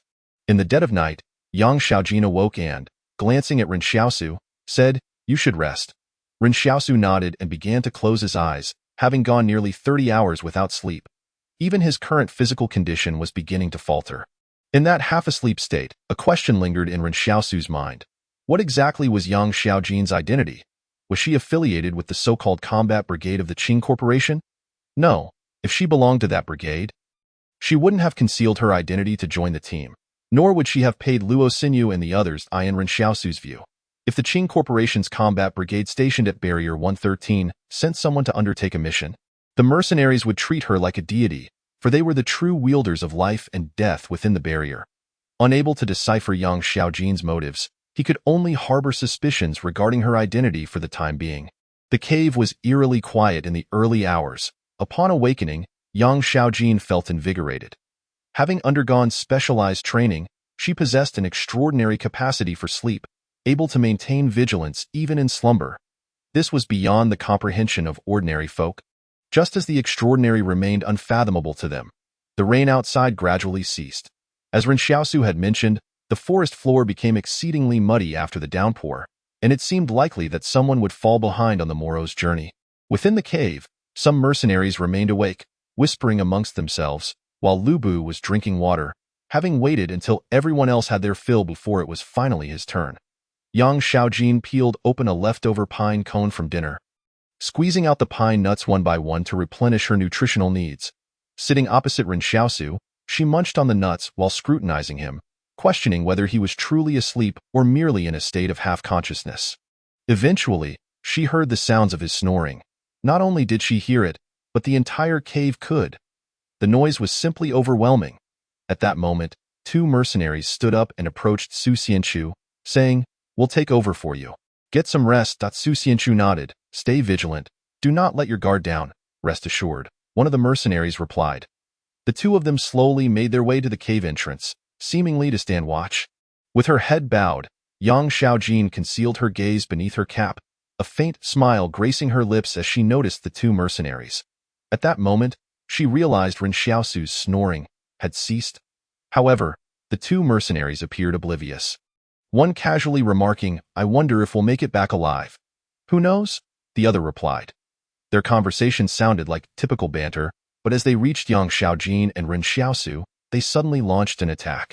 By now, the rain had stopped and silence enveloped the surroundings. The two mercenaries swiftly drew their combat knives, intending to strike at both Ren Xiaosu and Yang Xiaojin, in the distance of 3 steps. Who was faster, the man or the gun? This question had been the subject of much debate, and many believed that within 3 steps, the man had a slight edge. Now, the two assailants were merely a step away from Ren Xiaosu and Yang Xiaojin. Given this proximity, they had no chance to draw their weapons. They were not foolish. They had chosen the early morning, when Ren Xiaosu had just fallen into slumber, and Yang Xiaojin had only just awoken. In such moments, one's muscles tend to be fatigued, not due to poor health, but because bodily functions had yet to fully activate. This ambush was likely motivated by the weapons on Yang Xiaojin and Ren Xiaosu. Perhaps even for Luo Xinyu, yet they were unaware of the formidable adversaries they would face. Bang! A gunshot rang out, and the mercenary facing Yang Xiaojin stared incredulously at the gaping wound in his abdomen. He had distinctly seen Yang Xiaojin peeling pine nuts, and she had not even drawn her weapon. How could her speed surpass his so drastically? Meanwhile, the other assailant let out a cry of pain. As he lunged towards Ren Xiaosu, brandishing his knife, Ren Xiaosu sprang up like a bolt of lightning, seizing the man's neck. The assailant attempted to plunge the knife into Ren Xiaosu's body, but he quickly realized that Ren Xiaosu had a firm grip on his arm, rendering him utterly immobile. A 170-pound adult male was effortlessly lifted by Ren Xiaosu with a single hand. Moments later, the assailant felt a tremendous pain in his back as Ren Xiaosu slammed him against the cave wall. With a clang, the assailant could no longer hold onto his knife. The others who had been sound asleep were abruptly awakened by the explosive clash, the deafening sound of the gun echoing throughout the cave. Akin to a bomb detonation in their ears, those who had just roused themselves were still trying to grasp what had transpired. Su Xianchu's shadowy figure stood resolutely beside him, unwavering. The temperature of the gun's barrel in Yang Xiaojin's hand cooled rapidly, while the mercenary before her felt his blood congealing. This was Yang Xiaojin's first genuine gunfire during the journey. It seemed no one had anticipated her resolve and decisiveness. Moreover, her demeanor while taking a life was remarkably composed. As casual as sipping water. Yet, the true visual shock was not Yang Xiaojin's act, but rather Ren Xiaosu's. In an instant, the bullet had already penetrated the flesh, tearing apart muscle and organs with immense rotational energy, only coming to a halt once all kinetic energy was expended. The gruesome scene within the body was invisible to outsiders, and even the victim could not witness it in stark contrast. Ren Xiaosu's display of strength was brutally evident as he single-handedly restrained an adult male.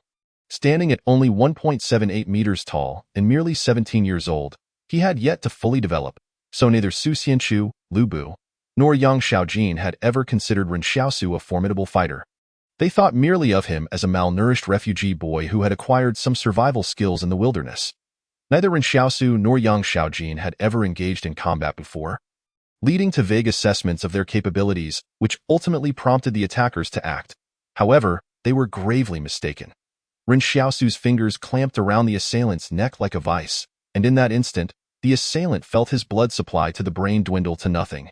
He could have kicked Ren Xiaosu in a vital area, yet at that moment, his mind went blank, his limbs twitching in ignorance.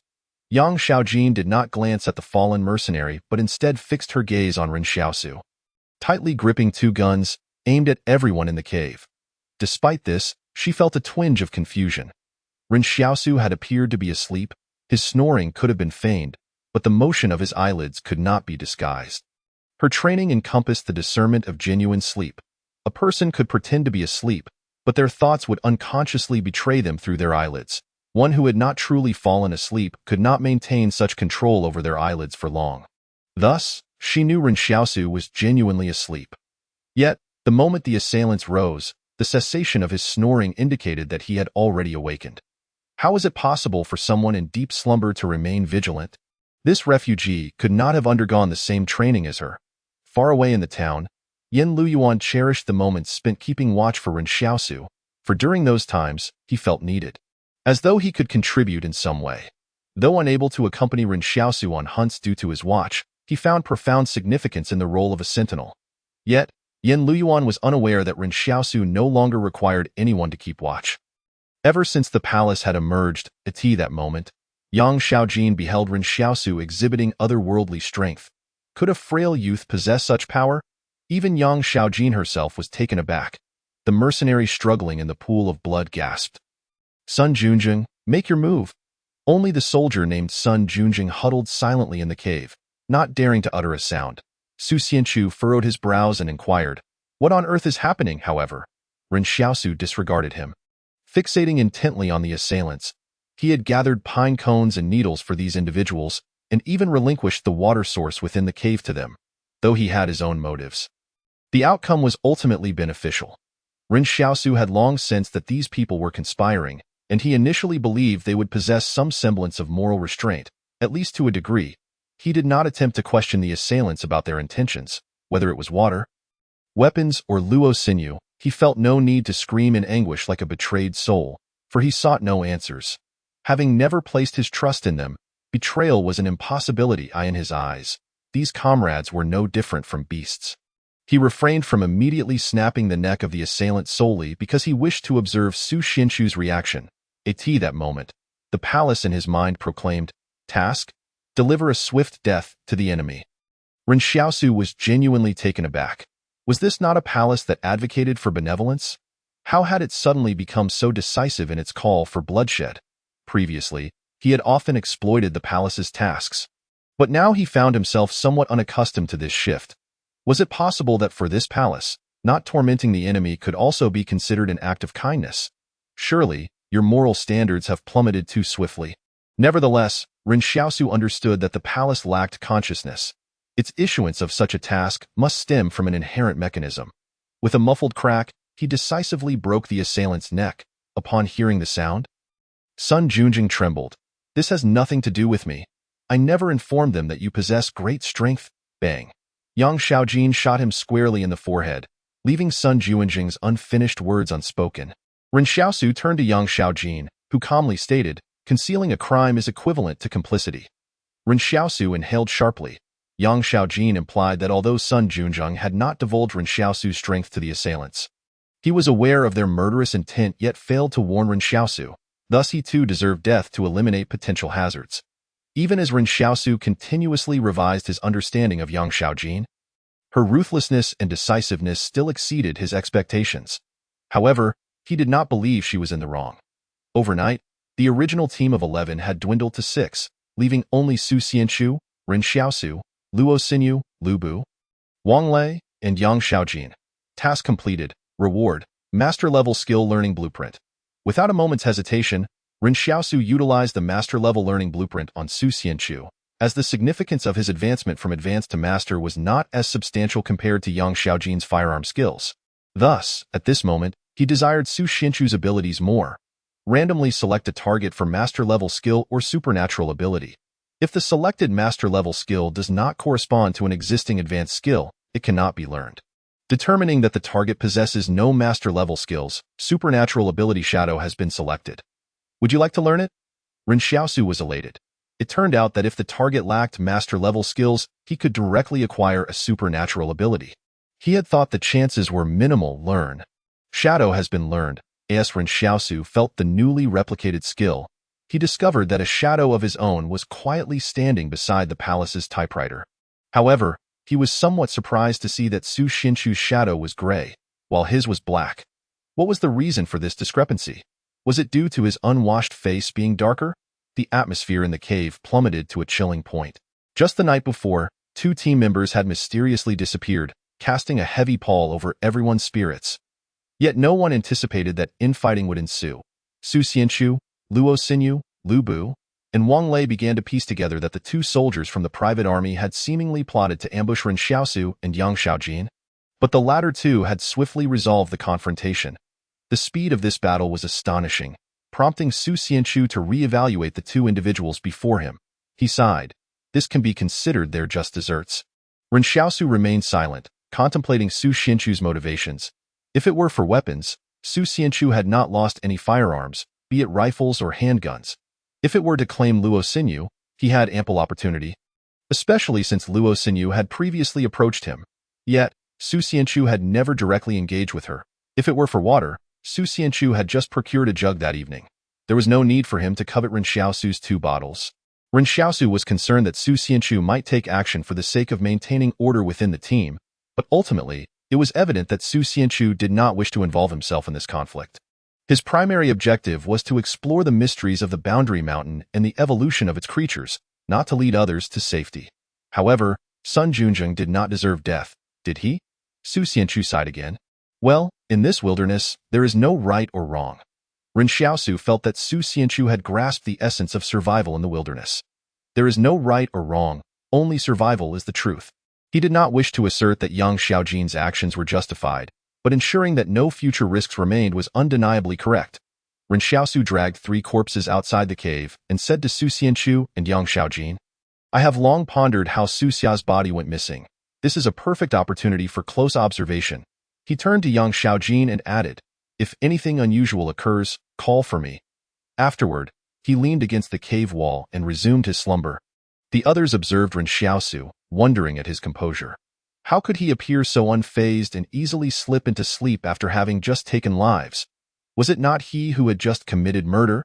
In truth, Ren Xiaosu was not asleep. He was introspecting within his palace, for a new black shadow had joined him, intensifying his intrigue. He had always envied Su Xianchu and even felt a twinge of jealousy towards Zhang Baogan's ability to blow bubbles. Though bubble blowing seemed trivial, Ren Xiaosu suspected there was room for growth in that ability's power. Did extraordinary beings lack potential for advancement? He was certain they did. Meanwhile, he, despite possessing an impressive palace, did not embody the essence of a true extraordinary being. After all, some individuals, through prolonged training, could achieve the same strength he currently held. Thus, prior to replicating Su Xianchu's shadow, he could not truly consider himself an extraordinary being, at least not in terms of combat capability. He had long coveted Su Xianchu's bulletproof shadow. In Ren Xiaosu's view, firearms were exceedingly terrifying, with bullets capable of reaching supersonic speeds. An ordinary person stood no chance against firearms. Hence, he deemed the ability to withstand firearms as a dividing line for being a true extraordinary being. Of course, Ren Xiaosu was not completely fearless in the face of all firearms. He could still perish if ambushed. At this moment, the black shadow stood silently beside the palace's typewriter, completely still. Ren Xiaosu observed closely, noting that the shadow's outline was distinctly his own, albeit slightly blurred. Why was Su Xianchu's shadow gray while his was black? They had been directly replicated. Was there some inherent difference? Ren Xiaosu then attempted to maneuver the black shadow within the palace. And he quickly realized, the shadow's strength seemed intrinsically linked to his OWN. It was a connection of a spiritual nature. Ren Xiaosu could ascertain without experimentation that it appeared to be born from his very will. The shadow's power and speed were double that of Ren Xiaosu's, and its body density was likewise twice his own. No wonder it could withstand bullets. Even an ordinary person could, albeit at the cost of their life. Through his exploration, Ren Xiaosu discovered that the shadow's duration of use was determined by his mental strength. As long as his will was robust, he could continue utilizing it. However, he was curious about how to quantify something as ethereal as mental strength. He inquired of the palace. "What is my mental strength?" The palace replied. "Insufficient permissions to disclose." Ren Xiaosu felt perplexed. He could assess his master-level wilderness survival skills, strength, and agility, yet mental strength eluded him. Was there no standard for assessing mental strength, or was there another reason? Unable to obtain an answer for the time being, Ren Xiaosu decided not to dwell on it further and opted to sleep. However, he surmised why Su Xianchu's shadow was gray while his was black. It was because his own essence was stronger than Su Xianchu's, resulting in a more substantial shadow. As the morning sun illuminated Ren Xiaosu's face, he opened his eyes and immediately glanced towards the spot where he had discarded the corpses. To his surprise, the three bodies remained unchanged. No wonder Yang Xiaojin had not awakened him during the night. It seemed no anomalies had occurred. If nothing had happened, then so be it. One should not always anticipate danger. This moment, his gaze shifted to the interior of the cave, where he inadvertently locked eyes with Lu Bu, who had long since shed the arrogance he had displayed upon first breaching the barrier. Instead starting to evade Ren Xiaosu's gaze. That night, Lu Bu found himself unable to sleep soundly. He was merely a cowardly individual who feared the strong, and upon realizing Ren Xiaosu's formidable capabilities, a sense of panic began to creep in. It was only natural to feel this way, as he, along with Luo Xinyu and Wang Lei, were astonished to discover that, despite the small size of their team, every member except for the three of them was akin to an extraordinary contender, each with their own unique prowess. Su Xianchu had already risen and stood outside the cave, surveying the forest before him, lost in thought. Ren Xiaosu approached Wang Lei, who lay on the stretcher. Instinctively, Wang Lei wanted to retreat, but he was no match for Ren Xiaosu's swiftness. Ren Xiaosu lifted his shirt to examine the wound inflicted by Su Xianchu, saying, "All right, get up and walk on your own. Your wound has healed." At that moment, Wang Lei suddenly realized that his injury no longer pained him at all. Could it be that Ren Xiaosu's black medicine was so remarkably effective? When Su Xianchu returned to the cave, he witnessed Wang Lei inspecting his own wound. With curiosity, he inquired of Ren Xiaosu, "Do you still have that medicine?" Having observed Wang Lei as a test subject, Su Xianchu was all too aware of the black medicine's significance. In the wilderness, sustaining even minor injuries could be perilous, but with this black medicine, one's chances of survival could increase significantly. It's gone? Ren Xiaosu instinctively replied, I'll pay for it. Su Xianchu suggested. Well, there's still a little left, Ren Xiaosu responded. Were it not for the unique nature of the black medicine, he might have hesitated to exchange it for money. After all, wealth held little value in the wilderness. However, he suddenly recalled a pressing question. But didn't you run out of money? Su Xianchu replied. The 3 individuals you killed had some. I've taken it out. Ren Xiaosu felt a sudden pang of regret, realizing it was his inexperience that led him to neglect the bodies. How could he have committed such a basic error? It dawned on him that Su Xianchu had gone outside to search the bodies, demonstrating remarkable restraint by waiting until dawn to do so, fearing the dangers of the night. With a heavy heart, Ren Xiaosu exclaimed, This isn't your money. It's clearly mine. At the very least, you should give me half. Su Xianchu pondered for a moment and said, Having money here is of little use to me. If you provide me with it indeed. Both the barrier managers and the consortiums harbor a keen interest in the subjects of evolution and extraordinary beings. As Su Xianchu remarked, you should be aware of the newly established psychiatric hospital within the barrier. Their research on extraordinary beings is not solely for precautionary measures, but they also contemplate the prospect of utilizing them.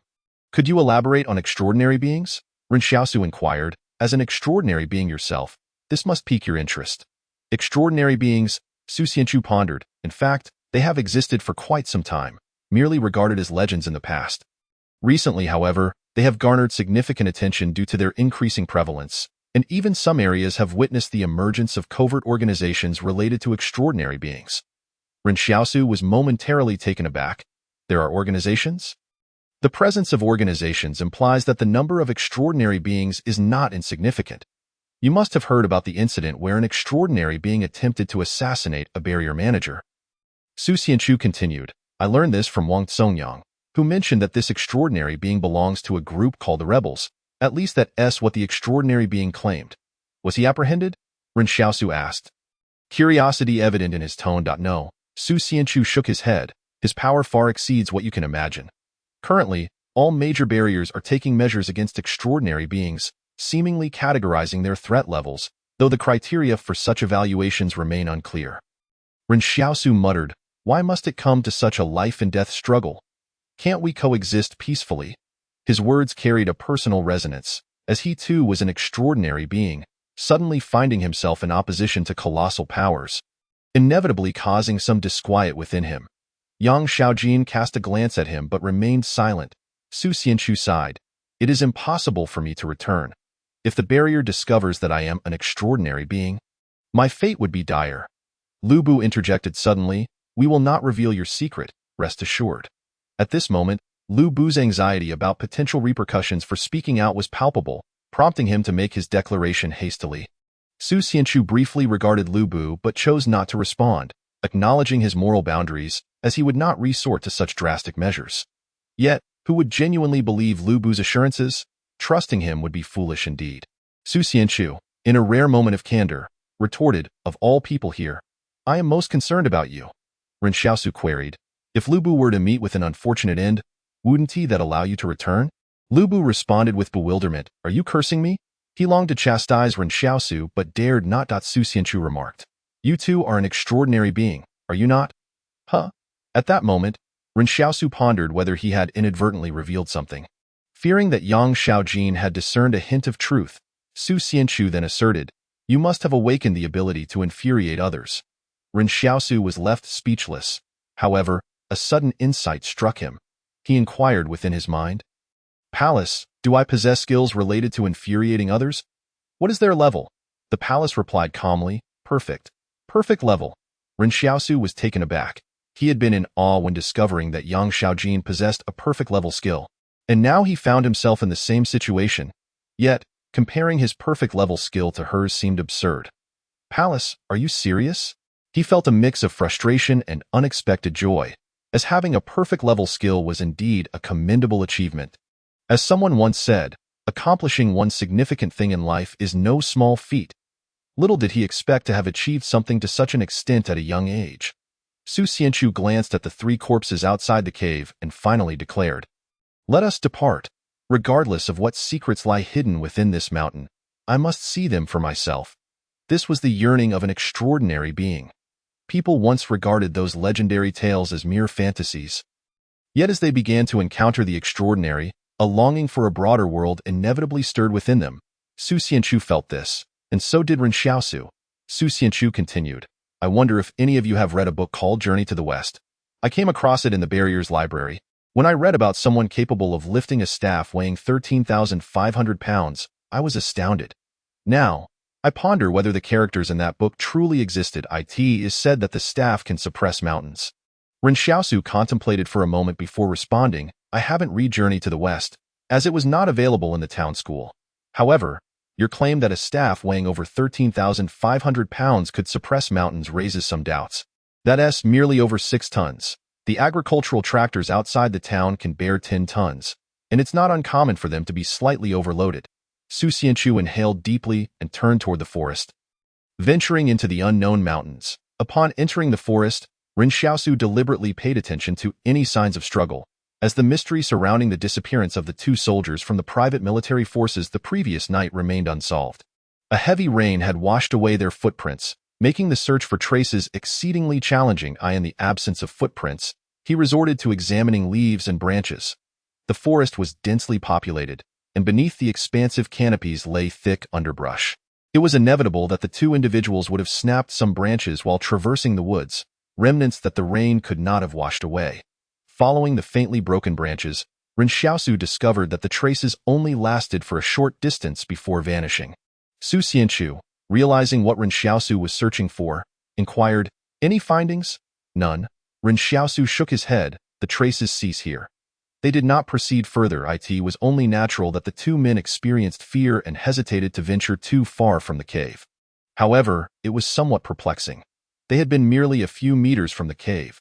If something had occurred here, those inside the cave would surely have heard it, even with the sound of rain masking the noise. The most plausible scenario was that the 2 had come here for a moment of respite, only to encounter an unforeseen event that left them no opportunity to react. Ren Xiaosu scrutinized the surrounding trees, noting that not a single piece of bark had been stripped from the trunks, no signs of struggle, no traces of resistance, nothing at all. The unknown fear was indeed the most profound terror. Let us go, Su Xianchu declared. Given this situation, we require a secure campsite even if it means cutting our day's journey short. Ren Xiaosu concurred with Su Xianchu's perspective. It would be best to find a cave similar to last night's. Although we know not what transpired, since we faced no issues in the cave, it would be prudent to seek a similar shelter for tonight. The sky after the rain did not clear, and it was uncertain when the rain might resume. The adage, after an autumn rain comes a chill, was apt, as the downpour had temporarily subdued the heat associated with approaching volcanic regions. The group trudged through the forest with great difficulty, and Ren Xiaosu suggested to Su Xianchu that they avoid areas with puddles. In these times, even the smallest ant could appear as large as a fingertip, and grotesque creatures like the human-faced insect had emerged. Encountering leeches could prove fatal. Their clothing offered no protection against such pests. What sort of creature is the human-faced insect? Ren Xiaosu inquired, intrigued. Su Xianchu pondered before responding. No matter how bizarre, the human-faced insect remains bound by the limitations of its insect classification. Their anatomy prevents them from achieving the size of mammals, as their oxygen supply would be inadequate. Thus, I suspect that the oxygen concentration in this air is unusually high, facilitating their growth. Have you noticed?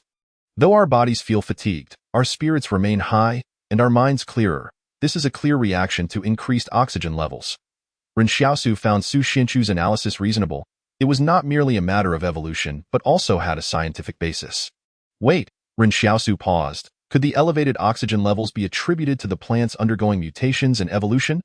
The vegetation near our barrier has also flourished somewhat. Might we expect infestations of pests in the future?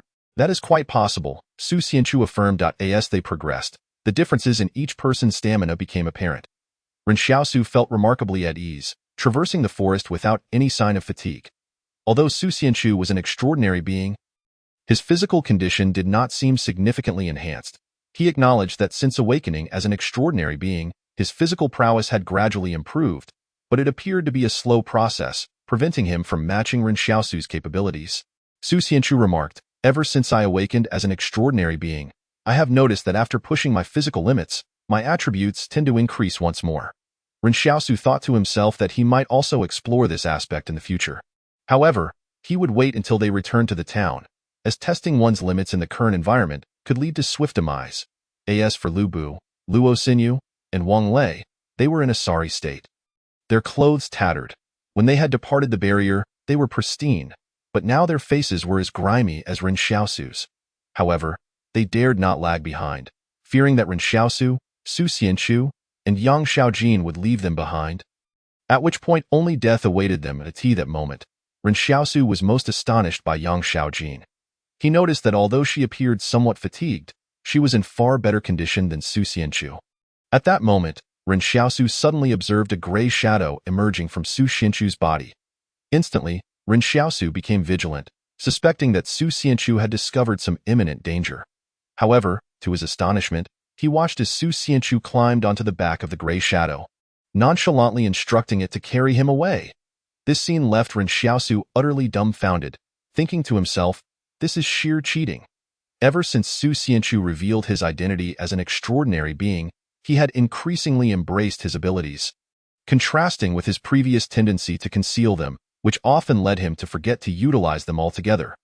The physical prowess of the gray shadow was twice that of Su Xianchu, making traversing the woods seem effortless. Had Ren Xiaosu not been wary of exposing his own replication of Su Xianchu's shadow, he would have eagerly joined in on being carried to Lu Bu, Luo Xinyu, and Wang Lei were in complete despair. Feeling despondent at the stark contrast between their abilities and Su Xianchu's, why had they not awakened as extraordinary beings? Suddenly, the gray shadow halted in front of them, causing Ren Xiaosu to genuinely feel anxious. As he noticed Su Xianchu's muscles tensing up like a startled cat, Su Xianchu slowly dismounted from the gray shadow to avoid hindering its speed and whispered, "Look ahead." Ren Xiaosu glanced into the dim, obscure woods where the dense foliage cast flickering shadows, revealing what appeared to be something white in the distance. What is that?" Lu Bu trembled as he spoke, instinctively retreating behind Luo Xinyu and Wang Lei. Positioning himself at the back of the group, Su Xianchu scrutinized the sight and hesitated before stating, "Do you see that white figure? Doesn't it resemble a woman in white, scratching at a tree?" Ren Xiaosu's hair stood on end. The scene was too bizarre. In the eerie woods, the rustling leaves sounded as if some terrifying creature was weaving through the treetops. Everyone held their breath, fixated on the uncanny white figure, fearful that their very presence might provoke it. Why was there a woman turning her back to them, scratching at a tree in such a place? This enigma only deepened their dread. Ren Xiaosu noted that Yang Xiaojin, standing beside him, seemed equally tense for the first time. He could see her pursed lips and how her grip on her gun turned pale from the exertion. The gray shadow stood protectively in front of him, as if bracing against a sudden attack from the woman, yet she remained several dozen meters away. "Shall we take a detour?" Ren Xiaosu whispered. "Perhaps she won't follow us yet." No sooner had he spoken, a gust of wind swept through the woods, and the white figure appeared to levitate effortlessly. Su Xianchu gritted his teeth and said, "We can't avoid this. If this little ghost is going to stop us, how can we reach the Jing Mountain?" As he spoke, Su Xianchu commanded the gray shadow to advance toward the woman, moving boldly. Ren Xiaosu and Yang Xiaojin exchanged glances, both astonished by Su Xianchu's bravery in such a dire situation. Some individuals who often boasted grandly would falter in the face of danger, becoming timid and anxious. Conversely, others, like Su Xianchu, grew increasingly composed and resolute when confronted with peril. "Stay close," Ren Xiaosu urged Yan the next moment. He and Yang Xiaojin fell in line behind Su Xianchu, all of them now united in purpose, unwilling to let him face the threat alone. Lu Bu trembled and asked, "What should we do? Should we follow? What if something like that appears beside us?" Luo Xinyu voiced her fears, and after speaking, she followed suit, with Wang Lei trailing closely behind. Lu Bu, realizing he was left behind, felt an even greater surge of fear. "Wait for me," Ren Xiaosu advised Su Xianchu. "If we find ourselves unable to contend with her, use your gray shadow to restrain her and buy us time to concentrate our fire on her." All three, Su Xianchu, Ren Xiaosu, and Yang Xiaojin, were armed, and for the moment, this was their strongest means of attack. If the woman in white proved impervious to bullets, they would be at a loss. Su Xianchu replied quietly, "All right, I'll leave my back to you. Watch our surroundings." Ren Xiaosu felt a flicker of doubt.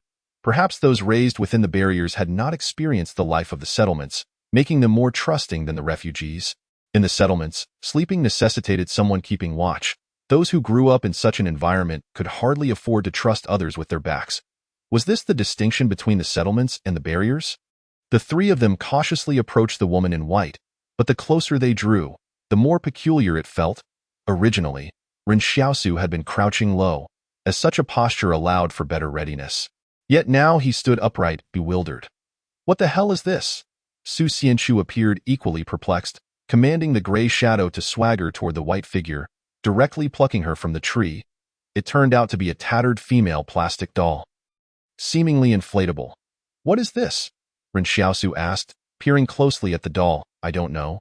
Su Xianchu shook his head. None of them recognized the object, though they all agreed it looked quite dilapidated. Isn't this something from the barriers?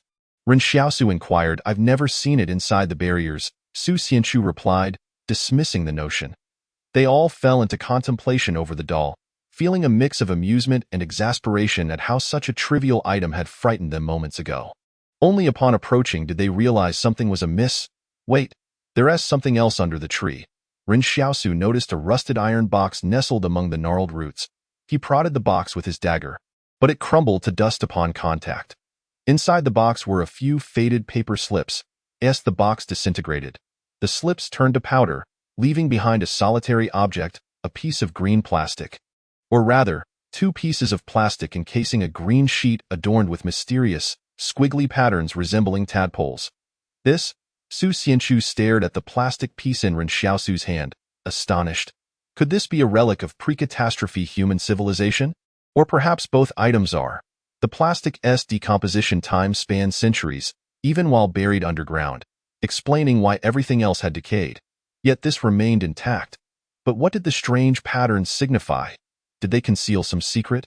Yang Xiaojin furrowed her brow in confusion. Doesn't this resemble a map? Lu Bu, who had just arrived, chimed in. The square pattern contained winding symbols, reminiscent of a labyrinth. Su Xianchu and Ren Xiaosu's eyes lit up. Could this be a map to the mysterious city within Jing Mountain?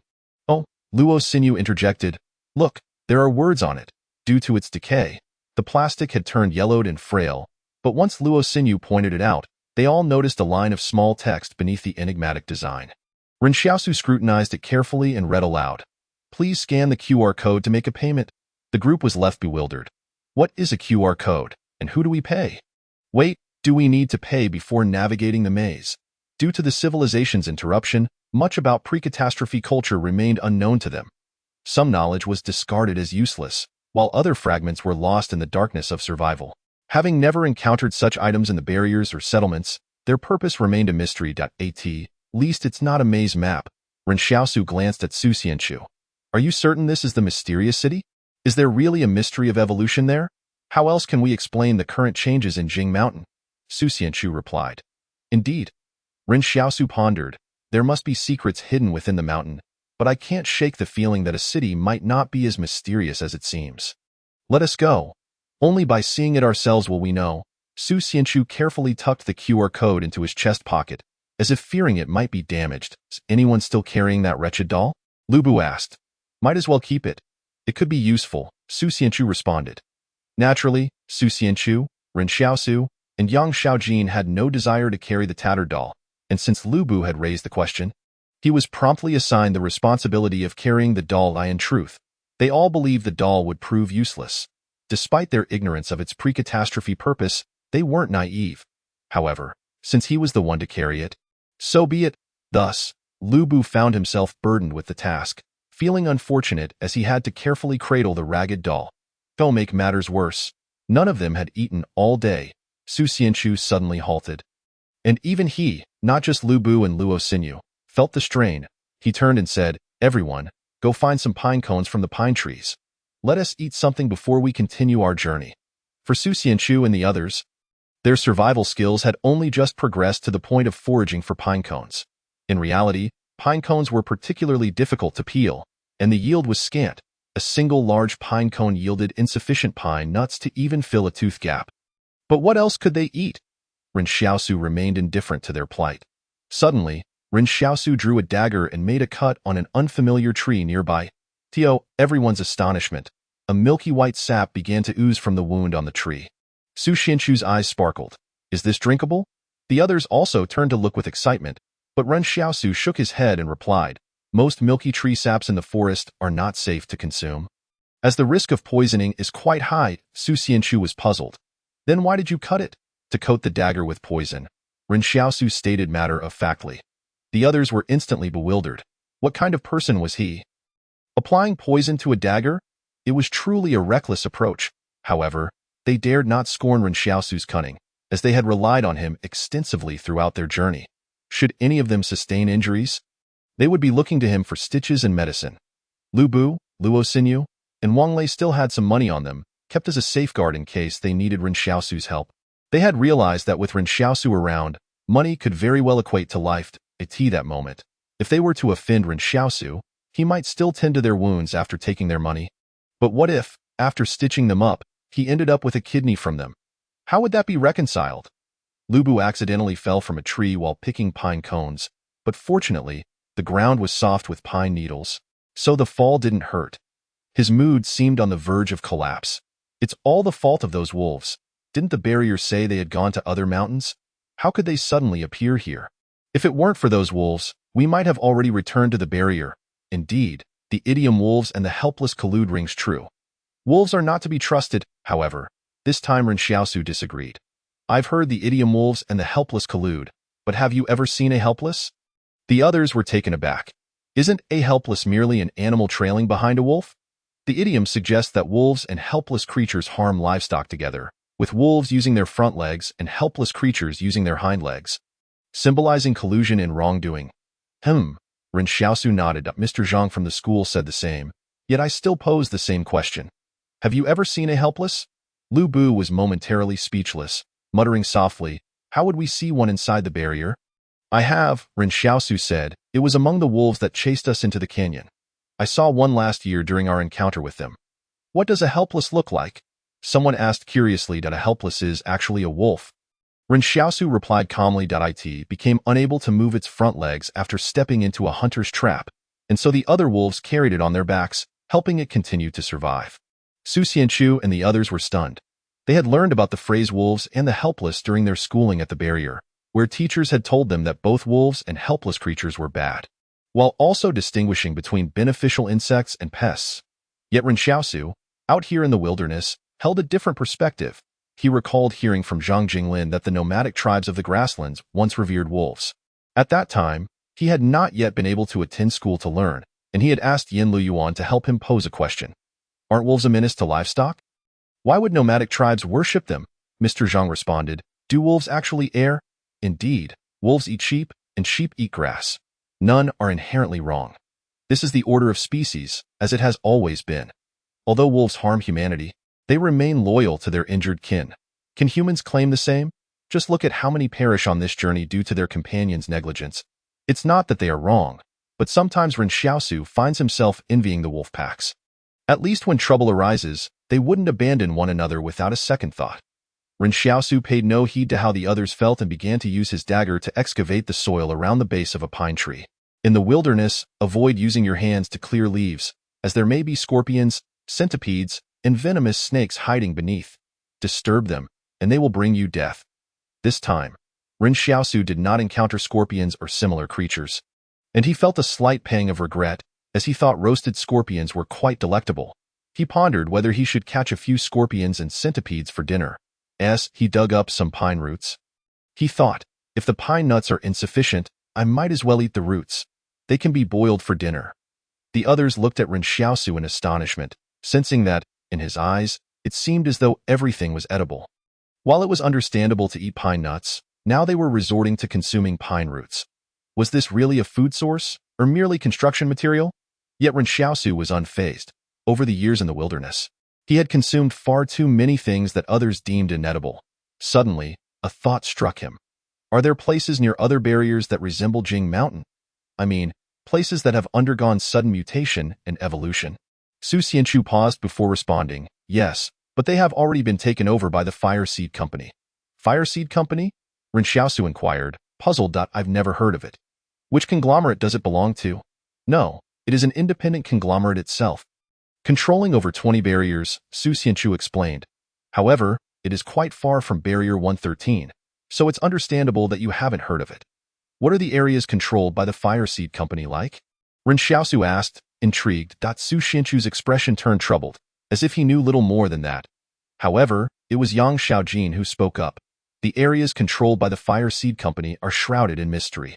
Some claim to have seen enormous prehistoric flying creatures in that sky, but the Fire Seed Company is heavily armed and has suppressed the area.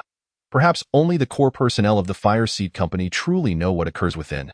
Upon hearing Yang Xiaojin mention the Fire Seed Company, Ren Xiaosu's mind began to race. As the information contained in her words was substantial, it was clear that Su Xianchu was unaware of the Fire Seed Company, indicating that in terms of intelligence, Yang Xiaojin surpassed him, a soldier of a private army, by a significant margin. Moreover, Yang Xiaojin stated that only the core personnel of the Fire Seed Company might know what lay within. Why was it specifically the core personnel and not the entire company?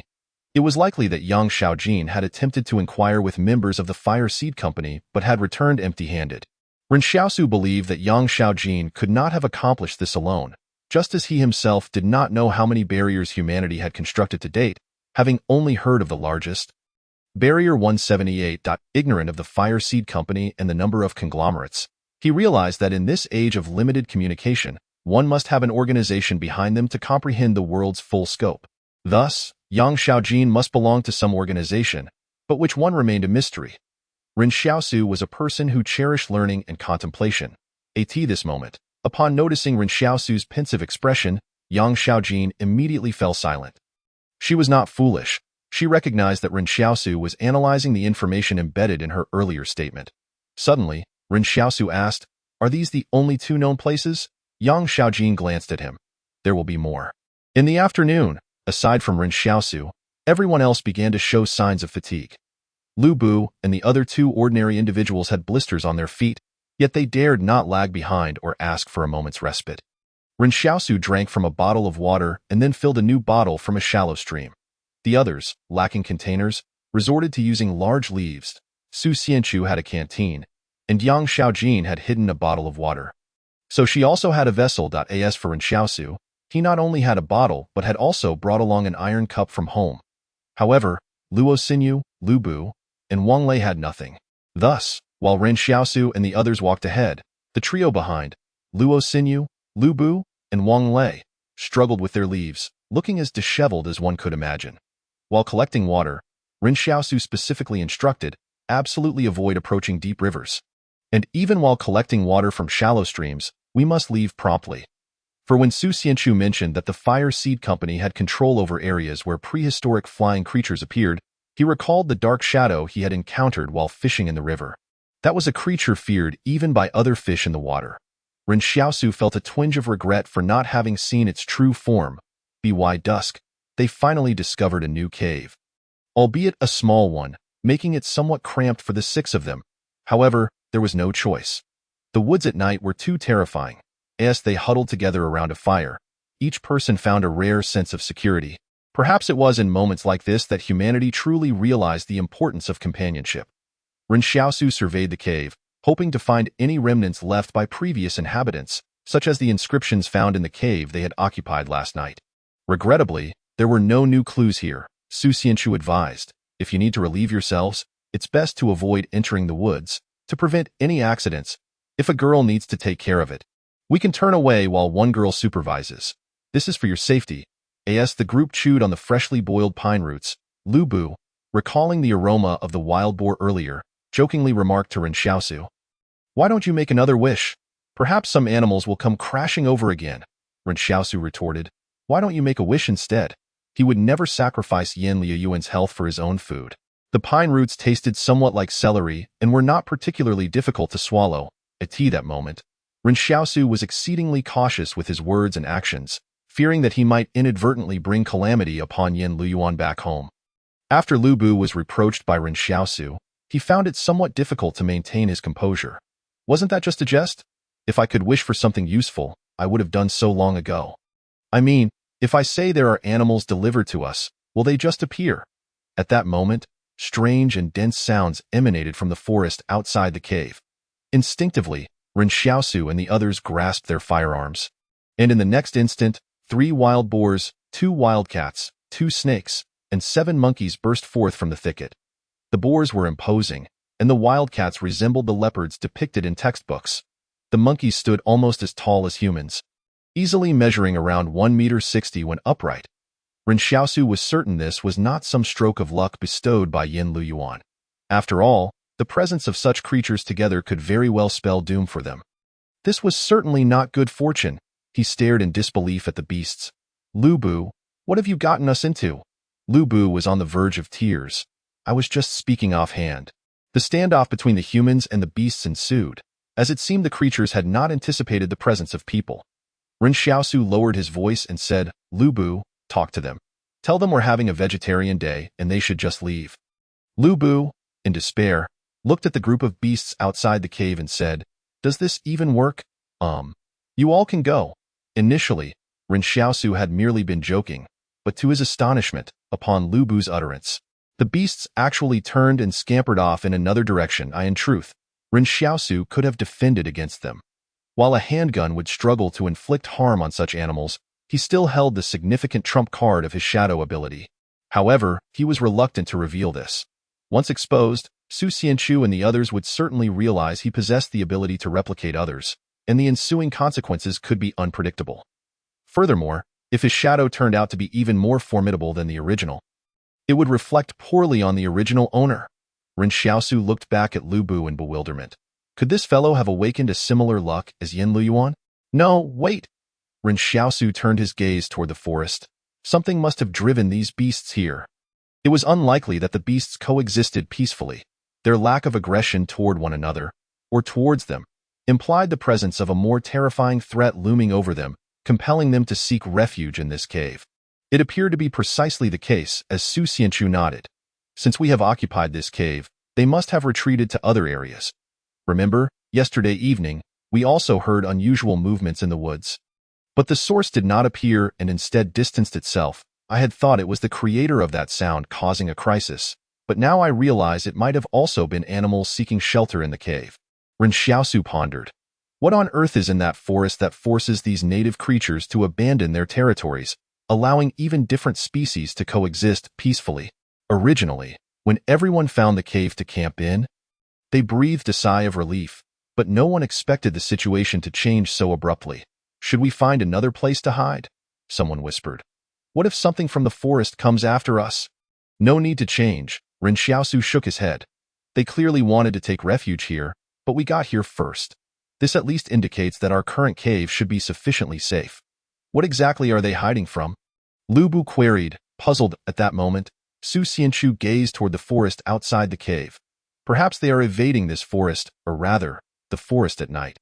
Ren Xiaosu nodded in agreement. That's what I think as well. Animals are far more attuned to danger than humans, as it is their instinct. Remember when we passed through the gorge and saw human skeletons lying there?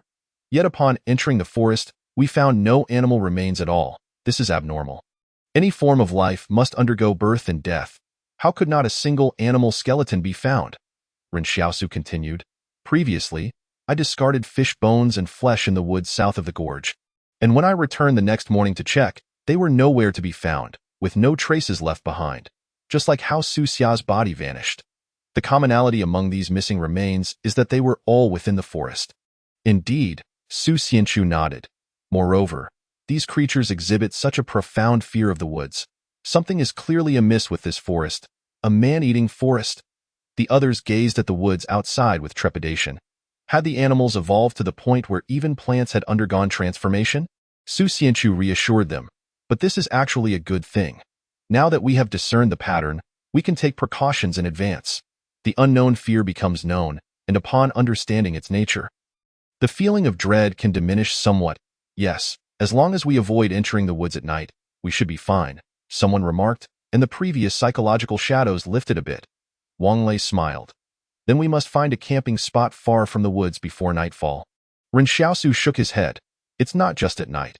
We need to be cautious during the day as well. We don't know if these animals and plants have evolved to their limits. What if they also turn predatory during the day?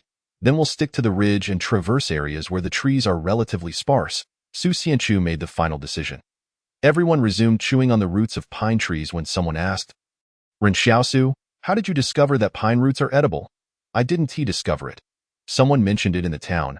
Ren Xiaosu calmly added some firewood to the campfire. Lu Bu, eager to smooth over his relationship with Ren Xiaosu, quickly chimed in, "The people in your town are incredibly knowledgeable about this wilderness. It's the wisdom of humanity." Lu Bu struggled to find the right words, ultimately resorting to awkward flattery. However, Ren Xiaosu did not entirely agree with his statement. He glanced at Lu Bu and replied, "That's not wisdom. If one could eat well, who would choose to consume pine roots? People in the town spoke of eating pine roots years ago. When I heard about it, I could only imagine how many people perished from hunger back then. In this era of uncertainty for refugees, every matter is tied to survival." What began as an awkward compliment left Lu Bu feeling even more uncomfortable. At that moment, Luo's sinew lightened the atmosphere. Why have the wild beasts all grown larger, yet we humans have not? Instead, we have evolved extraordinary individuals like Team Su. Perhaps it's due to the differing evolutionary paths of humanity? Su Xianchu suggested. Throughout history, human evolution has always revolved around intellect. Ren Xiaosu added, "I've heard another theory. Last year, when I escaped from the jaws of a wolf, I posed a question to Mr. Zhang from the academy. He asked me a question in return. Some creatures in nature do not require extensive movement to develop strong muscles. He mentioned that chimpanzees, when confined in cages, can still develop muscles far surpassing those of humans, even if they merely eat and sleep. Yet, when humans do the same, their muscles tend to atrophy." Yang Xiaojin interjected, "That Mr. Zhang from your academy is no ordinary person." Ren Xiaosu was uncertain how Yang Xiaojin could ascertain that. Whether Zhang Jinglin was an extraordinary individual was unclear to him, but he knew Zhang Jinglin was a good man. He continued, "Mr. Zhang stated that a gene within the human body limits muscle development, and as humanity grows increasingly intelligent, this gene continues to evolve. He referred to this as the price of wisdom." The group fell into contemplation, realizing the truth in his words. Within the barriers, there were indeed higher status individuals concerned with fitness and weight loss, a trend that had become particularly popular in recent years. Even Lu Bu had once dabbled in fitness, only to discover how arduous it was to build muscle. However, at that moment, Yang Xiaojin suddenly doused Ren Xiaosu with cold water. "I've seen extraordinary individuals with evolved physiques. How do you explain that?" Ren Xiaosu paused, contemplating. Could his ancestors have had some connection with wild beasts? Yang Xiaojin, Su Xianchu, Lu Bu. Everyone stared at Ren Xiaosu in speechless disbelief. "Wasn't that a tad insulting?" Luo Xinyu suddenly grew intrigued. "That Mr. Zhang from your town must be quite remarkable. He must be very learned, right?" Ren Xiaosu thought for a moment before replying. "He is quite knowledgeable. But when faced with something he doesn't understand, he tends to make things up. Does he usually spend his free time reading?" "There are people like that within the barriers," Luo Xinyu probed further. "Those individuals are quite impressive." "Not really," Ren Xiaosu shook his head. In his leisure time, he's usually in the yard tending to vegetables." Luo Xinyu was left speechless for a moment. Why did the majority of things in the town differ from her expectations? Nonetheless, Ren Xiaosu appreciated Zhang Jinglin for this. A scholar who did not confine himself to mere book knowledge, yet remained humble enough to cultivate the earth even after acquiring considerable knowledge. Just then, everyone suddenly heard the sound of chains dragging across the ground in the woods. Clatter, clatter. The chains produced a crisp sound upon colliding with the earth, as if their owner were prowling through the forest. Surveying their territory, a chill ran down Ren Xiaosu and the others' spines. How could another creature traverse the woods at night? Had their previous judgments been entirely mistaken? Were those animals not avoiding the forest after all? 77. The Qing Clan Consortium. Just now, everyone was able to chat with ease. Was it not because they felt they had unraveled the secrets of this forest? As long as one kept their distance from the woods, danger would not lurk after nightfall. But what is happening now? The sound of dragging chains grows ever closer. What manner of creature drags chains? Is it possible that someone once ensnared it with chains, only for it to break free now? What exactly is this Jing Mountain, and why does it host such eerie occurrences? The dragging sound seems to be drawn towards the flickering light from the cave. Slowly approaching the edge of the woods, Ren Xiaosu, Yang Xiaojin, and Su Xianchu all disengaged the safeties on their firearms, positioning themselves to aim at the source of the noise. In an instant, Yang Xiaojin noticed that Ren Xiaosu's movements were strikingly professional, reminiscent of something she had encountered before. This sense of familiarity struck her as somewhat bewildering, yet it brought an unusual comfort, akin to a perfectionist finally arranging their blocks just so. However, there was no time for such musings now. For the owner of the chains had crawled to the brink of the forest.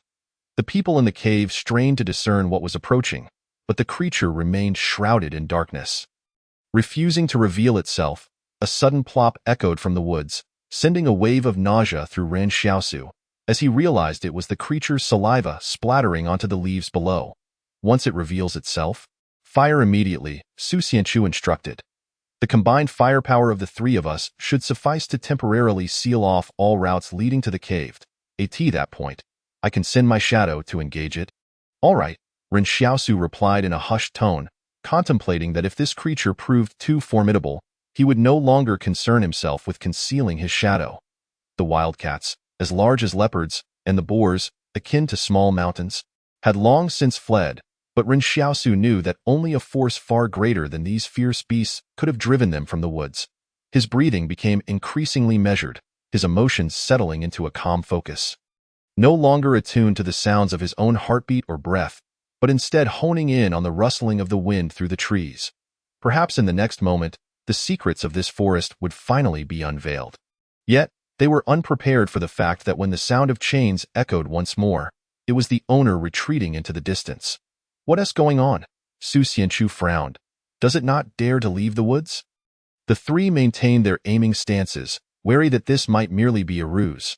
Ren Xiaosu pondered aloud. It seems likely that it fears leaving the woods. Otherwise, the cave is merely a dozen meters away. And did the beasts not treat this place as a sanctuary? The sound of dragging chains receded further, and the trio finally felt a semblance of relief. It appears we were overly optimistic. The secrets of Jing Mountain cannot be uncovered through mere speculation. The forest must contain its own mysteries, or perhaps other terrifying entities, Ren Xiaosu remarked. Otherwise, it fails to explain the lack of traces left behind when Su Xia's body went missing. You all should rest, Su Xianchu suggested. I will take the first watch tonight, and you can relieve me after midnight. However, despite his words, Ren Xiaosu and Yang Xiaojian tacitly agreed that one would guard the first half of the night while the other took the latter half. Su Xianchu observed their silent understanding with a rueful smile, realizing he remained the one deemed untrustworthy. The night passed without further incident, and as the first rays of dawn broke through the sky, Ren Xiaosu heard the distant footsteps of beasts returning to the woods. It seemed these creatures had grown accustomed to seeking refuge at night and returning by day. Did this mean that the beast with the chains would slumber during the daylight hours?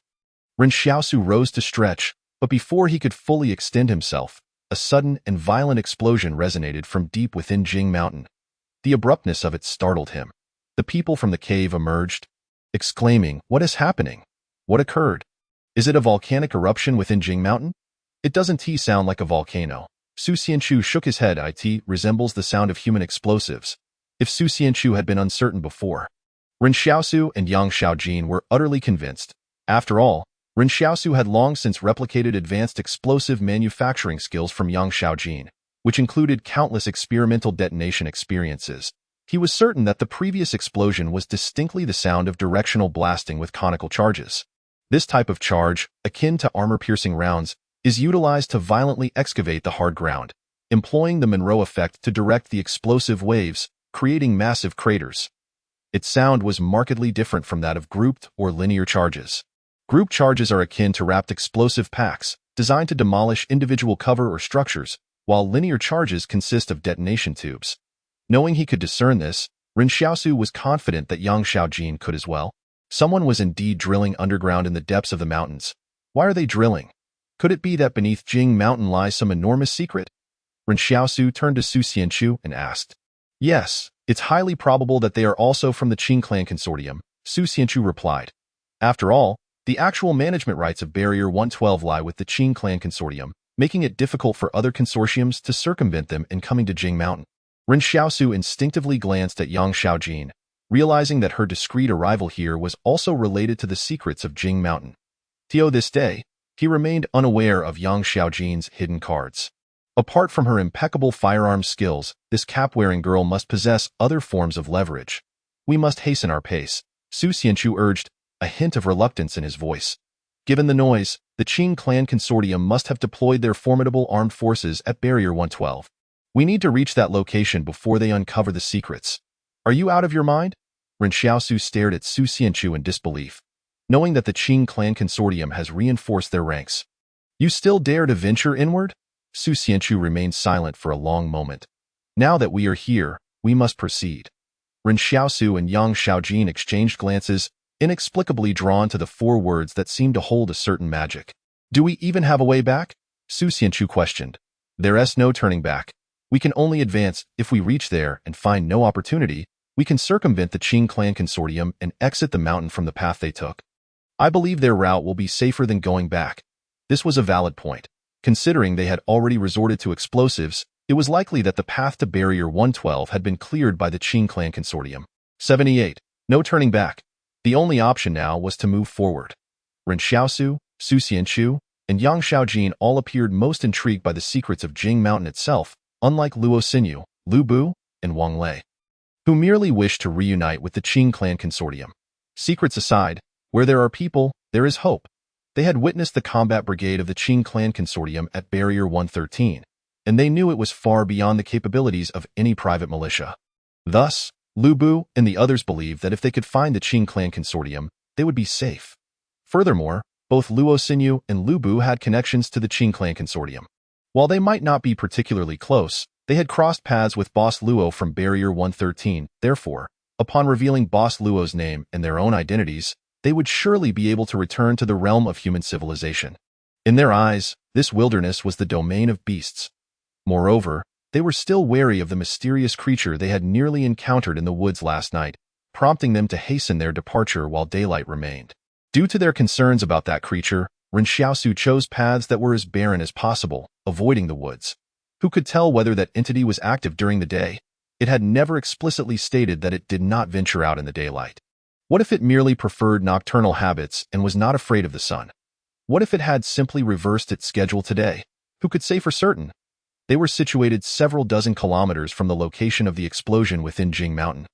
And if they hurried, they could potentially arrive by evening. Of course, Ren Xiaosu also feared unforeseen circumstances, so he discussed with Su Xianchu and Yang Xiaojin. We cannot only consider the straight distance. The mountain paths are winding, and it is very likely that the kilometers we estimate may take us several days to traverse. What do you mean? Su Xianchu inquired, intrigued. If we cannot reach our destination today, we must not risk traveling through the night, Ren Xiaosu declared resolutely. Even if you wish to push through, I will find a place to wait until dawn. After contemplating, Su Xianchu agreed. I concur. We will not travel through the night. Su Xianchu and Ren Xiaosu turned to Yang Xiaojin, who nodded in agreement. Let us hope the path isn't too arduous, Ren Xiaosu remarked. As they advanced today, Luo Xinyu and Lu Bu seemed to have drawn an unexpected surge of energy, having just dealt with blisters on their feet the night before. At this pace, their soles would likely be shredded by the end of the day. Observing this, Ren Xiaosu suggested that they should take the day off, only for Lu Bu to assertively declare that he was fine. It was evident that, driven by their will to survive, Lu Bu and the other two ordinary individuals had tapped into their utmost potential. Suddenly, Su Xianchu announced, "There's a human corpse ahead." Ren Xiaosu lifted his gaze, only to be met with the shocking sight of a human corpse lying still at the valley's bottom. What astonished him further was the tattered clothing scattered beside the skeletal remains, with blood having dried into a deep purple stain on the rocky ground. Ren Xiaosu pondered, with flesh and blood intact, yet showing no signs of decay. This must be a body that has not been dead for long. But wait, how could a recently deceased human corpse suddenly appear here? Could it be someone from the Qing family consortium? No, Su Xianchu shook his head. Look at the clothing. It's a private military uniform. Private military uniforms are deep blue, while the Qing families are black. Private military? Which private military? Does the private military of Barrier 112 wear such uniforms? Ren Xiaosu questioned, his brow furrowing in confusion. They cautiously approached, an ominous premonition stirring within them. At that moment, Su Xianchu spotted a small plaque, the kind that would typically hang around a corpse's neck, allowing others to identify the body after death. However, when he picked up the plaque, he was taken aback. Su Xia? How could this possibly be Su Xia? A chill swept through Ren Xiaosu's heart. Are you certain this is Su Xia? Look at this plaque. It cannot be mistaken. Su Xianchu replied, his assault rifle held aloft. wary of any lurking horrors nearby. Ren Xiaosu leaned closer to examine the plaque. Indeed, it was Su Xia. How could his corpse be here? It was known that Su Xia's body had gone missing before they entered the canyon, and they had traveled nearly 100 kilometers over the past few days. How could Su Xia's body have possibly made its way here? What could have transported Su Xia's corpse? As Yang Xiaojin and Su Xianchu began to raise their weapons in alertness, Ren Xiaosu crouched down to scrutinize the body. Luo Xinyu and Lu Bu had already been sickened, and after retching for some time, Luo Xinyu asked, "Aren't you afraid?" Ren Xiaosu's expression remained unchanged. "I've seen far uglier things." "No, wait. The wounds on this body are troubling." The creature devoured his innards, but look at the edges of the abdominal wounds. What kind of beast could inflict such neat lacerations? I have never encountered a beast with such a bite. Upon hearing Ren Xiaosu's words, even Yang Xiaojin and Su Xianchu couldn't help but look over, fully aware of Ren Xiaosu's profound understanding of the wilderness. If he claimed he had never seen such a creature, it was indeed not an ordinary beast. However, this revelation was unsettling, and Su Xianchu immediately furrowed his brow. Damn, these are human bite marks. Perhaps due to a deep-seated fear, Su Xianchu cursed, and it was not only him. Even Ren Xiaosu and Yang Xiaojin felt an icy chill enveloping them. Ren Xiaosu looked up and asked, "Are you sure?" "Absolutely," Su Xianchu replied. "When I was in school, my first love bit me on the arm during our breakup." Ren Xiaosu retorted, "I'm nearly scared to death, and you're talking about that?" To be honest, Ren Xiaosu was genuinely terrified at this moment. Su Xianchu also felt a twinge of fear. "Why are there human bite marks on the corpse?" "You think," Ren Xiaosu inquired, "is it possible that last night someone dragged it away? A person? Let's get out of here." Yang Xiaojin urged. "Form a 3-person tactical formation to guard against any ambush. That thing could silently carry away a corpse. It could also stealthily approach us." Ren Xiaosu, anxious, asked, "What is a tactical formation?" He was not trying to be flippant. He genuinely did not know. "You walk to my left," Yang Xiaojin instructed without elaborating. "Each person manages their own sector of vision. If any strange creature approaches, shoot immediately." Suddenly, Yang Xiaojin seemed to take command naturally, and neither Ren Xiaosu nor Su Xianchu objected. At that moment, they all understood that they were walking a tightrope. A moment's inattention could lead to their doom. Each of them wanted to survive. Especially Ren Xiaosu. Perhaps due to the daylight, they did not encounter any further threats, and on their journey, they even crossed paths with a wildcat that, rather than attacking, fled in the opposite direction. As they drew closer to the location of the Qing family consortium, their caution heightened. According to battlefield protocol, there would always be scouts positioned as lookouts during reconnaissance and demolition, Su Xianchu noted. "So we must be extremely careful as we approach." "Is it that professional? They have lookouts too?" Ren Xiaosu remarked. "But it's not just lookouts. The area surrounding them has probably been cleared by force. That wildcat we saw earlier was clearly startled." Ren Xiaosu understood animal behavior well. Cats, once returned to the wild, are typically calm and cautious creatures, rarely exhibiting panicked behavior as that one had. Indeed, as they continued to approach slowly, the sound of gunfire became increasingly audible. Ren Xiaosu mused that the armed forces of the consortium appeared significantly stronger than private military forces. The latter seemed merely sent to their doom, while the consortium was practically hanging the beasts of the wilderness up for target practice. He suddenly recalled Zhang Jinglin's words, "Human firearms are far more formidable than you might imagine." Having advanced firearm skills, Ren Xiaosu now comprehended the truth of Zhang Jinglin's statement. Just then, a wounded wild boar charged toward them, and Su Xianchu whispered, "Get out of the way.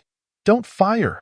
This wild boar was larger than any they had encountered before, but it was bleeding profusely from its head and abdomen, causing it to act erratically. Su Xianchu and the others quickly cleared its path, not because they couldn't handle the boar, but because, if they could hear the gunfire from the consortium's armed forces, then the consortium could hear them as well. Their greatest fear was being discovered prematurely. Lu Bu remarked, "We could stop it and roast it for dinner. We haven't eaten in nearly a day." Ren Xiaosu reflected on the existence of such people in this world, whose value seemed merely to highlight others. He said to Lu Bu, "I truly envy you. You've evolved intelligence yet choose not to use it," appearing remarkably carefree. Lu Bu was left speechless, while Su Xianchu explained, "If you light a fire here, aren't you just signaling the Qing family consortium that you're present?" Wang Lei, watching the wild boar that had just brushed past them, questioned, We are all human. Shouldn't we hurry over and seek refuge with the Qing family consortium? Why worry about being discovered by them? At that moment, Lu Bu, Luo Xinyu, and Wang Lei were practically begging for the consortium to rescue them. Yang Xiaojin interjected, the mysterious territories controlled by the Fire Seed Company have had multiple consortia dispatch armed forces for reconnaissance, yet without exception, they were all silenced by the Fire Seed Company. So do you really think that if the Qing family consortium discovers you here, they'll treat you well and send you back to the barrier? This was also why the private military forces dispatched by Barrier 113 needed to operate under the guise of a band. Though this was akin to burying one's head in the sand, it was a form of self-deception. For the consortium, the secrets of this place were worth more than human lives. That you would think the consortium would come to your aid is truly disheartening. Su Xianchu sighed. The trio, Lu Bu, Luo Xinyu, and Wang Lei, who had originally planned to seek refuge with the consortium, felt as if they had lost all hope upon hearing his words. In truth, their understanding of the world was still at the bottom tier, leaving them oblivious to the consortium's mindset. Protected within the barrier, they only needed to work diligently to have food and drink, free from beasts and hunger. The consortium had assured them that the outside world was safe, that the beasts had been eradicated beyond the barrier, and so they believed, living in an illusion of peace. Then why should we even go? When Lu Bu realized that being discovered could lead to eradication, he lost the last thread of hope that had sustained him that day. His desire for help from the Qing family consortium became his final lifeline. Lu Bu despondently sat on the ground. You all go ahead. I am not coming. Ren Xiaosu and the others ignored Lu Bu and continued onward. Kill them, Lu Bu's fate was inconsequential.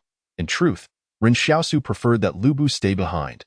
Yet before they could travel far, Lu Bu, hearing the faint rustle of the wind through the trees, became increasingly frightened and immediately jumped up. Wait for me. At this moment, Ren Xiaosu asked, what if we encounter the Qing family consortium's armed forces? Su Xianchu thought for a moment. We should prioritize retreating to the rear. Their main objective now must be to excavate pre-catastrophe civilization, not to hunt us down. You underestimate the consortium's determination to suppress information? Yang Xiaojin shook her head. If they discover us, it will surely result in a relentless pursuit.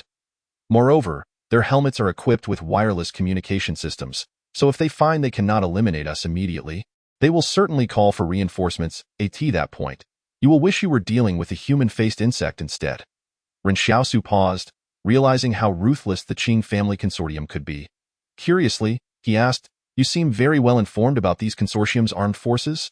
Yang Xiaojin cast a fleeting glance at him, yet refrained from responding to the inquiry. Upon engagement, one must immediately eliminate all visible targets without mercy, for the adversary will show none. The soldiers of the consortium have mothers and fathers too. Wang Lei hesitated to utter, is this not excessively cruel? Yang Xiaojin replied calmly. In an avalanche, no snowflake is innocent. Whether spontaneous or coerced, every individual in war embodies a tragedy while simultaneously perpetuating the tragedies of others. Let us move on. Su Xianchu gazed ahead at the forest. The secret hidden within the mountain of Jingshan beckoned them. Should the consortium discard it as worthless, they too might lose interest. However, since the consortium holds this secret in such high regard, it must indeed possess its own precious significance. Turning back leads to demise. Only by advancing do we stand a chance of survival. Su Xianchu and the others carefully discerned the source of the gunfire, striving to avoid encountering the consortium's combat troops. Ren Xiaosu surmised that perhaps within an hour, they would uncover the truth concealed within the mountain of Jingshan. The cacophony of gunfire ahead gradually subsided, suggesting that the Qing consortium had completed their initial sweep, driving away all potentially threatening beasts. Su Xianchu whispered to Ren Xiaosu, this should be the time when the Qing consortium sets up their outer watch posts. Their manpower may not be sufficient, and even if hundreds arrive, they cannot secure such an expansive area. How many personnel are in a combat brigade of the Qing consortium? Ren Xiaosu inquired. Su Xianchu hesitated. Perhaps around 4,000 to 5,000, but they cannot mobilize their entire force, as they must also consider the stability of the barriers. No. Ren Xiaosu shook his head. I sense that the barrier does not pose a significant issue. Can a barrier rebel after merely a few days? That is implausible. Thus, we must prepare for the possibility of their full mobilization. At the very least, they would number in the thousands. Very well, Su Xianchu understood this logic. albeit he was merely harboring a glimmer of hope. After careful contemplation, he stated. However, they would not mobilize entirely. The supplies stored at each barrier are inadequate to support thousands of troops delving deep into Jingshan for an extended period. It is not merely about the insufficiency of supplies, but also logistics, transportation, and manpower considerations. Their soldiers carry a substantial number of firearms, so factoring all these elements, it is likely that the first batch entering the mountain comprises no more than 1,000 personnel. Ren Xiaosu pondered, recognizing that Su Xianchu possessed greater expertise regarding military operations. He remarked, I trust your judgment, yet I reiterate, if their watch posts are exceedingly tight, I will undoubtedly take a detour through Barrier 112 to exit the mountain. Without a moment's hesitation, agreed, Su Xianchu nodded, fully aware that Ren Xiaosu's decision was sound. After all, if the three of them faced the pursuit of thousands, they would assuredly meet a grim fate. At that moment, Su Xianchu bore a resolute expression. If guerrilla warfare is necessitated, we must abandon the other three. They cannot keep pace with us. Wait. At this juncture, Su Xianchu paused, surveying the surroundings. Where is Yang Xiaojin? Ren Xiaosu, equally startled, scanned the woods and then questioned previously. Lu Bu harbored concerns that he might be directly executed by the consortium, as Ren Xiaosu and Yang Xiaojin had depicted the organization as monstrous. However, upon closer inspection, it appeared that the consortium merely sought to bind him and Luo Xinyu together without inflicting any harm upon them. This revelation somewhat alleviated Lu Bu's fears, at the very least. He need not fear for his life, or so he thought. Yet, in the next moment, he was startled by the piercing screams emanating from the combat team ahead, suggesting that casualties had unfortunately occurred. Ren Xiaosu concealed himself in the shadows of the forest, the underbrush camouflaging him completely. A centipede swiftly approached, only to be impaled into the ground by Ren Xiaosu's dagger. At this juncture, he had donned the combat uniform of Sun Junjing's private army. Not out of poverty, but rather for the tactical advantage that camouflage provided in the woods. Soon, the sound of footsteps reached his ears. He had not strayed far and could hear the consortium's combat sequence calling for reinforcements. In Ren Xiaosu's view, this presented a prime opportunity to breach the consortium's encirclement. If reinforcements were required, the advancing front of the consortium would gradually consolidate into a focal point of firepower, thus revealing a potential weakness in their blockade. When he and Su Xianchu had separated, they had not agreed upon a rendezvous point. They instinctively chose to act alone, each believing in their individual capabilities surpassing that of the group. However, this solitary action was insufficiently supported, primarily due to the inherent distrust among them. When Yang Xiaojin was still present, there had been mutual restraint, forming a temporarily stable alliance among the three. Now, with Yang Xiaojin's sudden disappearance, that alliance had shattered. Ren Xiaosu held his breath, waiting for the combat team to pass by. The Qing family consortium evidently possessed more substantial intelligence than Su Xianchu's, as they were aware of the nature of the creature dragging the iron chain. An experimental subject? Were experiments still being conducted in these remote mountains? Questions flickered in Ren Xiaosu's mind, yet he did not linger on them for long. After the reinforcements had passed, he swiftly advanced deeper into the mountains, moving with astonishing speed. During his transit, he narrowly avoided two other combat teams that had come to provide support, managing to evade them just in time. At that moment, Ren Xiaosu felt a pang of confusion. Could it be that so many individuals were incapable of subduing a single creature? Or was the creature simply too formidable?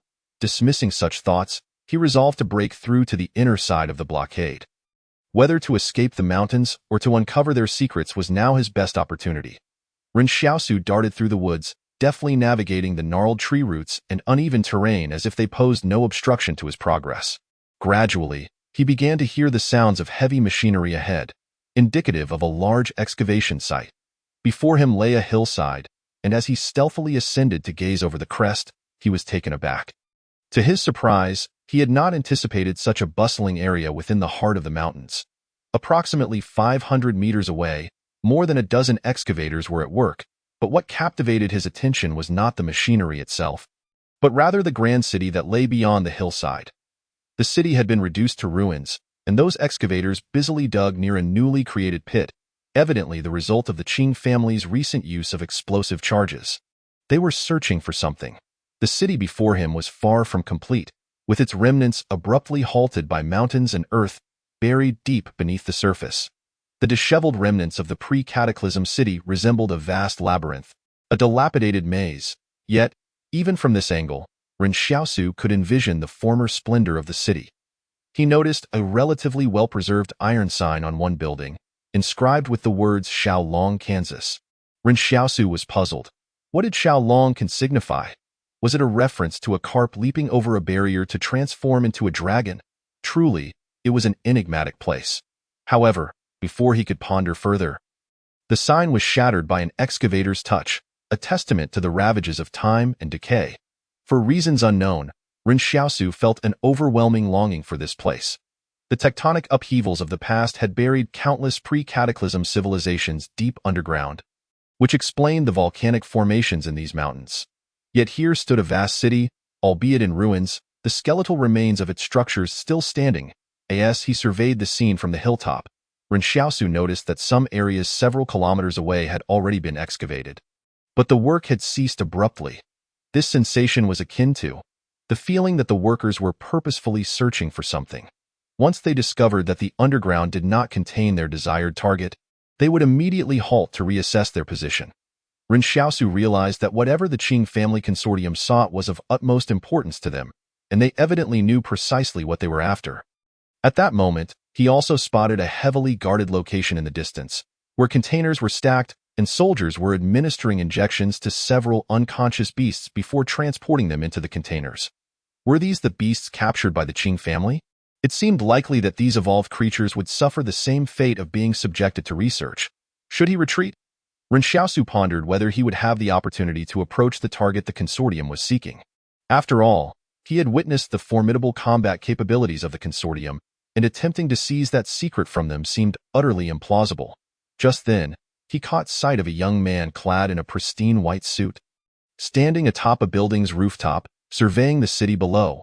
Against the backdrop of the wilderness, the immaculate white suit was strikingly incongruous, evoking a sense of conflict between brutality and civilization that was hard to forget. Ren Xiaosu had encountered suits before. The prominent figures from the barriers always passed through the town, and he had once observed them from a distance, seated regally within their vehicles at that time. He had marveled at their imposing presence. However, if anyone dared to don a suit, especially a white one, to traverse the wilderness, he would undoubtedly mutter a curse under his breath, deeming them foolish. Such attire would severely hinder combat, rendering even simple movements cumbersome, and should one encounter a formidable beast, escape would be unlikely. Yet, in this moment, Ren Xiaosu looked upon the young man on the rooftop without perceiving any discord between his attire and the wilderness. For the individual had no need to engage in battle. This man was likely the orchestrator of the Qing family's operation, and Ren Xiaosu mused that such a figure indeed appeared distinct from the norm. He crouched low, fearing detection by the consortium's combat units. It was evident that there were thousands of combat personnel stationed nearby, and Ren Xiaosu felt that both he and Su Xianchu had underestimated the consortium's resolve to secure this area. Curiously, he scanned his surroundings, wondering where Su Xianchu and Yang Shaojin might be hiding. Although he could not see them, he was certain they were nearby. Deciding to withdraw, Ren Xiaosu resolved not to concern himself with the plans of others. Upon realizing that seizing the secrets of these mountains was beyond his reach, he felt inclined to retreat. Remaining here seemed futile. Perhaps Yang Shaojin and Su Xianchu would be more interested in the mysteries of the mountains. Ren Xiaosu believed there was little reason for him to risk his safety for this secret. If he were faced with a formidable individual wielding high-level skills, while he possessed only a handful of basic and master-level learning blueprints, he might have been more inclined to take the chance. Such a person would be the true treasure for Ren Xiaosu. Most importantly, he observed that the excavated underground structures were increasing in number, with some collapsing under the gentle touch of the excavators. Previously, they had stood firm, merely because they had not been disturbed. Some buildings that were already exposed retained relatively intact shop signs, reminiscent of establishments like beauty salons and massage parlors. Ren Xiaosu found it hard to believe that anything of significant value could be found here. This was, after all, the primary reason he wished to depart. Seeing those signs, he felt as though his trust had been betrayed and his intelligence insulted. Reflecting on the earlier discussions of QR codes, Xiaolong can, and plastic figurines, it became evident that none of these were particularly remarkable. He wondered how Su Xianchu and Yang Shaojin would react upon witnessing this scene. Regardless, Ren Xiaosu had had enough. After traveling such a great distance and enduring numerous dangers, only to be met with this, he retracted his head and quietly maneuvered around the hillside, still able to hear the gunfire in the woods behind him, indicating that the Qing family's combat units had yet to successfully deal with that creature. This gunfire provided him with some reassurance. At least the consortium was preoccupied and had no time to concern themselves with him. Although the soldiers stationed below were numerous, they were concentrated around the excavation site, seemingly regarding other areas as devoid of value, neglecting to even glance in their direction.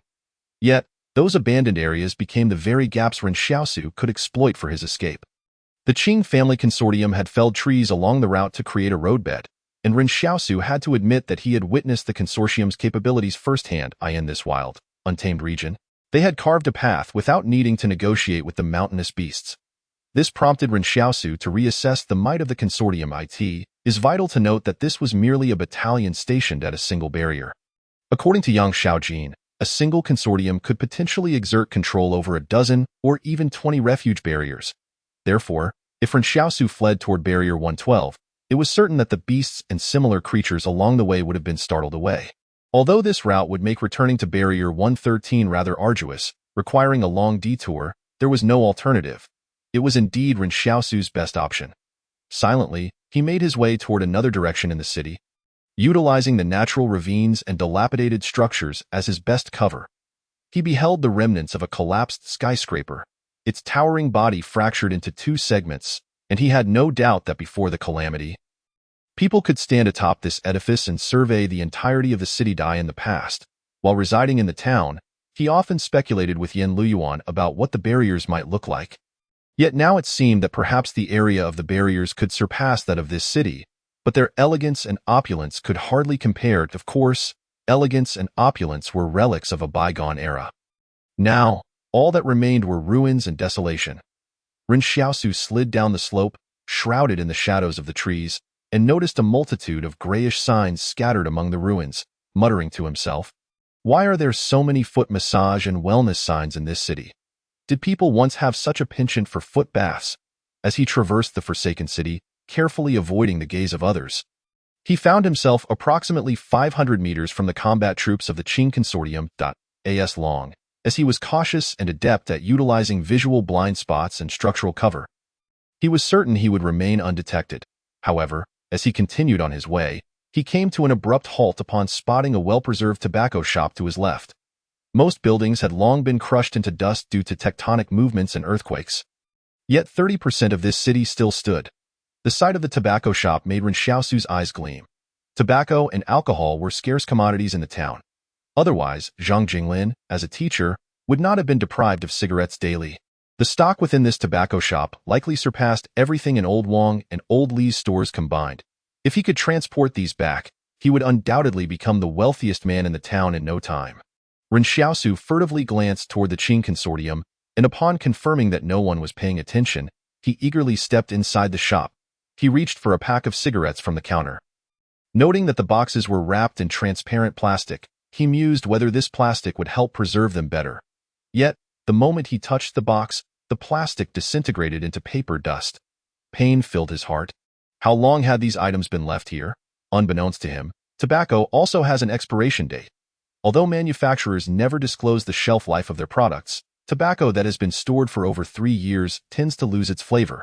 After all, the sealing quality of that plastic was rather mediocre. Gazing at the shattered cigarette boxes, Ren Xiaosu felt a twinge of regret. Based on the 20 yuan price of a single cigarette at Wang Fugui's shop, how much could the cigarettes in this shop be worth? Furthermore, he roughly estimated that there were at least 5 or 6 tobacco shops on this street. That moment, Ren Xiaosu pondered the prices and thought to himself how affluent humanity had been before the calamity. In his haste, he failed to realize that, prior to the disaster, tobacco was not considered a luxury good. Ren Xiaosu turned his gaze toward the wall behind the shop, where bottles of liquor were displayed. The outer packaging of these bottles had long since vanished due to the lack of plastic protection, leaving only bare bottles behind. Some appeared to have shattered on the ground due to the earthquake, while others remained on the shelves. Upon casually inspecting one, he discovered that the contents had long evaporated. It was unclear how much time had elapsed since the calamity, yet somehow all the liquor had dissipated. Ren Xiaosu muttered, Did the old distilleries never consider improving their sealing methods? Unperturbed, he rattled each intact bottle, only to find that, without exception, they were all emptied. In truth, preserving such liquor requires specialized techniques, such as wax sealing. Otherwise, it was common for even 50-year-old vintages to be reduced to mere half bottles upon opening. Presently, the most valuable items in the town were indeed tobacco, alcohol, and medicine, particularly alcohol, which was strictly prohibited. Yet, the residents of the town had a peculiar tendency. The more forbidden an item was, the more valuable it became. Initially, Ren Xiaosu had believed he had stumbled upon a treasure trove upon discovering these shops, but now he suddenly realized that his earlier fantasies were nothing but folly. Time and calamity were akin to a colossal blade, severing the old and new civilizations. Realizing that if tobacco and alcohol were in such a state, one could only imagine the fate of pharmaceuticals. Just moments ago, he had spotted a pharmacy and intended to explore it, yet now it seemed unnecessary. As Ren Xiaosu walked through the street, he earnestly contemplated what items might possess an indefinite shelf life. Or rather, a shelf life that could extend for centuries. Suddenly, he noticed a shop nearby named Family Planning and Healthcare. However, Ren Xiaosu refrained from entering, as he presumed it was merely a store selling health products, which could hardly last that long. He reassured himself that the attention of the Qing consortium had not shifted toward him, allowing him to breathe easier. At that moment, he could still hear gunfire in the distance, which left him perplexed. Was that experimental subject truly so formidable? Yet, he suddenly recalled something. Could it be that metals, which could withstand the test of time without decay for centuries, were the answer? Ren Xiaosu's eyes brightened. He had heard Wang Fuguwei mention that there were gold shops within the barriers, and given the vastness of this city, there must surely be one.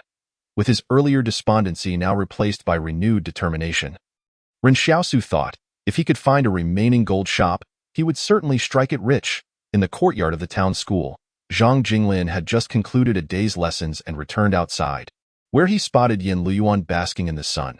He smiled and remarked, "Isn't it about time?" "Yes," Yan Liuyuan nodded, beaming, "Thank you, sir, and Sister Xiaoyu, for your care during this period." At that moment, Yan Liuyuan felt particularly cheerful, not due to his health, but rather because he understood that since his condition had not worsened, it indicated that Ren Xiaosu had not encountered much luck, meaning he had not faced any genuine danger. Just then, Sister Xiaoyu entered with a basket, and upon seeing Yan Liuyuan exclaimed, "Liuyuan, are you healed? Come inside. Don't let the cold wind get to you." Yan Liuyuan, with a charming smile, reassured her, "I'm fine, Sister Xiaoyu. What are we having for dinner tonight?" "I'll fry some eggs and stir-fry some greens," Sister Xiaoyu replied with a smile. "I just got some fatty meat from the town. I can render some oil for cooking so you can have a taste of something more savory." "Sounds good," Yan Liuyuan agreed, but as he walked out, he added, "I'll be back before dark." Sister Xiaoyu intended to stop him, but when she turned around, Yan Liuyuan had already vanished.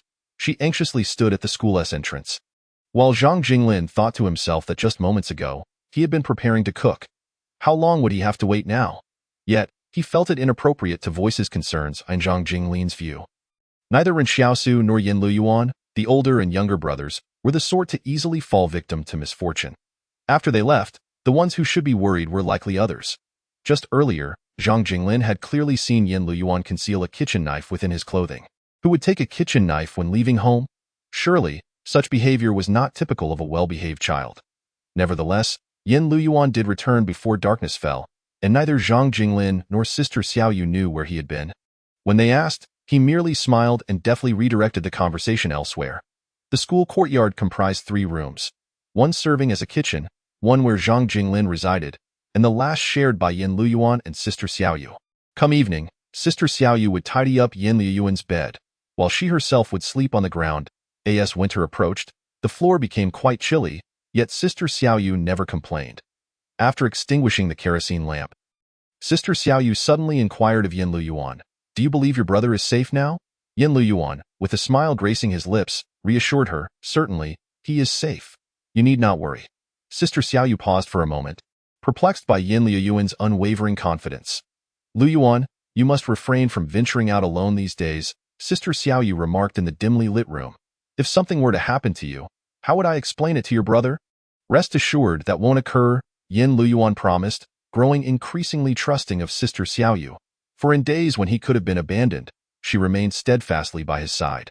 Just days prior, as he suffered from a high fever, Sister Xiaoyu could have easily taken the money and left, yet she chose not to die in his dreams. He often felt the soothing coolness of a cloth, wiping his face and armpits to bring down his temperature.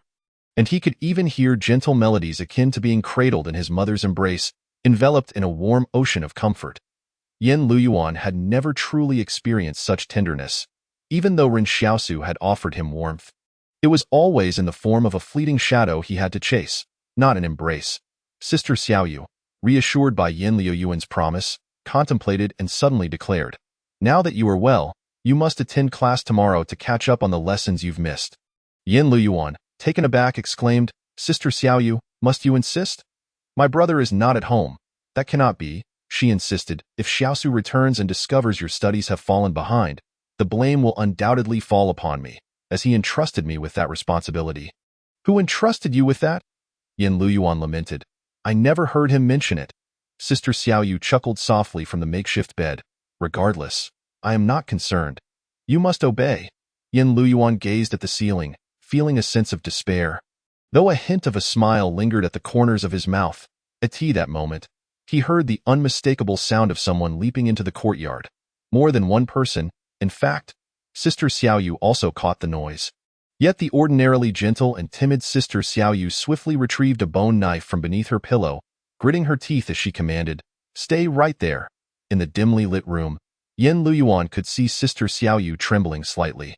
They both understood that anyone climbing over the courtyard wall at such a late hour surely harbored malicious intent.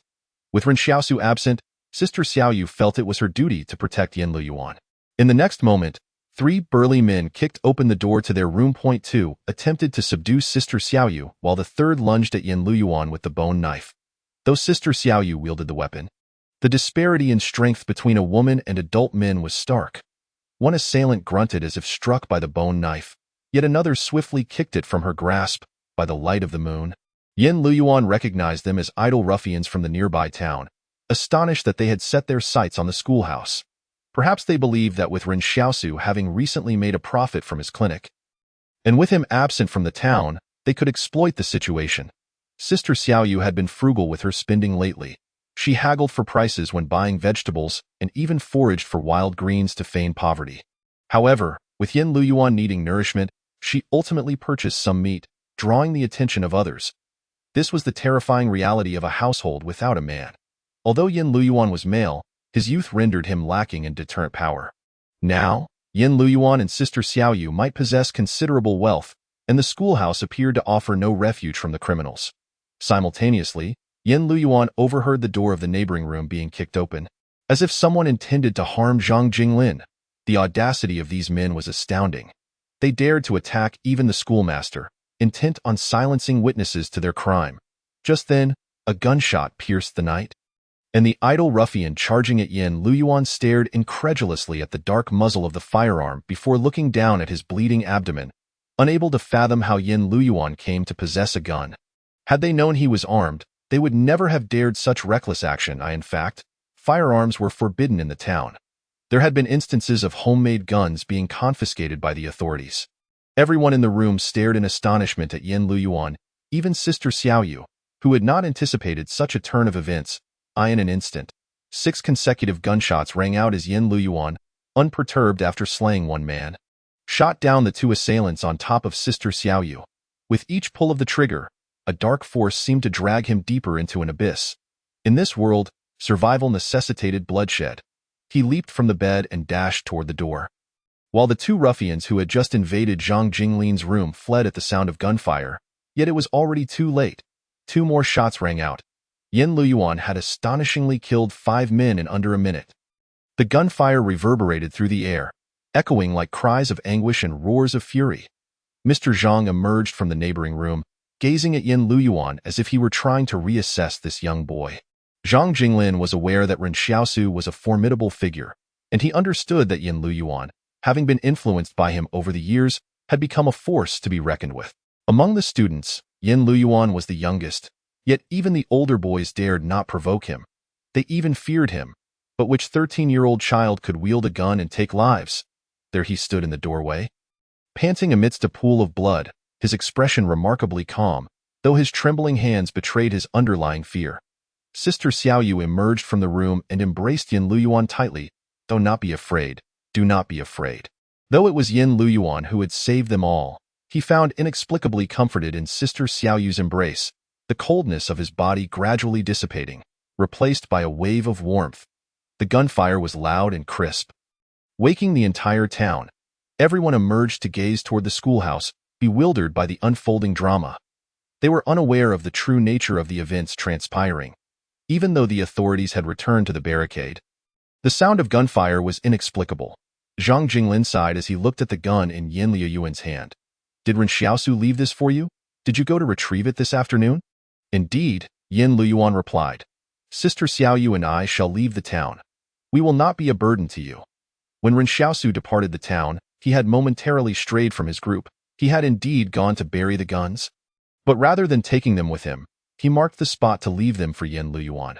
Before he left, he quietly instructed Yan Liuyuan to fetch the gun once he was gone, and to fire it only in the face of insurmountable danger before retreating into the wilderness, where he had prepared a secret cave for Yan Liuyuan. Once Ren Xiaosu's matters were resolved, he would return to find him. At that moment, Yan Liuyuan was not particularly worried for himself, for he trusted that the place Ren Xiaosu had prepared would be secure. And he believed Ren Xiaosu would certainly return for him. His concern lay with Ren Xiaosu. Having experienced multiple backlashes following strokes of fortune, Yan Liuyuan understood those repercussions were not merely illness. He gazed toward the direction of the mountains, his brow furrowed, knowing danger must have befallen Ren Xiaosu, and it was undoubtedly grave. This was the inexorable hand of fate, the karmic consequence of wishes made. Ren Xiaosu? Yan Liuyuan felt a knot in his chest. In times of crisis, the two brothers instinctively worried for each other's safety rather than their own. "Sister Xiaoyu, come with me," Yan Liuyuan declared, turning back into the room to grab 2 garments before preparing to exit the schoolhouse. Sister Xiaoyu asked no questions about their destination. She simply pocketed the money hidden in the floorboards and followed closely behind. Just then, Zhang Jinglin blocked his path, sighing, "It is not safe in the wilderness right now. You need not flee. I shall handle this." "You will handle this?" Yan Liuyuan queried, bewildered by Zhang Jinglin's words. As he spoke, he struggled to free himself from Zhang Jinglin's grasp, only to find the man possessed greater strength than he had anticipated. Zhang Jinglin continued, "The wolf pack has returned. The place Ren Xiaosu prepared for you may be well hidden, but it cannot escape the wolf's keen sense of smell. Ren Xiaosu likely did not foresee their swift return." At that moment, Yan Liuyuan felt a flicker of doubt. How did Zhang Jinglin know the wolf pack had returned? No one in the town had reported seeing them, nor had there been any news at all. Just then, the gate of the barricade began to rise slowly. Before long, Zhang Jinglin and the others heard footsteps. It seemed the gunfire had indeed roused the barricade. Soldiers from the private militia emerged. The town erupted into chaos. The commotion in the darkness roused all the refugees, and many stood in the streets, peering toward the schoolhouse, while some even dared to approach the scene. Zhang Jinglin awaited in silence. When suddenly, the grand door of the schoolhouse was forcefully kicked open. Wang Songyang strode in, accompanied by a cadre of his private soldiers. He surveyed the 5 lifeless bodies sprawled on the ground before turning his gaze to Zhang Jinglin. At that moment, a firearm was firmly gripped in Zhang Jinglin's hand. Wang Songyang chuckled. Indeed, that weapon was taken by that rascal Ren Xiaosu. Upon reflection, he is the only one in this town audacious enough to dare touch a gun. Zhang Jinglin and Yan Liuyuan remained silent, while Sister Xiaoyu cast a worried glance at Zhang Jinglin, seemingly anxious about his ability to navigate the current predicament. Outside, Wang Fuguwei rushed in, his attire disheveled. Appearing quite flustered, he nervously smiled at Wang Songyang. "Military sir, this must be some sort of misunderstanding." "There is no misunderstanding," Wang Songyang replied, shaking his head. "I am now quite certain that Wang Dongyang was killed by Ren Xiaosu." Upon hearing this, Wang Fuguwei immediately rummaged through his pocket, producing a wad of cash to offer Wang Songyang. "Your relationship with Wang Dongyang isn't particularly close, is it? Whether Wang Dongyang was indeed killed by Ren Xiaosu is a matter we can deliberate further." "Ha ha ha," Wang Songyang laughed as he shoved Wang Fuguwei aside. "Do you think I am like others within the barrier, blinded by greed? Capture them all. I am eager to see how Ren Xiaosu will explain himself upon his return." At this point, Wang Fugui, who had been pushed away, approached again, only to have Wang Songyang draw his sidearm, pressing it against Wang Fugui's forehead. I told you to keep your distance. Do you understand? Suddenly, he froze, for he noticed Zhang Jinglin retrieving a document from his pocket. Take this into the barrier and have Fatty Luo come see me, Zhang Jinglin instructed. Wang Songyang looked at Zhang Jinglin with suspicion, for his calm demeanor was strikingly unusual. In the vicinity of Barrier 113.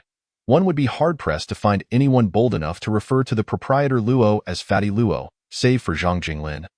Zhang Jinglin refrained from disclosing the nature of the document, yet Wang Songyang had long been aware that Zhang Jinglin was no ordinary individual. However, he had never delved deeper into the matter, as it held little relevance to him. Now, however, he found himself unwittingly embroiled in the enigma surrounding Zhang Jinglin's identity. Consequently, Wang Songyang hesitated to take the red-covered document from Zhang Jinglin's hand, which appeared somewhat aged, with its exterior showing signs of wear. Zhang Jinglin tossed the document to Wang Songyang. Go on, give it to him. He will understand. This is no longer a matter within your purview. Keep an eye on them. Wang Songyang instructed his private soldiers beside him. It was inappropriate to delegate this task to others. He must personally return to the barrier to seek out Fatty Luo. Yet, he also feared being misled. Given Wang Songyang's meticulous nature, it was prudent to leave soldiers to guard Zhang Jinglin and Yan Liuyuan. Sister Xiaoyu looked at Zhang Jinglin with concern. Mr. Zhang, will everything be all right? Zhang Jinglin waved his hand dismissively. Rest assured, nothing will happen. They dare not lay a finger on me. Yan Liuyuan, standing nearby, murmured, Sir, I apologize. If it weren't for my gunfire, you wouldn't have had to reveal your identity. Zhang Jinglin cast him a glance and sighed. You did nothing wrong. It is this world that is at fault. Moreover, I owe you my gratitude. You were trying to save me just now. In Zhang Jinglin's eyes, Yan Liuyuan had committed no wrongdoing. Had he not fired the weapon, both Sister Xiaoyu and Yan Liuyuan would have faced dire consequences, as would Zhang Jinglin, who was, after all, merely an ordinary teacher. Did Yan Liuyuan flaunt wealth? No. Did he mistakenly kill someone? No. Zhang Jinglin suddenly perceived that in certain respects, Yan Liuyuan bore a striking resemblance to Ren Xiaosu. In his ruthlessness, his coldness in the face of adversaries, and his wariness towards the world. Previously, Zhang Jinglin believed such traits in Ren Xiaosu to be undesirable, yet for reasons unknown, after interacting more with him, he came to regard Ren Xiaosu as more human than most individuals in this world. This notion may seem flawed, but it was how Zhang Jinglin felt. In the town of Saibei, the other displaced individuals remained oblivious to the unfolding events. The walls of the schoolhouse were not particularly high, standing at about 1.7 meters, allowing some to tiptoe and glimpse inside. Upon doing so, they were startled to find two corpses lying in the back courtyard, with blood continuously flowing from within the building. It had been over a decade since such violence had erupted in the schoolhouse. Naturally, the bizarre nature of this incident only heightened Yan Liuyuan's concern for Ren Xiaosu's safety. Wang Songyang hastily made his way deeper into the barrier, carefully opening the document to glance at it, only to be taken aback by the words Zhang Jinglin of the 178th Shelter. In an instant, he gasped in shock. He had never encountered a document of this kind before. Typically, official documents would state one's position and identity, often including a date of birth and photograph for clarity. Yet this document was different, as if upon seeing it, one was simply expected to recognize its owner. At that moment, Wang Songyang recalled the long-lost figure rumored to have vanished from the 178th Shelter over a decade ago, prompting him to quicken his pace. However, Wang Songyang's rank remained too low for him to be certain of his conjectures. Instead of seeking out the barrier's overseers, Wang Songyang drove directly to Luo Lan's residence. It was widely acknowledged that although Luo Lan was merely a merchant, when serious matters arose within the barrier, it was prudent to consult him, a fact tacitly accepted by the overseers. Luo Lan's residence was situated at the very heart of the barrier. After entering, Wang Songyang spent nearly an hour driving through. A fortunate occurrence given the late hour and the absence of pedestrians and vehicles. Upon arriving outside Luo Lan's residence, one could hardly refer to it as a mere dwelling. It resembled a vast military encampment. A stone tablet stood at the entrance, inscribed in red letters, Military Control Zone. Armed soldiers clad in black combat uniforms stood guard at the entrance, each ready for battle with weapons at the ready. As Wang Songyang's vehicle approached, he could see searchlights illuminating the camp's high walls. Presenting his document at the entrance, he declared, I am Wang Songyang of the private militia, urgently seeking Fatty Luo regarding matters concerning the 178th shelter. In that moment, Wang Songyang felt as though no less than 10 guns were trained upon him. A soldier from the consortium's forces approached with an expression devoid of emotion. Document. The private militia naturally found themselves at a disadvantage against the consortium's combat troops. And thus, even with weapons pointed at him, Wang Songyang dared not utter a word. He submitted both his and Zhang Jinglin's documents, while the soldier responsible for examining them retreated into the compound. After a tense 10 minutes, he re-emerged, identity confirmed. You may proceed. At last, the gates of the military camp swung open for Wang Songyang. The armed forces of the Qing clan had always been among the elite. With strict discipline and formidable combat capabilities, however, the current state of martial law was unprecedented, a consequence of the assassination of the shelter's overseer by a superhuman. Just moments after Wang Songyang entered, the camp came alive with activity. The sound of synchronized footsteps resonated, awakening the residents nearby. They remained oblivious to the events unfolding within, yet the footsteps clearly indicated the assembly of combat troops. A black SUV sped out of the barrier, trailed by 3 military trucks loaded with combat squads. Was war imminent? Some residents peering out their windows pondered. Who was the Qing clan preparing to battle? Surely, if war were truly at hand, they wouldn't mobilize so few troops. Some questioned, wasn't the figure in the SUV Fatty Luo? He hasn't left the camp in 2 years. What could possibly warrant his involvement? Yet the most astonished was Wang Songyang, for upon seeing Luo Lan's reaction to Zhang Jinglin's document, he had leapt up as if his seat were on fire. Soon, the entire camp transformed into a wartime state. Its intricate war machinery springing into action. In that moment, Wang Songyang became convinced that Zhang Jinglin was indeed the person he had speculated. If he was truly that person, why was he here? The convoy of the Qing clan sped towards the barrier's gate, where Yan Liuyuan and the others waited in the schoolyard. Suddenly, he turned to Zhang Jinglin with curiosity. Sir, what did you do before teaching? Yan Liuyuan understood that Mr. Zhang's identity must be something extraordinary. Zhang Jinglin smiled and replied, I was a soldier. Yan Liuyuan was taken aback. Mr. Zhang Jinglin appeared quite unlike the soldiers he had envisioned. Curiosity piqued, Yan Liuyuan asked, then why did you stop being a soldier? This question left Zhang Jinglin in contemplative silence, as if he too grappled with uncertainty. After much reflection, he finally answered, because war cannot save humanity. Are you leaving? Yan Liuyuan inquired, intrigued. Yes, Zhang Jinglin nodded. There are still people waiting for me in Saibei.at that moment. Yan Liuyuan suddenly realized that Zhang Jinglin's earlier choice to appoint Ren Xiaosu as a substitute teacher was genuine. He truly intended for Ren Xiaosu to become the new instructor at the town school, as Zhang Jinglin had long planned to depart. Even without tonight's events, it was likely that Zhang Jinglin would not linger here for long. Why the sudden return to Saibei? Yan Liuyuan asked. Because this world has begun to transform in ways that are rather unfamiliar. I need to be with those who await me, Zhang Jinglin explained. What is there in the northern frontier? Yan Liuyuan inquired, as neither he nor Ren Xiaosu had ever ventured to such a place, which was said to lie far in the northwest. Yan Liuyuan recalled a moment when Mr. Zhang seemed lost in thought during a lecture. On that day, he gazed out at the sky beyond the classroom and remarked, the spring in the northern frontier has yet to thaw, devoid of even a hint of green, filled only with winds and yellow earth. The snow in the northern frontier is a blanket of stark white, and humanity feels profoundly isolated, in that instant. Although Mr. Zhang portrayed the northern frontier in a bleak light, Yan Liuyuan could sense Mr. Zhang's yearning and nostalgia for that place. Now reflecting upon it, Yan Liuyuan realized that Zhang Jinglin hailed from there. What is there in the northern frontier? Something to smoke. Zhang Jinglin chuckled at his own words. Don't be afraid later. They wouldn't dare to do anything to me. In the end, they will have no choice but to send me back to the 178th barrier. Indeed, Yan Liuyuan nodded, thinking to himself that Ren Xiaosu would no longer be able to pressure him about his studies, as the teaching staff would be absent from this settlement. However, the thought of not having to attend classes did not bring him the usual delight.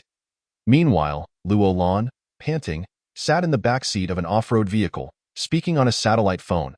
Hello, Zhang Jinglin has appeared. The person on the other end seemed to hesitate. Is it confirmed? Not quite certain yet, but if it is true, should I kill him? Luo Lan appeared to be seeking the other's opinion. Why has this old fellow chosen to hide in my territory? In his words, Luo Lan seemed to regard Zhang Jinglin as a hot potato.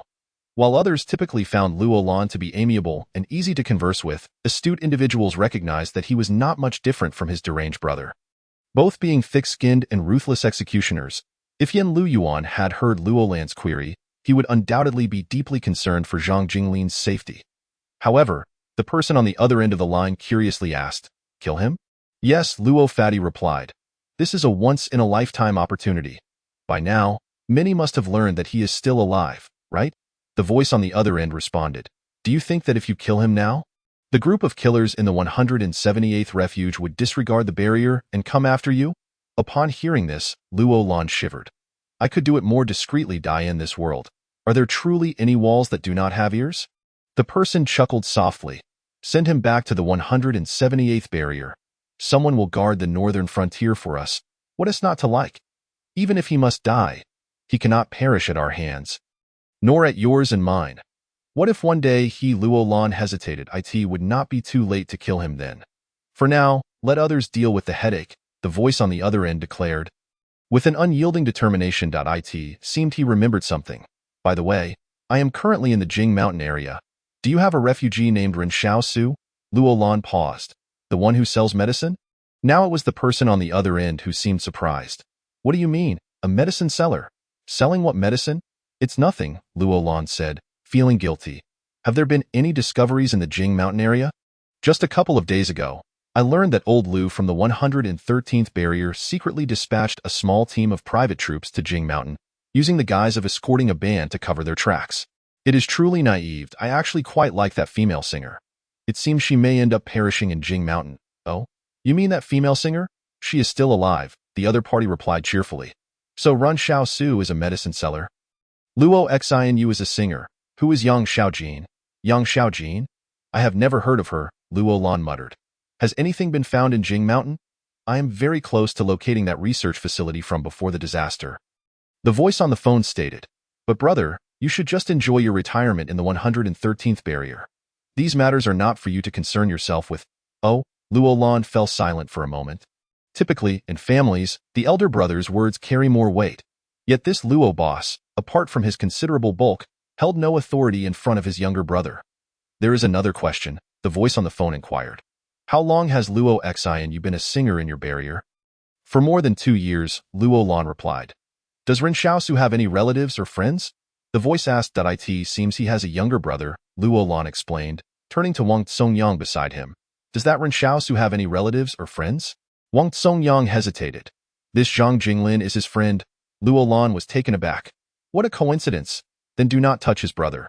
He is merely a refugee anyway." The voice on the other end seemed to cool down. "When sending Zhang Jinglin away, also send that old Lu from your 113th barrier to the northern frontier. He is no longer welcome here." Liuyuan mumbled. "Isn't it better to kill him directly? Sending him away is much trouble." "Just do as you were told." A beep signaled the end of the call. Wang Songyang, sitting beside Liuyuan, remained silent. He never anticipated that a single phone call would determine the fate of a barrier administrator. This is the nature of the consortium. At this moment, it was already night in Jing Mountain.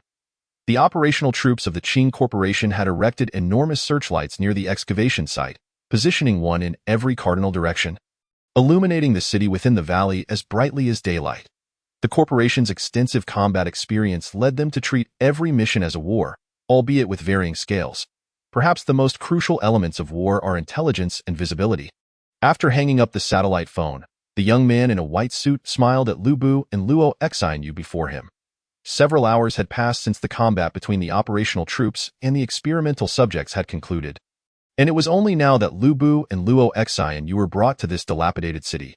"I almost forgot to introduce myself," the young man in the white suit chuckled. "I am Qing Zhan of the Qing Corporation, Luolan's brother. It is a pleasure to meet you, Mr. Lu Bu and Miss Luo Xianu." Lu Bu and Luo Xianu had their hands bound behind their backs with plastic strips, which hardly resembled that of guests. Suddenly, Lu Bu spoke. "What I said earlier was the truth. I have absolutely no concealments. Su Xianchu is an extraordinary person. Yang Xiaojin is also highly suspicious. But the one to be most wary of is that Ren Xiaosu. I advise you to shoot him on sight when you encounter him. Their purpose for coming to Jing Mountain is undoubtedly not simple. They surely intend to infringe upon the interests of our Qing Corporation. I am quite familiar with Boss Luo. Please do not kill me. Qingjin pondered for a moment and asked, Have you heard of the teacher Zhang Jinglin from the settlement? Lu Bu paused for a moment. I have indeed heard Ren Xiaosu mention him several times. Why do you ask? Is there an issue with this Zhang Jinglin? That Ren Xiaosu is quite close to Zhang Jinglin. He must have some problem. At this moment, Lu Bu appeared quite anxious, nearly answering every question without hesitation. Typically, members of the corporation exuded an air of gentlemanly elegance, each exhibiting grace at balls and soirees. Yet now, they stood amidst countless soldiers of the operational troops, who remained statuesque yet maintained a vigilant watch over their surroundings. The once refined gentlemen now revealed their fangs and muscles, showcasing a nature hidden beneath their polished exteriors. Ferociously menacing, Lu Bu had heard of Qingjun due to Boss Luo. Many individuals within the 113th barrier had secretly discussed this peculiar pair of brothers. However, Qingjun's reputation was not particularly favorable, as he had been responsible for many of the corporation's recent killings. In the tales of many, Qingjun was a demon who skinned his victims.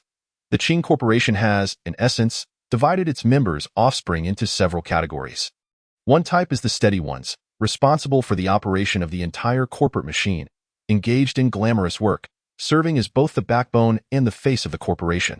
Another type is the idlers, like Luo Lan, who merely need to be sheltered by a barrier, with no expectations of achieving anything, simply existing to consume and await death. A third type is the shadows, such as Qingzhen, who undertake all the dirty work, holding no stake in the corporation's inheritance, yet receiving the largest share of the profits. Ordinarily, a bastard like Luo Lan would not qualify to manage a barrier, but Qingzhen enabled him to do so. Alternatively, Luo Lan's rivals either feared or relied on Qingzhen, thus refraining from contesting with Luo Lan. The Qing Corporation's decision to place a bastard in a barrier's commanding position was unprecedented, highlighting Qingzhen's status within the organization. Qingzhen regarded Lu Bu and Luo Xian and inquired, Speak of those three individuals, referring to Su Xianchu, Yang Xiaojian, and Ren Xiaosu. Oh, is there any connection between Ren Xiaosu and Yang Xiaojin? That name does sound quite fitting. There is no connection, Lu Bu shook his head. Ren Xiaosu is merely a refugee from outside the barrier, forcibly brought in to serve as a guide. He is exceptionally strong, and I suspect he is also an extraordinary person. Qingzhen shook his head. Just strong? Isn't that sufficient? He can lift adult men with one hand. Lu Bu insisted anxiously. As for Su Xianchu, although his stamina and strength are quite average, his extraordinary ability allows him to manifest a shadow from his body, and that shadow can even block bullets. Upon hearing this, Qingzhen's interest was piqued.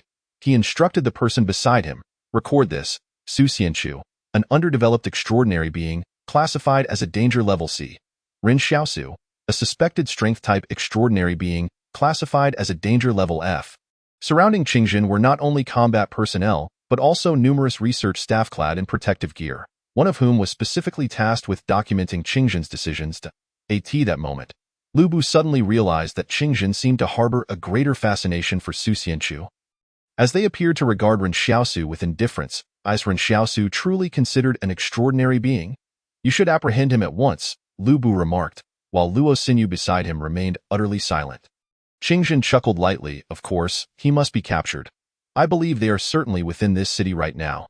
However, strength-type extraordinary beings are not particularly rare. At that instant, both Lu Bu and Luo Xinyu recognized that the Qing Corporation's understanding of extraordinary beings was far from superficial. It seemed they possessed an extensive knowledge of these beings. Given that the world was in their grasp, it was only reasonable that they would be privy to such secrets in advance, bolstered by their superior resources and intelligence. Yet, it appeared that the Qing Corporation was currently unable to define the power tiers of extraordinary beings, opting instead to classify them by danger levels. This danger classification likely indicated a level of threat to the corporation itself. For instance, Su Xianchu, who could manifest his shadow for combat, was designated as danger level C, as the shadow could disregard bullets, while Ren Xiaosu, merely possessing increased physical strength, was dismissed. After all, no amount of strength could surpass that of modern weaponry in the eyes of the corporation. If an individual's power could not outstrip that of firearms, then their destructive capacity was deemed quite limited, especially since the majority of advanced weaponry remained firmly in the corporation's control. At that moment, Qingzhen had confirmed that Ren Xiaosu was a refugee from outside the town. Su Xianchu was an officer from a private military, while Yang Xiaojin's origins remained ambiguous. Even if Luo Lan had personally relayed this information to him, he would not necessarily take it at face value. As he preferred to seek verification for his uncertainties, in truth, Lu Bu was unaware that, compared to Ren Xiaosu and Su Xianchu, Qingzhen exhibited a distinct interest in Yang Xiaojin. According to Lu Bu, Yang Xiaojin evidently possessed considerable knowledge of the Fireseed Company and other corporations, rendering her identity far more complex than that of Su Xianchu and Ren Xiaozu. At that moment, standing amidst the ruins of the city, surrounded by the remnants of civilization and formidable corporate combat personnel, Qingzhen, clad in an immaculate white suit, inquired with keen interest, "Has Yang Xiaojin ever demonstrated any particular extraordinary abilities?" Yang Xiaojin did not possess any special abilities. Lu Bu pondered for a moment, recalling that apart from her decisiveness and ruthlessness, she had not showcased any extraordinary talents. If Ren Xiaosu were present, he would undoubtedly disagree, claiming that his advanced jump rope skills and ability to sing children's songs were indeed impressive. Wasn't that talent special enough? However, Ren Xiaosu was not there. At that moment, he had already stumbled upon the coveted gold shop. Qingzhen, having not received the desired response, regarded Lu Bu seriously and urged, "Think again." For reasons unknown, Lu Bu suddenly felt an immense pressure weighing down upon him, as if a mountain had settled on his shoulders. Gritting his teeth, he insisted, "Yang Xiaojin truly lacks any abilities. Instead, I believe you should be wary of Ren Xiaosu." "Oh?" Qingzhen nodded thoughtfully, then turned to Luo Xinyu. "What is it about Ren Xiaosu that has captured Lu Bu's attention so? Does he possess any extraordinary capabilities beyond strength?" Luo Xinyu paused momentarily, contemplating Ren Xiaosu's unique attributes, and tentatively suggested, "Perhaps he is rather infuriating." This was not an idle remark from Luo Xinyu. She spoke from genuine experience, however. Upon hearing this response, Qingzhen merely laughed, addressing those around him. "Su Man, take the lead and locate these 3 individuals. You must return by midnight." Acknowledging the command, the soldier named Su Man promptly mobilized 6 combat teams, deploying 180 personnel to deal with the 3 individuals, which was undoubtedly a high-level operation within the Qing Corporation. As Qingzhen's confidant, Su Man understood the critical nature of the situation. Not a single outsider present today could be allowed to escape. Qingzhen stood in place, humming a tune, seemingly in good spirits, while Lu Bu and Luo Xinyu did not share such lightheartedness. Unable to contain her curiosity, Luo Xinyu cautiously probed, "Are the changes in Jing Mountain related to this laboratory?" No, Qingzhen replied with a smile. "The alterations in Jing Mountain were also unforeseen by us. We typically refer to such places as sacred grounds. Due to the transformation of a certain individual, the entire mountain range underwent a metamorphosis. Unfortunately, we discovered the changes in Jing Mountain too late, preventing us from identifying this individual." Lu Bu interjected nervously, "This has nothing to do with us." Qingzhen paused momentarily. "I understand that this is unrelated to you. If it were, the one who should be anxious would be me. Then how do you intend to deal with us?" However, Qingzhen appeared not to hear the question, as he merely awaited Su Man's return with Ren Xiaosu, Su Xianchu, and Yang Xiaojin. Just then, the combat unit from the woods finally returned, seemingly carrying something. Qingzhen turned to Lu Bu and Luo Xinyu with a smile. "Do try not to be too astonished." 89, the product of gene editing. Lu Bu and Luo Xinyu gazed in astonishment as the combat unit emerged, seemingly still handling the experimental subject. Were they bringing back the experimental subject now? To be honest, both were filled with curiosity regarding the nature of this experimental entity. Yet in the next moment, they were stunned into silence as a multi-layered, reinforced steel cage was brought forth, within which lay a gray human. The gray hue was not the individual's natural skin tone, but rather a mixture of dust and dirt that clung to their skin. Lu Bu scrutinized the figure within the cage, noting that they bore multiple gunshot wounds, yet little blood seemed to flow from the wounds. It appeared that at the moment the bullets penetrated the body, the individual had somehow controlled their skin and muscles to seal their injuries. This was something unimaginable for an ordinary person, as no one could fully master their own body. Furthermore, the gray figure was shackled with iron chains. Originally intended to imprison this individual, the chains had been broken by them. So, the clanking sounds Lu Bu and the others had heard that night had emanated from this person? At that moment, Lu Bu recalled Su Xia's mangled corpse and the human bite marks upon it, prompting him to retch uncontrollably. Previously, when Su Xianchu had claimed that the one who had bitten Su Xia's body was human, he had been skeptical, Now, however, disbelief was no longer an option. A profound sense of dread and revulsion gripped Lu Bu, as if a colossal hand had seized his stomach, expelling everything within. With little food in his stomach, he could only expel a pale green mixture of gastric juice and bile. Qingjin observed Lu Bu with interest. "It seems you have some knowledge of it. Have you seen the bodies it has torn apart?" Luo Sinyu's reaction was somewhat stronger than Lu Bu's. She forced herself to regain composure and inquired, "What exactly is this?" As a so-called experimental subject, it was clearly intended for experimentation, Qingjin explained. "Do not misunderstand. This creature has no connection to the Qing Corporation. They are remnants from before the calamity, and we only recently became aware of their existence." "Before the calamity?" Luo Sinyu seemed taken aback. "How long has it been since the calamity? How could they survive for so long?" "Wait, you referred to them as they." At that moment, Luo Sinyu suddenly realized that this abomination was likely not singular. Qingjin scrutinized the figure in the cage, stating, "It seems they only recently escaped the confines of the laboratory. Even I am curious as to how they have managed to survive until now." "This is a living specimen." A shiver ran down Lu Bu's spine. Qingjin had indeed referred to a living person as a specimen, even though that individual was no longer fully human. Suddenly, Luo Sinyu comprehended the true purpose of the Qing Corporation's presence in Jing Mountain. They had mobilized a considerable amount of engineering equipment and resources solely to locate the laboratory that once contained these abominations. Upon realizing that there was more than one experimental subject, they also understood why the combat unit had immediately called for reinforcements upon encountering the subjects. They were concerned that others of their kind might be nearby. "How many experimental subjects did you encounter earlier? And what were the casualties during the capture?" Qingjin inquired. Someone nearby answered, "We encountered only this one, deploying 5 combat teams, resulting in 3 dead and 13 injured." Qingjin shook his head. "Capturing one experimental subject is sufficient. If we encounter another, we should prioritize extermination without hesitation to avoid further casualties." "Understood," replied an officer from the corporation's combat unit. The experimental subject in the cage was evidently still alive, as Luo Sinyu could see its chest rising and falling with each breath. However, she was puzzled. The calamity occurred centuries ago. How can they still be alive? This was the most perplexing issue. A normal human's lifespan is merely a few decades, with some living only a century at most. If this experimental subject was a product from before the calamity, how had it survived in an underground laboratory until now? It defied all logic. Even if lifespan can be extended, what sustenance do these test subjects consume in the subterranean laboratory? Qingjin stood before the cage, smiling as he remarked, "Isn't it precisely this secret that I seek by capturing them?" For multicellular organisms such as humans, growth and reproduction are fundamentally based on cellular division.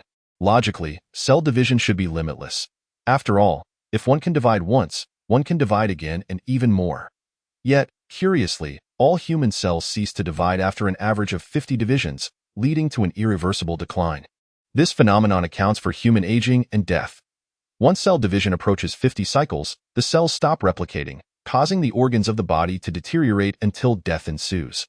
Gazing at the individual within the cage, Qingjin continued, "I suspect this laboratory may have discovered a method to enable cells to divide indefinitely, thereby enhancing metabolic cycles and extending lifespan. However, they likely did not foresee the price to be paid for such an endeavor." He referred to the beings within the cage as Ringue, neither human nor ghost in his view. These Ringue had wholly lost their rationality as humans. Their intelligence regressed to a level comparable to that of beasts. However, in stark contrast to their diminished intellect, these Ringue possessed physical strength and agility that far surpassed that of ordinary humans, even eclipsing that of wild animals. Moreover, beasts adhere to a natural order. As Ren Xiaosu once stated, species maintain their own hierarchies. The test subjects, however, were different. They operated without any semblance of order. At that moment, the test subject, wounded in several places, suddenly regained consciousness and lunged at the steel cage, seemingly attempting to break it with sheer force. Yet, the cage appeared to be custom-made by the Qing Corporation, as no matter how violently he struck, it merely deformed slightly without yielding to his assaults. Gradually ceasing his futile attempts, the test subject fixed a fierce gaze upon Qingjin, who remained as composed as a statue, unfazed by fear.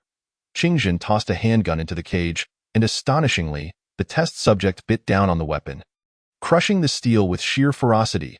Qingjin locked eyes with the test subject and suddenly declared, recording. Teeth evolved, pupils narrowed, accustomed to crawling, no longer within the realm of humanity. Suspected product of genetic editing. This laboratory is suspected to be a secret experimental base of the Spark Company prior to the catastrophe. Nearby, someone promptly transcribed Qingjin's words verbatim, while Luo Xinyu and Lu Bu expressed their astonishment. The others seemed accustomed to Qingjin's unflappable demeanor. Suddenly, Luo Xinyu felt an inexplicable sense that the calm Qingjin outside the cage was far more menacing than the test subject within. Moreover, how did this connect to the Spark Company? Illuminate him, Qingjin instructed. Immediately, a spotlight was directed at the test subject's face, which instinctively shielded itself with its arm, as if it harbored an intense fear of the light. Qingjin pondered, clearly afraid of the light. Yet why is it active during the day? Has it undergone further evolution? Or is there something special drawing it out, compelling it to venture forth despite the illumination? At this juncture, someone beside him calmly remarked. Their aversion to light could stem from two possibilities. 1. The remnants of their former humanity cannot confront their current selves. The other, the genetic editing sequences may harbor bestial instincts. There's no rush. Qingjin nodded, saying, use the intercom to inquire with Su Man. Have you located those 3 individuals? I suspect they have exploited the opportunity of your efforts to capture test subjects and slipped into this vast net. Qingjin had already deduced when Ren Xiaosu and his companions had breached the encirclement. His urgent desire to find them stemmed from a need to ascertain whether the test subjects had emerged during the day due to one of those 3 drawing them out. Meanwhile, Ren Xiaosu was leisurely wandering through a vast shopping mall, which, perhaps due to its superior construction quality, had not collapsed in the earthquake. The external structure remained intact, yet the interior lay in disarray. Many ceiling panels had fallen to the ground, and the chaotic counters were coated in a thick layer of dust, appearing as though it had accumulated over a decade. Items unable to withstand the ravages of time had decayed and crumbled. It was within this mall that Ren Xiaosu finally found gold and silver jewelry. The treasures had all oxidized. The silver ornaments had turned black, and only by breaking them could one glimpse their original luster. The gold, too, had oxidized, and it seemed the gold here had been in prolonged contact with iron shavings that had fallen from the ceiling after the quake, resulting in a reddish stain on the surface. Yet this did not diminish the intrinsic value of the gold. He had no interest in silver, as it was not particularly valuable in this era. Ren Xiaosu could only carry a limited amount. He needed to collect the most valuable items. This was where the advantage of having storage space came into play. How much gold could fit into a 1 cubic meter space? Previously, he had worried about how to upgrade his storage capacity. But now he need not fret. The gold here could likely sustain him, Yan Liuyuan, and Sister Xiaoyu for decades. Most of the gold in the mall was jewelry, and to conserve space, Ren Xiaosu decisively crushed gold bracelets and necklaces into a ball to stuff them into his palace. Such strength allowed him to act with impunity. Nevertheless, even after this, his storage space still had many voids, leaving him feeling quite regretful. Ultimately, he had to remove his coat and wrap some gold in it. Within the mall, he also spotted diamonds, but in this day and age, diamonds had long lost their value. Mr. Zhang from the academy had mentioned that diamonds were once exceedingly precious, yet their abundance meant their worth had been inflated due to certain marketing ploys. Thus, in this era, no one extolled the virtues of diamonds, and as most people preferred to purchase food over diamonds, the latter naturally depreciated. Suddenly, Ren Xiaosu heard the sound of synchronized footsteps outside the mall, and he furrowed his brows. The Qing Corporation's personnel had arrived. He understood clearly that he, Su Xianchu, and Yang Xiaojin could not remain concealed from the Qing Corporation, especially since Lu Bu had been captured and would undoubtedly inform them of their existence. At that moment, Ren Xiaosu, burdened by the gold he had wrapped in his coat, had filled his storage space to capacity. Regardless of whether Su Xianchu and Yang Xiaojin had achieved their objectives, Ren Xiaosu was leaving with a bounty. Perhaps Su Xianchu and his companions had come seeking the secrets of extraordinary beings and the world's evolution, but Ren Xiaosu, at this moment, was not particularly interested in that secret. If the foot massage establishments in the city were still operational, he might have been more intrigued. Thus, Ren Xiaosu's sole focus was on securing as much gold as possible before making his escape. However, just as he prepared to leave, he heard the disciplined footsteps of the Qing Corporation's tactical unit outside, prompting him to frown and retreat further into the mall at IT. seemed Lu Bu's capture had led him to disclose their presence to the Qing Corporation. Yet Ren Xiaosu remained unperturbed. The mall was vast, and he believed that even if the tactical personnel came to search, they would struggle to locate him.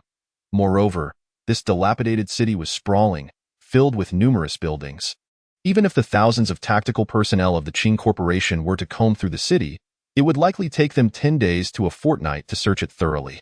Su Man, leading the tactical team of the Qing Corporation, traversed the dust-laden streets, prepared for immediate combat, as Lu Bu had indicated that Su Xianchu and Yang Xiaojin were relatively dangerous individuals, especially since Su Xianchu had reached a C-level threat classification. As for Ren Xiaosu, the consensus among the team was clear. An ordinary refugee, physically strong, possessing lethal skills, yet not deemed a significant threat.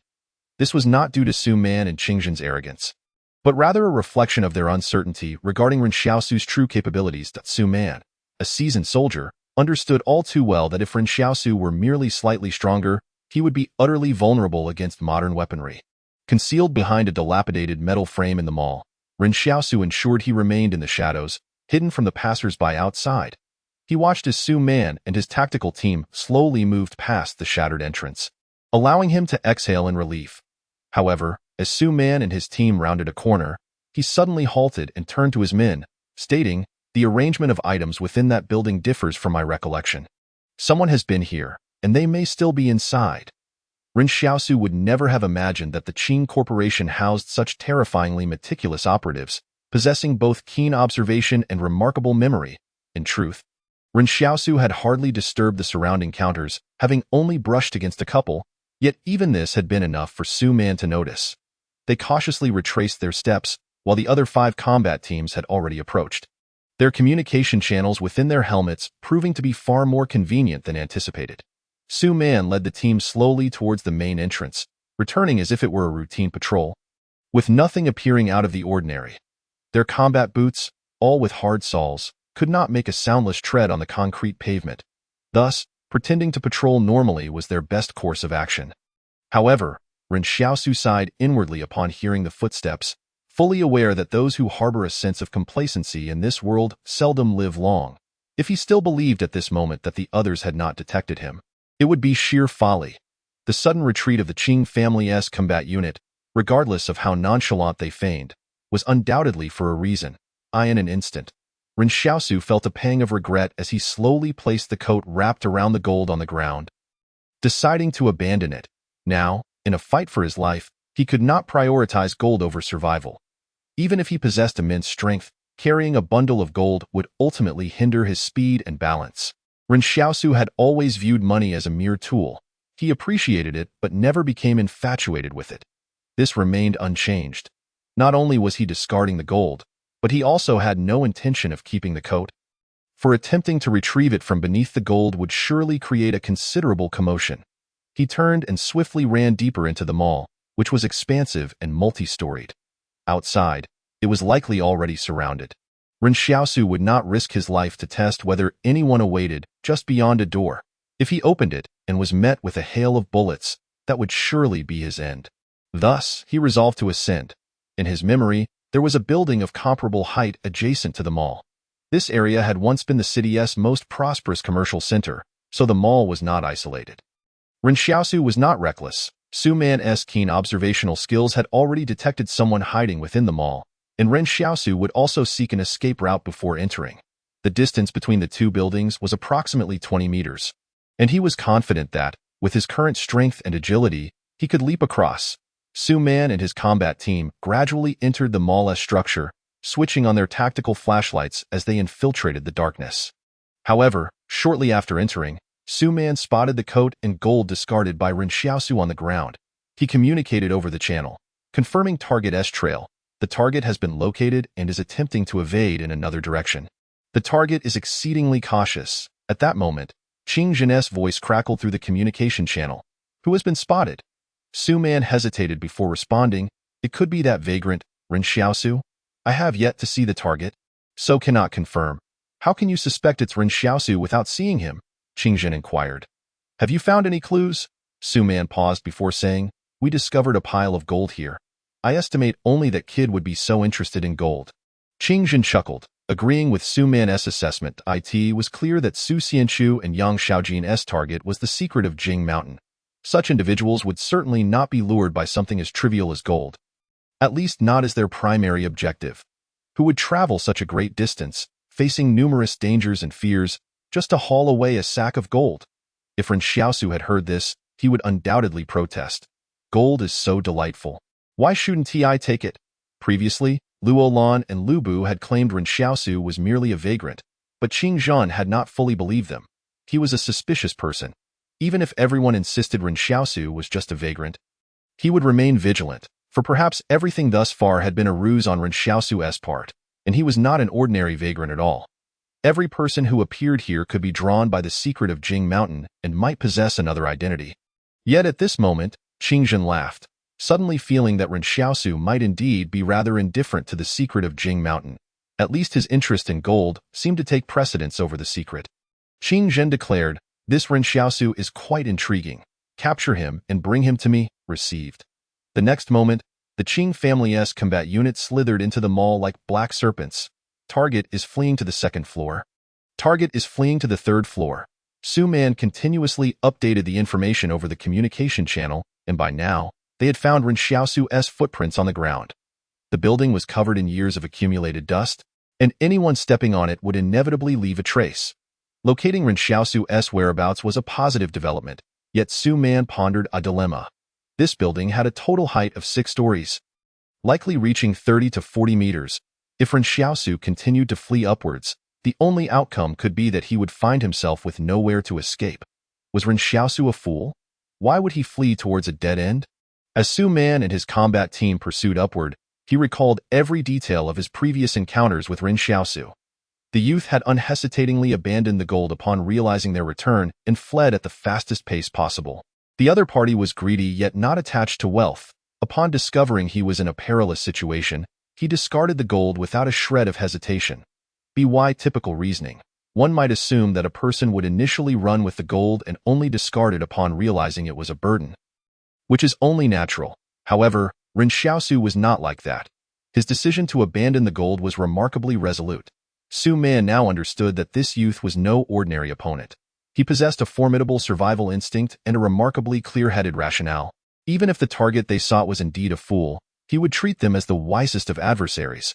That was the essence of combat preparedness. So, was Ren Xiaosu fleeing upward because there was a potential escape route there? It was clearly an isolated building. Where else could he run? No, Su Man suddenly recalled that there was another building, slightly shorter, just 10 or so meters away. Ren Xiaosu might be able to leap across. He had previously overlooked this possibility because Su Man instinctively believed Ren Xiaosu could not span the distance between the two buildings, as he himself could not. This was a cognitive bias. Humans often measure others' capabilities by their own. What one cannot accomplish, they subconsciously assume others cannot either. But Su Man's limitations did not mean Ren Xiaosu shared them. Su Man shouted over the communication channel. Outer combat teams, go secure the adjacent building now. Attempting to surround the neighboring building might be a tad late. Yet, Su Man found it puzzling. If Ren Xiaosu could indeed leap between the two structures, just how powerful and swift was he? Su Man instructed the other team members, continue pursuing upward. With that, he turned and sprinted downstairs, heading straight for the adjacent building. At this moment, Su Man was resolutely convinced that Ren Xiaosu would not surrender on the rooftop. That youth would surely leap across the two buildings. Just as he dashed out of his own building, taking a few strides, he looked up to see Ren Xiaosu flying above him, the youth's speed in midair astonishingly swift. His body extending to its utmost as he effortlessly landed on the roof of the opposite building. In that instant, Su Man felt as if he had witnessed a bird in flight. He inhaled deeply, racing towards the neighboring building while relaying over the communication channel. The strength of target Ren Xiaosu requires re-evaluation.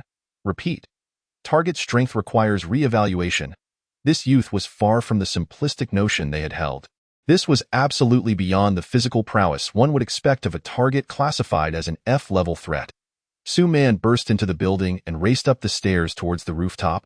Yet at that moment, everyone in the shattered city suddenly heard a deafening roar, the sound reverberating through the desolate landscape like ripples spreading outward. Akin to a death knell ringing out, Su Man stood in the darkened building. Peering outside, his heart racing with uncertainty. What was that sound? It seemed to have originated not far away. At the very moment Ren Xiaosu leaped between the two buildings, soaring through the air, he suddenly spotted someone on the fractured skyscraper ahead in the night sky. He had originally come seeking the broken skyscraper, and thus was not too far from it now. The next moment, after landing on the rooftop, he gazed at the skyscraper's fracture, its twisted rebar resembling a demonic appendage reaching into the heavens. On that fracture stood a girl in a baseball cap, who in the moonlight manifested an enormous sniper rifle, balancing it on her outstretched leg as she took aim. Ren Xiaosu was bewildered as to how Yang Xiaojin had conjured that sniper rifle. He merely glanced at the direction she was aiming, catching sight of Qing Zhan in a white suit beneath the spotlight. Positioned between Yang Xiaojin and Qing Zhan, Ren Xiaosu could still vaguely discern the situation on Qing Zhan's side. It turned out that Yang Xiaojin had not come here for any other reason, nor for family visits or the secret of Jing Mountain. Her sole purpose from the beginning was to eliminate this young man in the white suit.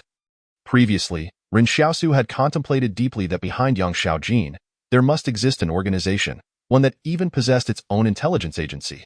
This would explain why Yang Xiaojin had foreseen Qing Zhan's appearance here. Now, in the heart of the mountainous terrain, the girl in the duckbill cap finally revealed her true intentions, showcasing her most formidable killing intent. Suddenly, Ren Xiaosu's advanced firearm skills echoed in his mind as he gazed towards the youth in the white suit.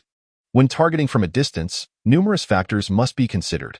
The distance between Yang Xiaojin and the youth in the white suit had even reached a point where the Coriolis effect needed to be taken into account. Without a reference point, how could one execute a successful shot?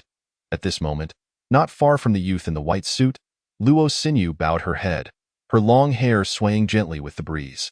When the wind ceased for but a moment, her strands of hair too came to a standstill, and Ren Xiaosu suddenly understood. This was the moment. Unbeknownst to Luo Xinyu, she had somehow broken free from her shackles. Extracting a black dagger from her thick mane to stab at the bodyguard beside Qing Zhan. Rather than retreating, the bodyguard advanced, a white glow igniting in his hands, resembling two fans as they swung towards Luo Xinyu with lethal intent. Lu Budu, standing nearby, was utterly stunned.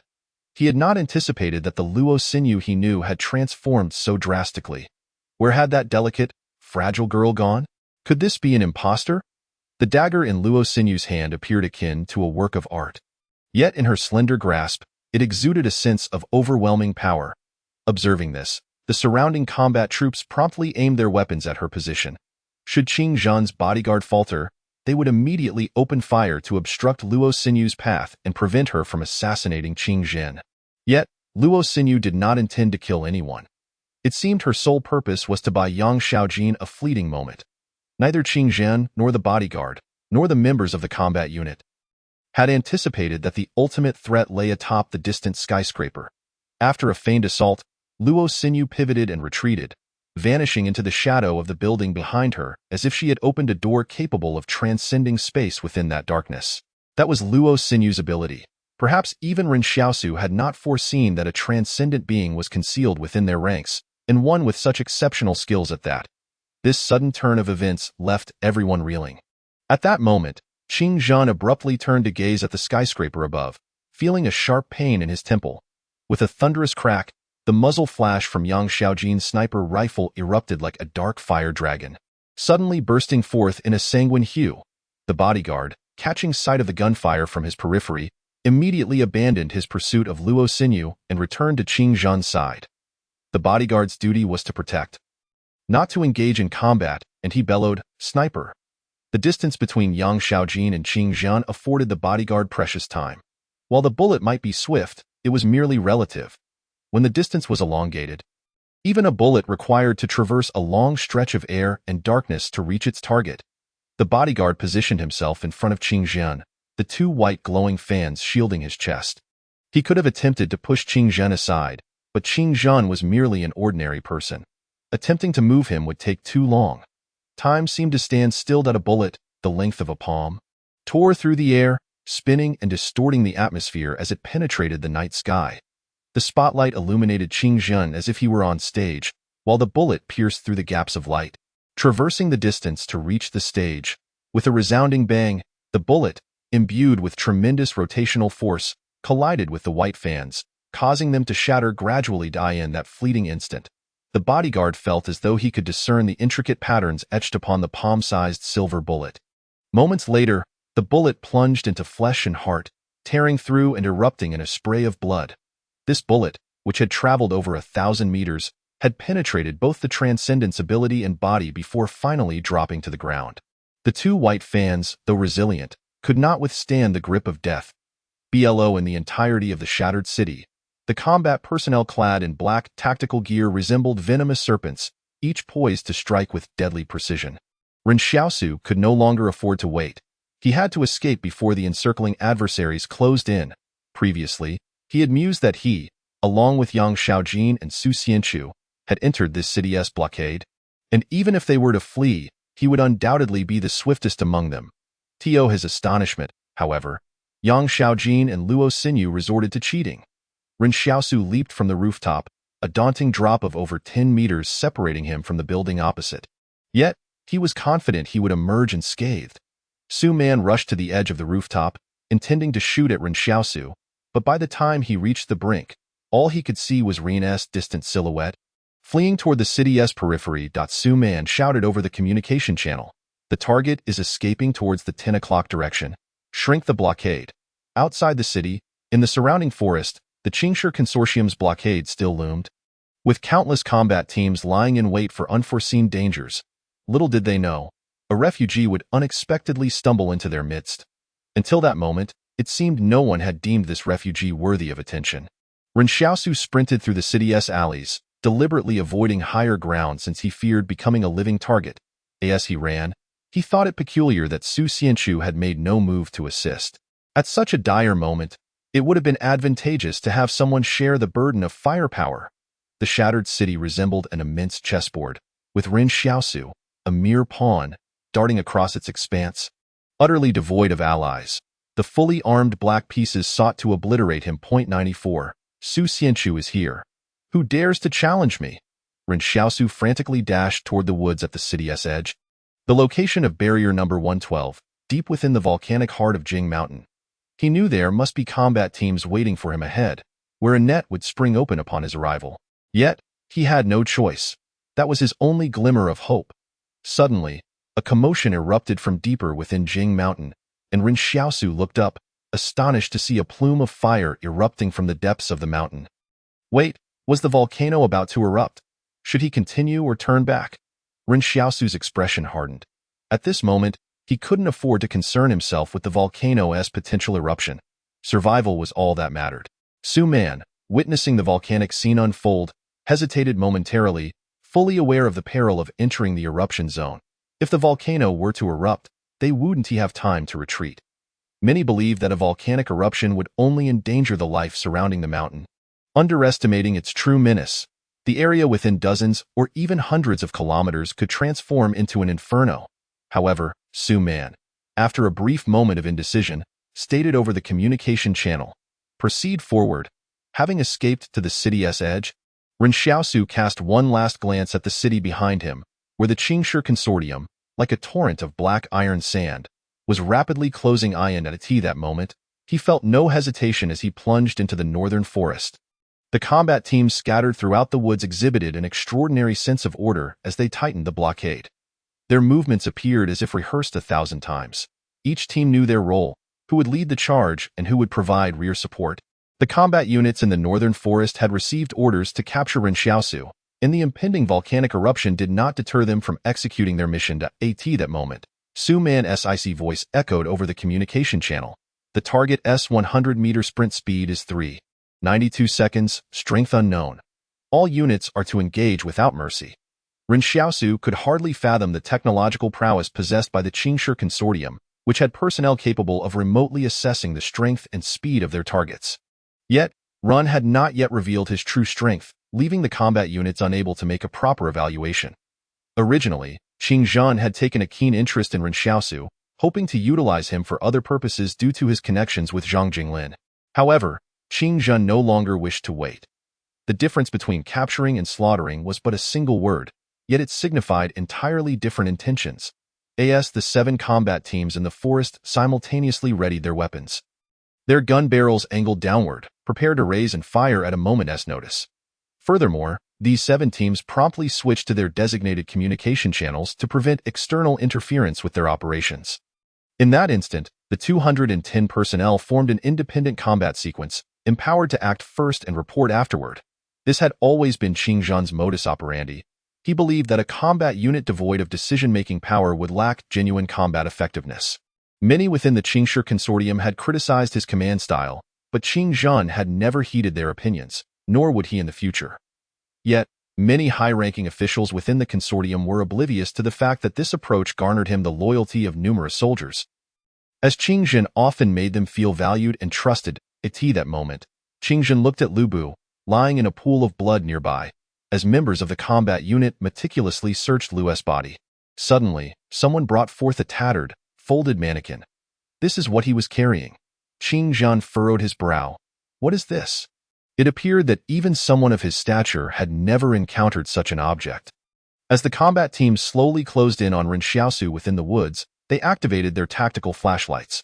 Based on information Su Man had gathered from Lu Bu, Ren Xiaosu was believed to be armed, possessing 3 magazines acquired from a private military group.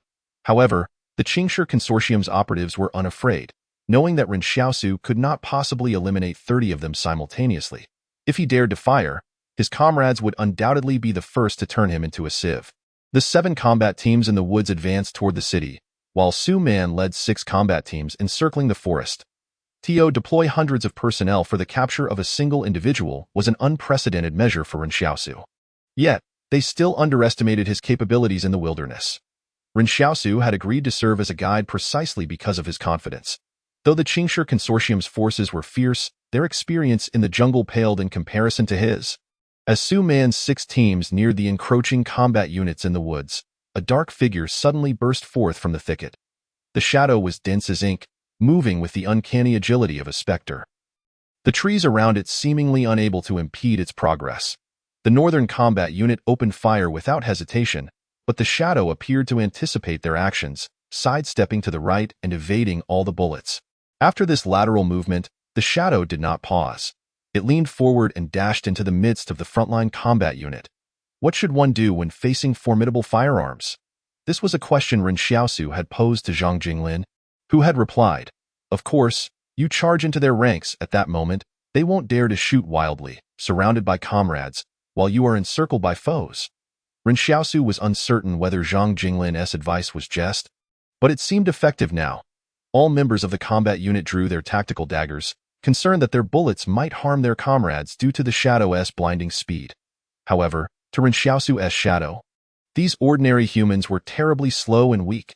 The shadow was unperturbed by the threat of a blade. It merely needed one punch to extinguish a life. In an instant, the shadow kicked a combat personnel in the chest, sending him flying 5 meters away like a kite severed from its string. The other combatants were gripped by fear, realizing the exaggerated power displayed. Su Man, hastily arriving on the scene, caught sight of the dark figure moving about. When he discerned its identity, surprise washed over him. Wasn't he supposed to be pursuing Ren Xiaosu? No one had mentioned that Ren Xiaosu possessed such abilities. At that moment, Ren Xiaosu bellowed, "Su Xianchu is here.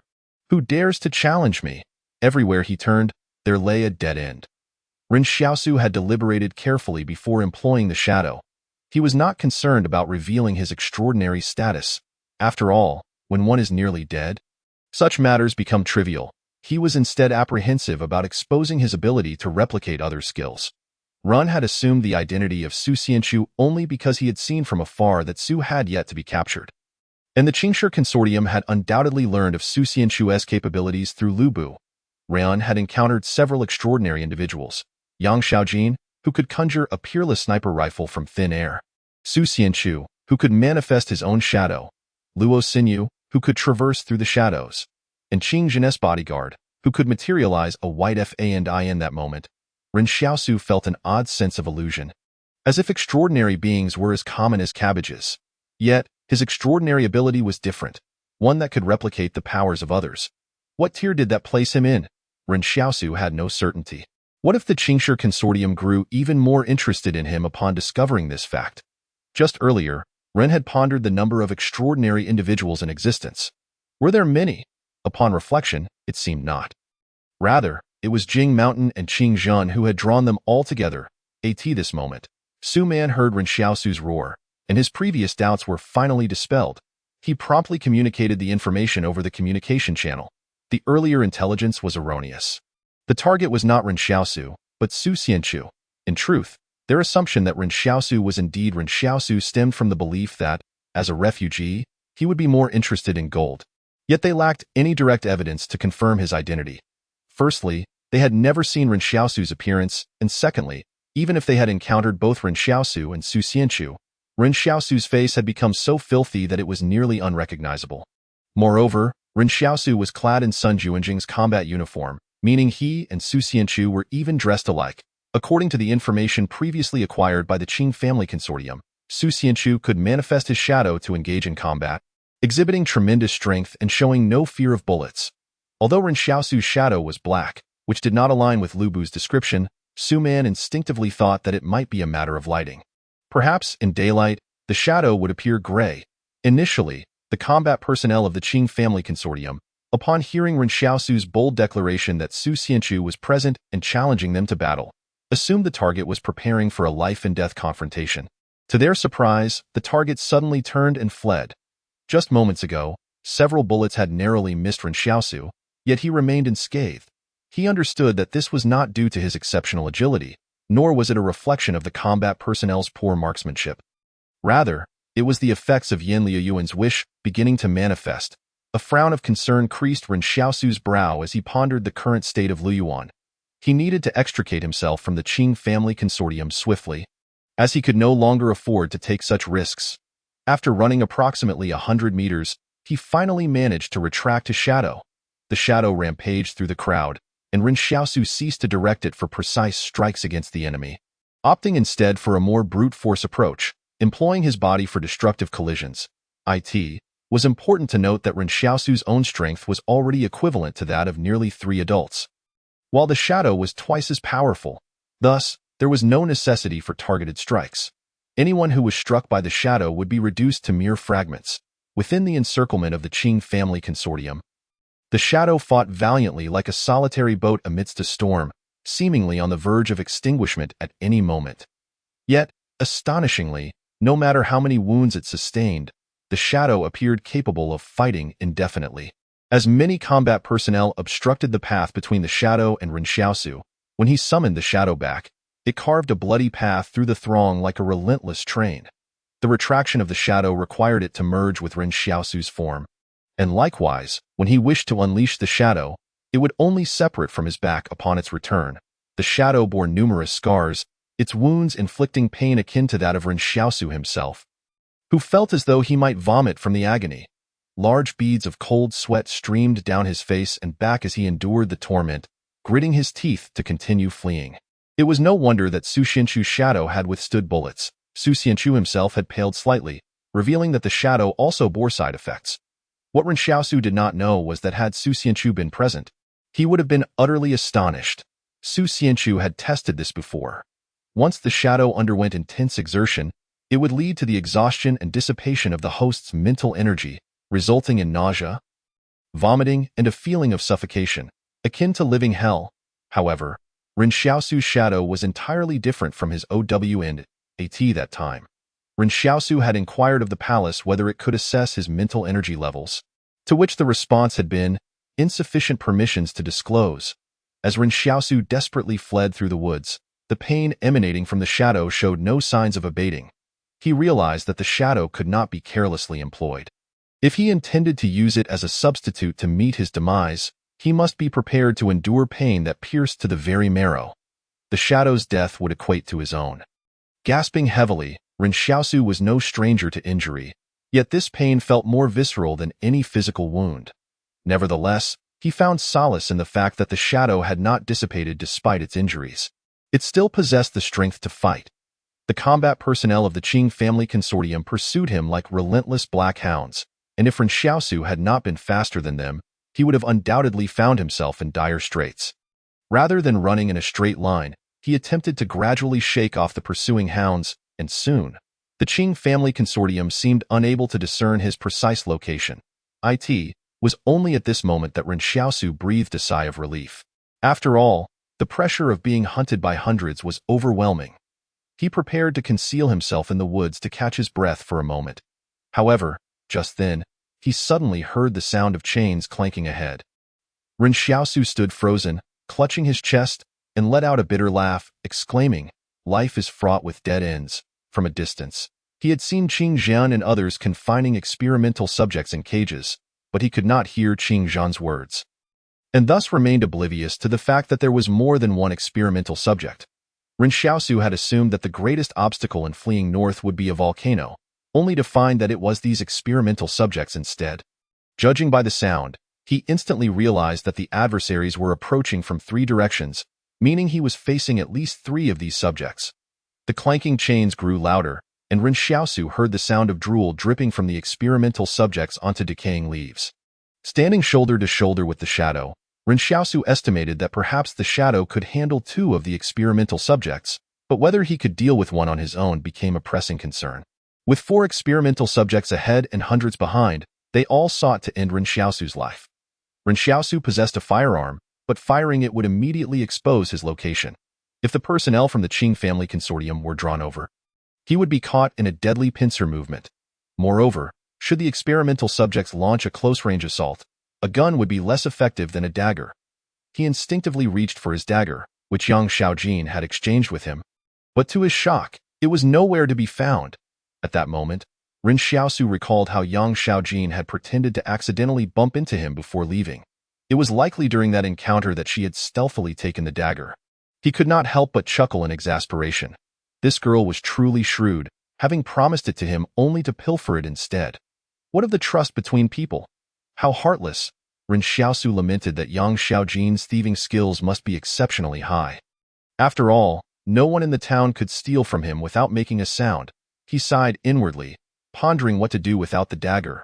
However, what he did not realize was that even ordinary blades would struggle to pierce the skin of these experimental subjects.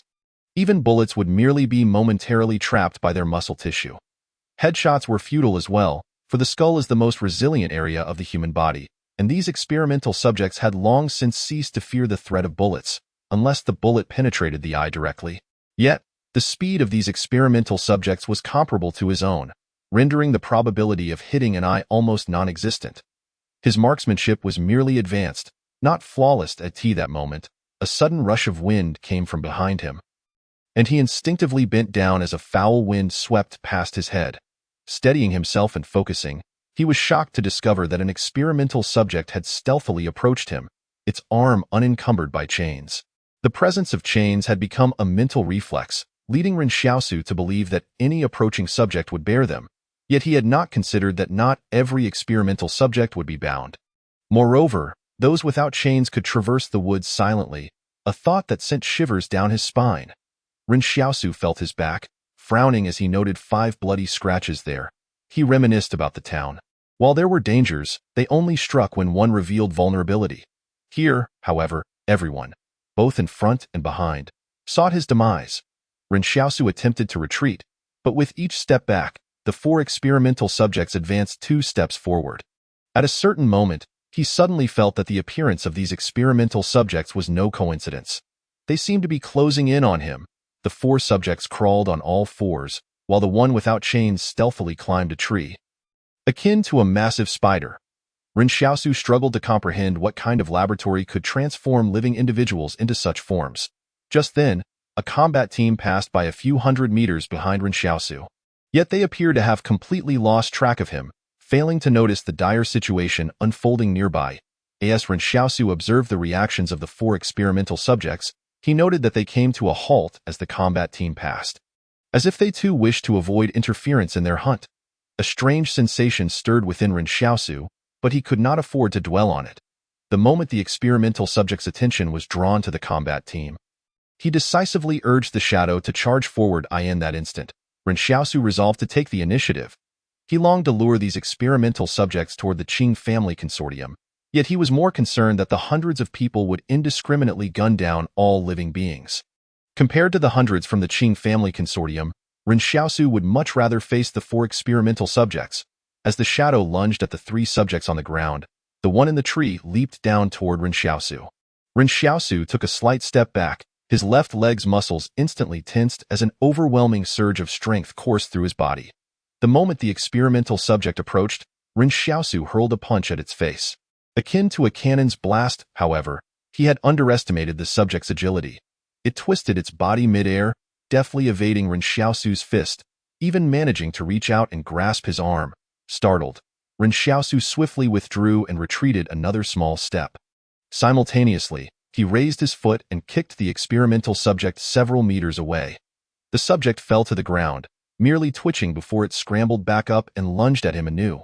Suddenly, a piercing pain shot through Ren Xiaosu's body. The visceral tearing sensation made him break into a cold sweat, his muscles trembling. He saw his shadow entangled with 3 experimental subjects who were frantically tearing at its body, one even sinking its teeth into its waist. The shadow possessed enough strength to lift an experimental subject with one hand and slammed it down onto the ground. Yet this subject proved to be sturdier than Ren Xiaosu had anticipated. It remained unharmed from the impact. This exemplified the disadvantage of being unarmed.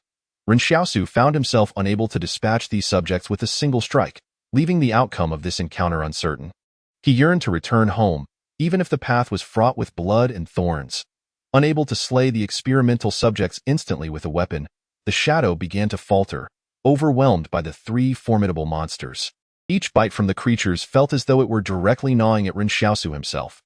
Pain signals surged from specific areas to his central nervous system, delivering unbearable messages that created a cacophony of complex signals racing through his neural network, disrupting his willpower. His movements slowed, his hands trembled, and though the experimental subject made several attempts to attack him, they were all thwarted, yet it gradually became apparent that his opponent was growing increasingly sluggish and feeble. Ren Xiaosu's eyes turned crimson as he endured the excruciating pain, almost on the verge of tears. Throughout the years, he had never cried, not even shedding a single tear. Leaning against a nearby tree trunk to catch his breath, he recognized that everyone here wished for his demise. The experimental subjects, the Qing family consortium, all wanted him dead. Yet, he adamantly refused to succumb. The shadow was not omnipotent, nor were all extraordinary abilities. Ren Xiaosu needed a weapon. Even though he currently possessed a mere 93 gratitude coins, he addressed the palace. "Grant me a weapon." The palace remained silent. "Hey, I said give me a weapon." Ren Xiaosu's voice fell like a stone into the ocean. "I am telling you I'm about to die, so give me a weapon." At that moment, time seemed to freeze. Ren Xiaosu watched as the approaching experimental subject slowed to a near halt. Finally, the palace spoke. "Detection of a death aura. Shall the seal be activated?" Ren Xiaosu, bewildered, asked, "Activate what seal?" "Unknown." "What is the cost of activating this seal?" "Loss." "Loss of what?"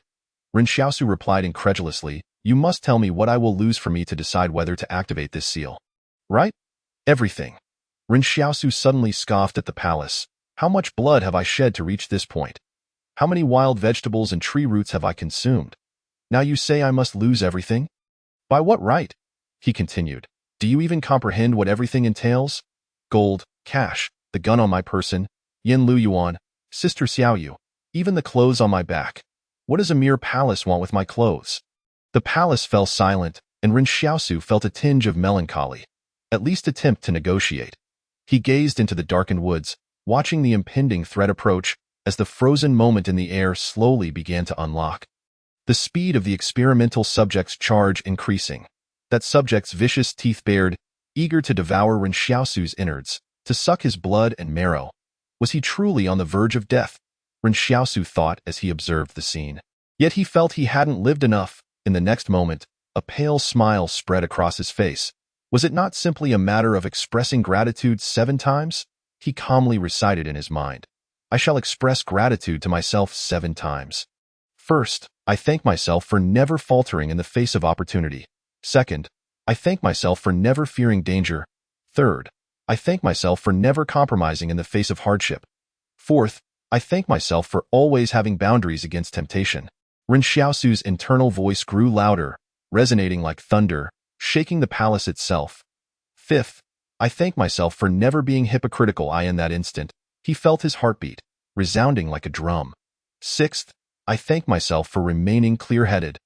Never hesitating, he then heard the winds whisper, caressing the texture of his skin. The researchers in the city, monitoring the laboratory's coordinates, suddenly looked up, detecting immense energy surging from the north, akin to the rising sun. Ren Xiaosu spoke with calm determination. Seventh, I thank myself for singing boldly through the mire of life, cutting through thorns. The palace fell silent for a moment. From Ren Xiaosu, gratitude 7. Weapon unlocking permission granted. Shall it be unlocked? Unlock, Ren Xiaosu roared. Suddenly, it felt as if the temporal lock dissolved, and Ren Xiaosu gazed at the experimental subject lunging toward him, his palm reaching into the void as if to grasp an inexplicable power. A blade cleaved the path between life and death, an unstoppable force. In the next moment, a black knife materialized in Ren Xiaosu's hand, and with a fierce determination, he swung it horizontally, his entire being boiling to the limit. Veins pulsating on his forehead, the sound of the blade slicing through leather echoed sharply in the woods, and the once ferocious experimental subject was cleaved in two before the might of the black knife. Filled with rage, Ren Xiaosu declared, "Life and death are the essence of this world." The experimental subject's eyes widened in confusion. It seemed unable to comprehend the origin of the knife in Ren Xiaosu's hand, or why this strike signified its end. The pale yellow blood flowed from the black blade onto the decaying leaves below. Ren Xiaosu held the knife aloft, surveying the battlefield. Strangely, the moment he grasped the knife from the void, the shadow also wielded a blade. The black knife and the shadow melded seamlessly, as if they were one entity.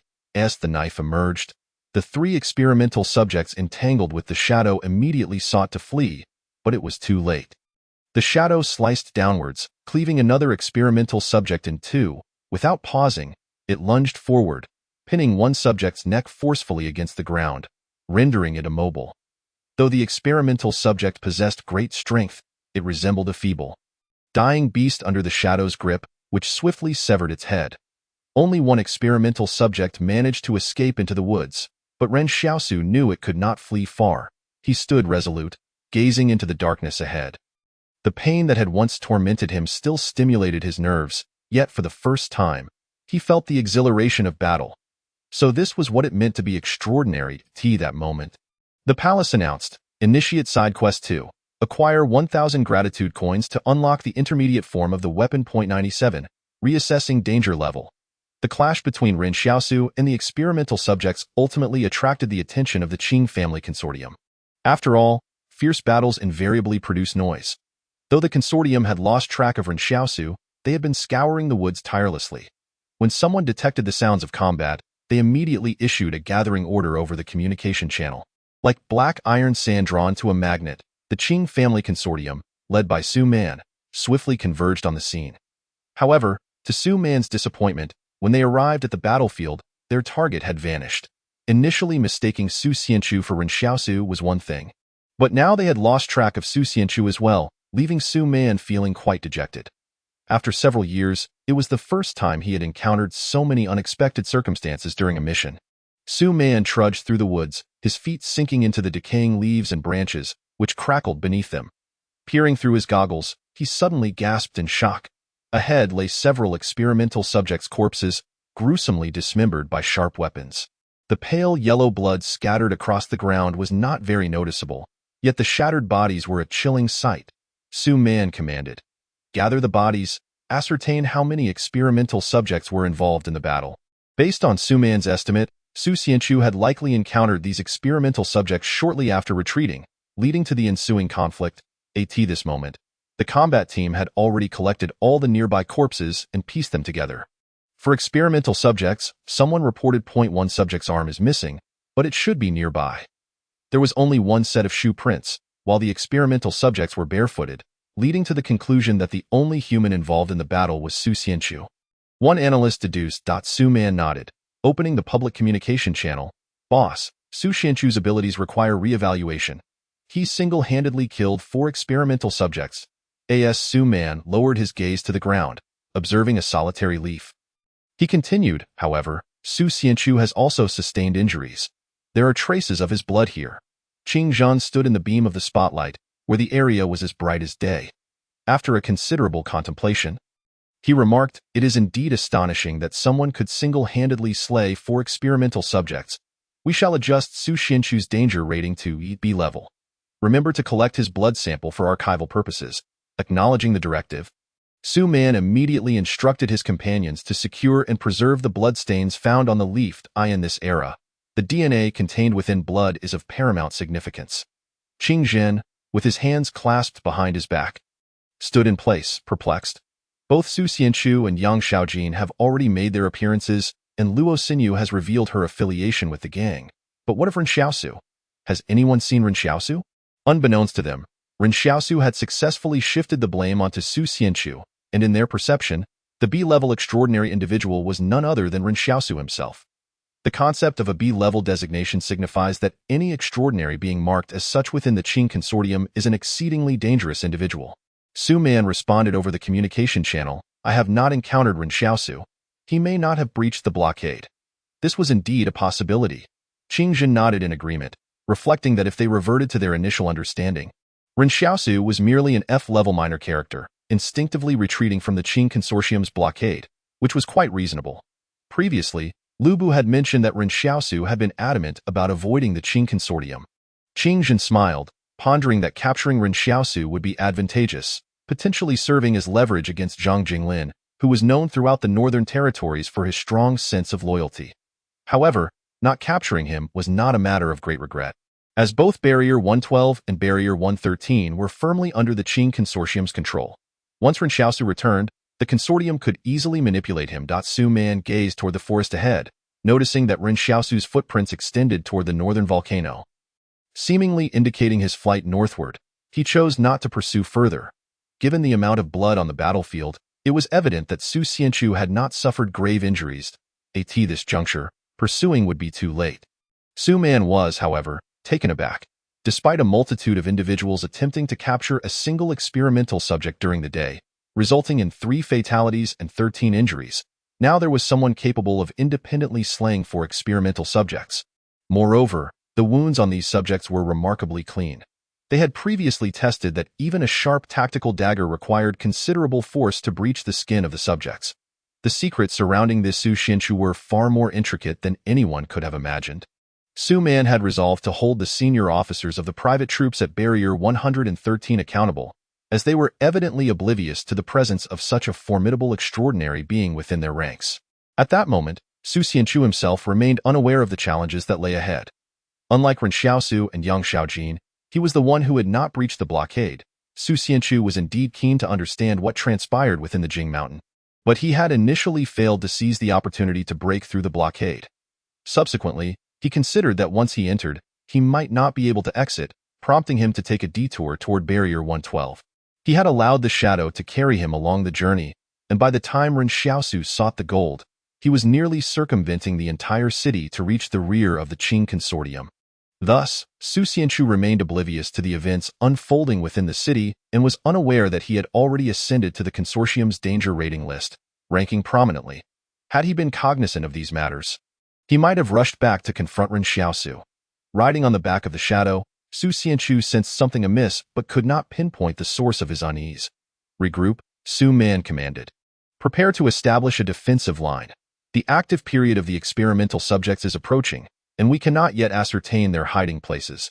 It seemed that Su Man was acutely aware that even if 4 experimental subjects had perished, it was far from the end. The number of experimental subjects was likely far greater than others could fathom. Just then, Su Man heard hurried footsteps about 100 meters away, as if someone was sprinting towards them. He promptly directed the beam of his tactical flashlight and was taken aback to discover that it was Ren Xiaosu. Fleeing atop the shadowed, Su Man was momentarily stunned. What is happening? Why has Su Xianchu returned? Hadn't he escaped? Ren Xiaosu, spotting Su Man and the others from afar, began to take a detour, intending to evade the Qing Consortium's operatives by circumventing their left flank. However, Su Man did not hesitate. He immediately pulled back the gun's bolt, ready to fire. Yet, upon hearing the sound of the chamber being readied, Ren Xiaosu panicked, exclaiming, "Are you really going to shoot me? Look behind me." Su Man, perplexed, glanced behind Ren Xiaosu and saw shadows surging through the trees. Accompanied by the cacophony of clinking chains, Su Xianchu's demeanor changed dramatically. "Have you unwittingly disturbed the nest of the experimental subjects?" In the forest, countless experimental subjects darted through the shadows, resembling a swarm of spiders. Even Su Man, a seasoned warrior, turned pale with fear. Those who understood the situation could immediately deduce that Su Xianchu, while fleeing, had inadvertently stumbled upon the dwelling of the experimental subjects, thus attracting them all. Those who were unaware might have thought that Ren Xiaosu had summoned reinforcements for revenge. Nevertheless, Su Man's conviction regarding Su Xianchu's identity solidified, for Lu Bu had previously mentioned that Su Xianchu had traversed with the shadow carrying him, conserving his strength effortlessly. Unbeknownst to Ren Xiaosu, he had inadvertently concealed his identity through a twist of fate, and Lu Bu had selflessly paid with his life for this cover. The experimental subjects were relentlessly pursuing Ren Xiaosu. Saliva splattering as they crawled. At that moment, Su Man shouted into the communication channel, "Attention from the urban direction. Establish a defensive line." The Qing Consortium had a substantial presence within the forest, numbering in the hundreds. However, it appeared that the experimental subjects outnumbered them. Yet, at this critical juncture, Su Man prioritized notifying the urban area to construct a defensive line rather than issuing a withdrawal order. He commanded, "All personnel present. Immediately assume defensive positions as units and prepare to fire," buying time for the urban area. As Ren Xiaosu dashed forward, he observed the Qing Consortium's combat teams halt in their tracks, adopting a half-kneeling stance to open fire. Lacking defensive fortifications, they had constructed a barrier using their own bodies. While riding on the shadow, Ren Xiaosu was faster than the experimental subjects, allowing him to successfully alter his trajectory and evade the consortium's gunfire. However, he was struck by a sense of awe. Was this the distinction between the consortium's combat personnel and private troops? These soldiers were willing to sacrifice their lives and safety for the sake of their comrades. What merit did the young man in the white suit possess to command such a dedicated unit? In truth, Ren Xiaosu had overestimated the consortium's forces. Rather, the soldiers under Qing Zhan's command had given him the impression that the consortium's military was exceptionally united and formidable. In reality, the soldiers serving Qing Zhan were indeed the cream of the crop within the consortium's ranks. Su Man was a soldier of considerable combat acumen, yet that did not imply he was fearless. A vital aspect of combat proficiency involves a keen awareness of the situation, enabling one to accurately assess the battlefield. He realized that remaining behind to delay for the urban area would certainly lead to his demise. Yet retreating would undoubtedly result in greater casualties among his comrades, who were ill-prepared for the impending onslaught. Qing Zhan had already ordered the construction of fortifications, such as makeshift bunkers and barriers. These were imperative. However, Su Man understood that they had grossly misestimated the number of experimental subjects within Jing Mountain. According to intelligence, there should have been fewer than 100 subjects in the area. After all, the total count of active specimens in the Fire Seed Company's previous experiment was only 87. Could it be that the Fire Seed Company had intentionally leaked false information to ensnare Qing Zhan after failing to regain control of the laboratory? It was worth noting that over the past 2 years, Qing Zhan had eliminated numerous individuals from the Fire Seed Company. Of course, Qing Zhan was no fool. He had brought several times the originally planned personnel to this location, and he would not perish here. Su Man was not concerned for Qing Zhan's safety. Rather, he worried about the potential devastation to the combat brigade at Barrier 1-2. At that moment, Su Man's communication channel was open to all frequencies, allowing him to hear Qing Zhan's calm voice resonate within his helmet. "Save them, slowly retreat to the city's edge. I have already made preparations." Su Man exhaled in relief, shouting into the regional communication channel. "Hold the defensive line. Reinforcements are en route." As long as they could hold out long enough, they would not face death, at least, not the majority. Had another prominent figure from a different consortium been present, their first instinct would likely have been to abandon this lone unit. Amidst the chaos, Ren Xiaosu had successfully evaded the Qing Consortium's perimeter, with the shadow racing southward. Initially, Ren Xiaosu believed the northern route would be relatively safe. However, he soon discovered that the north was even more perilous. The Qing Consortium had deliberately avoided the volcanic region while approaching Jing Mountain due to the hazardous toxic gases that were difficult to evade, rendering the volcanic area the only place the consortium had not scoured. Ironically, the experimental subjects had taken refuge near the volcano. However, these experimental subjects were not provoked by Ren Xiaosu. He encountered them unexpectedly on his journey. These hundreds of subjects were evidently intent on launching a surprise attack on all humans within the mountainous region. Ren Xiaosu could not discern what had drawn them here. or whether it was the ominous signs of a volcanic eruption that had roused them from their slumber. Regardless, he was overwhelmed by the urgency of the situation. Facing a human-faced insect or a pack of wolves seemed preferable to confronting the Qing family consortium and the experimental subjects directly. While he might manage to fend off 4 of them, the thought of facing hundreds left him utterly exasperated. Were it not for the shadow that could carry him to safety, he would likely have resorted to feigning death on the ground, hoping that their diminished intelligence might lead them to believe he was one of them. Ren Xiaosu pondered the sheer number of experimental subjects present, clearly indicating that Su Man had underestimated their population. Had they continued to breed over the years? Were those without chains on their arms the offspring of later generations? It was not that Ren Xiaosu had an overly vivid imagination. Rather, he simply could not comprehend what these subjects, isolated in the depths of the forest, could possibly do aside from procreate. When he had slain those 4 subjects, his heart had swelled with invincible bravado, but within half an hour, that bravado had been ruthlessly shattered by reality. Ren Xiaosu, I am invincible, reality. No, you are not. The entire operational team of the Qing family consortium was advancing northward to rescue Su Man and the others. Seizing this opportunity, Ren Xiaosu fled southward. Retracing his path back to Barrier 113, Yang Xiaojin and Luo Xinyu had vanished without a trace, while Su Xianchu leisurely departed from the mountainous region via an alternate route. This adventure resembled more of a farce. Yet it unveiled to Ren Xiaosu the stark truths of this world. He was merely aware of the Fire Seed Company and the Qing family consortium, but there existed numerous other consortiums and barriers, revealing a world far broader than he had imagined. As Ren Xiaosu fled, he suddenly heard a tremor emanating from the volcano behind him, this time causing the very ground to quake. He beheld magma erupting from the crater, soaring skyward like fireworks. The molten rock rapidly solidified into scorching stones upon contact with the cold air, and soon, it seemed as if a meteor shower had commenced, engulfing vast stretches of forest in flames.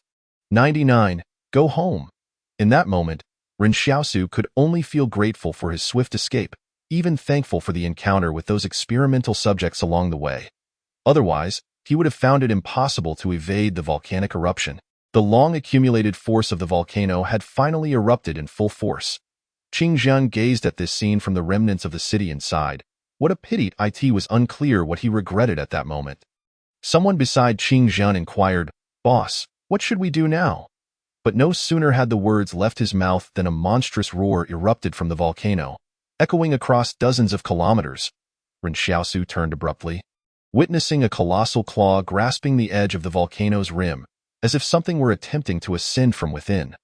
What kind of creature could possibly survive in the molten depths, if such a terrifying being existed? What horrors lurked in the depths of the river he had encountered earlier but never witnessed? Qing Zhen lamented. Such a thing truly exists. We must temporarily withdraw from the western front. His confidant stared blankly at the volcano. What on earth is that thing? Yin Tao, call my useless brother, Qing Zhen said. If that creature emerges, or if the experimental subjects are driven southward by the volcano, Barrier 113 will be in grave danger. The confidant named Yin Tao was taken aback. Did Qing Zhen truly believe the barrier would be compromised? Instinctively, he reached for the satellite phone, only to find that the device, usually functioning perfectly, was now inoperable. The heat wave caused by the volcanic eruption had begun to engulf the entire mountainous region, and it was worth noting that there was more than one volcano in this area. Seeing this, Qing Zhen ordered, "We must leave this place." This inferno seemed poised to completely incinerate the secrets of the mountainous region. Upon receiving the retreat order, Su Man and the others fired their weapons in an orderly manner while retreating, displaying a remarkable calm in the face of the volcanic eruption. As they exited the edge of the forest and entered the city, one of Qing Zhen's men suddenly pressed a button on a remote control. In an instant, the boundary between the forest and the city ignited as if lit by a fuse. The explosives that the Qing family consortium had buried long ago detonated simultaneously, effectively isolating the experimental subjects to the north of the forest, even inflicting considerable casualties upon those formidable beings. The remaining subjects, untouched by the blast, stared coldly at the retreating Qing family consortium across the fiery barricade. The experimental subjects did not linger long, opting instead to re-enter the forest, seemingly attempting to circumvent the area. Su Man, panting heavily, returned to Qing Zhan's side, bowing his head to say, "I'm sorry. I could not bring Su Xianchu back, it's all right." Qing Zhan replied, shaking his head, "Get in the vehicle. We will head west. There should still be a route back to Barrier 112." With that, Qing Zhan turned to leave, the sound of his polished shoes echoing with composure against the ground. At the city's edge, numerous military transport trucks and off-road vehicles were stationed, alongside heavy machinery. Su Man hesitated, prompting Qing Zhan to turn back and ask, "Are you curious why I sent people to rescue you?" "Do not feel overly grateful. It is merely a transaction. I sent people to save you because you are still of use." Su Man opened his mouth, as if to say something, but Qing Zhan smiled and added, "Save your declarations of loyalty. I have never placed faith in such things." Just then, a combat personnel shouted, "This is bad. Our vehicles are unusable. Come and see the tires." Su Man was momentarily stunned. What happened? Did the tires burst? "We brought jacks and tire repair equipment. We can fix it," the man grimaced. "It's not that the tires burst. Someone has cut our tires off." "Su Man?" "Qing Zhan?" The previously composed Qing Zhan felt his smile freeze upon his face. "Su Xianchu, this is the first time I've genuinely wished to kill someone. Su Man, fetch me a combat uniform." Both Qing Zhan and Su Man knew that Su Xianchu had fled southward, yet they had not anticipated this turn of events. Su Man thought that merely puncturing the tires would suffice. But now the tires had been completely severed. The removal of the tires meant that everyone in the Qing family consortium would have to traverse the mountainous region on foot. It was not that there was a significant danger. Rather, continuing to wear white suits would appear rather disheveled. Su Man whispered behind Qing Zhan, "This mission's failure may result in your facing repercussions within the consortium." Qing Zhan was unconcerned. "It's fine. Those old geezers always need someone to work for them. I'll just consider it a vacation." "What shall we do about Ren Xiaosu?" Su Man inquired. "If he hasn't perished in the mountainous region, he will certainly find a way back to Barrier 113, Qing Zhan reflected. "Once the satellite phone is operational again, have Luo Lan keep an eye on him. As for how to handle it, I have yet to decide. Also, ensure he promptly escorts Zhang Jinglin away. That individual cannot die in our hands, for the assassin targeting him may already be en route." Indeed, it was Ren Xiaosu who had severed the tires of the Qing family consortium's vehicles. At that moment, the consortium had been preoccupied with battling the experimental subjects, and it would have been foolish not to take advantage of the opportunity. Furthermore, after being pursued relentlessly by the consortium, he needed to exact some form of retribution to quell his frustration. The volcano continued to erupt behind him, the moon obscured by the rising smoke, and the intensity of the eruption seemed to escalate. Ren Xiaosu pondered the creature that had roared from the volcano. He had not seen it fully manifest. As he departed the city, he witnessed the explosives detonating at the city's edge, once again reminded of the terrifying power of humanity's advanced weaponry. Ren Xiaosu continued his journey southward back to Barrier 113, suspecting he might encounter isolated experimental subjects along the way. However, if they were not in overwhelming numbers, he found himself considerably less fearful. When the Shadow's formidable strength and speed wielded the Black Blade, the destructive capability would be incalculable. The combination of their abilities formed a more powerful synergy, which seemed to delineate the path Ren Xiaosu was destined to tread. Yet, this path would likely be fraught with more twists and turns. He journeyed southward to Barrier 113. The most perilous threats were not the experimental subjects, but rather the human-faced insects and packs of wolves.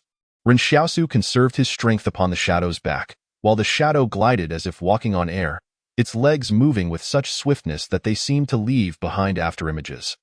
Although this made Ren Xiaosu appear somewhat like a disabled individual reliant on another for transportation, he did not mind. During this journey, he revisited the cave where they had taken shelter one night, only to discover a newly carved line of delicate characters etched upon the ceiling. "It is right behind you."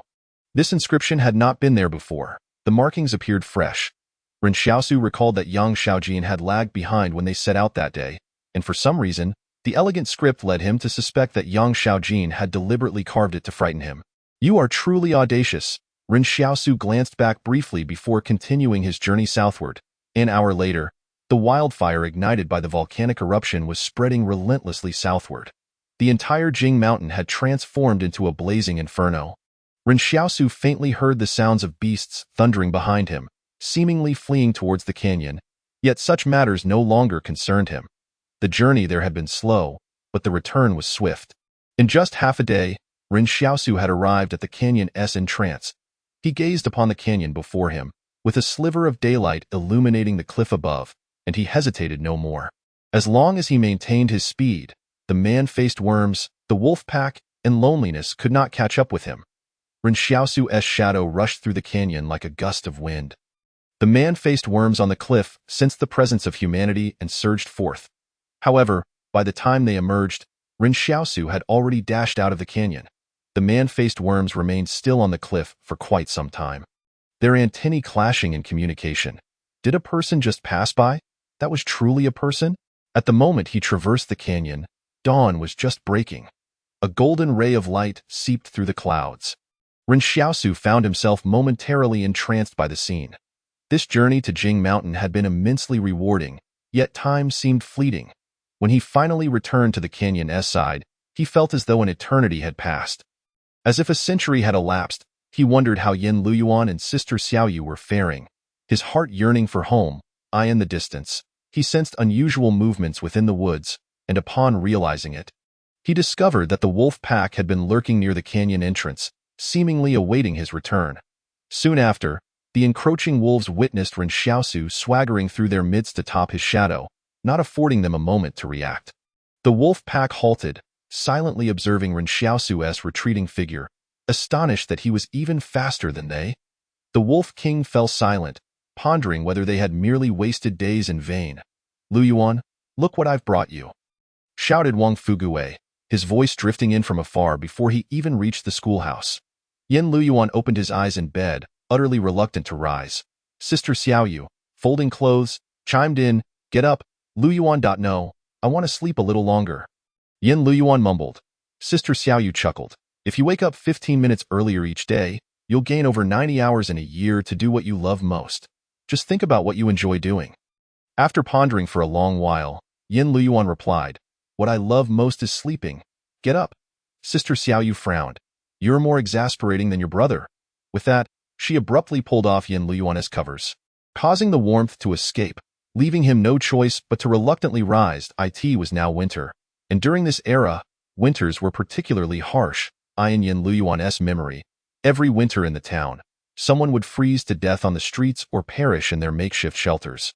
Those shelters were constructed from branches or metal frames, merely wrapped in rags, offering no protection against the wind. During those years, he and Ren Xiaosu would shiver in their shelters, where Ren Xiaosu would wrap every piece of clothing they had. Be it summer or winter, around Yan Liuyuan, yet he would still feel cold. However, whenever he recalled those times, Yan Liuyuan felt a sense of joy. He remembered Ren Xiaosu once saying, "The happiness of humanity does not arise from indulgence, but from suffering. When you endure pain to the point of unbearable anguish and suddenly taste a hint of sweetness, you will strive to live on. That sweetness may mean little to others, but to you in that moment, it is the greatest joy." Sometimes, Yan Liuyuan thought that if Ren Xiaosu had been born within the walls, he might have become a philosopher, as described by Mr. Zhang. Wang Fuguwei entered carrying 2 sweet potatoes, calling out, "Xiaoyu, you and Liuyuan each take one and eat them while they're warm." "Uncle Fuguwei," Yan Liuyuan said, accepting a sweet potato, "why do you love sweet potatoes so much? You have them roasted every day." Wang Fuguwei beamed. "When I was a child, there was a famine outside Barrier 107, and I followed my father to escape here and seek refuge with relatives. Back then, it wasn't as dangerous outside. Once, we unearthed 2 sweet potatoes in the wild, and my father roasted them for me. I thought at that moment that roasted sweet potatoes were the most delicious food in the world." Since that midnight gunfire incident, Yan Liuyuan had begun to refer to Wang Fuguwei differently. Wang Fuguwei noticed this change and felt genuinely pleased. He truly cared for the 2 brothers, finding them far superior to his foolish son, Wang Dalong. Over the years, he had watched as Ren Xiaosu helped Yan Liuyuan struggle to survive, and he sincerely felt for their hardships. As he watched Li Xiaoyu and Yan Liuyuan enjoying their roasted sweet potatoes, he suddenly sighed. "With Mr. Zhang gone, our town is left without a teacher." Yan Liuyuan shrugged. "What does it matter?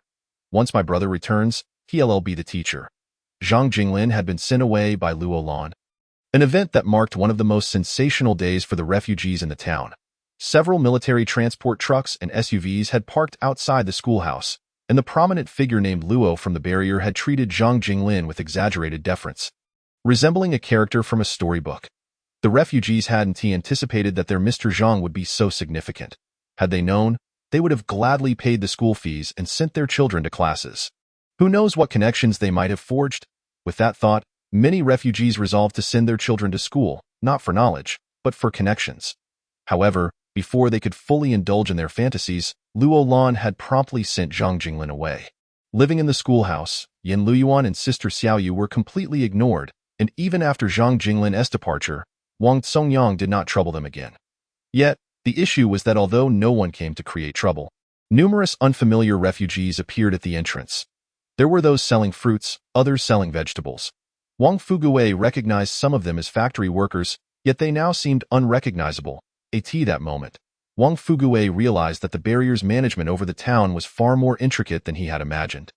Some refugees had been bribed and turned into informants for the barrier. On ordinary days, these people were just regular refugees, but if anyone among them attempted to conspire or organize a strike, they would immediately report to the barrier, revealing who was stirring up trouble.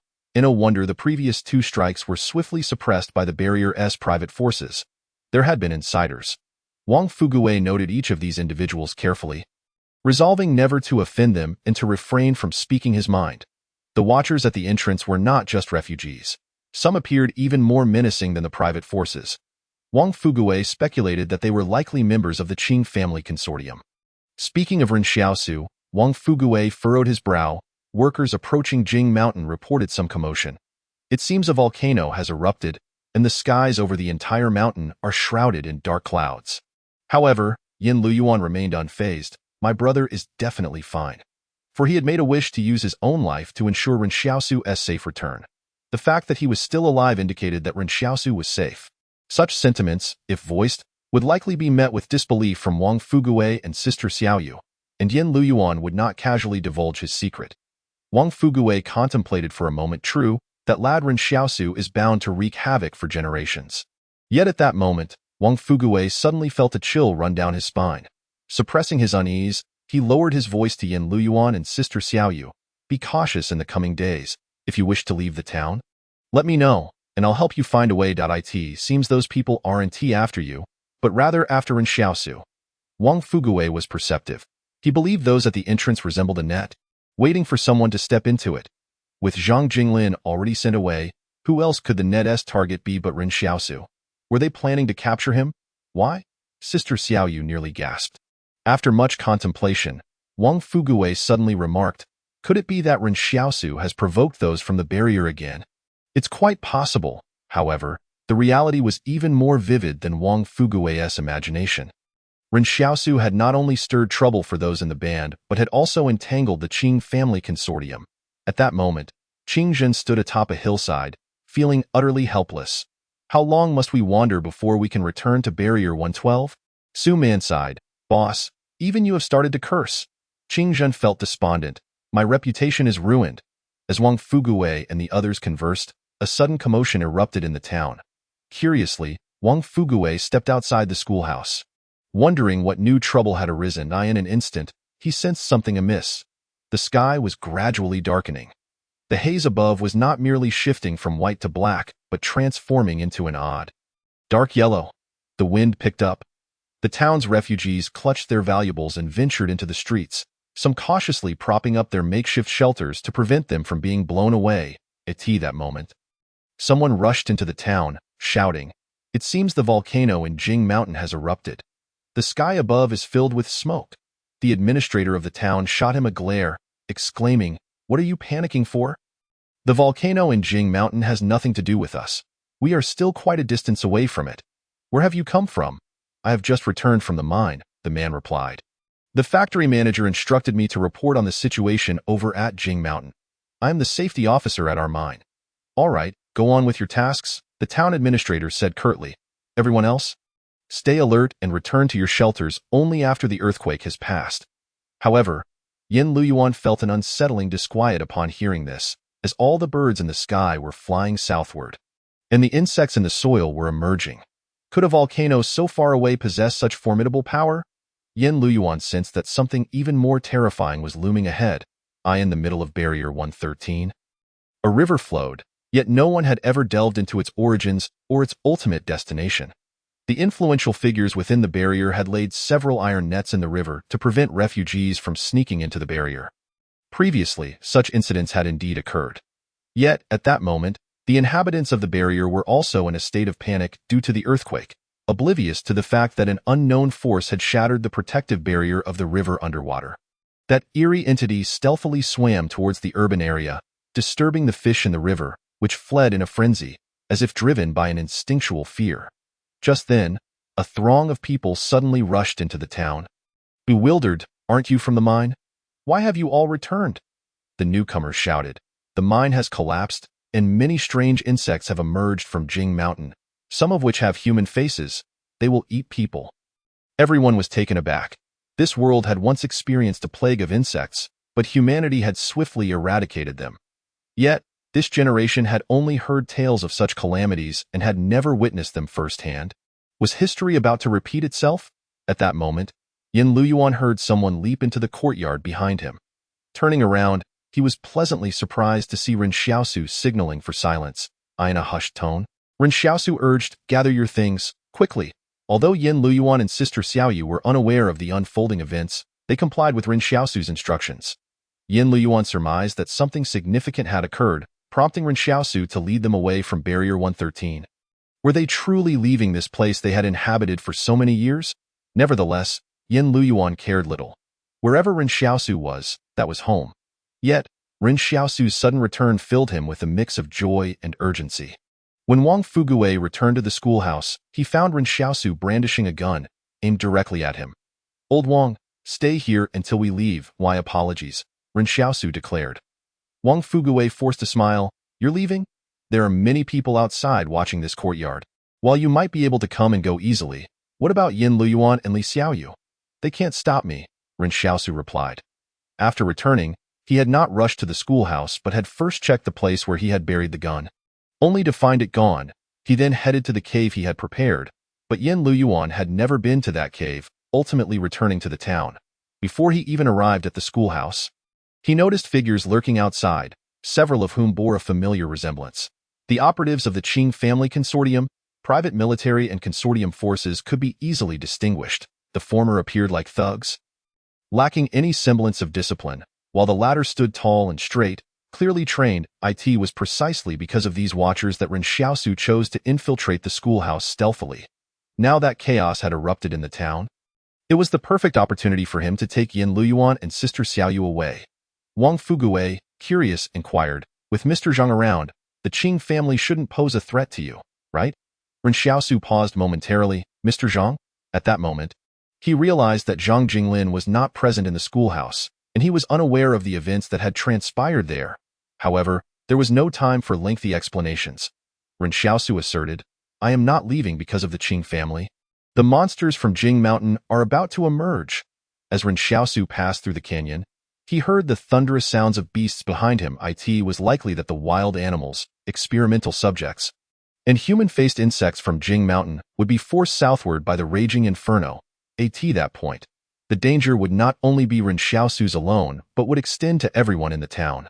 Yet, he had no time to elaborate further. He turned to Wang Fugui, saying, "You heard them mention those insects.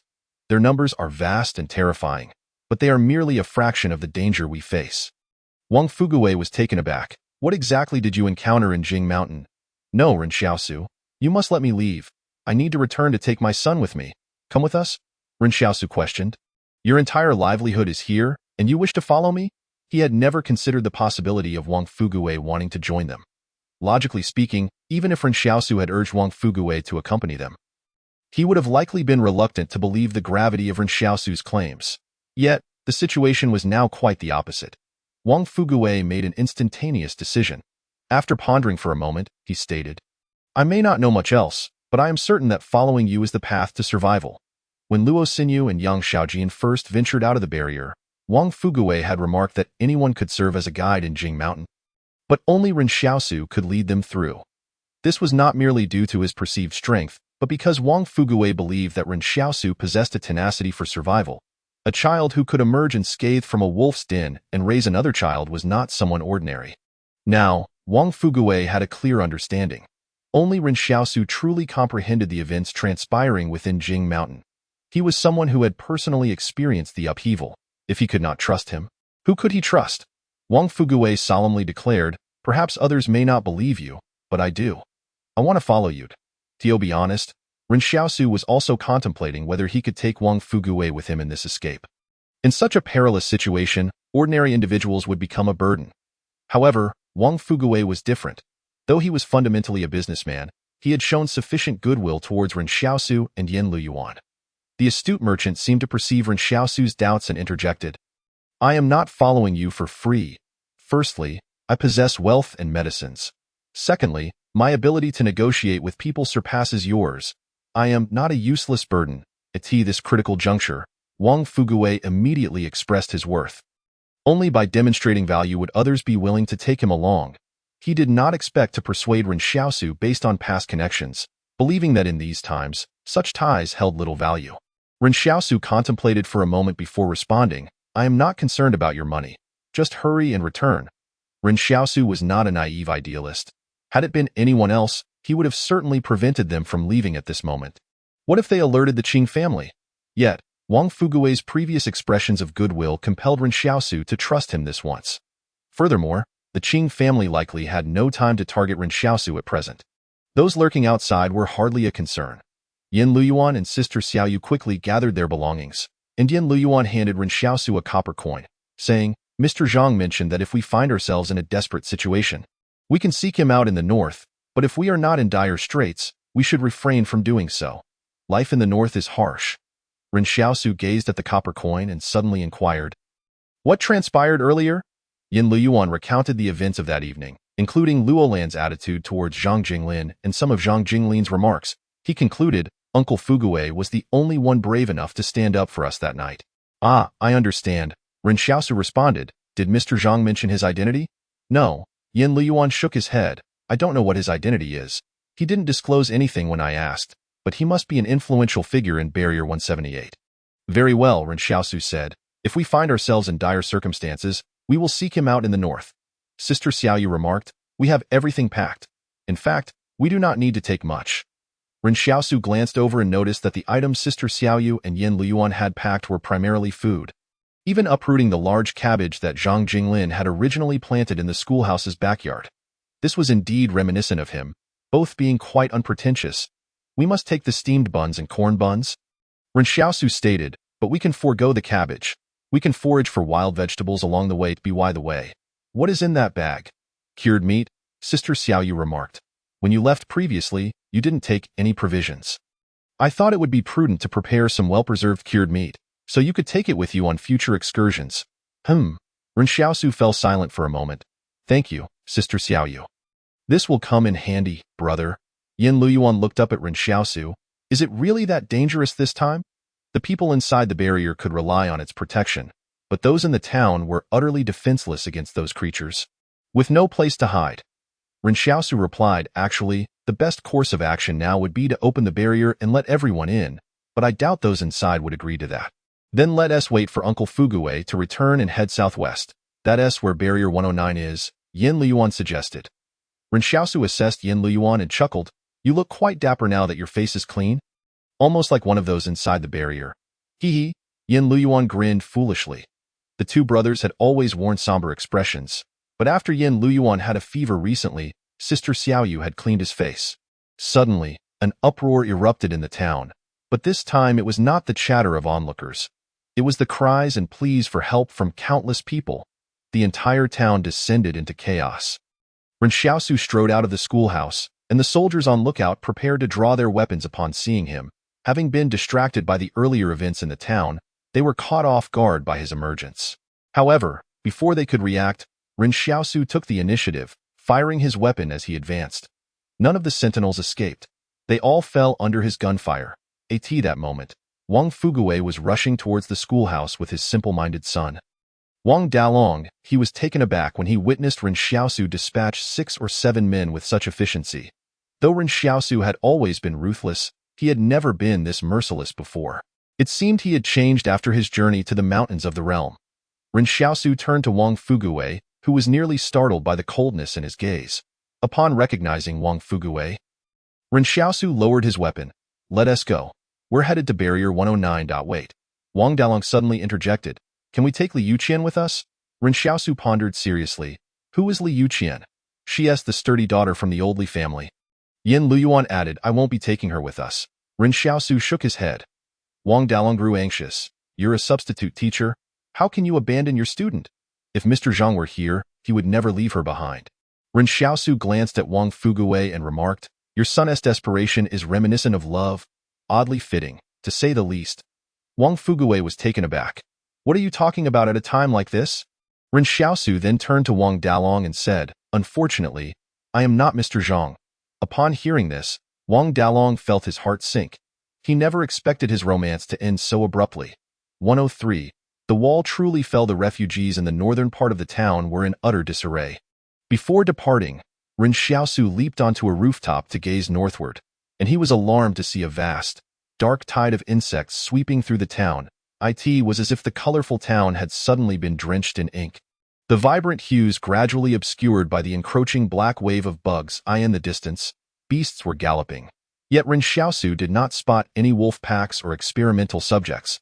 The human-faced insects were likely the first wave to arrive in the town.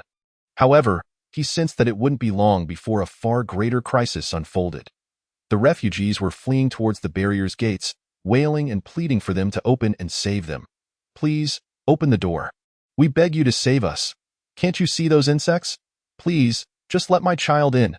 The refugees crouched beneath the city walls, yet the private military forces stationed on the walls merely fired automatic rifles into the densest parts of the insect tide, showing no intention of opening the gates. Their bullets were but a drop in the ocean against the advancing swarm. The tide of insects drew near and the barrier's gates remained resolutely closed. Some refugees began to curse vehemently, but they could only shout a few words before they had to flee, lest they be consumed by the approaching swarm. Ren Xiaosu had never held high hopes for others, so his first instinct was not to negotiate with the barrier but to escape immediately. The fates of others were of little concern to him. He needed to ensure the safety of Yan Liuyuan and the others.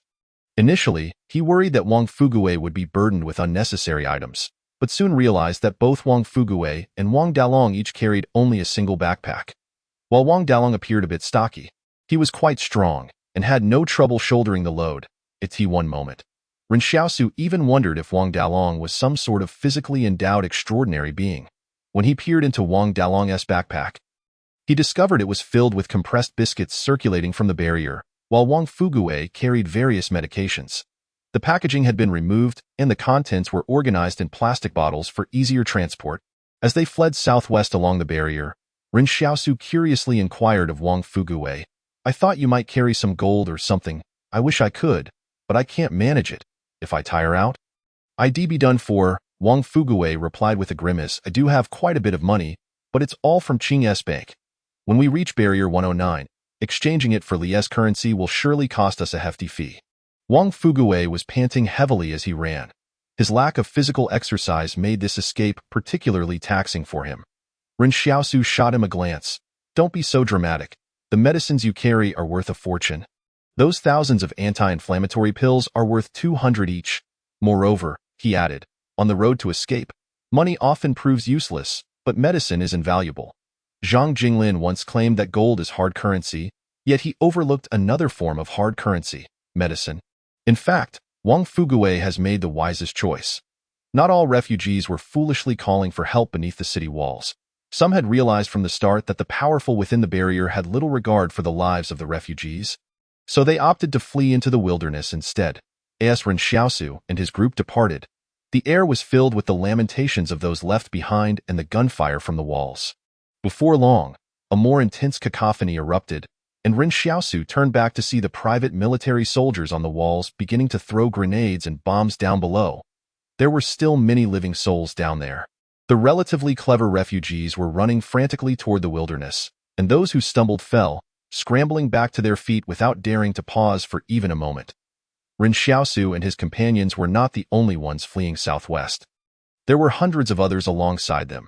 Due to Yan Liuyuan and Sister Xiaoyu's inability to run swiftly, Ren Xiaosu had to lead them through the throngs of people.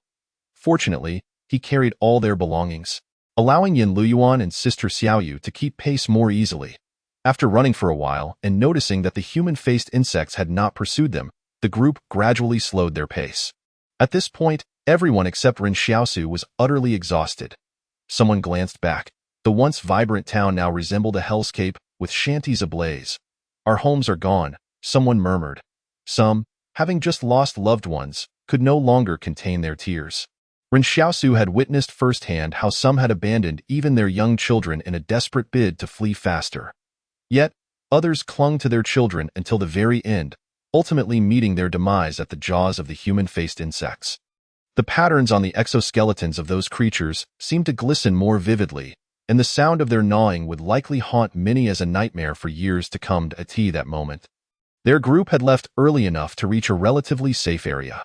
The human-faced insects appeared more interested in the barrier and did not pursue the fleeing humans into the wilderness. Ren Xiaosu suddenly sensed that the barrier would likely draw a great deal of attention from the fleeing humans, as it would contain more food for the beasts and human-faced insects. At that point, the Qing Consortium's military would join the fray, deploying the munitions and heavy weaponry stored within the barrier to fend off those monstrous beasts. It should pose no problem. Had it not been for the need to evade the Qing Consortium, Ren Xiaosu might have chosen to linger in the wilderness for a while, waiting for them to clear out the monsters before returning with Yan Liuyuan and Sister Xiaoyu. However, now he had to distance himself from the areas under the consortium's control. Just then, Ren Xiaosu furrowed his brow and looked down at the ground, and everyone felt it. Another earthquake. This tremor was more violent than any before, causing some to lose their footing and fall. "Look, what is that?" Someone pointed toward the north. There, a massive black line was rapidly extending southward, emanating from the direction of the mountains, plunging like a blade straight into the barrier. The formidable, towering wall emitted a sound akin to a collapsing iceberg, and even the solid structure began to show fine cracks from the bottom up. Ren Xiaosu watched in stunned silence as the fissures did not form a chasm, but rather split the barrier into two semicircles. With the ground on the western side suddenly rising by over 10 meters, it was as if someone had forcefully raised a section of the entire plain. Two tectonic plates collide and compress against one another. And in but a fleeting moment, they have shattered half of the protective barrier. The wall has truly collapsed. The calamity is real. Ren Xiaosu once casually discussed a topic with Yan Liuyuan. What would happen if this wall, which safeguards humanity, were to crumble? At that time, Ren Xiaosu did not take his own words to heart, for after all, a collapsed wall could merely be rebuilt. The influential figures within the barrier would remain influential, and the displaced folk in the town would still be displaced. However, the situation has changed. The wall could collapse at any moment, and it must not happen now, for outside lurk packs of wolves, beasts and venomous creatures fleeing from the mountains, as well as the man-faced insects and experimental subjects. The earthquake caused by the tectonic plates acted like a black swan suddenly flapping its wings, bringing disaster upon the barrier. This barrier lies between two tectonic plates, and when they move violently, it is instantly torn apart. Yet the devastation wrought by the earthquake does not end there. The structures within the barrier begin to topple, and countless living souls are buried beneath the rubble. Ren Xiaosu gazes down from the hillside, witnessing the scene unfolding below. The wall, which had stood for decades, perhaps even a century, now disintegrates like a crumbling glacier, with sections falling away one after another, ultimately reduced to ruins. This is perhaps the most shocking and maddening sight Ren Xiaosu has ever beheld. The private troops stationed on the wall had not even had time to retreat before they plummeted to the ground alongside it, meeting a gruesome fate. It is crucial to note that this wall stands approximately 50 meters high. Any ordinary human falling from such a height would be doomed. The man-faced insect swarm, which had previously been unable to breach the wall, now surged into the city within the barrier, while the influential figures therein, still reeling from the collapse, are now confronted with ravenous insects. Wang Fuguwei and the others halted in their tracks, turning to witness the horror. Their eyes filled with profound dread. "Xiaosu, will the people inside the city survive?" Sister Xiaoyu murmured. Ren Xiaosu turned and continued toward the direction of the 109 barrier. "As long as we survive." That is enough. In Ren Xiaosu's view, there must still be some individuals within the barrier capable of escaping. A city with a population of hundreds of thousands cannot be devoid of clever minds. and the Qing family's military is also present inside. Yet, these concerns no longer pertain to him. In this era, one must adopt a detached stance. The influential figures of the past never cared for the lives of the displaced and will not now. Moreover, this calamity is beyond anyone's control. Suddenly, someone exclaimed, "Look, there seems to be something strange in the barrier." The next moment, Ren Xiaosu turned back to see a massive bubble materializing in the sky, drifting toward the man-faced insects, and then bursting, forcefully pushing the swarm back by more than 10 meters, with some insects seemingly obliterated in the blast. Others may not know what it is, but Ren Xiaosu instantly recalled the bubble produced by Zhang Baojin when he was captured within the barrier. This bubble was merely slightly larger than the one he had previously encountered, yet its appearance and function were remarkably similar. A sense of intrigue stirred within Ren Xiaosu. It appears Zhang Baojin has not perished, and his abilities have indeed grown. An extraordinary being, someone exclaimed. An extraordinary being has acted within the barrier. What is that bubble? Ren Xiaosu mused, observing the astonished crowd. If I were to say it is a saliva bubble expelled by Zhang Baojin, I fear you would not believe me. Wang Fugui's son, Wang Dalong, muttered, if only I were an extraordinary being. Previously, due to the barrier's apprehension of extraordinary beings, everyone had avoided the term, fearful of being associated with it. Yet, truth be told, who wouldn't he desire such transcendent abilities? Even someone like Wang Fugui, who has entered middle age, has undoubtedly fantasized about it. This is humanity's ultimate yearning for the world. However, extraordinary beings are scarce. It seems that within the population of tens of thousands, there are but a handful. Ren Xiaosu knew there must be more hidden extraordinary beings within the barrier, but their numbers would surely be limited. How can one become an extraordinary being? Wang Dalong curiously looked at his father, Wang Fugui. Wang Fugui was at a loss for words. I do not know. Yan Liuyuan casually remarked, perhaps it requires certain conditions, such as luck or bloodline? Wang Dalong became despondent. Then my father isn't an extraordinary being either. Yan Liuyuan consoled him. Don't be too despondent. It could be that he isn't your biological father? Wang Dalong. Just moments ago, Wang Dalong, who had not shed a tear even when love had died, suddenly burst into tears. Xiaosu, you two brothers have such sharp tongues. Wang Fugui nearly uttered a curse. And Zhang Baojin is also an extraordinary being. Do you see any extraordinary bloodline in his father? At this moment, after Zhang Baojin had expelled 4 or 5 bubbles to repel the insect swarm, many individuals found a moment to breathe. They seized the opportunity and rushed toward the barrier's exit, heading straight for Ren Xiaosu and his companions.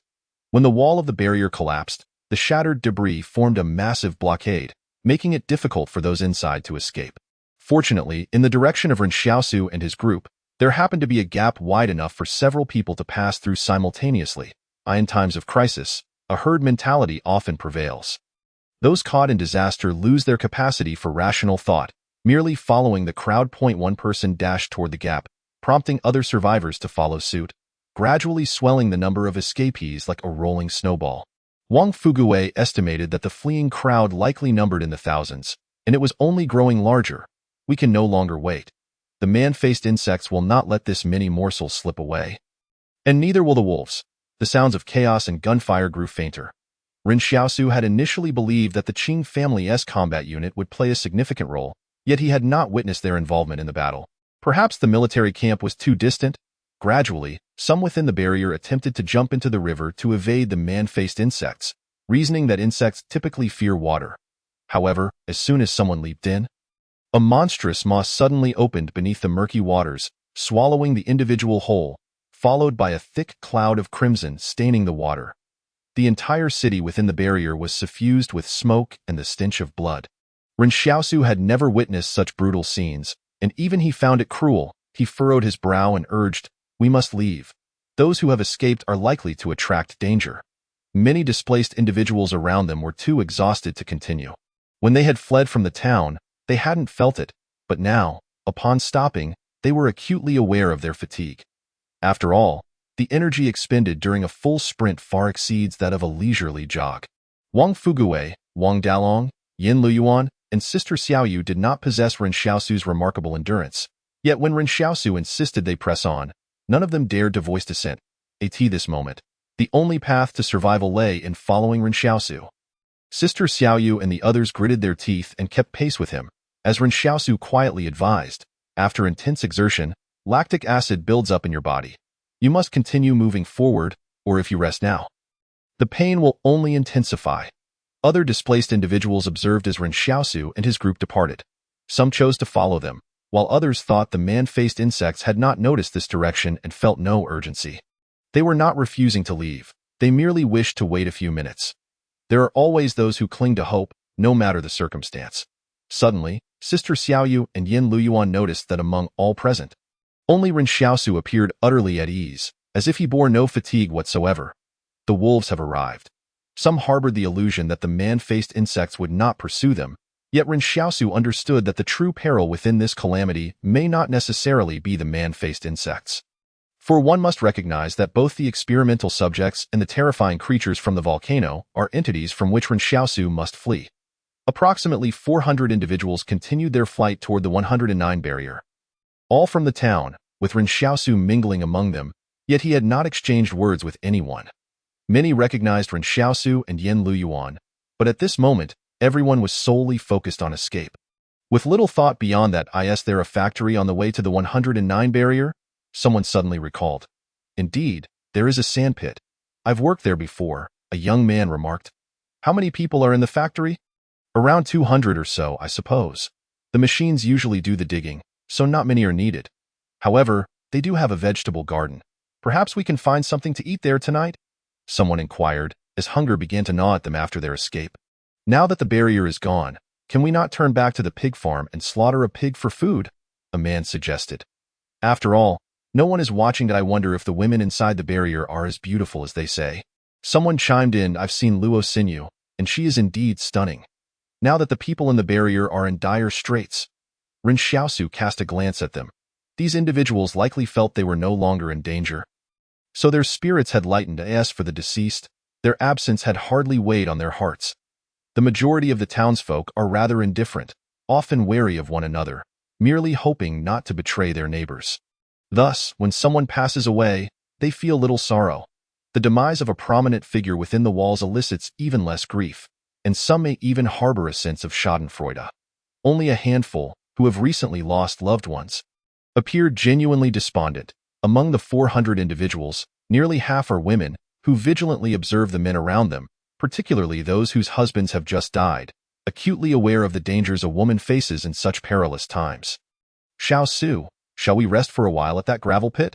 Sister Xiaoyu inquires with concern. No, Xiaosu replies, shaking his head. When we rest at night, we must keep our distance from them. First, danger will undoubtedly target the largest crowd. Secondly, these individuals could very well pose a new threat. Sister Xiaoyu feels somewhat reassured. Well, we have provisions, so we need not worry excessively about food. I know these people from the town too well. They are capable of anything. Indeed, there is no need to be overly concerned. They are nothing more than a rabble. Xiaosu nods, glancing at Yan Liuyuan. Hide the guns.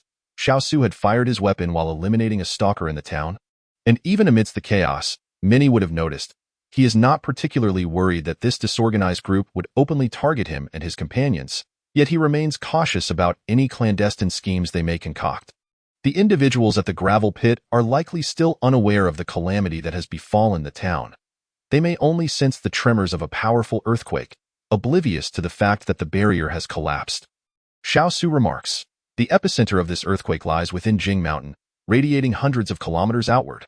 Xiaosu ponders whether Barrier 112 has also succumbed, given its proximity to Jing Mountain, much like Barrier 113.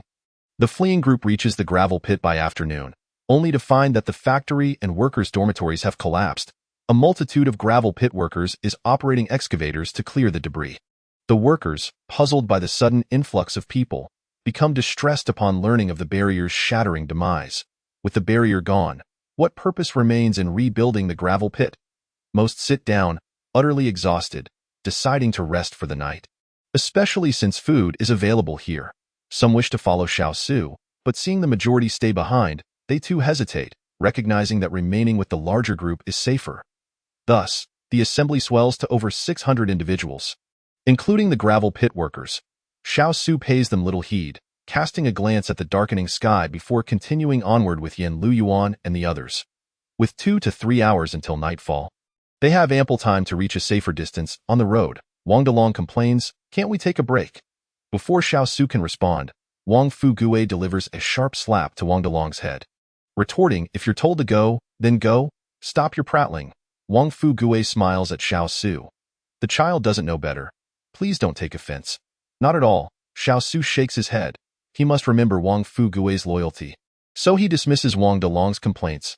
And no matter how insolent Wang Delong may be, Xiao Su is determined to bring Wang Fugue to Barrier 109. After a moment of thought, Xiao Su adds, "We'll walk a bit further before finding a place to rest, but each of you must thoroughly relax your muscles to ensure proper rest. Otherwise, none of you will be able to travel tomorrow or escape danger." This is a lesson gleaned from Xiao Su's years of survival in the wilderness. At this moment, those who had been accompanying Xiao Su sit on the ground, watching as he and his companions move further away. Someone chuckles, "Isn't Xiao Su worried about exhausting his companions?" Wang Fugue, appearing quite astute and previously holding a respectable position in the town, now finds himself trailing behind a group of youngsters. A voice of disdain remarks, "At first, I thought he was hurrying due to some lurking danger, but now it seems there is nothing behind us." It's clear Wang Fugue must be carrying a fair amount of wealth. Mutters a somber-faced man. He's run a general store in the town for years. Surely all his possessions are with him now. And what of that Li Xiaoyu? "Stop thinking about it," someone sneers. "Xiao Su and Yan Liuyuan are armed. You must know that. What is there to fear? We're a large group," someone protests. "What is one gun to so many of us? How many bullets could he possibly have?" "Oh, then you go first," comes the retort, silencing the group. Though Xiao Su's ammunition may be limited, their lives are singular. The first to charge forth would be the first to perish. Xiao Su's assessment of them is entirely accurate. A disorganized mob. "Enough of this idle chatter. Let us rest here for the night and continue our journey tomorrow," someone waves dismissively. However, as night falls, they are suddenly startled by a distant wolf howl that pierces the air. All those resting on the ground spring to their feet, eyes wide with fear, staring towards the sound. They understand the terror that a wolf pack can invoke, yet they had not anticipated their presence here. Judging by the sound, the wolves are merely 3 to 5 kilometers away. Run, run. We didn't expect danger to still be lurking. Had they known, they would have followed Xiao Su more closely. This group suddenly feels a pang of regret. But just as they rise to flee, they discover their legs feel as heavy as lead, their bodies aching with exhaustion. Before the wolves arrive, nearly everyone had thought Xiao Su overly cautious, insisting on pressing forward even after escaping danger. However, once the wolves appear, they finally comprehend what has allowed Xiao Su to survive in the wilderness for so long. Run. If you wish to live, hurry and don't fall behind. At this moment, most rise and hasten towards Xiao Su, recalling the terror they felt when they encountered the man-faced insect. It had been less than a month since the wolf pack last devastated a factory. The barrier's overseers had ordered the refugees to bury the bodies within the factory, and many had vomited upon witnessing the gruesome scene. Even those accustomed to death among the refugees were unable to endure at times. Ren Xiaosu pondered that even in this era, there would invariably be individuals who radiate light, akin to the ember of charcoal amidst the snow. Wang Fugue gazed at the bowl of cured meat in Wang Dalong's possession and sighed. "I have not misjudged you two brothers." Although Ren Xiaosu and Yan Liuyuan could be exasperating, Wang Fugue was acutely aware that the bond between these siblings ran deep. "Uncle Fugue, fret not," Yan Liuyuan chuckled. "Once we reach Barrier 109, we shall assist you in reopening your grocery store. Why dwell on the past when we are now fugitives?" Wang Fugue waved his hand with a smile that in truth. Wang Fugue exhibited a greater openness than Ren Xiaosu had anticipated. It seemed he held no particular attachment to his former business at Barrier 113, however, at that moment, they all heard the distant sound of footsteps, seemingly numbering in the hundreds, approaching them. Ren Xiaosu drew his handgun and looked at the others. "Quickly finish your porridge." Yan Liuyuan and the others, disregarding the temperature, promptly followed Ren Xiaosu's command and gulped down the porridge. Fortunately, it had cooled for a while. Otherwise, they would have scalded their mouths. Ren Xiaosu furrowed his brow at the approaching throng of people. "No, these individuals are fleeing. We must leave at once." Initially, Ren Xiaosu felt a tinge of curiosity regarding why this motley crowd had suddenly resumed their journey, considering they had planned to rest at the sandpit for the night. But he quickly surmised that only danger could compel them to move again. Without hesitation, before the crowd drew near, they began their flight anew. Behind them, the ragtag group, weary and famished, had not eaten, while they had taken the time to massage their sore limbs and consume warm porridge. Though both groups were fleeing, their states were starkly contrasting. In this moment of genuine crisis, Ren Xiaosu bore the burden of everyone's belongings, allowing the others to move with relative ease. Suddenly, Ren Xiaosu turned to see in the distance, atop a hill, the silver wolf king he had once encountered, gazing down at the desperate throng below, as if silently observing its prey. Wolves typically follow behind their quarry, waiting for the moment when the prey is utterly exhausted before launching their final assault. If this ragtag group continued to flee in terror, it would not be long before they lost all strength to escape, and that would mark the opportune moment for the wolves to strike. Ren Xiaosu frowned. We must distance ourselves from these people. Though it may sound unkind, we have no other choice but to let them serve as our shield against disaster. Wang Fuguei quickly interjected. Using others as a shield against disaster is indeed quite advantageous. Yet, scarcely had he finished speaking when Ren Xiaosu suddenly heard the roar of an engine behind them. He froze momentarily, puzzled as to how a vehicle could be present in this desolate expanse. The engine's growl echoed across the wilderness, resembling the roar of a beast. It dawned on him that these were individuals escaping from the barrier. It seemed that the escapees from the barrier were heading in this direction. Although he could not ascertain how many had managed to flee, as the convoy of off-road vehicles and the Qing Consortium's troop transport trucks came into view, Ren Xiaosu contemplated that perhaps the wolves were not in a hurry to hunt. Likely due to the presence of these individuals, he was all too familiar with the insignia of the Qing Consortium on those vehicles, having seen it just days prior. The black vehicle bore a white ginkgo leaf emblem. According to Mr. Zhang from the Academy, this world had undergone countless transformations over millions of years. Yet, among all the flora, only the ginkgo tree retained its original form after the Quaternary glaciation. It is one of the oldest and most genetically robust tree species. When Ren Xiaosu spotted the emblem of the Qing Consortium in the mountains, he mused that perhaps they chose the ginkgo leaf as a symbol to signify permanence and longevity. The vehicles thundered closer. But as they approached, Ren Xiaosu suddenly felt that their numbers were rather scant. Indeed, there was no need to count, for it was evident that the convoy comprised merely 3 off-road vehicles and 2 troop transport trucks.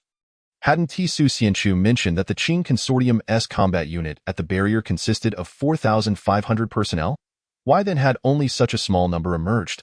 A single truck could barely accommodate 50 individuals, meaning that no more than 100 had managed to escape. What could have transpired? In truth, Ren Xiaosu had underestimated the terror of this calamity. Given the scarcity of brick and stone structures in the town, he momentarily failed to grasp the severe consequences that the collapse of such buildings, particularly in a barrier predominantly composed of brick edifices, would entail. Perhaps poverty had limited his imagination in this earthquake.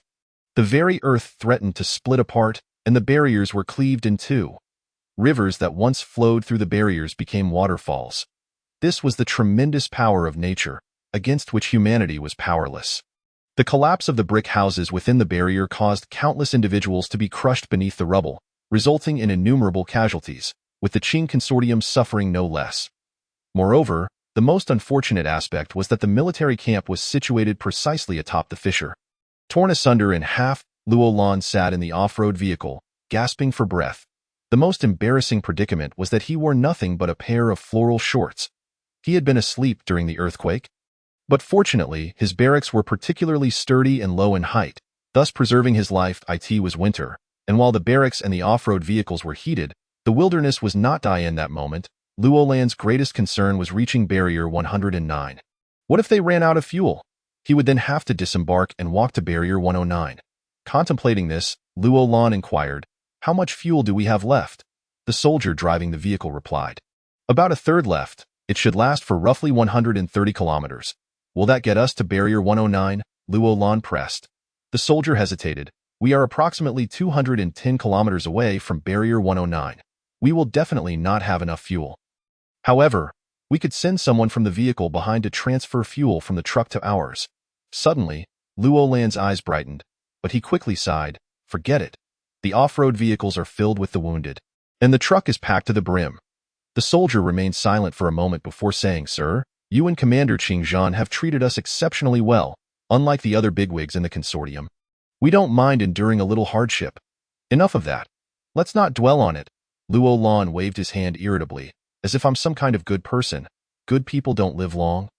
You know, sir, there are a group of people running ahead, the soldier remarked, having spotted the fleeing refugees.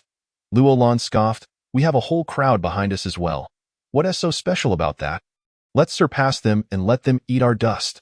The refugees, upon witnessing the speeding vehicles, felt a pang of envy, wishing they too had such means of transportation. The sandpit had vehicles, but they had all gone elsewhere to transport sand, leaving behind only heavy construction machinery that was neither fast nor fuel efficient. Just then, someone suddenly broke away from the crowd of refugees. Boss Luo, I'm Wang Yiheng, the manager of the sandpit. Please take me with you. We've met before. Luolan's driver asked, should we bring him along?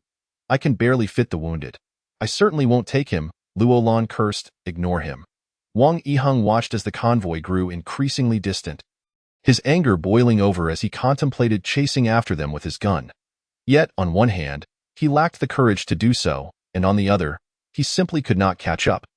Ren Xiaosu observed the approaching convoy and instructed Wang Fuguwei and the others. I suspect many individuals from the barrier are fleeing in this direction. There is no need for undue concern. There will naturally be many who will draw the beast's fire away from us. If a few beasts do attack us, I will handle it. Wang Fuguwei, perceptive as ever, detected an inexplicable confidence in Ren Xiaosu's words. He surmised that Ren Xiaosu must have a clear understanding of the dangers trailing behind them. Yet, he did not seem overly fearful. Wang Fuguwei contemplated whether Ren Xiaosu might also be an extraordinary individual. After all, so many had perished in the mountains, yet only Ren Xiaosu had returned. Furthermore, had Ren Xiaosu perhaps taken lives within the mountains? Why else would he not even blink when he killed in front of the academy? Xiaosu, I'm not sure if it's appropriate to ask, but Wang Fuguwei hesitated before inquiring, what else is in the mountains? When we went, there were 21 of us, Ren Xiaosu reflected. Now, only 4 remain. Those 4 included Su Xianchu, Yang Xiaojin, Ren Xiaosu, and Luo Xinyu. For what lurked in the mountains, he could not articulate clearly. There were man-eating insects, and humans who had devolved into experimental subjects devoid of intellect.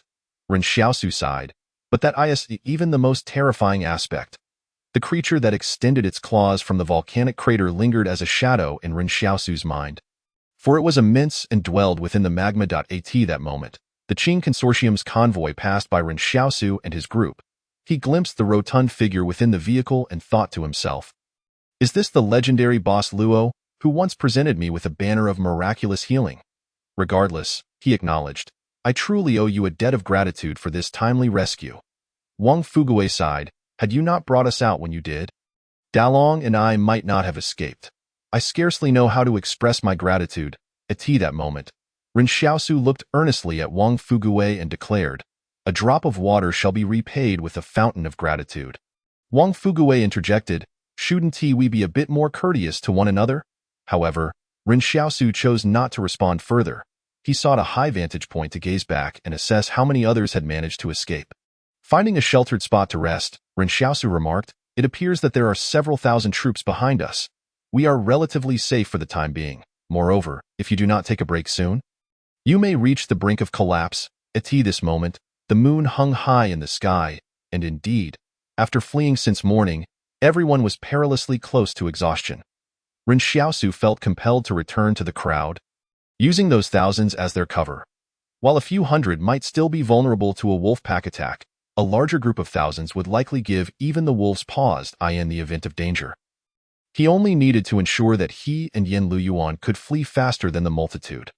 This line of thought might seem rather harsh, yet it was likely that others shared the same sentiment.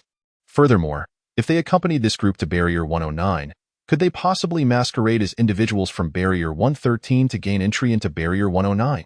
It remained uncertain whether Barrier 109 would permit their entrance.